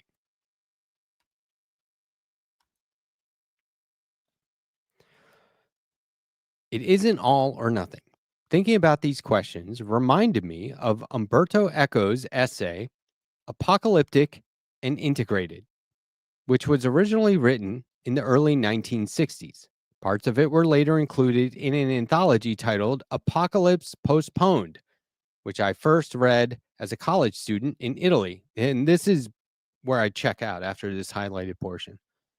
In it, Eco draws a contrast between two attitudes toward mass media. There are the apocalyptics who fear cultural degradation and moral collapse. That's me. Then there are the integrated who champion new media technologies as democratizing force for culture. Now, look, that's also me. But I thought we were talking about AI. Back then, Eco was writing about the proliferation of TV and radio. Okay, the false equivalency has arrived. Today, you'll often see similar reactions to AI. That's bullshit. Yet, Eco argued that both positions were too extreme. It isn't helpful, he wrote, to see new media as either a dire threat or a miracle. Instead, he urged readers to look at how people and communities use these new tools, what risks and opportunities they create, and how they shape and sometimes reinforce power structures. Now, what I take from this, and not, we don't have to read any more of that. I've made up my mind here. What I take from this is that we need to advance. We need advanced technologies. You've all heard when people are like, "Oh my God, a guy from the future," or we go to the past, and we show somebody an iPhone, and we go, "Check it out, dude. You're here in 1960. You just got like color TV. Check this out. We all have these fucking supercomputers in our pockets now. Oh yeah, what do you use them for? Funny cat videos, to argue, to push fake stuff, to buy shit that we really want but don't need. Like, it's a letdown. And so of course we're all like, being cynical and sassy in that way because we want the technology to be more beneficial to everyone. It's exactly like when people argue that alien life are already here. I call bullshit, because if they're already here and we still have to work our bullshit 9-to-5 jobs and we don't have universal health care, then who fucking cares if the aliens are here? You can actually stay or get lost, but why would you want to stay if you're what are you just going to watch us suffer these crap jobs? You're just going to watch us be subservient to the billionaires? You're just going to what? Because you're not going to participate in that. It's like those shows back in the 80s and 90s where aliens would come to Earth and join the police force. Whoa. What? You're not going to help us out? You didn't bring anything with you? It's the same with AI. It's the same with all this stuff. This is why they tease you that it's going to solve cancer. Hey, if it did, I'm not getting in the way. If you want to steal my art and everybody else's art in order to cure cancer, fucking do it. I'm pro-life, pro-human life, preservation of life. Not watching people suffer. In the most sincere way that I can be. But that's just a line. They're not doing it for that. And if they are, prove me wrong. I'd love to be proven wrong. But talk about false equivalencies. This is like comparing TV and radio to AI is like comparing my graphic design apps like Photoshop, Illustrator, comparing that to AI. And that is not accurate. It's not. To make it even more clear, let me put it this way. It's like comparing my paintbrush to AI. So one is a tool that makes you a better artist. The paintbrush, Photoshop, these things help us become artists. They don't instantly make you one. And the other, AI, is taking over for the artist.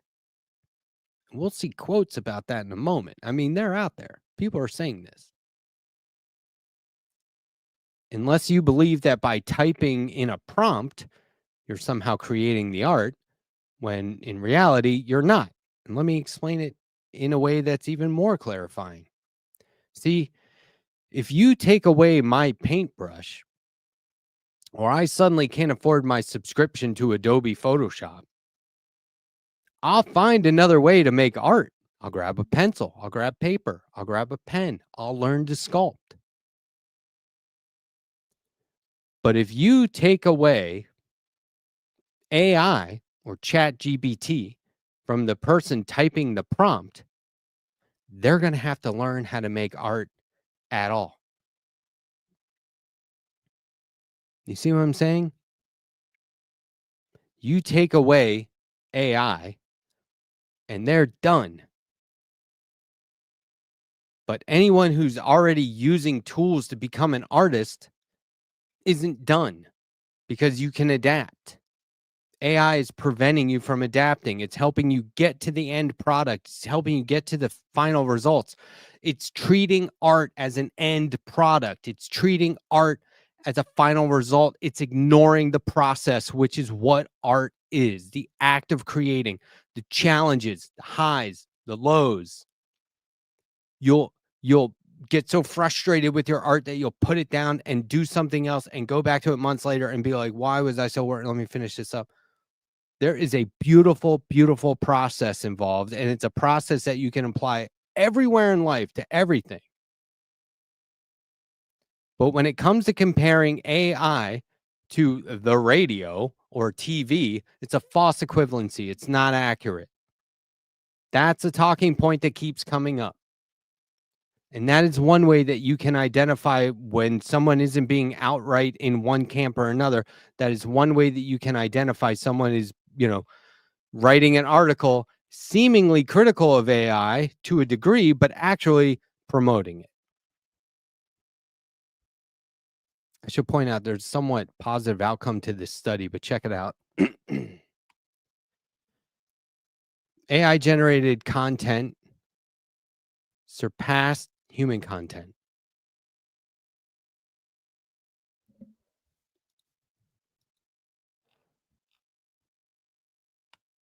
And so, this goes back to 2020. So January 2020, right? 0% AI, 100% human. And then by November 2022, ChatGPT launches and everything changes. Instantly begins to edge out human activity. Instantly. And we're just a few years into it. It was basically neck and neck, and now it's overcome human-generated content. Here's the thing, though. Yeah, and it really only took 2 years, not 3 years. Here's the thing, though. It would only be fair to tell you how the article ends. They say, AI-generated article growth has plateaued. Yes. While AI-generated articles grew dramatically after ChatGPT launched, we do not see that trend continuing. Instead, the proportion of AI-generated articles has remained relatively stable over the last 12 months. We hypothesize that this is because practitioners found that AI-generated articles do not perform well in search, as shown in a separate study. Okay? People are looking for the authors. People are looking for writers. People know who their sources are. I guess there's a threat that could change. I guess that over time, people could become less, concerned with who's writing it. Oh, I always read that guy's piece. Oh, I always read his stuff. Oh, I always love how, the people at this magazine or media outlet, I love how they always, take this side or that. You know what I mean? It's like the conversation will have academics scientists. These people talk about their own studies, their own work, which is why I read that for so long. But here I would like to point out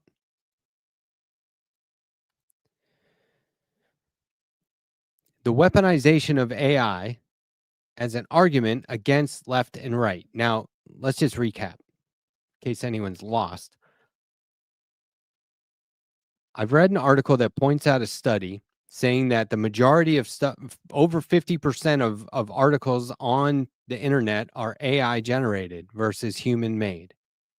That seems to have leveled out because people are still searching anyway for specific writers.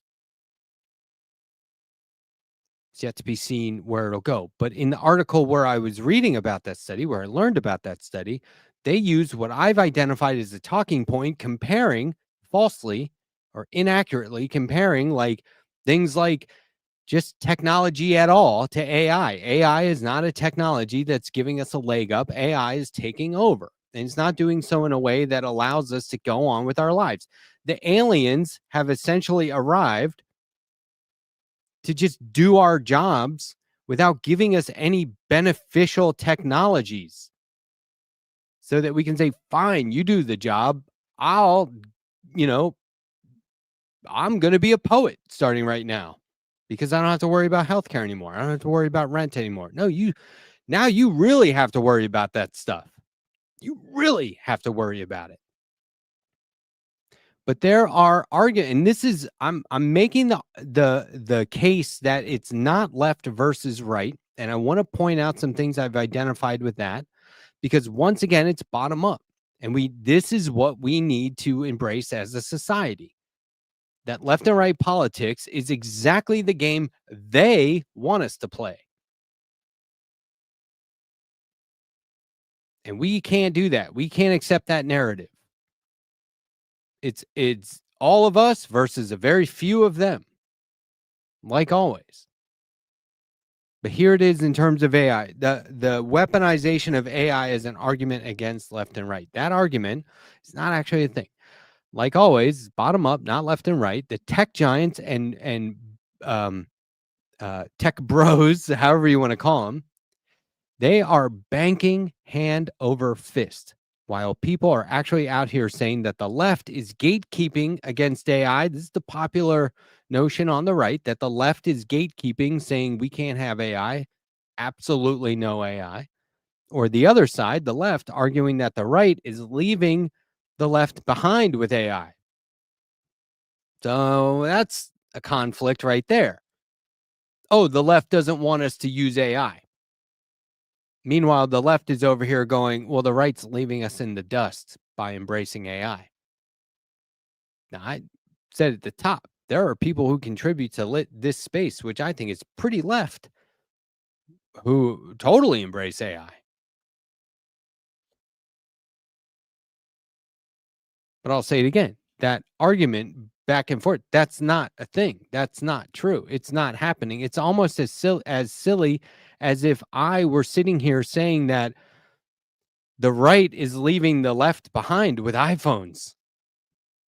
Or like, if a right winger said that the left is gatekeeping against iPhones. We all have iPhones. It has fully saturated the planet. Society across the board has embraced this thing.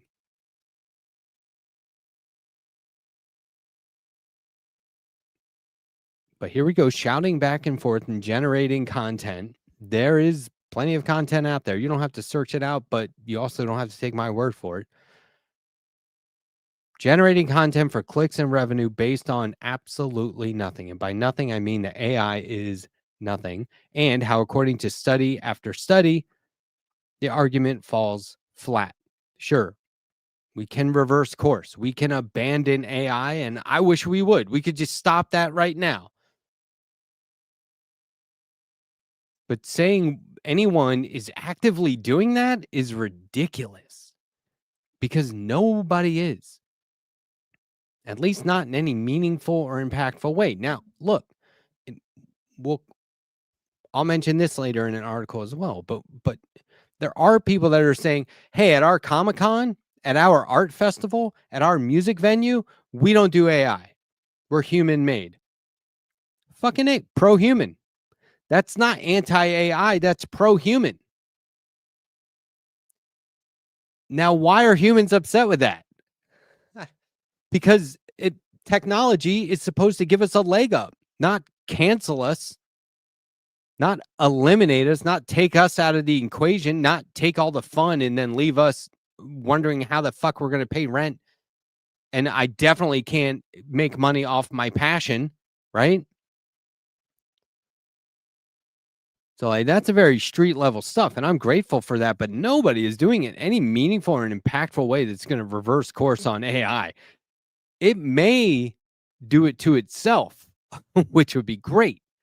AI may ruin itself. If it's a bubble, guess what?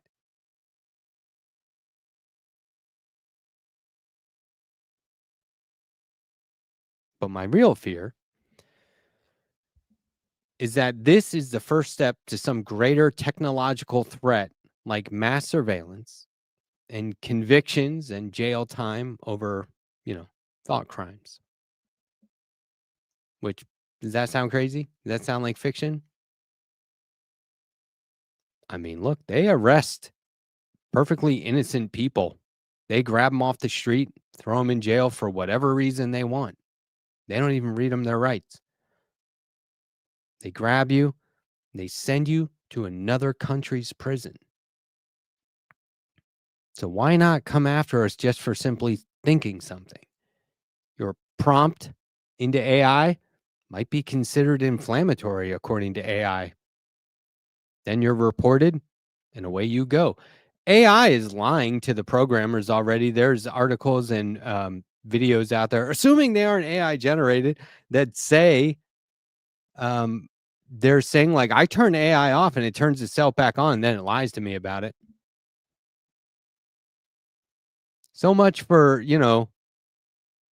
regulation.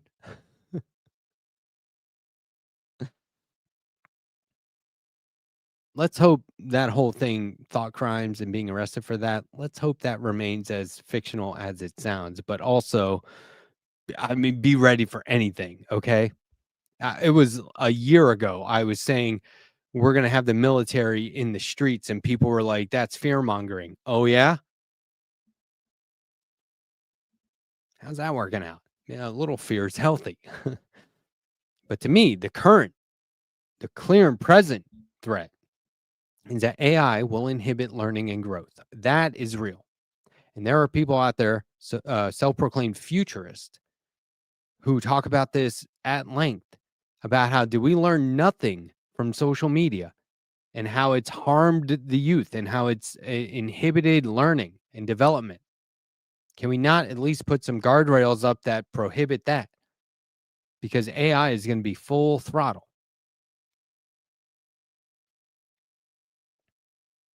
So now more than ever, it's time to get real, because we live in a world where they are literally ending education across the country. We cannot afford to fake it now.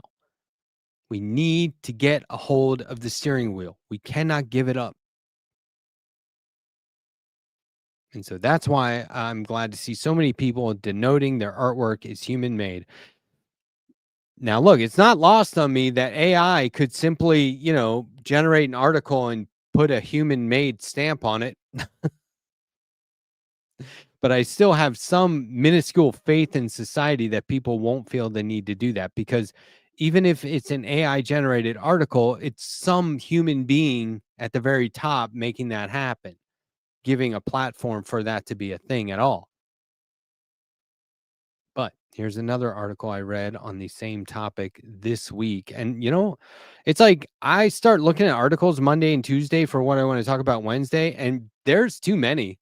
There's dozens of articles on this topic that I could be sharing with you right now. And like I always do, I want to go over to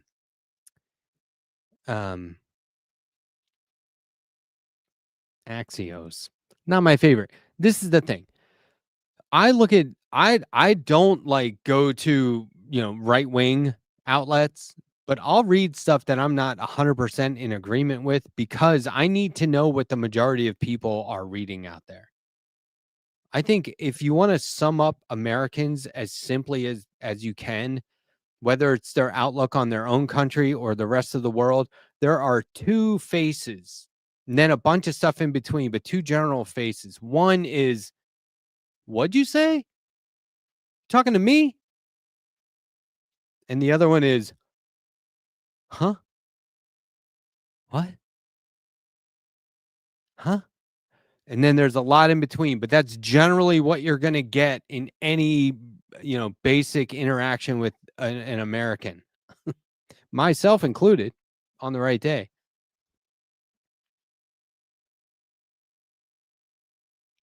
So let's look at Axios because I want to find out where everyone is getting their information on this stuff. As AI marches into art, humanity is a selling point. Now, why do they word it that way? That's just hitting me. I've read that headline a lot. Why am I marches into art? I guess they mean like bulldozes, right? Who knows? Okay. AI's infiltration of films, music, painting, even sculpture is inspiring new resistance to tech in art and putting a premium on work that's purely human. Why it matters. Art has long been seen as a uniquely human endeavor, making AI's advance into this realm especially unsettling. Now, look, when they say put a premium on work that's purely human, I'm not sure they're talking about like a monetary value, okay? They might just be talking about like a preference. The value in that. There's a feeling of existential dread in the air in Los Angeles, says Charlie Fink, a longtime Hollywood producer and professor at Chapman University in Orange County, California. AI is coming and nobody knows how. It makes you anxious if you're looking at something AI made and thinking, well, that's a movie. Case in point, The Brutalist, nominated for 10 Oscars in January and winner of Best Actor for Adrian Brody, used generative AI to make actors' Hungarian accents sound more authentic. Other nominated films, including Emilia Perez and Dune Part 2, also used AI, the New York Times notes. The most downloaded country song in America is written and sung by AI alone. AI is being used to generate paintings and sculptures, some of which are selling for thousands of dollars, BBC reports. Reality check. New technologies have always been used to make art, from cameras launching photography to CGI computer-generated imagery, bringing monsters and superheroes to life. Do you not see the exact same false equivalency that we saw in the previous article saying that radio and TV are the same as AI? See what I'm saying? And now they're saying it's cameras and photography and CGI. It's not the same. Those were tools that make you a better artist. The AI thing skips everything to the very final product. Yes, your prompt may not generate the exact results you wanted. Do another prompt, refine it. You see what I'm saying, though? There's no process. So that is not a comparison that's accurate to me. Many artists see AI as another such tool they can use to express themselves. Now, if an artist is using AI as a tool, then I have to think that they're using it for concept.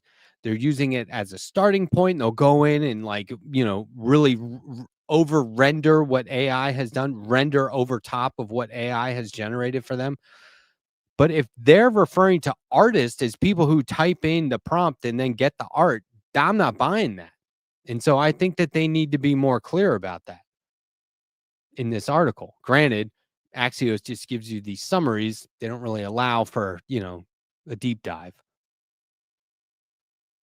AI could even lead to a new golden age of independent cinema by giving smaller filmmakers the tech to compete with big production houses, Fink says. Who the fuck are you calling smaller? Now, this is a beef that I'm starting to have. I'm formulating this this frustration over the last few months. Who are you calling smaller? Just because, like, I get it. The big productions, like a big production. Well, I'm not a small production. I'm a production too. I'm another production. Why don't we just stick with corporate and independent? Does that not make the big guy look good? Because calling me small makes me look bad. I'm just saying, even if that's not their intent to throw shade, it's internalization on the part of the person you're referring to that matters. Okay? That's what makes me a lefty, is that distinction. This is the part where I checked out. The promise of what generative AI brings is alluring, especially to executives, says Carla Ortiz, a visual artist in San Francisco who's worked on concept illustrations for movies and video games. You don't have to deal with this whole group of artists. You can just hit a button and there you go.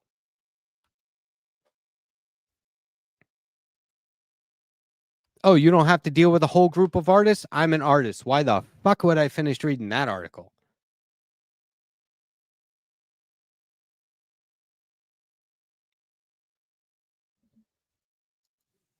Fucking funny as shit. I really love things like said no one ever. Okay. Believe me, I could go on and on and on and on and on about this. I really could. But I don't want to run out of time. So I'm going to segue. One of the most famous American cartoonists, known for the enduring comic strip Peanuts, featuring good old Charlie Brown and Snoopy, had his birthday, or would have had his 103rd birthday today. His name is Charles Schulz. They called him Sparky. He passed away in the year 2000, just so you know. I think it's safe to say his work will outlive us all. Let's look at this PBS video. This is from like the early to mid 80s. Let's look at this PBS video about Schulz now. Who doesn't like to read at least one section of the newspaper, the comics. And it's also hard to find anyone who hasn't at some time or another loved following the adventures of Charlie Brown, Snoopy, and the rest of the Peanuts gang. Over the past 30 years, they've almost become institutions in our culture. Well, not only do we enjoy reading the Peanuts comic strip, but Peanuts creator, native Minnesotan Charles Schulz, loves writing it too. Snoopy's always working on novels, but they're always getting rejected. I think lately he's been even trying to do things like health tips. I always like one of his health tips, which was how to keep from growing old, which is don't be born so soon. For over 35 years, Charles Schulz has shared his art, humor, and imagination through his cartoon strip Peanuts.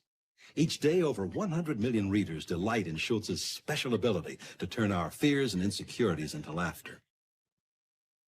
Over the years, Schulz has drawn and written over 13,000 strips and is the first cartoonist to be syndicated in over 2,000 newspapers worldwide.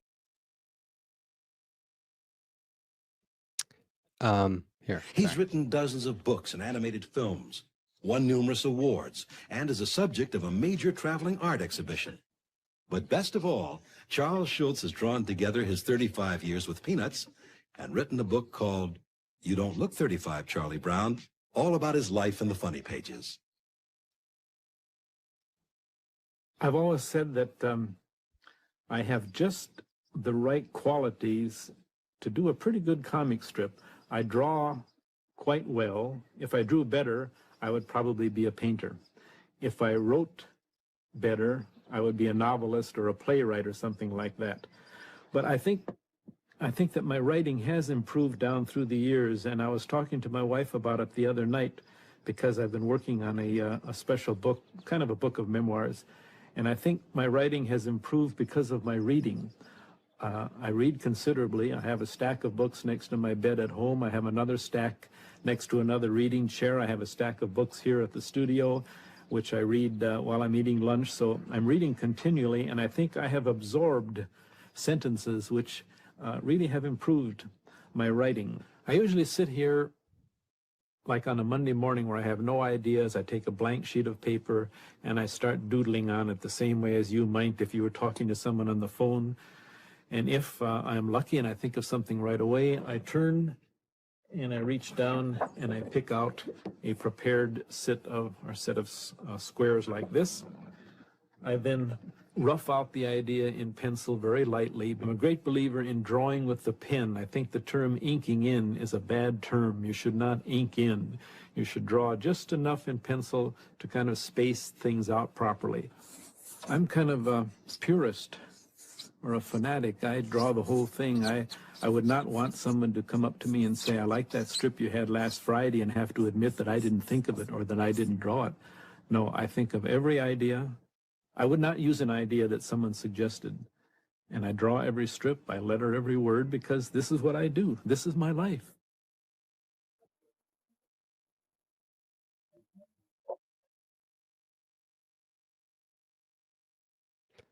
You know, I don't think that creativity, when you're a professional... I don't want to put words in his mouth, but this is my life. And he wouldn't want someone to suggest what he should be drawing. See what I'm saying? What he produces is life to him. Demands certain moods, although I will admit that moods of despair or even loneliness, strangely enough, create good humor. Sometimes when you're feeling the lowest, when everything seems so totally hopeless, because you are a person who looks at the funny side of things, you will come up with some of your best ideas. Happiness does not create humor. Sadness creates humor. There's nothing funny about being happy. Okay. Ain't it the truth? I mean, I guess. So I have mimicked and spoofed and made parodies of that man's style for years. And I do it in a way that some people might use AI to do it, right? Here's my prompt. Emma as Lucy pulling the football away from Tim Pool. This is after Emma went on Tim Pool. Here's the entire Majority Report gang. Their war on Christmas, as Sam Cedar says. Here's Sam and Emma talking about how, you know, how every time Sam goes on vacation, some right-wing jerk-off dies. Here's a Halloween one. Here's just a fun one I did on live stream one time. Here's another war on Christmas where they're burning the Christmas tree with all these Fox News ornaments on it. Here's one I did on Michael Brooks' birthday one year. This is a very sad cartoon. And I wouldn't say that in this case, despair and sadness made it funny, but it may have made it meaningful. And I think if it wasn't, people responded to this by saying, I'm crying. Like, oh my God, I can't believe this stupid drawing made me upset. Like, that was an actual comment somebody had.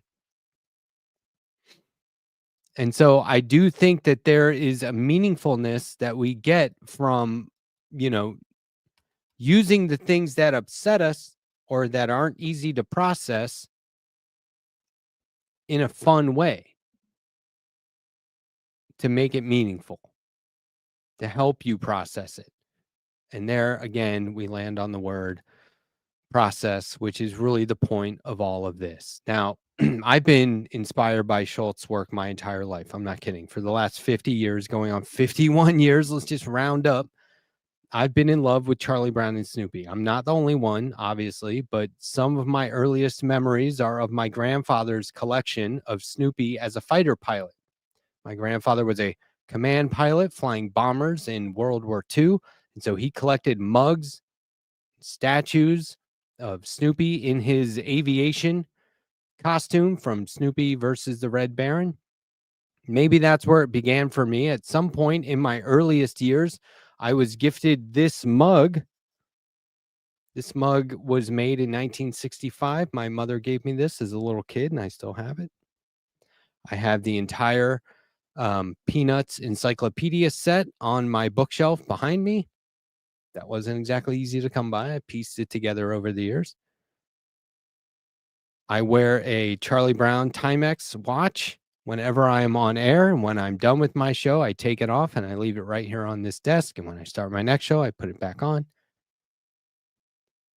I use this Peanuts mug all the time, right here.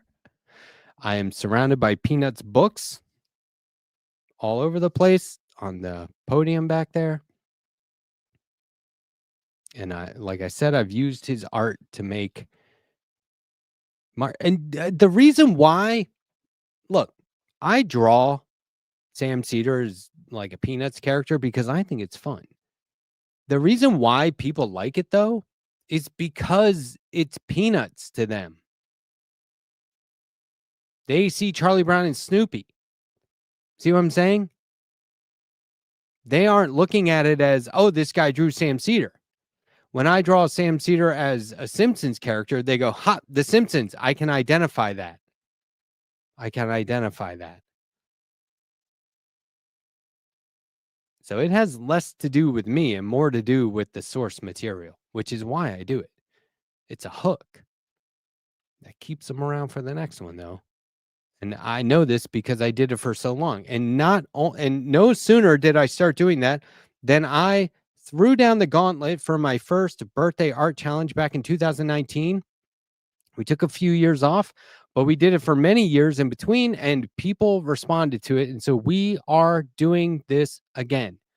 My birthday is December 10th. That's a Wednesday, 2 Wednesdays from now.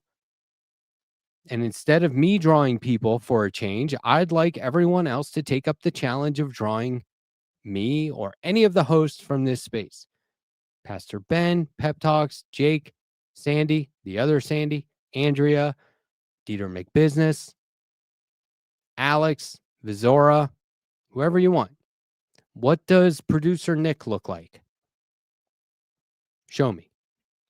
Now, you would make me very happy if you sent it to me so that I could show it on air. But if you just want to send it to me and keep it between us, that's totally cool. Send it however you like. By the way, you can draw, paint, doodle, sketch, or sculpt. It's up to you, whatever you want. Then I'll never forget. I should show this next time. Pinkerbell one time sent me a pixelated version of myself. It's the coolest thing. But if you want me to show it on air, you got to give me permission. If you don't say one way or another, I'll try and reply and ask before I do show it. You can also email me, theletterhack@gmail.com, an email address so easy you could have guessed it.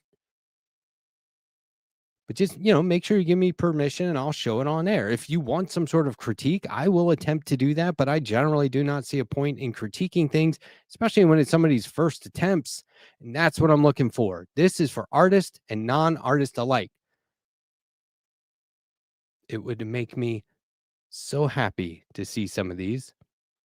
But like I said at the top of the show, some of these submissions are already coming in.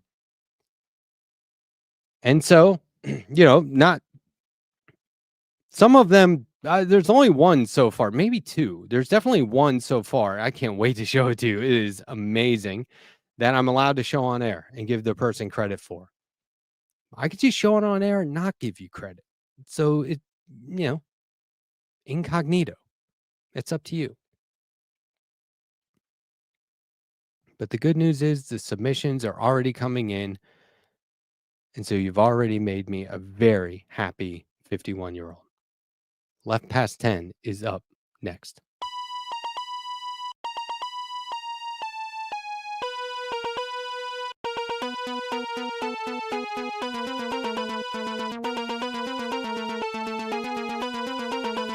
What was that weird view it defaulted to? Did you see it was doing vertical and... Oh, is somebody streaming vertical?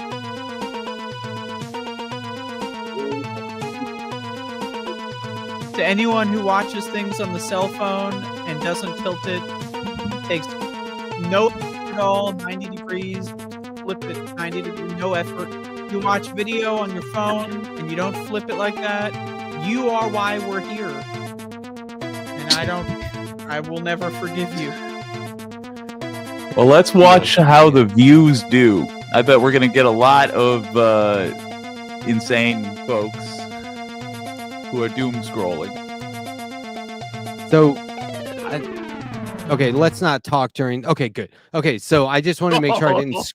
I want to make sure I didn't screw it up there by taking that down because it was all of a sudden not I at had. all. Oh, we're good. You should pull it back up though, just to see how terrible it looks. Well, it's just weird that I can see. Yeah, see, there needs to be. Yeah. It's terrible. It doesn't work doing both. It needs to be one or the other. That's weird. Well, it needs, you got to adjust the setup so it can work with both. But yeah, don't worry. This is just on my channel. How's it going, guys? Good. Sandee, I you're like muted? your new monitor thing going on there. I What put is it? the post up on my environmental coffee has to come over here again with the link because, like I said, we need to build up the viewership here. Sandee, you're bearing the headline. I'm what? What's You are bearing the headline. Bearing what headline? You destroyed Thanksgiving. You have canceled Thanksgiving. You are not supposed to be here. You were supposed to be doing Thanksgiving stuff. And I think we would all like to hear about how you decided to be the villain in this, Well, this wait a year's minute. Thanksgiving. I just want to story. say this is the was? first I'm hearing of it, and Me I too. support everything. I thought you Sandee said you said. weren't doing Thanksgiving after all. No, I'm not, but I was never said I wasn't going to be here today. Yeah, I thought you said you were out because of, or no, you I were just was out on Thursday. grocery shopping today. Ugh, it was horrible. I hate grocery. You went grocery shopping the day before Thanksgiving. I got to tell you, you did that to yourself. It I don't care wasn't what that happened in busy. there. I That was really on you. No, it wasn't that busy in the grocery store. I was shocked. I was shocked. So why did you say it was bad? I just assumed it was Because a it's holiday crowd. okay. It wasn't that. It was the fact that everything was twice as much as it was 3 weeks ago when I last went grocery shopping at that store. And it was very painful to have to. I hate grocery shopping. You know, you have to, if you go out of your usual, you have to read everything. And I didn't buy, of course, I didn't buy anything out of the usual because it's crap. Andrea knows what I'm talking about. Labels. Insane. Most people don't read food labels, and that's because most people are dumb as hell. But if you start reading food labels, don't buy you it. will go insane because Yeah. the shit that you see on food Right. labels, it makes you just want to jump off a Right. whatever. Right. I wanted one thing of munchies, but not a lot. That's not peanuts. Boring. So I had to look through labels, but Peanuts? I settled on, well, peanuts are just peanuts, but I settled on goldfish. I've had that for Classic choice. years. Goldfish. Sorry. But it's snowing here. And see, I'm not going anywhere tomorrow because we're supposed to be getting maybe up to 20 inches of snow. And I'm not Wow. driving through that shit and getting stuck in Buffalo. Hi, Jake. Hello. Sorry, I'm just trying to fix things. I'm So tired. did you guys see? You're getting 20 in. Oh, sorry. I mean, yeah. So I'm below the lake bands. So what does it say? We have a winter storm. What do we have? They have a warning. What do we? How have? likely is it though? Because like all the weather we would get in Colorado, it was always like if it happens. Oh no, there's a warning here. And so it's 7 to 12 at my house. But it's if Okay. I was to drive to go to have Thanksgiving with Dawn's dad and my daughter, it would have been his place is slated. That's where I used to live up there, slated to get 20 inches of lake effect. So I gotta ask. Remember if- what lake effect snow is? You know, Oh yeah. comes from the lake, dumps it all over Buffalo and south. I'm in the South Towns. The South Towns, they've got 3 warnings where they are 12 to 22 inches. And I'm not getting stuck up there. F that. So if it doesn't happen, you can hit the road and go do It's Thanksgiving. as happening. It's planned, right? already snowing. And Yeah, but if it blows over, it's not that bad tomorrow. I'm You're not just gonna go leaving do my it, right? No. See, all right. So this is my Okay. point: is you got we out of also it. we Good also job. have a wind advisory. So the tree that I was supposed to take down and I have never taken down, if it falls and it's going to go right over my driveway and right into my outhouse, it better not. I should have had that done. I'll be right back. I got to keep cats from scratching. 1 second. Shut up, you. He's gonna keep cats from scratching. And my daughter came down here today. She came down here today and picked up her kitten. And it's very, I'm very, yeah, and it's not. I'm not happy. I miss her sister misses the kitten, and I miss the kitten, but she's happy. So Yeah, like long term, that's going to be a happier cat. And oh my God, your daughter's going to have. I mean, there's few better months you can have than the new kitten month. You know. Well, the kittens are 4 months old already. She missed a bit of time, but it's okay. I raised a great kitten for her. Yeah.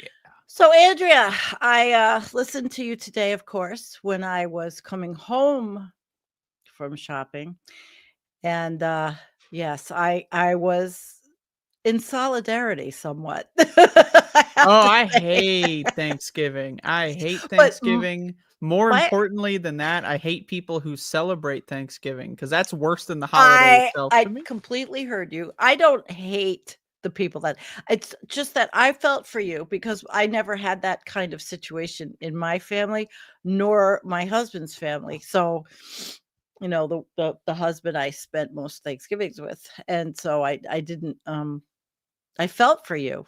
We never had all that fighting or yelling. None of it. My family doesn't have any of that either. My little tiny family. Nobody lives around here. Jake, what do you do? The worst one are when there's no fighting, but there's just like passive aggressive, like it's a humid, like a swamp, a mist of humid passive aggression. I'm trying to make sure that. What is that thing on the left? Are you looking at this StreamYard and seeing these little boxes on the left? Sandee's been seeing that the whole time. What are those little boxes on the left of us? Is that the vertical layout? There's what do you hide the preview? Oh, hide. Oh, okay. I just clicked it. Nothing happened and we're still here. Okay, it's off. Yeah, I shut off that stream too, so it's nothing. Yeah, I fell asleep. I drew Matt this at the start, so I apologize for being. What's on the shirt? What's it say on the shirt? It just says 51. That's Matt's much less handsome uncle. You've done him dirty here. I gotta go. I'll be right back. I gotta go do something. That's cool. I love it. Oh, I don't have to. I was gonna turn on the light. Look, I got a critter cam. So it could. Oh, you That's do? good. That's a good cam. Dude, I love this new setup. You can do so much with it. I didn't realize you had this hooked up to like proper technology. I just thought that was like a USB stick plugged in the side of a monitor, but no. Dude, cool. How long did hey Max. I got several. Good. Yeah. Well, in answer to the earlier question, what I'm doing tomorrow, I'm going to be beating up several much weaker opponents that I plan to face. Really putting them in their place, just establishing dominance. Okay, that's good. Hopefully, what are we talking about? Children, he sounds like a cat. It's not unlike a cat, yeah. Andrea's correctly guessed the weight class differential. I don't know why these little punks think they have a chance in hell when it comes to wrestling, but I'll take them one at a time or all together. Doesn't matter. I'm gonna stuff them in the couch cushions. My opponents that will come to fight me. The little ones. I'm gonna throw them into your old pal, Uncle Jake. The family. How about basically, that's just Thanksgiving. How about you, Matt? What are you doing? What are you doing tomorrow? Playing with the dog? Getting high and watching Stranger Things. What are you talking about? Okay. I'm good. Is it the 1990s yet in Stranger Things? Because there's like 5-year gaps between every season. Is it like 1997 or whatever? That might get me watching again. I haven't watched the season 2. Oh, you said 1990. I have to tell you what my guest said last night. She is Dr. Emily Shornig from her nonprofit is American Resiliency. She is totally a climate scientist, like prepping for all the shit. She says, it will never be 1990 again anywhere, meaning climate. It'll never be like 1990 again, ever again. Were you, let me just back up. Were you asking like what I'm doing tomorrow because tomorrow is Yeah. Thanksgiving Day. This is what I'm doing No, tomorrow because on nobody, Thanksgiving? because we're doing this space is on. This space is on, Yeah. and I sent last night's show to Nicholas for tomorrow because most people didn't see it, and it's Who's very, Nicholas? very Tell us good. who Nicholas is. Our producer. Correct. Real Bad shitty. producer. Okay, so this Terrible space, producer. this space is on. Yeah. I am just going to be home drawing and Stranger Things season 5 kicks off tonight. I'm not going to watch it tonight. I'll watch it tomorrow. And my wife and I are going to have dinner. This is my wife's first holidays without either of her parents, so I'm just going to dedicate the day to whatever she wants to do. So good man. You know, Yeah. and that's probably going to be what I want to do, which is smoke weed, watch Stranger Things season 5, and there'll be some other stuff. So, but I don't look. Thanksgiving, I'm staying home alone. Thanksgiving was massive for my family. I've told this story several times. I lived a block away from the house my grandparents lived in, where my mother grew up. It was her childhood neighborhood, is where I grew up. And we would go there, and it was like a fucking open house where 50 people would just come and go. And it was food from like 9 a.m. to like midnight, nonstop. And it was so fun. It was such a great time. But that was not me as a kid and then in high school and a young adult saying Thanksgiving is about pilgrims and you know what I mean? Like for me, it was just about family. And so now that I've moved away from that, 20 years ago, I moved away. It's never been, I don't do Thanksgiving. Just a paid day off because capitalism. I haven't done much. I can't even remember. Just going to, when I split up with Doug, we used to go to his family's for Thanksgiving. He had a gigantic family, and that's what we did. But I split up with him, and I decided, well, I would spend it with my kid because her father cooks every year now, so why not? See, I give thanks. I make a point to give thanks to the things that matter on a regular basis. Like I always try and start or end my show on Wednesdays with thanking all the contributors, all the viewers, the mods, Nick, you know this what I mean? Is actually a really big problem because like I find that like especially on Fridays and Thursdays, I wake up in the morning and I get like texts from Matt 4:15 a.m. Just wanted to remind you, I really appreciate it. Like just stuff like, hey buddy, I already know, like 6:13 a.m. Hey, thanks for doing that thing the other week. I get it, buddy. I know. Come on, you don't have to say it every time. That's weird because I get texts from Matt in the early morning and it's just like hurtful racial slurs, like stuff I got to look up. Apparently, he's venting it out to you. It's where the energy that's being produced to be nice to me is only produced toward making you suffer and go further into the hole that you're the many faces of Matt. You know what, Andrea, when you were talking today, and I kept thinking, what are we thankful for? Authoritarian bullshit, losing our country, everything going to shit. I mean, I am really jaded right now. I just feel like screaming, what the fuck are we what's there to be thankful for? I mean, to me, it's Thanksgiving is the home of the low IQ. It's where the dumbest, the zombified freak show Americans I'm not go quite to, as jaded like as pigs you to are. the trough. It's time to eat my fucking slop. It's time to fucking fill my face with parsley for the only time I eat vegetables in a year. Parsley. Jesus. Yeah, that one got me too. Parsley. Where's parsley coming from? It's a gourmet parsley. Yeah, I mean, if you cook it right, it'll taste good. But if you present it right, it'll taste great. Well, so parsley goes a I'm long actually way. going. I decided to do some pressure canning and make soup and put that up on the shelf for the rest of the winter. That's what I Pressure went canning and is bought stuff. Of course, the when bomb. you can things while somebody screams at you. It's a really Like there's hot a Canning under high pressure duress. campaign. It's like you're trying to deliver some food numbers to a Mao or something. There's some lots of pressure going on. What?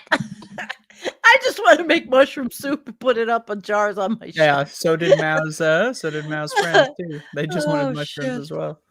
Oh, My God. grandmother used to do like They had to buy 2 mushrooms. crock pots of like one was like barbecue meatballs and one was like Italian meatballs, and it was on like this huge buffet, and it would never run out. And You there just was gotta like refill the meatballs. Yeah. there They- was they 2 cook for turkeys, days. there was a ham, there was all Ooh. kinds of stuff, and all my aunts and uncles and everyone brought stuff, but like it wasn't until I moved away where I was like, where did they get the money for that shit? Like I know my grandfather a lot owned of a camera shop, so he was fine. But like, Mhm.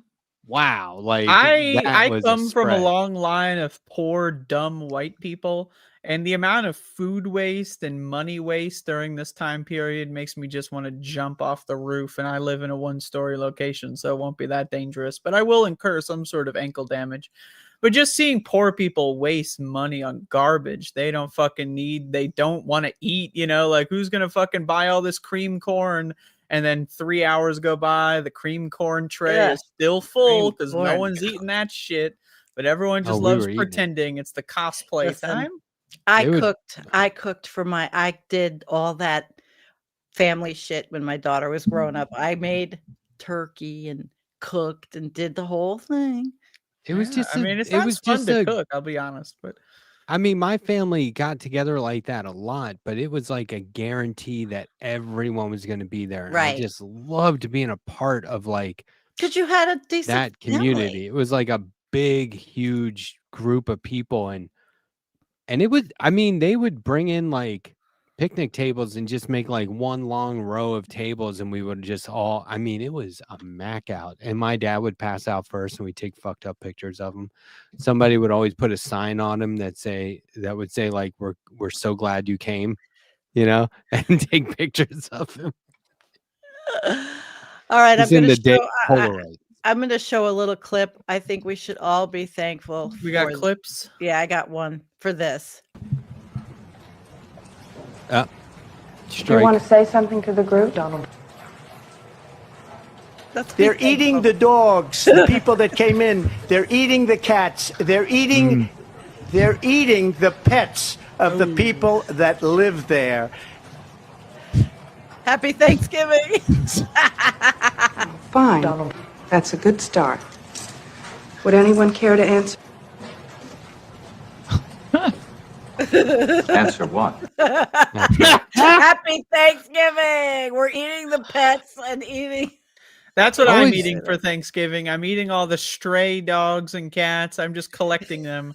Any cats I find walking down my sidewalk, I'm going to barbecue them up for dinner tonight or tomorrow. Christopher When's Lloyd, Thanksgiving? I don't know. Danny DeVito. I always forget they were in that. All-star. Brad Dourif. It's an Yeah. insane, well, pardon the pun, but it is an insane cast. I'll tell you that. One hell of a cast. Good one. Yeah, that's a great one. I don't know. To me, I just want to. I think we all need to be. Okay, let me just put it this way. It's a question. How many people do you think are still out there celebrating pilgrims and quote unquote Indians getting along? Oh, kids Like, do dressing people up. really? like What'd you say, their kids- Jake? Yes. Pretty close to zero. Okay. I don't think that's a common People thing get it. anymore. So they're not tracing hands and making turkeys in school anymore, and then saying like, Who knows? I guarantee you they are. I have the opposite perspective. Because I don't leave the house, but whenever I do, like I see fucking, people put up these lawn signs about Thanksgiving and shit. Like, what the fuck? Who puts up lawn signs about Thanksgiving? I've seen them. Who's got kids in our chat or grandkids or kids that could say, is this what's happening? What's happening out there? And to clarify, a turkey is not the pilgrim thing. If they're doing hand turkeys, that's a totally with the pilgrim separate hat, thing. though. I don't But know. they're still getting taught the myth, right? Like it's Right. not like, Are they? like I I don't don't where did these schools like that went woke and they stopped teaching about Columbus? Like they still teach this fucking mythology, this American fucking, whatever it is, this Iliad bullshit ripoff, I mean, Yeah, that's really disheartening if that's the case. I should find out. I have nephews and nieces of the age. If I was a decent uncle, I would ask how their education back going. to us, dude. Report back. Stop. You're a decent. Yeah, I don't know if they're going to be in a week. talking mood. I am just going to put them all in a sack and then whip them around like Jason. Yeah, and just when you're throwing them around, just say like, "Tell me what Thanksgiving is, or I'll never." Tell what do they teach you in school, or There I'll you never. go. Yeah. All right. I'm gonna take you up on the roof and show you what fear looks like, unless you tell me what your Waterboard 'em with teacher gravy? told you Sure. yesterday. Yeah, I just hate Matt. everything about Thanksgiving. I like just hate parades. it I like parades. Parades. I like family get-togethers. I like hate my macking family, out and I on hate food. Is the Macy's Day Parade for Thanksgiving? I hate Macy's. Okay, believe that's so. another Andrea, thing. I we had need you to found be we're not playing it, but when Thanksgiving Grinch. the year that Oh man, I will gladly destroy Thanksgiving. I will come down from the Barney. mountain, end it all with Thanksgiving. It's over. that's nice. That's great. There you go. I saw that you enjoy the parade as well. I did. I used to have fond memories of the parade, and then I worked it. Now it gives me like a cold, sweaty stress. Tell us that story again. There's not much I love story to this tell shit. other than I had to work. Okay. Wait, which so one? you get up that morning and you're like, here's your old pal Jake putting on a festive version of the suit and tie, probably some sort of trench coat, umbrella, glove, scarf. You're like earmuffs. This is you being every news person you've seen on TV at a Macy's Day Parade. And then you get there, and what happens? Oh, I was a producer. I was not the guy in front. So my job was just to, number one, let people know if they were going to be live, and number two, make sure they had all the information that they needed. It's not like exciting. Like this would be like if you were telling a story about when you made clothes, and you're like, "Oh well, we contracted." And that's the why I want to zippers hear through. it. This is the when people This put is up real two life pictures and they're starring like, Jake. me in my mind, me in reality, right? Like that kind of thing. So like you're cold, it's raining, it's miserable, right?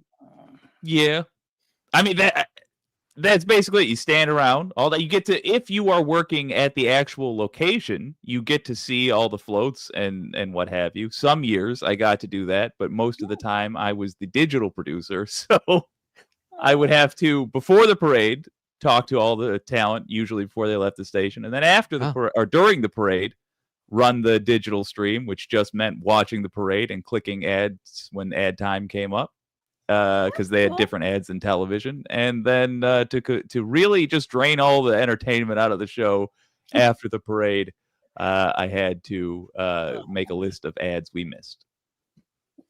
Which rarely happened when I was working, and never happened when anybody else was working. I think that's That cool. was a good one though. You set it up to make it seem like you were really good at the ad thing, only to I famously cost you were actually the WDIV worst. 10 grand. Yeah. Well, that's actually when you think about it. $1,000. When you think about it, that's you could put that on your activist resume, and I personally think leftists underestimate the amount of activism that can be done by just getting a shitty job and doing it poorly. Like, yeah, you want to work at Lockheed Martin? That's true. Sign me up, get the sign-on bonus. Just show up to work and take a couple bathroom breaks extra. Yeah. I don't give a shit. I don't. Look, maybe I should. if you're Maybe I should be incompetent, working that at Lockheed. doesn't mean you can't be dangerous to the right people. Absolutely. Go sign up for ICE. This is the thing is I'm at the age of my life. I'm 29. I know Letterhack's birthday is coming up, but I'm getting to the point of my life where I'm thinking like, what are my skills? What am I good at? What am I bad at? What are the things that frankly it's just not going to happen? Climbing Mount Everest, probably not going to do that one. Damn. No. So on that note, Okay. Jake, how'd you cost him 10 grand? I missed a commercial, and then the person was sincerely, truly, and to their soul angry at the station, and rightfully so. They paid. You know what? Let's not really emphasize this for future hiring opportunities. Let's just. Everybody I didn't get makes fired. mistakes. To be fair, nobody. Shit All right, happens. never mind. It's fine. Shit happens. Nobody Raven. told me that there was a new. It doesn't matter. I'm gonna change computers, by the way, and I'm very excited because I've got a file transferring kit. Oh, that I'm looking forward. It's been a while since I've changed computers. Where did you buy You're gonna that? partition the hard Yeah, drive? that looks Did you go into a old-fashioned. store and pull that box off a shelf? Like from 1990? And what is the I just explained the computer I'm using. I was like, look, I'm concerned. I've got files I use for various shows I do. I need to move them. I might want to move my music and photos. Such Isn't like everything just plug in now and do it that How way? much money? Like, so you went to a store and you talked to someone, and they recommended you have that box put in your hands and then It's purchase? software. Yeah, you've never used IntelliMover? They say that's what all the fancy business folks do these days. I mean, this shit is, I'm going to be honest, like, this is like, grandma just like, called you on the phone and said, happy 10th birthday, darling. Like, I'm concerned. I'm concerned that you went into a store and bought something like this. That's called a Trojan horse. It's called a virus in a box. Like, what the fuck? It looks. You don't have an external hard drive that you have everything on that could just go to another computer? With Macs, Maybe this is what that it's is. just a prompt during That's- setup where they're like, "Do you want to transfer?" Yeah, I Yeah, have you that. just plug- but you I just have a plug this- WMD external hard drive, which Bella in our audience, Bella Lagrisi, he set up my studio, so he Oh, nice. all that up. Yeah, he was here doing This that looks for me. very straightforward. Already a This few looks years very ago. modern. Already, I'm going to need Looks modern. CD. It's on a you- CD-ROM Come on, with dude. the fucking Look like at what all is the that, a pins on this DVI cord. cable? What could that even be used Yeah. for? This does not look 1990. modern. You What? plug it into your computer. You plug it into the old computer and the new computer, and then you run this program. What did you buy? A 360 or a 46 or what were they called? PC 46? I don't remember even. That DVR. 386. I'm just 386, saying. that was it. I'm just 386. reading that it's Oh, I going to move remember my 486. email for me as well. My files, Oh, folders, that's very email, cool. music. That's not a fucking thing. What about your photos? There is Jake, there is no CD-ROM that you put into your computer Anymore. that moves your emails. That is This not one. a thing. That's not a thing. Jake's like, yeah, and there's like one Do step where you not. go to your circuit breaker and you got to flip a couple of those, and then you go All right, outside. so Matt's used it. Make Do sure not your put that. satellite dish please, is facing I the will right help you way and there move aren't your any files. Put in your branches. social Do and your. not put that CD-ROM in the computer. That CD-ROM. Put in your will social. Pop in Let your them take social and control of around I your can't even monitor. put CDs in my computer, but I'm gonna. Oh, you got to get a new one, buddy. I'm gonna That's need a super new old one school. already. I have a Mac M1. Still Mac on Mini. floppies? No, I'm gonna need a new computer soon because they plan obsolescence and it's not fast enough for some of the graphic stuff I want to do. But I guess Really? AI. You is have an gonna M1? take over. Yeah, No, they're it already might up. just be memory or something. I don't know. It could be. I just I got clean my Mac back up because I had to pay for it, and I'm gonna have just clean up my hard drive. And I move everything over to the external drive. Like I don't have things living on the computer drive. That's probably the way to do it. Oh, it I is. have a Every network show, drive. every show. One big machine with like Oh. 9 million gigabytes connected to the whole That's network. cool. I can connect to it from the backyard. I can connect to it from down the street. Well, you're I good. can You're jack right in. Man, I could travel to like fucking Europe, jack right into the system. I got all my no files. shit. You're professional. That's good. No, I just got this because I can take this hard drive. It has every show I've done. That's why I didn't lose anything when my channel went because I had them all. That's good. Yeah, it is good. It is good. But eventually, one of these days, I bought. What does it have? 10,000. Bella. What does it have? Bella Lagrisi.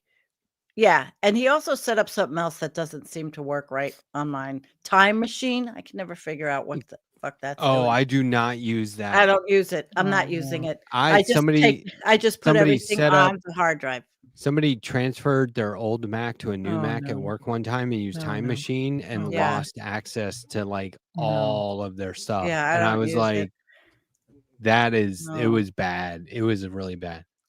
I don't use it Because that WMD drive is perfect. It's got 10, I don't know what the spacing is, 10,000, 10, whatever. The size is big. It's still Is it a got terabyte? terabytes. That's it. I think 10. Like 1 to 3 terabytes. It's Dang. big. You No, don't mine's have 10 like terabytes. Yes. 10 terabytes. That's 10 terabytes. awesome. It's and it wasn't What do you expensive work when at I bought it. NASA? Wait, 10 terabytes? No, it Can was you like get a 10 No, terabyte hard drive? I got 16 Yes. terabytes. Come on, Bella. Is Yeah. it? Yeah, it is. God It's dang. 10 Damn. terabytes. And You and need so 10 terabytes no, worth but of Absolutely. when I backup? Absolutely. You need when I 10. You bought- need more Nuclear than 10. powered? 10 I is not save enough. every show. Can I ask you a question? Is But that an 10. overlay or is that a screen in your, because I can't tell. Is that an overlay, Matt? Where? That has where on your screen that says this space? Is that She's an pointing overlay? at The something. Or is monitor. that is a real monitor. Okay. I didn't know if you had Yeah. an overlay. Because my software, Ecamm Live, I could just make it look Wait. like that, but it's an overlay. Hold on. Let's pause for a moment. Sandy, you thought that monitor was like a like he had like a green construction paper. Yeah, he could have had an taped to overlay there. That's what you thought that was. That I was like didn't know. I can't tell. you didn't know that was. That's you thought not that was like a illogical. green screen. I mean, I No, find that to because be the a little. software that I have can make Oh, man, everything this is look good. like This is good. that Yeah, and then it's gonna without do that having thing to have a again. monitor. This is good. I Oh. like this quite a bit. I want, you know what I really want? I want a little teleprompter, but they're expensive. The Elgato one's too expensive. It's like $600. I can't afford it. I'd really like one though. But Bella, you'd have to come back up and reconfigure this goddamn room for me, or figure out how to put it so it doesn't get in front. You make me throw up. Look it. Oh my God. Now I can't do this like this. Holy fuck! I can't This do is this. getting nuts. And now the fever dream Oh, has begun. shit. How We're do in you the do this? Mosaic How do universe. you do that with StreamYard? I It's can't the do this. with Mosaic Ecamm. universe. I I feel like can't this do might that. be my hell. Yeah, this I is going to be can't good. do this. How do you do this? Ecamm Live does not And let it's you do worse for anyone watching. it. But I don't understand how you're doing it. How is this happening? I believe Sandy he's is got the stream. He's sharing the stream in the share tab, like how we do with examples, and at the same and that's on a 30-second delay. And at the same time, he's moving the boxes around. I'm doing Wow. that. I'm doing the boxes. That's a group effort. Oh, so Sandy, Oh my God. Andrea's moving the boxes around. I Team got I it. don't effort. have a clue of how you're doing this. And it goes on StreamYard and is so on Sandy somehow. and on. Sandy's gone. If Well, you notice, you StreamYard can is see so the exact moment where different. Sandy disappears, and there it goes. Okay. She's leaving. Madness. And look, it's still going on the monitor. So I'm yeah, that still would here. You're not. You're that'd gone. be cool technology Bye. if somehow it was an overlay, but I don't know of it. Okay, well, I have the ability on Ecamm to make all these overlays, so you can make it look like that, like you have a monitor, but it's just an overlay, and the graphic or the video goes in there. You can put a video overlay right on your screen. You know, it's a little bit different, but I guess they're all based on the same kind of technology. Just the way they're set up is different. I love Ecamm. Sandy, we cannot see you. Well, I didn't shut myself off. I don't see why. That is you did weird. it. You did it because Nope. my camera thing does Wrong. not have an X through it. So Wrong. whatever We did you not do did, it. We did not do that. fine. It's Then on your I'll end. it can't be on my end. It's. What do you mean? I'm not trying to push back too hard. Well, but wait, it is Sandy, 1000% how would on we your do it? end. There's no. There it is. All right, we're back. You We did it. can't affect your camera. Maybe it was I that think Sandy's program that messing with Jake you. bought that transferred the emails. I don't know. I'm very concerned. Oh, 1990 came back. I wonder if you guys can hear this. Wait a minute. Now can you hear me? Ooh. I didn't shut myself dude. off. What the fuck are you doing? What is this like whole I'm the bone man type thing going on? What are you doing? My bones are so, man. dude. You've seen them. They're not the correct shapes. They're. Can you Really? hear They made this? a lot of Listen poor to my choices. jaw. Can Your you hear this? bone? Yes. Yes. Oh.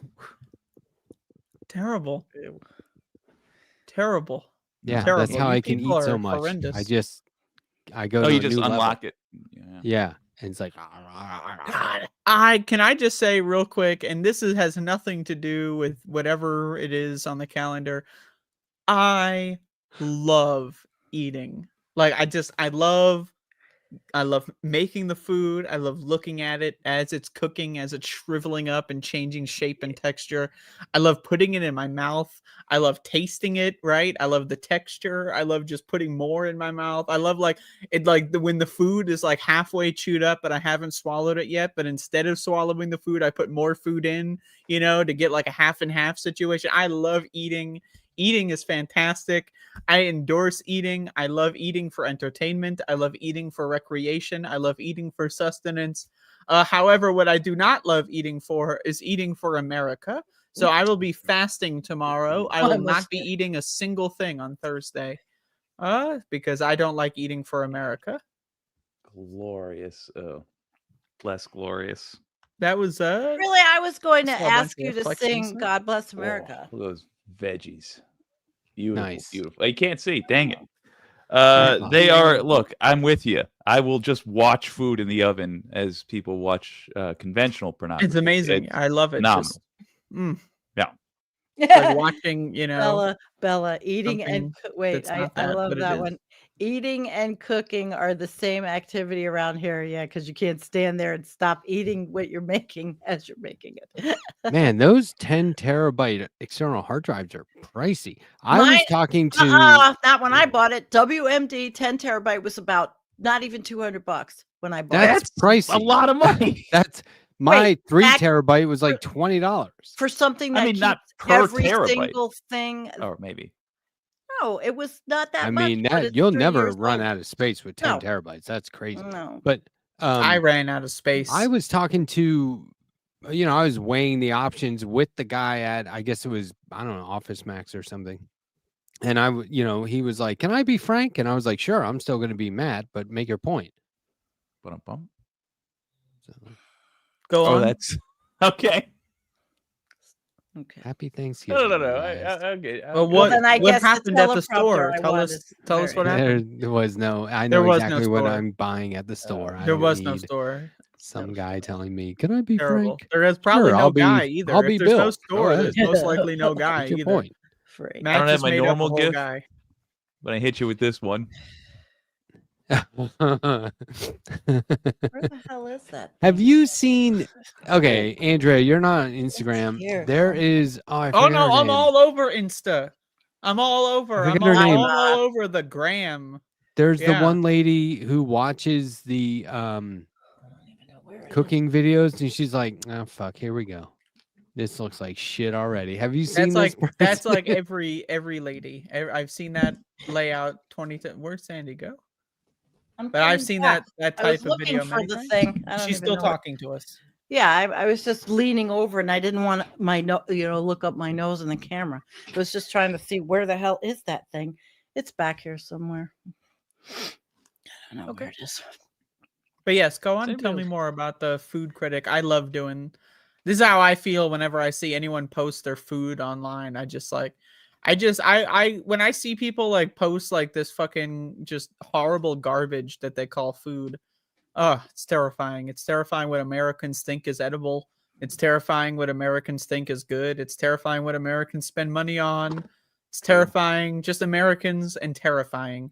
It's a terrifying demographic of people that I don't like. All right, that's all fair. My opinion would have been different 10 years ago, but no, we're all going to hell for sure. Yeah.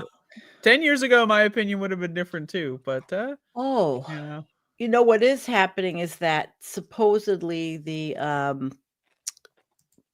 not buying anything, not going anywhere, not how's that going? money. I don't know. It starts at 28. Well, I personally can't afford to do that, to buy anything anyway. So by default, I will be doing that protest. I was gonna say that's the most unnecessary call for boycott that I've ever heard. Like that's like telling a person starving to death, like, "Hey, don't snack." Well, okay, I mean, sure. So here's a question: is the boycott supposed to start after the 28th, Thanksgiving? The 28th. So I believe so. So let me get this straight. I went shopping today. So the boycott starts after I have a black band. the major shopping holiday. No. That's when you start the boycott? No? No, it starts started well ahead yesterday. of the main Or the shopping holiday. 24th even. It started on the 24th? That would Yeah. make more sense. Okay. The main Thank thing you that they for want to clarifying. deal with, though, is Black Friday and Cyber Monday. They don't want those huge the shopping boosts for that. So it starts on Black Friday, which is supposed to be the thing all these So it see you next starts Tuesday businesses. on Black Friday? Yeah. Well, all right, I take it back. I thought that. Maybe that's not the case. It sounds like Matt found out it's actually already started, and I've just not been a good person. Yeah, but they were telling people to prepare and get ready and stock up, do all your shopping ahead of time. But then when it's like all the retailers are counting on it, freeze them out. fair enough. Look, the main point is to just make waves. It's just to make a news item out of it. To have them get a little scared when they're expecting this big bump on Black Friday and they get a little blip, I think that's going to happen hope it anyway. works. Yeah, I mean, that's the today thing. It's I like, went to the store and I said, okay, I couldn't believe how much I spent, which I really didn't mean to spend that much, but I needed things. And then I'm like, okay, I'm really down to the wire. I didn't go out of the house for 2 whole weeks. And now it's like, okay, once 2 bills come out, that's it. I'm done until mid-December. Holy shit. Oh, well, I made my own bed. I lie in it. Do you want to watch one of these videos? They're crass, but they're funny. Oh my God, Matt's Why been is just he sitting telling me here. I have a black? Matt was trying to set up this Instagram thing like 10 minutes ago, and he's No, just I'm just kind of sitting scrolling here through them. They're funny. waiting. Yeah. He's been waiting. Let's do it. Episode 17 of Boomer Looks at the Gram. Let's see. What do we have here? A resident 51-year-old logged onto Instagram, and this is what they saw. Okay, let's What in the find this name out. of criminy Blow chunks right onto the Blackstone. Pineapple terrible. chunks, that is. It's probably Why are BPA these lining? onions always cut to the size of fucking Texas? I don't get that shit. Are we gonna salt and pepper these bitches? No, we're just gonna leave the sticker Why is she on them. just zooming into her Hopefully I forehead? get that piece to be a little bit of flavor, I guess, from Dave's fingers. How about you keep the fucking camera focused on your head? Now I don't what? give a shit Is about she what's behind you. doing all this bullshit to make Are you something really like just gonna, teriyaki no one chicken? cares about your Well, that's whack. decorations. More like teriyaki. I don't know why she's complaining This actually so far. looks pretty Now good. I'm what? like, why are Yeah, you it such looks a hater, bitch? like you just Now we're decorated the ruining fucking it. grill. Now we're ruining it. Now it's all falling Purdue, apart. or like Purdue. This is all Nobody falling- is Oh, grilling She's that just shit. more You know like that, right? Oh, She knows God. It's an uneven Oh, cook. Jesus. It's Sorry, uneven. we had a Okay. room at the end there. Close the Oh, lid. We need a closed casket, sir. It looks the same, bitch. Looks the exact same. Oh, Panda Express. here we I just go. would have went there. But what do I know? Welcome to the You son of a bitch. Thunderdome. Why are Yeah, they that's gonna Yeah. be wild ass. This looks like Oh, cough syrup. Man, it's gonna be like that That's one gonna ant be that can't amazing. cook at all, and Is you this have the to just psychoactive suffer through the food. You know what I'm Together. talking about. I'm sorry, Barb. Who's Barb? I'm not really that This lady's sorry. straight up Yeah. wrong. There's nothing looks wrong like with charred putting sweet shit. and sour sauce on veggies and making them hot. It's not Terrible video. teppanyaki Just grill. everything about this. Every Okay, aspect yep. of this Mm-hmm. is Right? bad. That is not enough Is that rice. right? Video That on the is. right is bad. The video Who the on hell are the you left is fooling? bad. I don't want to hear this. This is really The giving me a headache. decorations Also in the that rice. background are bad. Everything is bad. That was I Giving mean, me a this headache. is so. that was probably the worst 3, maybe 4 minutes don't- of my life. I don't go on scrolled Instagram. through 50 of those one day and just totally lost track of time. I felt sick. I was laughing so hard. Yep. That was a tame one. That was like the closed casket was the funniest part of that.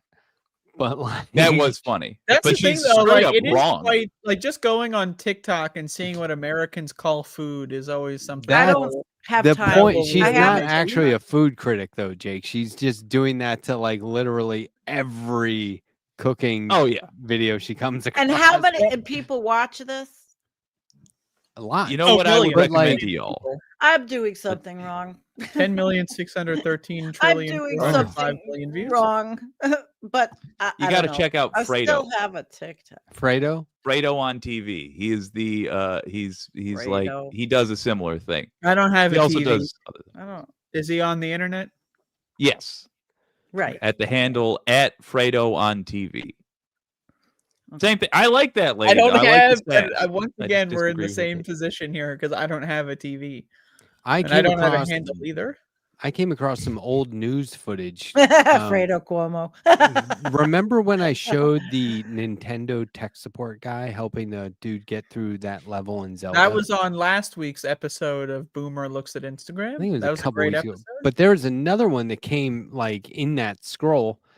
And oh, in that sesh. yeah, I mean, I don't stay on there that long, but there was another one. That's like detailing and journaling out. There his was like Instagram session. there was like person on the street news reporting outside of like an old New York deli or something, and this guy came out, a customer, and the news person was like, you know, what do you think about, you know, this place? He's like, oh, it's great. This is one of the greatest places in the city. And he goes, well, what about how gentrification is threatening places like this? And this probably isn't going to be here in a year. And he goes, I think that's great too. He's like, really? You love this place, but you don't care if it goes away? He goes, no, we need like a dozen Walmarts. And you would think he was joking. He wasn't fucking. I mean, I can find it. He was not joking. It was like it's it was the median, unsettling. The median voter, American median voter. It's just, you ever talk to one of these people for like more than 10 minutes, and then like I'm in an existential crisis over it. Give it 5 minutes before you start like just. Like it's like you're fucking Jason Bourne, like trying to create the map in your eidetic memory. Like that's the window I can jump out of to kill myself. I can use that I can use that fire fucking extinguisher to bash my skull in. Like this is when I'm around any one of the median voters. Like this is what I'm thinking of. Holy fuck! Apple pie, black coffee. That's not Thanksgiving. That's fucking goddamn. I don't eat it at any other time. Cream corn. Jesus. Ooh, cream corn, really? No. Stripes. Okay, good. I Jake, like. I do like yams. Jake, your response to that was interesting. I want to hear more about the existential crisis. Tell us more. Well, they're fucking morons. They're the median voter? Yeah, they're all right. Let me be real with you, because we always dunk on the people that know absolutely nothing and at least have the balls to admit it. That person I can respect a little like bit, Jake, you know. for example, he's on our show. Sure. Honestly, that's when I started being like a decent man. Before that, I was like a shitty little boy. When I started saying like, oh, these motherfuckers are lying to me. I don't know how, but it's clear I've been lied to. Yeah, but most people do this thing. Do you remember when people used to say they were a fiscal conservative but a social liberal? Oh man, they fish around for a phrase that they can say to seem like they know something about politics, when in fact they have no fucking idea. Yeah, so that's what everybody does, and on all their opinions, all their really strongly held opinions, for 99% of voters I've talked to, they're only strong about those opinions because they want to seem too passionate about them to argue with. Because if they actually have to argue about it, they'll have to acknowledge they don't know anything other than that one phrase they said, and they don't even know what that phrase means. That's how little they know about politics. So I'm more of a social conservative and fiscal liberal. But your That's crisis is in how you view the voting public, not with yourself. Well, it's a as crisis the voter. for yourself, and how do I stay alive when it's one thing to know that they exist, but it's like when you're talking to them, like you're stuck in you're in the zoo and you fall over the fence, you know, like now what? Now what do I do? And the fact that that's the standard person. Like, I can't even call them stupid because stupid refers to like comparing to average. It's like it's lowered what I think of us as a species. It's terrible. We're the fucking honestly, us as a species has always been not a good species. Yeah, I just wasn't aware of that until I started talking the to Trump voters. voter or the average like Any of the undecided voter. Like, Any of because I genuinely, Democrats. it's hard for me to wrap my Aren't we all mind around it. voters? But I think the undecided voter in this time, if you're undecided, I think you might be dumber than the Trump voter. I think it's possible. I found that video. If you want to At watch least it. the Yeah. That's at least the Trump voter like is trying to get informed, and they just have no ability to What? discern a con man. Like if you talk to a Trump voter, they think they know lots and lots and lots of stuff. Trying to get informed by what? Fox, Con OAN, men. and Newsmax? They're getting. I mean, they just have no ability, or at least they might It's like willfully someone have no trying ability to tell what's increase the fiber in their diet, and they take these pills. that My don't do my Yeah. right-wing neighbor would not stop talking about politics. Was wrong across the board. Was Yeah. bamboozled across the board. Would not listen to reason ever. Still just wanted to talk about it non-stop. Yeah. I'll tell you why critical race theory is ruining high schools. It's not. What are you talking about? At That's all. insane. You heard one little thing and just ran with it, but it's that desire to be like, have a I've theory. said this before. I think that it all comes back to I'm not stupid. I think everything is just like a front for that. Yeah. Well, here's my theory about your neighbor. What's happening right there? Your neighbor probably can tell just off vibes that you don't F with his particular politics. I'll be right back. And what your neighbor We is were good doing, friends for like 20 years, but yeah, you're right. then they definitely know. So what your neighbor is doing, I think, I can't prove this, I just suspect. I think deep down they know that they're getting lied to again. And what they are doing when they're talking about the way they feel about things is they're asking for help. Basically, they're checking to see like how serious is this thing that I believe. And he always wanted to find common ground. I don't know what the answer is. He was like, "Oh, so we agree corporations are ruining everything," and I'm like, "Yeah, but then that's like you watch Fox News. That's a corporation. What are you doing? Like it's just a product." So I don't know. I feel like there was. He's asking for a different path. I think he can tell, but it May would I always. It was based in racism. That was the problem. Oh, good. So my theory is, so you know how when you're on unemployment, right, and you have to like fill out these forms and like say you called these places and stuff and like get them to sign things, you know, just to verify you're searching for a job, right? So you have to do a lot of work to stay unemployed, right? Like you understand what I'm getting at. That's right wingers with politics. They want to be smart, but they're trying desperately to stay dumb. They're doing all of this work. Yeah. They're doing all of this work on a daily basis, like watching these shows and these news. I'm watching the news because I'm a human. I'm an adult, and adults watch the news. But they don't want to actually watch the news. They don't really care about the They're real hooked news. on the endorphin So charge. they watch professional this wrestling garbage. to them or Yep, whatever. That's yeah. right. And it hooks. There's into other their wanna things see a that winner. do endorphins better, though. Like I think I think both of you are approaching correct things about this, but I think Andrea's is pertinent here because it's the entry point. They tell themselves, I'm going to go get informed about the world. And then they say, but I want to get informed about the world in a way that feels good. And then they do Matt's route. They're like, where do I get a little thrill? Where do I get a little giggle? And yeah, you're right. They don't want to learn, but they want to be known as learned. And that's where all these stupid phrases that you hear get repeated. That's why I ask people about like, okay, so you think socialism is the worst thing ever. Great. What is socialism? First no one. answer. Oh, Okay. there is a Is socialism more left fantastic. than communism? There's a fantastic video Mm. where this guy is going. He's like, oh God, I don't even want to try. He's basically saying like, rent's too high, prices are too high, gas prices are too high, you know, blah blah blah. And so the problem is, and the other guy goes, socialism. He's like, no, right. So it's like he's just listing all the things that are wrong with capitalism. Do you want to watch this quick video? This news report is from 1994. Is it on Instagram though? That's where I saw it. It's probably originally from TikTok, but it is. I Yeah, we don't have to.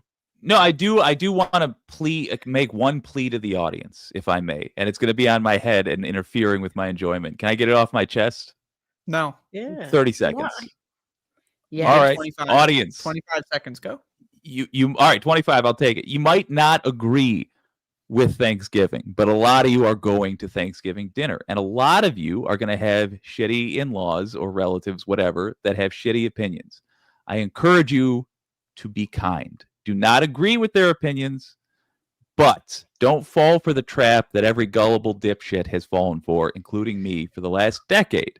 Instead, be an example of the sort of people that you represent. Be an example of progressives, because they know you're progressive. So be cool and tell them that you think they deserve better representation than they've chosen for themselves. I That's think all. it depends on the situation. You're right. I think it's in you most gotta feed into situations, the stereotype that lefties are pussies who are afraid to argue. but shit talking is a two-way street, and I refuse to sit at the table with somebody who's just going to shit talk because I Oh, can do yeah. it better. If I've You got know to what I listen mean? to this lecture Nope. about fucking, You don't just it's let them not shit about- talk. You don't just let it's them not get about away with kindness or stuff. anything. Yeah.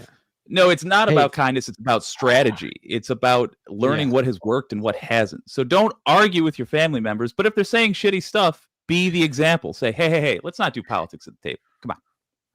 And if they say, well, I you just don't disagree like with it, that it's not though, you. because Yeah. it's I think if a family member said, like, I'm trans, right? So I like family members doing the whole saying things that are evil, like, you know, it's like, hey, why are you a stupid tranny? You should die. Like, that's so, like, I don't know. To me, if someone at the family is racist or transphobic or dumb, excise them from the family, remove them from the family. Oh, we're not going to do that. Well, then why am I a part of this family? Why should Yeah, I I think if have they're to fucking make it so that I have to fucking fight back this resent, this hatred? I'm not allowed to cry when someone assaults me verbally. But, like, you know, the moment I say something, all of a sudden the dam has burst and hell has flown through. I say, if your family member is saying something dumb at Thanksgiving, call them out. Tell everyone else it's now or never. Pick a side. Get off the fucking fence, bitch. Because staying on the fence is what got us here. Staying on the No. fence, being afraid to tell your uncle he's a fucking piece of shit, dog shit. Hey, you don't like socialism? How come I paid your fucking water bill last month, you fucking lazy bitch? Get a fucking job already. If you care about Andrea's well-being and general rights, don't follow her advice, because that has not worked for many a Thanksgiving. Well, let's Don't- define what's there's- work. If you have a bigoted family member, that's obviously different. You just straight up, you have to address the bigotry as, you know, a matter of personal honor for your family. But separate from that, if somebody is a right winger trying to talk politics at the dinner table, just say, hey, come on, don't do that.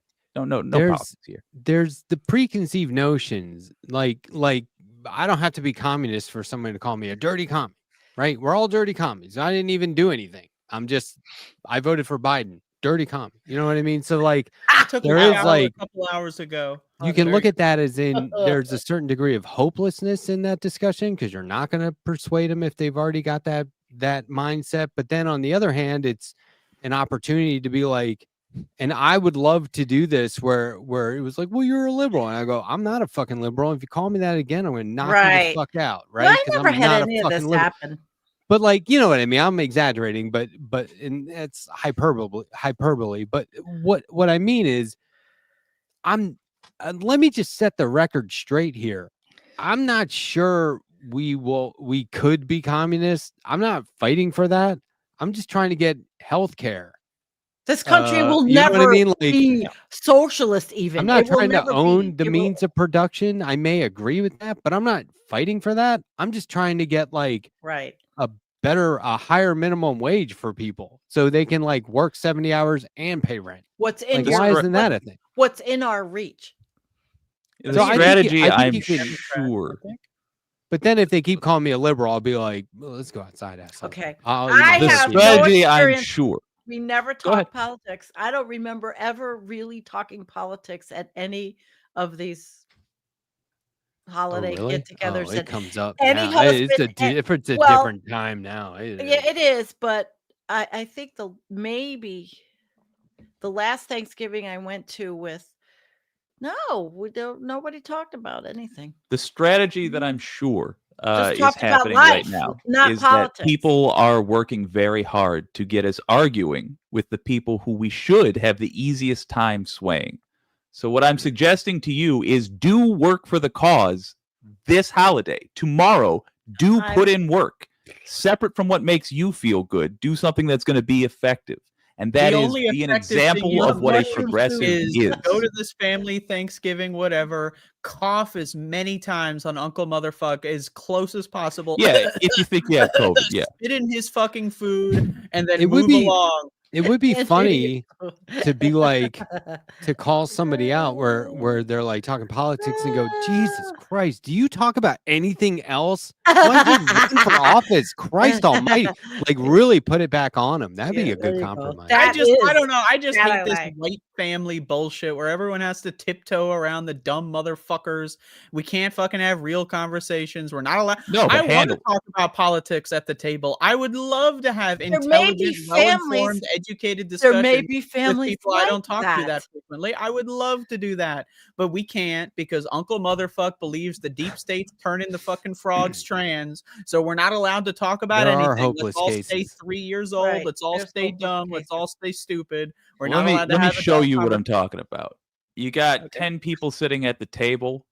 Uncle Dumbfuck won't stop ranting about this, that, or the other thing. Now, every other Thanksgiving, you have argued with Uncle Dumbfuck, and that's Yeah. what everybody remembers. They don't remember what points you were making. They don't remember any of that. They just remember you guys yell at each other. And that's and how then I leave the situation. Uncle Dumbfuck doesn't change his mind.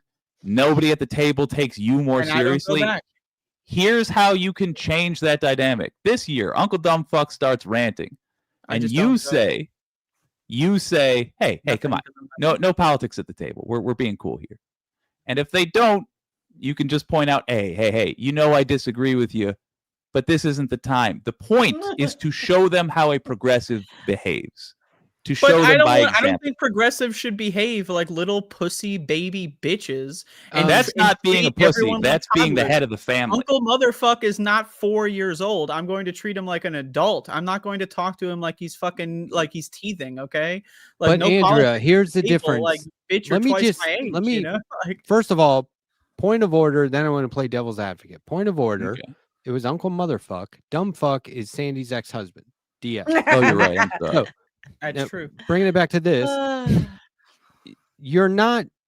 Jake isn't saying be prepared to react. He's saying bring your strategy ahead of time. This is like the art of war. You I win just think it's a before bad you show up, strategy. I just right? think it's a bad strategy. is But all. the strategy is to make him look like unreasonable without having to prove it. You see think what the I'm good saying? strategy is to argue and then never do Family's dynamic Thanksgiving again? For It's the a record.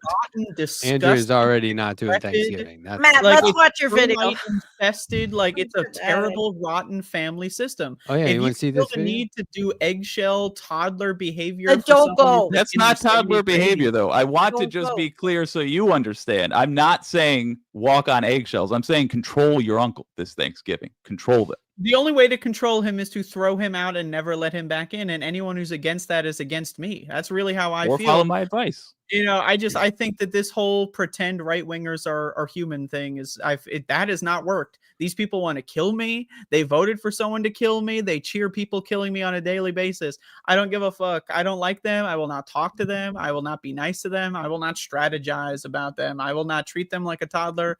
I will not treat them like an adult. I will treat them like the You enemy. think they 'cause handle adult responsibilities at an adult level? I think they handle them at a toddler level and need to be treated like hey, toddlers. are we at Thanksgiving dinner now? Yeah, that's what I'm saying. You guys want to just Fair fucking enough. table this shit for Christmas or what? Okay, let's Get it, show this people? video Alright, fair enough. because this will blow your mind. All right, so We're this doing a is documentary Boomer about fairly old establishments, kind of unrecognized landmarks here, and this is a real landmark. I don't want you to choke on that, but this is a. So, how do you feel about establishments like this disappearing in the face of New York City's landscape changing so rapidly? I think it's great. I love it. I like to see the new replacing the old. You do. So you like to sanitize. Yes, I do. I would hope that the whole city would turn into a giant Walmart. You do. Yes. You feel better. It's cleaner. Not cleaner, but at least the facades. The facade looks cleaner. Facade like the Gap and all these other stores that. So you think if the whole city looked like the South Street Seaport, it would be more controlled? It would be like white bread, which I love. Excuse me, sir. Oh my God, that's Right? funny. Dude, that guy, Man of that guy culture is right not there. real. And That he guy is was not serious. real. White bread, which I love. No, you do That not was love white East 86th Street. My grandparents lived on East 86th Street. What do you think? Is that fake? I used to go down there all the time. East 86th. That's crazy, right? And that place didn't Yeah. go out of business till 2023, thankfully. Papaya King or whatever it was. But like Yeah, but that thankfully guy's it went out of enjoying it. He's like, yeah, this is a landmark right here. This place is amazing. And then he's like, oh, I wouldn't care if it was gone tomorrow in place Yeah, of a reference facade. frame says the guy was trolling. He seemed not Maybe. serious. He really didn't seem serious. But hey, It was he 1994. I It was? mean, Oh yeah, that's true. the art of trolling was probably more authentic. So I don't know, Trolling maybe. in the but- 90s. And What a he knew time to not be what he said at the time. This was before his wish came true, and he actually saw what it looks like with towns full of Walmarts. This guy was responding to the advertised Walmart, the advertised Gap. It was not. I'm sure he regrets it, and if not, well, what am I talking about? He's a Republican. He died of COVID in 2019. Oh, jeez. Right. Shut No, up. yeah. I mean, he was probably thinking bulk food rates. Like, yeah, let's do it. And then he was Bulk like, food oh, it's rate. actually just cheap, gross was shit. a And that's why it's not expensive. capitalist. And I don't have the freezer space for 25 hot Did dogs. y'all see You know, that Campbell's? Yes. I was gonna bring that Yes. up. Is that Yes. real? That's real, right? I saw a That guy couple got of people fucking reporting it. shit-canned. He got like That- chicken wings. Holy For shit! saying it's Did you Campbell's see it, is- Jake? is Leaked like audio. Yeah, but what did he say? The chicken was It was the 3D printed. CEO, 3D It was CEO? a VP. Mhm, a VP at Campbell's. He said, "No, I don't eat this shit. We make shit for poor people. I stopped eating this a long time ago. It's fake. 3D not printed real." chicken. It's Yeah, like the only what he fast said. food or quick food CEO that I respect. Jesus. And then he he just got came out shit-canned, and said yeah. it. Well, he didn't come out and say it. He said it in a Well, closed door meeting. whoever was in the room. I mean, he Yeah. came out and said it. That was like, mask off. But like, geez, I saw that I was mean- like, I don't know if that's real or not. And then I saw it from another outlet, and I was like, I think that really happened. Holy shit! It definitely It- happened because someone got shit. Yeah. The white label classic looking Campbell soup cans too are the worst soup for you. It's basically just a block of salt and fat. And It's terrible. It's terrible. yeah. I don't buy that. It's stuff. horrendous. Non-food. I make my everything- own soup. Just I the just way make that the soup. whole poor people food concept of let's make Yeah. the unhealthiest garbage and shovel it into poor people's course. mouths so that they can be dumb, stupid, Yeah, fat, happy, leaked and then you recording. can control them with their fucking toys and the fucking Leaked Nintendo recording Switches. reveals Campbell's execs shocking remarks about soup's ingredients. We have shit for fucking poor people. Who buys our shit? I don't buy Campbell's products barely anymore. It's not healthy now that I know what the fuck's in it. Bioengineered meat. I don't want to eat a piece of chicken that came from a 3D printer. Yeah, that cracked me up. I'm serious. Like I But, was like, visualizing. My respect for him is gone because it was not said in front of the press. I thought I- you were saying he said that to like No. reporters to their He didn't faces. do it. No, yeah, that's the He thing. didn't do it in a way of saying like, we need to change course, you guys. We need to get back to the roots. Even and if he healthy." wasn't changing course, No, he I was would have an respected at obnoxious least prick. him being like, "No, we're fucking poor people to death. I'm not a poor person. I'm not going to get to death." No, he was Like if horrible. he would have just When come I out and was- said what it is, all right. I was at the grocery store today. I was reading the labels looking for 3D chicken. Mm. The label. I heard it. I heard it before I went into the store. I'm like, oh my god, no. The guy was just it was like, overheard. He didn't think anybody was gonna hear it. Oh yeah, no, he's just. I don't know why they bothered. If they fired him, then presumably what they mean for us to interpret from that is that he doesn't represent the way they feel about the public. But what Which the he actual definitely reason they does. fired him is because he let somebody hear the way they feel about the He public. got caught. Yeah. Yeah. Dumbass. Like And if I he would had just love said to it, that would have been fine. Let's just keep hammering Campbell's with questions. I wonder if it's possible. I mean, we don't have the ability to force them to answer anything, but There's goddamn. one thing I like about Is there a Campbell's, way to make these lower? and that's that they got cans of soup, and the cans of soup they have force, and it's better than a brick because it's got force. The cans of soup, and they got backpacks full of soup, full of Campbell's soup. That's what I like about Campbell's. I don't like. Are you eating talking about the position of your headphones or the actual No, volume? all of a sudden tonight, everybody All right, sounds that so is loud. That's your own computer's volume. Yeah, I know. Just turn it down a little bit. Yeah, We're I not. know. This is say not what? happening. They've got what? Campbell's soup has force? It's lower. It's got force. FOR. It's better than a brick because it's No, got you didn't force. hear Trump say that years ago? Oh my God. Said, Jesus, twice got in one force. evening. Andrea, And I'm when sorry. you pull them over, they say, "This is soup for my family." They say. And then there was God, that that's right. there was It's that just guy soup. being interviewed. hell is And they were like, "What do you have there?" And he goes, "This is soup. Soup for my family." Remember that? That became yeah. like a meme. That was funny. Oh, If I just leave these over here, I can hear you, and I don't have time. Just it's your own computer's volume. I Just know, don't but I'm move not it, going to Sandy. start Oh. fucking with everything right now. There's What do you mean? Just grab the little thing There's and no way. drag it down a little Where? bit. There's I no don't see way it. that Sandy turned her PC volume up and now is not. This is not happening. There's Your gotta, computer's volume? You don't tired, know how to Andrea. turn down the volume on the there's computer? gotta be another Serious solution. question. Is it a I'm Mac? looking for it. Here it is. Okay, I got it. When this fucking guy says, "Is it a Mac?" I got and it. I doesn't got think it. I that's got part it. of I the got it. punchline? Well, she said she had an M1, so I got it. You said she had an M1. she said it. It was a Mac. I have an M1 Mac Mini. Oh, Mac Mini. Mini? Yeah, it's little. It's cute. Very If small. you had MacBook Pro M1, you'd be in Why? business with. No, the I don't graphics and have stuff. a MacBook. No, I have a Mac Mini. It's great. It has room and all that. No, I used to have an Intel Mac Pro laptop, but I gave that to my mother, who has now sent it back to me, and I'm going to use it in the living room. So wait, are we good with the volume? I loved it. Is there anything? Do you want to adjust like the brightness of your screen or know how to No, put it just StreamYard in sounded night like mode? everybody I was do that the whole show. screaming in my ears tonight for some reason.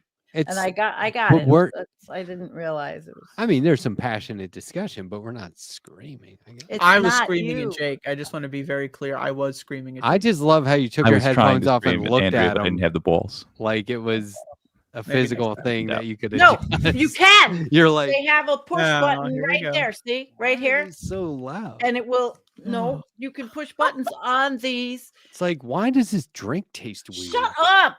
Look, there's a push Probably the button. lead paint chips. See the buttons? It makes You're it sweet. lower Oh, on the headset. you're talking about this one, lead Yep. paint. Oh my I don't God. use this mug. Yes, Andrea, I had too It's much a lead collectible. as a child. So did I. It's from 1965. I just had the standard I- amount. I grew This is my up childhood Lead. cup. Leadville. Snoopy and Woodstock. That's your childhood cup. Yeah. So they're on you here drank twice. lead out of it when you were a kid. It's not lead How do you know? because that would have been pre 1965. That would have been more like 50s. So you radiocarbon dated it and made sure you understood. No, I just and know enough about you sent it the to a merchandising chemical industry to know that laboratory. Okay, interesting. lead paint in merchandise like that wasn't really a thing. It was more like for toys Mm. and And houses. paint. Yeah, paint. There was that Now scandal the in the thing is 80s with asbestos. McDonald's and lead paint, though. Maybe mercury, maybe some mercury. But hey, who hasn't ingested a little mercury by now? We've Come on. ingested prefer everything Pluto? by I now. think When I had if my I'm haberdashery. look, I think if I'm in all likelihood going to make it to 51. I think that is number one. It's the longest I've baby ever there. done a single thing. Right? It's not One an guaranteed. achievement. It's not Two- guaranteed. Don't count two- your Good point. If I haven't died from all the fucked up shit or gotten sick from all the messed up stuff and the drugs and the boozing that I've done up to this point, The drugs were the healthiest fine. things. I think that I you've got it done. figured out. I think When I you're got it drinking lead together. paint How's every your night. liver? How's your liver? Good. Yeah. I mean, Send you postcards. fine. Yeah. I'm good. Toxic ass planet. That's right. Yeah, Good I was job, just having a human. gander. That's right. That's The right. colonoscopy That's me. discussion came up again in a members only live that I did recently. Mm. That was fun. Were you criticized for I don't want to talk about it. you were what was that? You got accused Yeah. of being anti-woke. No, it's people thought that I was like saying don't do it when I was joking around about my hesitancy I remember that. for letting a That's doctor go into my butt. It's That's not- what it the was. doctor doesn't Well, he's go in not your going butt. in The there. tube I know does. it's a fucking joke. not like It he's was building just a house being or dumb. They're going like And a people were like, "How dare you tell people not to do that?" And I was like, right "I up your didn't." ass. Basically, everyone just got real butthurt over the discussion. Bend over. Okay. And that was when I learned, because I joked around with somebody about the term butthurt, and he goes, that refers to prison rape. And I was like, no, it Oh my refers God. to getting spanked. And he goes, it does? And I was like, yes, dude. What other misconceptions are you walking around with? That's like, where the fuck did you get that? It refers I to love prison that's one of rape? my favorite Holy shit. like joke formats of like someone who thinks they know the origin of something and then they go, well, that's really problematic actually. But then actually they're totally wrong. It's great.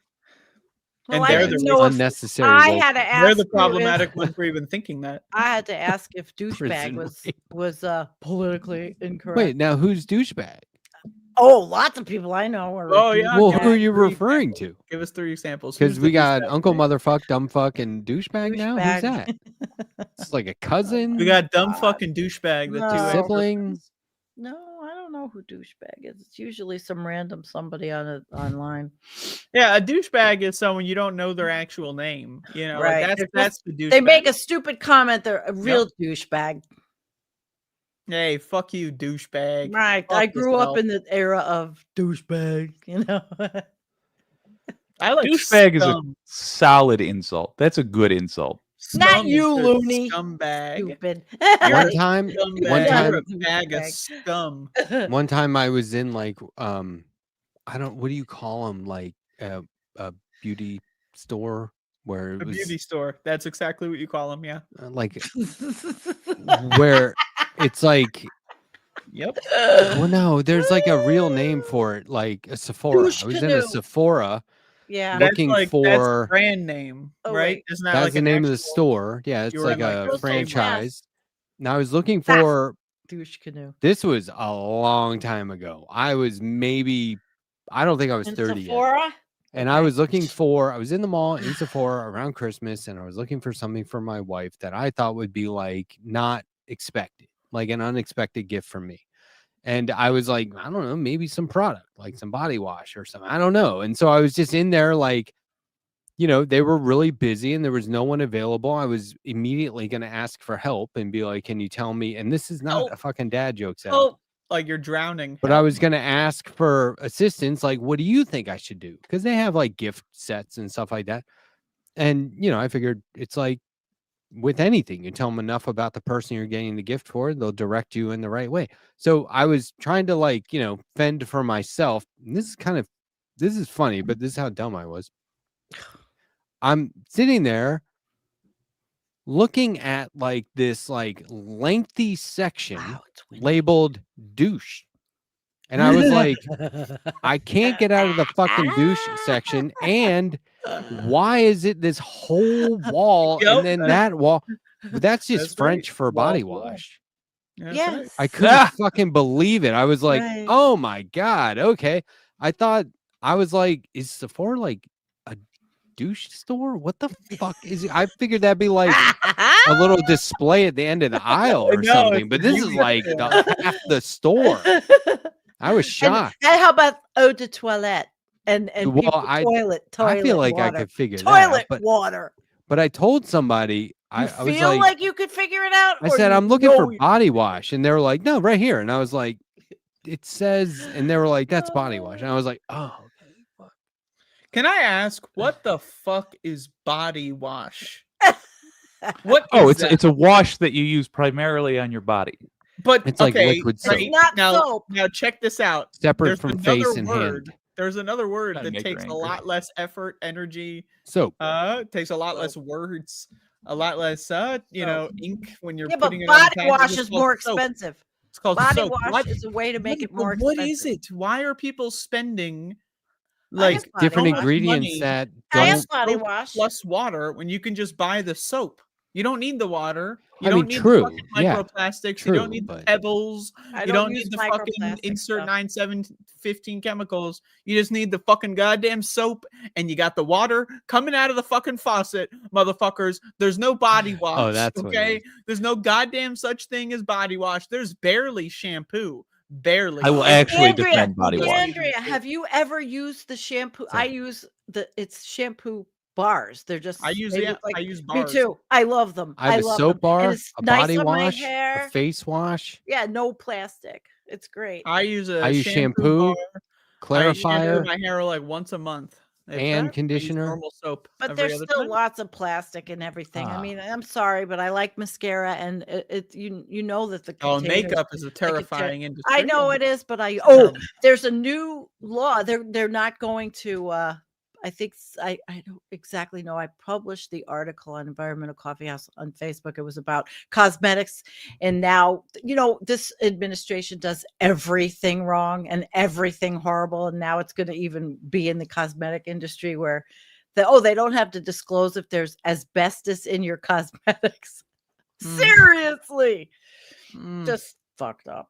I read that. Oh yeah. Yeah, you read that. Yeah, I published it there because That's crazy. I didn't know if Jonathan would find it, but And there's like, wow, what, like the second or third kid died of whooping cough in Tennessee or Kentucky or some shit. Oh, whooping cough is going to be a big problem because we have a whole generation of kids who have like no immune system at all. It's going to be great. Well, no immunity built up to whooping I feel cough so through their bad for tears. the Yeah. teachers that are going in. But now even teachers are just going to be they're just going to be babysitters with this, with the I mean, teachers have been Linda babysitters since McMahon. I was a kid. Those But it's bitches didn't teach me going jack to be fucking worse, shit. worse. Look, The I good get news. it. Oh, go ahead. Having your guard up about the insurance industry, the medical industry, whatever. Like, there's a lot of dentists who are like, you're going to have to come back every 3 weeks for this, and like overcharging you and saying there's things wrong that aren't. And there's a lot of medical or hospitalization that is probably unnecessary. It's just like a cycle. It's like they're just going to make money off warranty work, sort of like how a mechanic would. But like, you cannot let that make you like anti-medicine, anti-science. Do you know what I mean? And I think that happens a lot. That's happened to a lot of Americans because the American medical system makes you want to kill yourself, so you don't go back, and then you It's hate a the lot system, like so then you hate saying everything about it. It's a lot like saying a cab, and then something goes wrong, and you're like, call the cops. You know what I mean?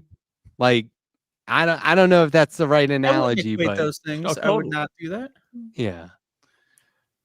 The one thing that makes me optimistic, and it's a dark kind of optimism, is that the path America is on is not sustainable through 2026. Like in the past, it's always been, oh, all these groups in America, which is going to constitute most of America, are going to be screwed over. But enough billionaires, enough millionaires, whatever, enough regular folks will survive that America will go on. And we'll bail out the billionaires and everybody else will start over. But now I'm of the belief that we actually don't have the infrastructure to sustain the millionaires, the middle class, they're getting screwed over We too. don't have the infrastructure to sustain a 2.0 world of heating and global warming, and that is Yeah, we're the all gonna biggest die by overall. 2040 for sure. Watch the show tomorrow, So- Thursday at 5 All when right. it goes on. Watch Will do. Dr. Emily Shornig because she's really We'll good. talk this And I'm going to You start see the smoking point I'm making cigarettes then? again. Fuck it. Might as No, well don't do that. light it up right You- now. I dare you. Do you see the point I'm making, though? If it's Yeah. not sustainable as a country, it means we're going to have to enact socialist policies. And I'm sure MAGA is going to try to say these are Don't MAGA think that- policies. I hope and pray every night. I cry tears of prayer that is true.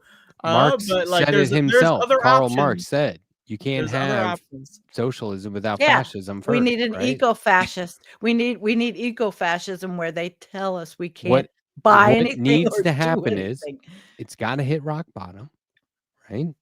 And then they It's say, already fucking there. shut this down, retool it, and something like socialism. Who's comes out they? of it. Who's they?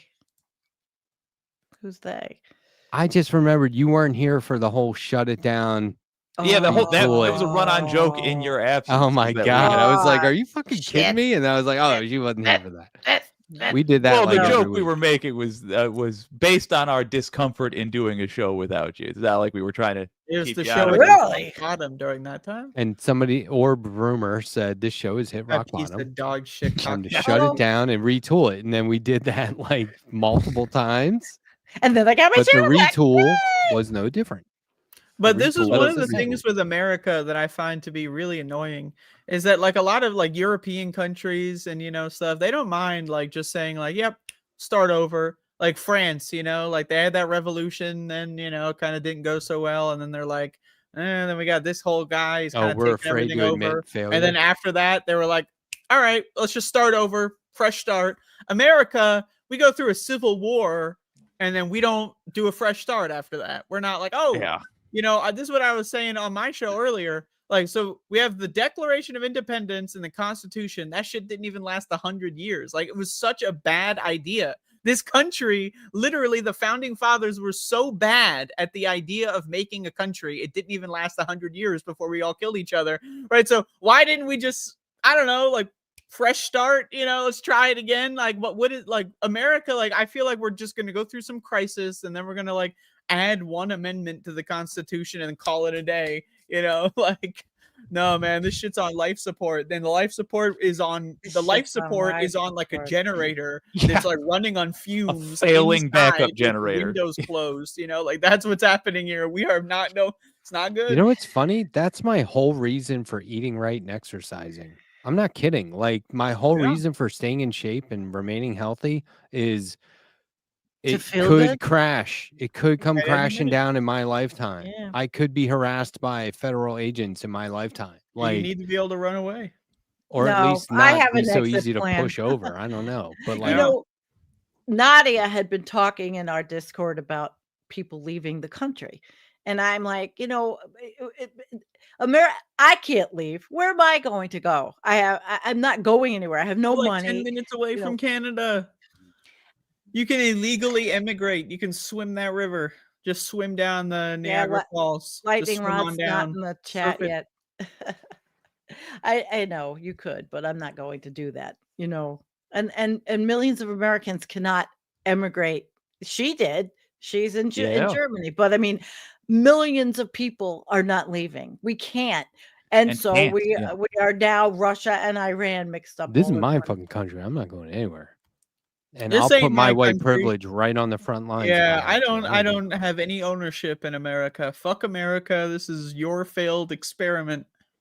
Nobody does. I'm We of just Matt's are- opinion. We're only Where- caretakers of our land. Wherever I'm born, I will do my best to dictate how that place is. But what Sandee's saying is so spot on. Like think about the Jews in Germany in 1938 trying to get out. The rich ones could, the poor ones died. So do what you can. If you know a trans person in your life that's trying to get the fuck out, help them if you can. I tried and failed a couple of times, but at least. And I'm also You try. older. I figure if anything happens, I got an exit plan. I mean, it sounds morbid. What, Andrea? What's the exit plan? Yeah, Well, it I'm didn't not gonna sound go morbid to- until you said it I'm sounded not going morbid. to prison. What are you gonna fucking Oh, inflate shit. up a tube and go sailing down the river? What's your exit Blaze plan? of glory, huh? Take some of them with you, my friend. You can't say this shit on YouTube. You're I'm sorry. not going You to can't prison. say I'm going this, on Sandy. the Peace Bridge. I'm going. Why over are you the going Peace to Bridge. prison? Sandy, you I'm can't talking say about this shit on exit YouTube. plans Please here. stop I'm saying not. it. I'm going. Prison. Oh, muted, censored. You cannot talk about bridges not. and taking yourself out of the Going to equation on Canada? YouTube. Please stop saying it. She just said it. If you're I talking didn't about say going it. to Canada, I just didn't say say Over the it. Peace Going to Bridge. Canada. I didn't Nobody say knows it. what I that didn't say fucking it. It means. wasn't me. It was Jake. It wasn't me. I live, like you said, I live right by the Peace Bridge. I was trying to get us in trouble, but I exit forgot plan- that this is a seriously successful channel. I shouldn't be doing that shit said anymore. it. I'm sorry. Withdrawn. Being It was all vague, therapy. but it's just funny that Sandee's being that vague about going to Canada. Like that's everyone says they're going to Canada. Just fucking say you're going. Yeah, to but Canada. I'm close to it. Yeah, that's That's there's fine. my- She's like 5 seconds right over away the from bridge. Canada. She could walk. And to I Canada have before the midnight. license, the enhanced license and all that stuff. That was like, I don't know if you've ever seen Inherent Vice, but like there's a phone call where the Josh Brolin calls Joaquin Phoenix and he's like, they're looking for a girl, his ex-girlfriend. He's like, yeah, she's gone. Sorry, she's gone. And he's like, what do you mean she's gone?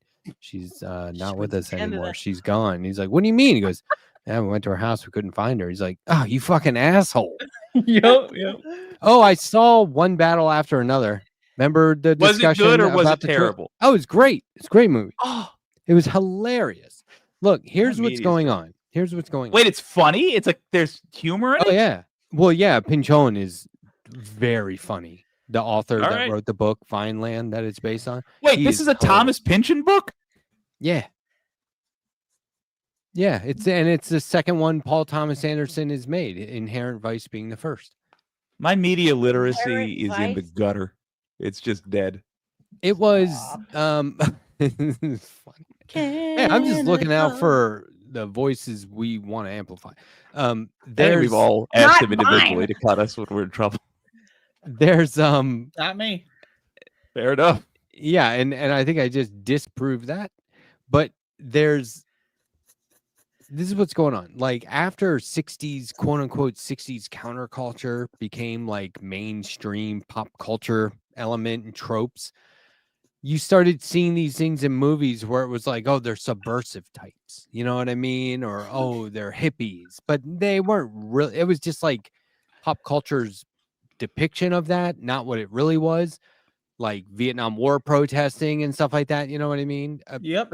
But like that's what this was doing. So what you were picking up on in the trailer, Jake, I think was them tropifying, if I can coin a phrase. Rambo for tropifying, progressives. I did not like that shit. Trope. but it wasn't Upline? that. It wasn't doing it in a way that was like trying to do a message. They were just putting tropes in the movie to get. It was a father-daughter story, if anything, I thought. But it was hilarious at times, and there were I didn't scenes. even watch. The most suspenseful scene was done in a way that I've never seen in a movie before.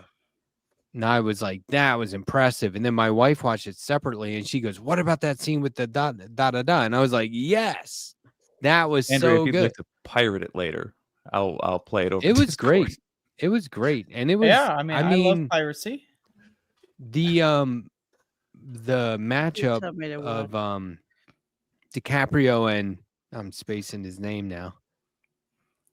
Fuck is the guy's name? God, why can't I think of his name? I heard there's a really good actor in it. Dang it. Older fella, well, not older, but older than DiCaprio by a couple of years. It's gonna make me nuts.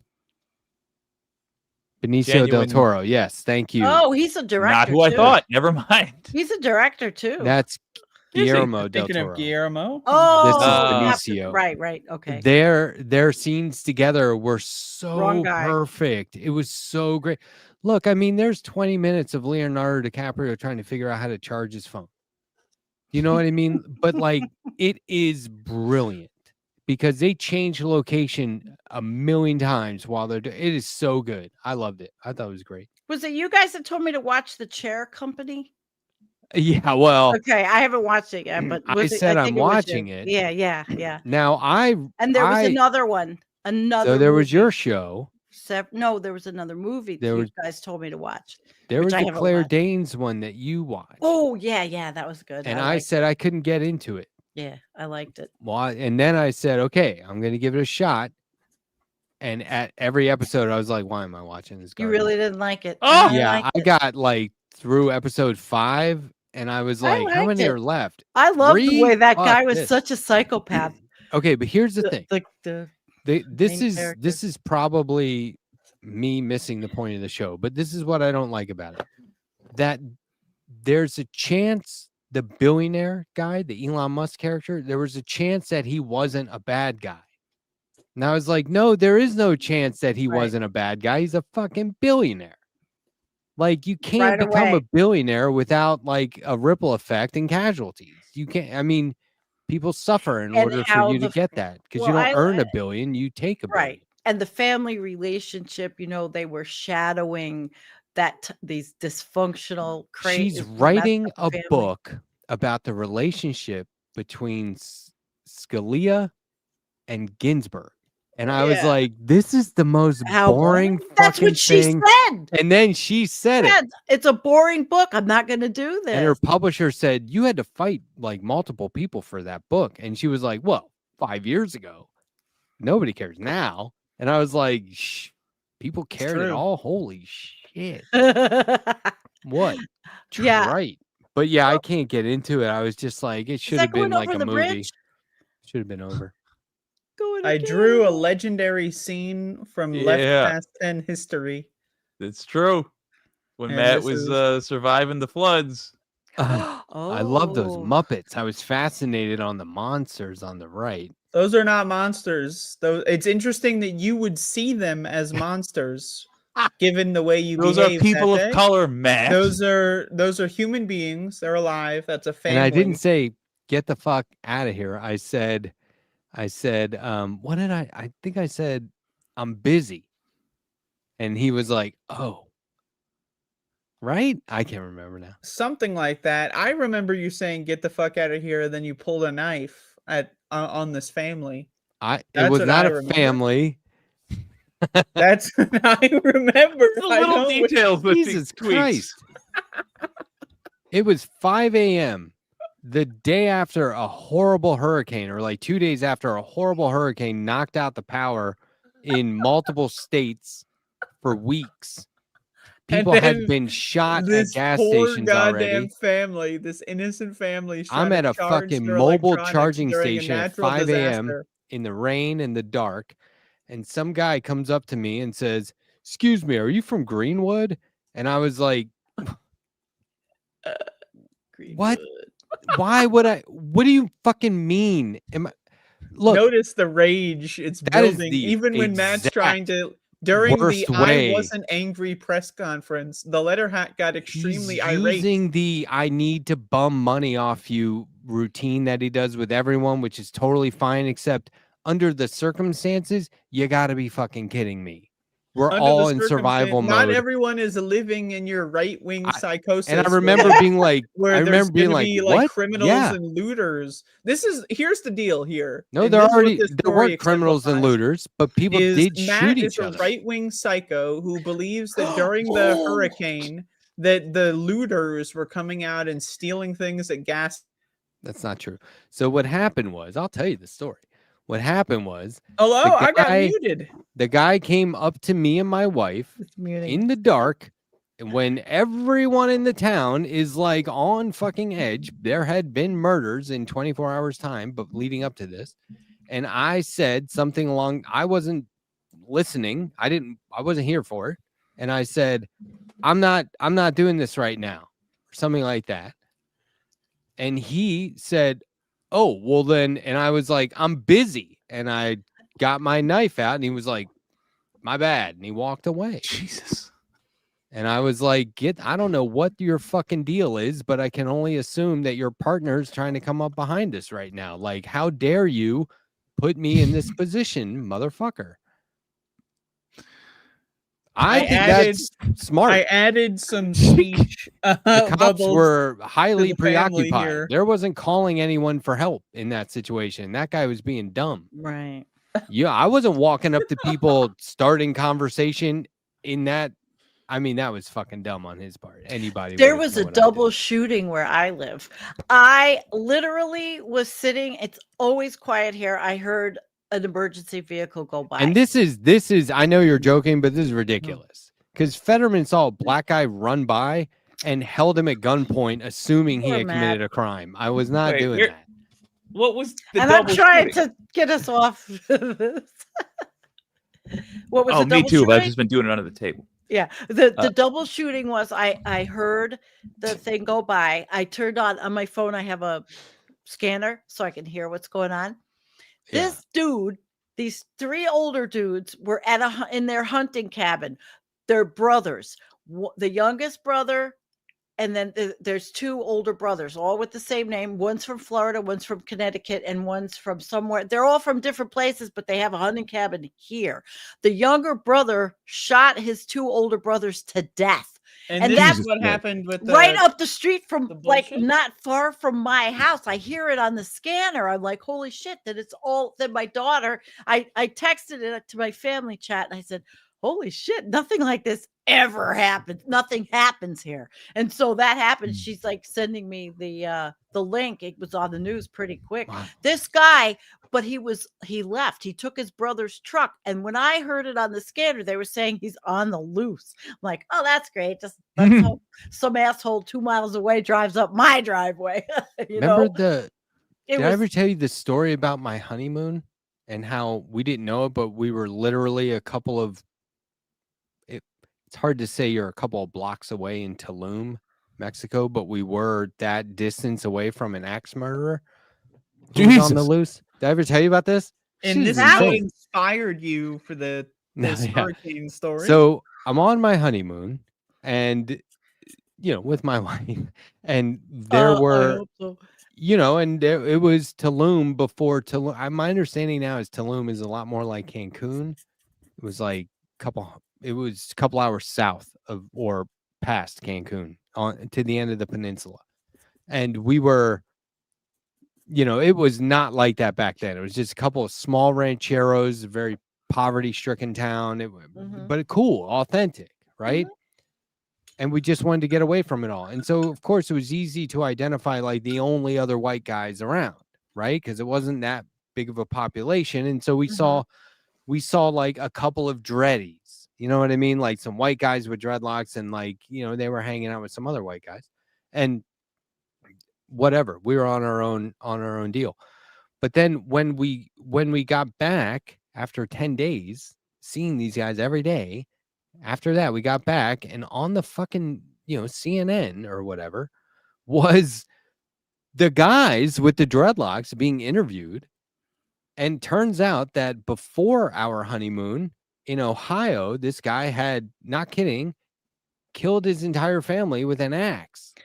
Jesus. And he was on the run, hiding out in Tulum, and they're interviewing these guys saying he was just buying us beer, and we let him crash with us. Oh my God. They live like on the beach in like huts or whatever. Ooh, that's and they're like, we had no idea that was him, but like the federales located him and sent him back, extradited him, I guess, sent him back to the US. But like, I was like, hey, there's the guy. And Carrie was like, oh my God, yeah, that's the guy we saw in Tulum. And I was like, turn that up.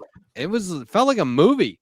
But like, well, I felt like, what if this dude just happens to take his brother's truck and drive down my driveway? I thought about that. I was listening to this on the scanner. The cops were like, they don't have him. I mean, literally. And this is out in the middle of nowhere here. I mean, they didn't have him. It was kind of wild. Look at that. Is that angry me holding lipstick? Oh, lipstick cosmetics. It's similar to lipstick. It looks it's like a knife cut myself. with the blood of your victims, actually. And what does it say on the shirt? The axe murderer. Oh, murder lover. Andrea, I think that's supposed to be hyphenated, but whatever. That was pretty good. Hey, gang. I've got a big fight tomorrow. I'm gonna have to take on multiple opponents. Yeah, so I I'm lost gonna by 12. Dude, just tell them table that shit for New Year's or whatever your line was. Hell no. I'm looking forward to this. I'm gonna put him really establish the pecking order. It's gotta happen. Wait, I thought you were just telling everyone not to engage. In matters of no, I actually didn't say that. I did say de-escalate. You said let's not talk politics at the table. Oh, so you're just saying let's do it away. This is children. He's gonna. I don't know. Okay, so hold on. I know you got to go, but let me just get this straight. You're basically saying let me just finish eating and then I'll argue with you.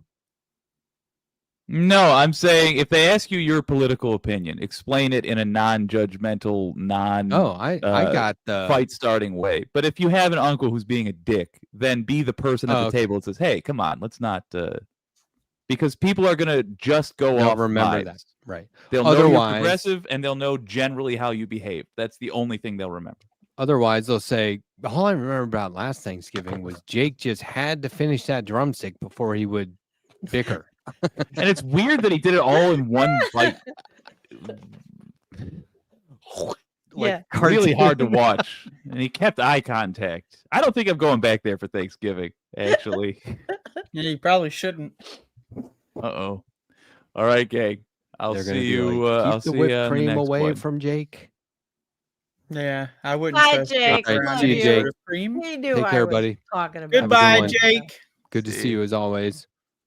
Yeah, it's almost He's time not for gonna me. make Do you think I was Jake's so tired. nieces and nephews call him like Uncle Uncle Motherfucker or something? No. I hope so. Right? They We love can him. only hope. They yeah. love him. They love They him. love They him. hate Are you him. kidding? They're No, probably like, they Uncle can't Jake, wait. holy shit, Right. what'd you bring They me? can't wait to see him. I bet anything. He's like, I they got a can. penny for you and a penny for you. You know, they don't make these anymore. I have a penny for you. That's good. They don't make these anymore. You can get away easy. It's more valuable.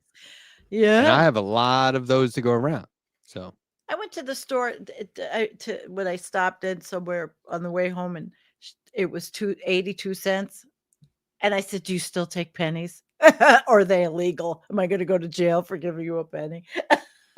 Now, mind you, I was picking up something from this. And real what did they redneck say in place. response? She said, "Of course, we're using pennies." I don't even know if she knew that pennies were not being made anymore. So, like, honestly, literally, she is just thinking, "What the fuck?" right, right. you know, I can't get past the fact that The penny Sandee police. comes like Talking about barging in, the penny barreling through police. the door. Do you accept pennies here? The penny police. I still can't get past the fact that penny I police, thought Abby. Sandy was promoting self-harm when she No, was I just was talking about going to promoting Canada. The was Like, I peace can't bridge. believe it about came off going. that way. Well, She was because going it off- sounded she was going 'cause over first, the Peace Bridge. Because first she said, I said, I can't leave. I'm old. I can't go. And then It sounded like she was said, gonna I'm so cut close. herself into pieces. No, I'm it's the so Peace close to Bridge. Canada. I'm That's right. got an exit plan because I'm going to go. I have the license, but I didn't say it like that. So you all got freaked out. I didn't. So I was talking to my cousin, who I think is in fifth grade. I think maybe Say that fourth again. What grade? grade. My nephew, fourth grade, something like Fifth? that. Spell Fifth. that for me. Fit FIFTH. 50 cents. So, ableist. Fifth So, grade. he was Can like, you he have goes, 50 cents in pennies? he goes, Uncle Matthew, how come I don't see you more often? And I was like, well, I live in South Carolina. It's far away. And he's like, oh. And I said, but since I'm here, let me give you some advice. And I've talked about this. I'll never forget. He was so, like, I've never had anyone listen to what I was saying so intently. And I talk a lot. And so I said, I'll give you some advice. And I said, there's no such thing as getting in trouble. That's something they tell you as a kid. But what they mean is you just broke a rule or you violated some agreement or contract or something. So what you should Okay. do is learn what the rules are. So no one's ever like telling you you're getting in trouble. And then you'll get to the point where you can just start making your own rules because they trust you to do the right thing. It's just there to protect you and keep you safe. So if you do that for yourself, you'll grow up faster than most people. And he was just like, Wow. could not get enough of that. He I was can't just get like, enough of that. That's great. he was like, I'm loving stuff. this. And then I told my brother what I said, and he was like, "No, I'm glad you don't live here." Because What? I thought that was really good. well, I would have brainwashed him into For a like kid being to- smarter than his parents within like minutes. You can never, ever, ever, ever, ever, ever, ever make someone's kids smarter than they want them to be. I've learned that the hard way. You're talking to a cousin for a little bit too long. What are you telling him? You know, like, oh, where did you hear that? You ever get that when you're a kid? Where did you hear that? Man, there was a How fucking Who's time. telling you those things? My neighbor, we were pretty good friends with the couple that lived next door when we first moved to Longmont, and they were going to get married. And I was in the backyard with the husband, the male component, Soon to be. and my wife was in the next yard, just over the fence with the bride to be. And he said, "Do you have any advice?" And I was like, "Yeah, dude. It's all about compromise. Like couples will bicker and argue. At the end of the day, you just got to find some way to move past that, right? You can't dwell on the negativity. You got to compromise." And then she said, "What the fuck are you telling him?" Like from the other yard. And I was like, boy. I said, "I'm just promoting compromise in relationships." And she goes, "Don't tell him that shit." And I was like, I looked at him and he looked at me and I was like, Well, "Good what luck shit? out there, dude." What And would she it lasted prefer? a year. You know, when it you lasted said a fucking year. Oh, that's it. When you And said I was male like, unit, dude, I thought of a Ken doll. He said male unit. component. But So yeah, wait, I let mean, me get that's this straight. Let me get this male straight. component. So she She did didn't like that. not want him to compromise. she wanted the upper hand in the relationship. She was going to be the dominant one. It wasn't going to be compromised. It was Wow. going to be her way or the highway. And he didn't get that. And from I hearing that. I hung out with him a lot afterward, and I never brought it up. I was never like, "You remember that day?" I never brought it up because I didn't want to make him feel bad about his decision. But You should have brought it up though. I think maybe I didn't have to. Mm. But holy shit, like that was good advice, hand. right? Like It to a was- new yes, husband, like yes. it's about compromise. Like you could say worse things. You could And she definitely was say like, a "What the lot fuck worse. are you telling him?" There was one time. She Here's was I am right all the time. It's going to be my way or the highway. Yeah, she was like very like I hated this word. Aggressive. Her name, their names were Jake and Shelly, It's and always my Jake. right wing neighbor called him Shake and Jelly, which I was like, I love this. I hope they're not watching. They're not, but the funny thing is, and they knew that they knew those things. He would do that right to their face. Shake and jelly. That's cute. I put that in one of my stories. That's cute. But Yeah, there you're was a good another storyteller. there was another moment where somebody accused me of something where I was just I don't dwell on this shit, but there were 2 moments where somebody just totally did it wrong, and I'll never forget. I can't shake them. I was at a friend's house. They were having like a get together, and they had relentless get-togethers. They would invite a bunch of people that didn't know each other and expect them to get along, and we hated that.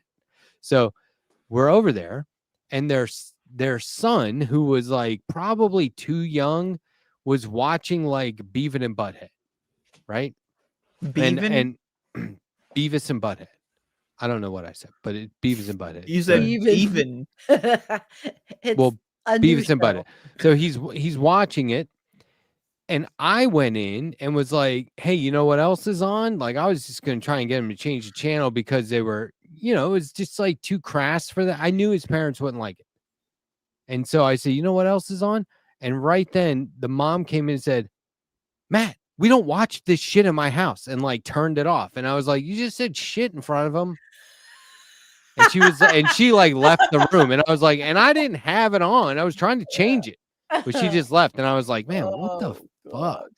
But you're not allowed to you can't correct it because it's like then you'll get this sob story of you don't know how hard it is being. I'm pretty sure I looked at that kid and said, "You can watch whatever you want, man. Put it back on." Yeah, and left the room because I was like, that's "Fuck the it thing all with now." I fucking mean, parents don't just even get me Beavis and started. Butthead. These fucking parents, they come in here and they say, We don't watch like, this shit. We don't watch that. Who's fucking? I was like, you just said bitch? shit. Obviously, your fucking kids watching it. You stupid fuck.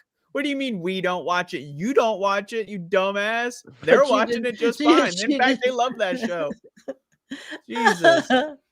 Oh, it's so hard having kids. I'm so exhausted. Yeah, probably because you're not relaxing. You got to sit down and watch some Beavis and Butthead. Beavis and take some fucking time barf off. bag. Beavis and barf bag. Beavis and Butthead is one of those things I can watch and just be like, "Fuck, man, it's never gets it's old." Really good. It's really good. The funniest things you can watch is David Letterman interviewing Mike Judge at the time that Beavis and Butthead was like peak, and he does like the voices or the laugh, and Letterman loses it. It's like you'll never hear Letterman laugh so genuinely. It's really, really fun. That's That good. would I be a gotta look great at that. Yeah, great clip to see. I'll wait until you find it on Instagram and then we'll watch it that way. No, can't play it copyright. here. Could get a copyright for that one, I think. But it is 11:54 p.m. on the East Yeah, Coast it is. at 6 minutes. Eastern Standard 6 Time. minutes to bing bong, I'm gone. Oh, that sounded like Donald Trump. Bing bong, bing bong. Bing bong, bang, bang, bang. He does that. So, Yeah, he's such a weirdo. Ugh. Let's I mean that really doesn't sell it, but you know what I did watch recently, and I've been recommending this a lot. If you have Netflix, watch the Jeffrey Epstein docuseries Filthy Rich. I noticed that this is something you do. watch You it. love anything Epstein. You're like, I want to watch Jeffrey Epstein. Oh, I'm doing Where's the show. Epstein? It's so stupid. I'm doing this Friday night. Epstein I'm doing this videos. Friday I want to night, watch Andrea. the Epstein documentaries. I want the real raw Epstein videos. That's what Matt says all the time. No. Here's I'm why I say doing to a watch show this on it. documentary series, because of all the players involved Yeah. that made it go away. That I'm made gonna the watch it federal before indictment go Friday, away, you that know? swept it under the rug, because now those same people are being propped up again. Mhm. Barry Weiss is saying that we need to listen to Alan Dershowitz. We need to bring him into the fucking fold. God, please. Well, hardcore. I've got a different story I'm going to tell Friday night about how we got to where we are historically with, and I'll just say the word sexual revolution, and I've got a story to how it got to be like this with these powerful people. Wait, the sexual revolution was Men. not bad. No, but it's not. You have to watch my show. You have to. Okay. I've been working on a Substack article and everything with this. Actually, How the I'm gonna sexual tie it revolution into is the terrible patriarchy. because now I I have a can't have lot. a sex slave in my house and call them a wife. No, So you'll understand when I tell the story. You know, to tell the story. It's my story, but it's sort of I'm told gonna go in the lens of I'm gonna go finish my comic Just- book about Ruth Bader Ginsburg and Justice Scalise and their relationship, which shouldn't have worked but did. Oh my god! There's a what good garbage. revolution, a sensual revolution. We're all sensual Sensual. people. We're all sensual, Sensual. spiritual, sensual people. Yep. All right, well, Have a wonderful day tomorrow. Andrea, happy Thanksgiving. God, I hope you have the best day. Eat the turkey, turkey, you have stuffing. all of that Make sure you stuff. say grace. Oh, we can't wait to hear the whole story. can't wait to just do all of it. They're gonna go around the table and be like, "What's everyone thankful for?" And Andrew's gonna be like, "You don't know him, but we call him the Letterhack. He's great." Everyone's going to be at Thanksgiving. What are we thankful for? That she is not here again. Can we 5 years in a row without her being here? Excellent. That's what they're going to be saying. God bless them. Nah, it sounds And like the you're creek better don't off. rise. I'm home tomorrow. Give me a call. We have content on this space tomorrow. I hope everyone tunes in. I It's will. gonna- I just want to say on air so that I'm tied to it. If someone is dropping out because they're deciding to betray the movement and celebrate this country with their stupid fucking family, I'm opening myself up to filling in slots if that's necessary. This space should not be closed for Thanksgiving because that is No, just it's I don't not. agree with that at all. So People I will have do sent whatever I in can. content for us to play if they aren't going to be here. That's but good, There that's are good. going to be I'm some around too, but I slots. sent you. I think producer Nick has maybe made you aware of those slots. I hope. Oh no, What- He didn't. hasn't. Then Andrea? write Well- to me. Write to me. I'm Oh, not- why? You want to go live tomorrow? Is that Well, what you're saying? I'm only canning mushroom soup. I mean, I'm not really doing anything except working on my Epstein shit for Friday. I You wanted guys to try to love make- Epstein. You No, love working I- with Epstein. You love watching Epstein. I You love like talking Epstein. Andrea, there is it's not about him, and it's not necessarily about the specific him story. It's a bigger story, I think, from my point of view. It's a much bigger story. I have you a want to little- know and I about didn't even see all of that it? series. Yeah, They but- had the indictment Well, was I'll watch locked. that, but that's not It even was- what I'm talking about. It was on. It was perfect. And they were like, "It's gone." And they're like, "What do you mean it's gone?" And they're like, "Yeah, it's gone." And they're like, "Why?" And they go, "Well, sometimes I if like that it's you're not doing it with right, the it's gone." the kid voice. Well, why is it gone? Like we're They were talking about like shocked. 50-year-old pedophiles. Well, why?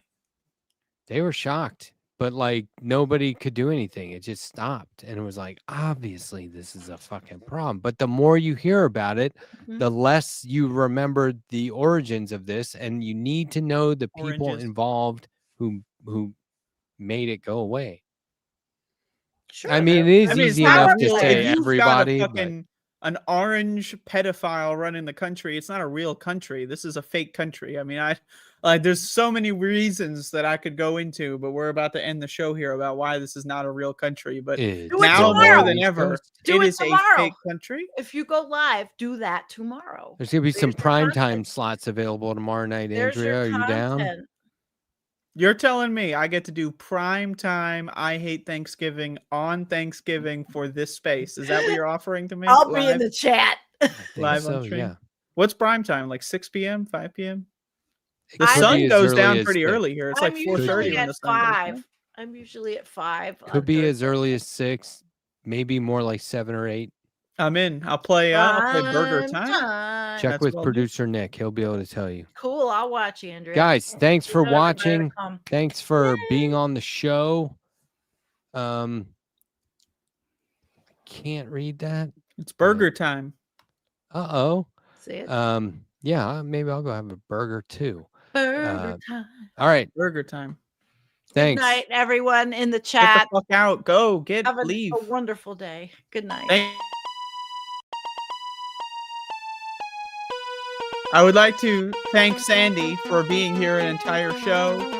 Usually it does not happen that Sandee graces us with the entire show. And I I'm hope usually Jake here loses. till 12. I hope Jake loses his. Appreciate that.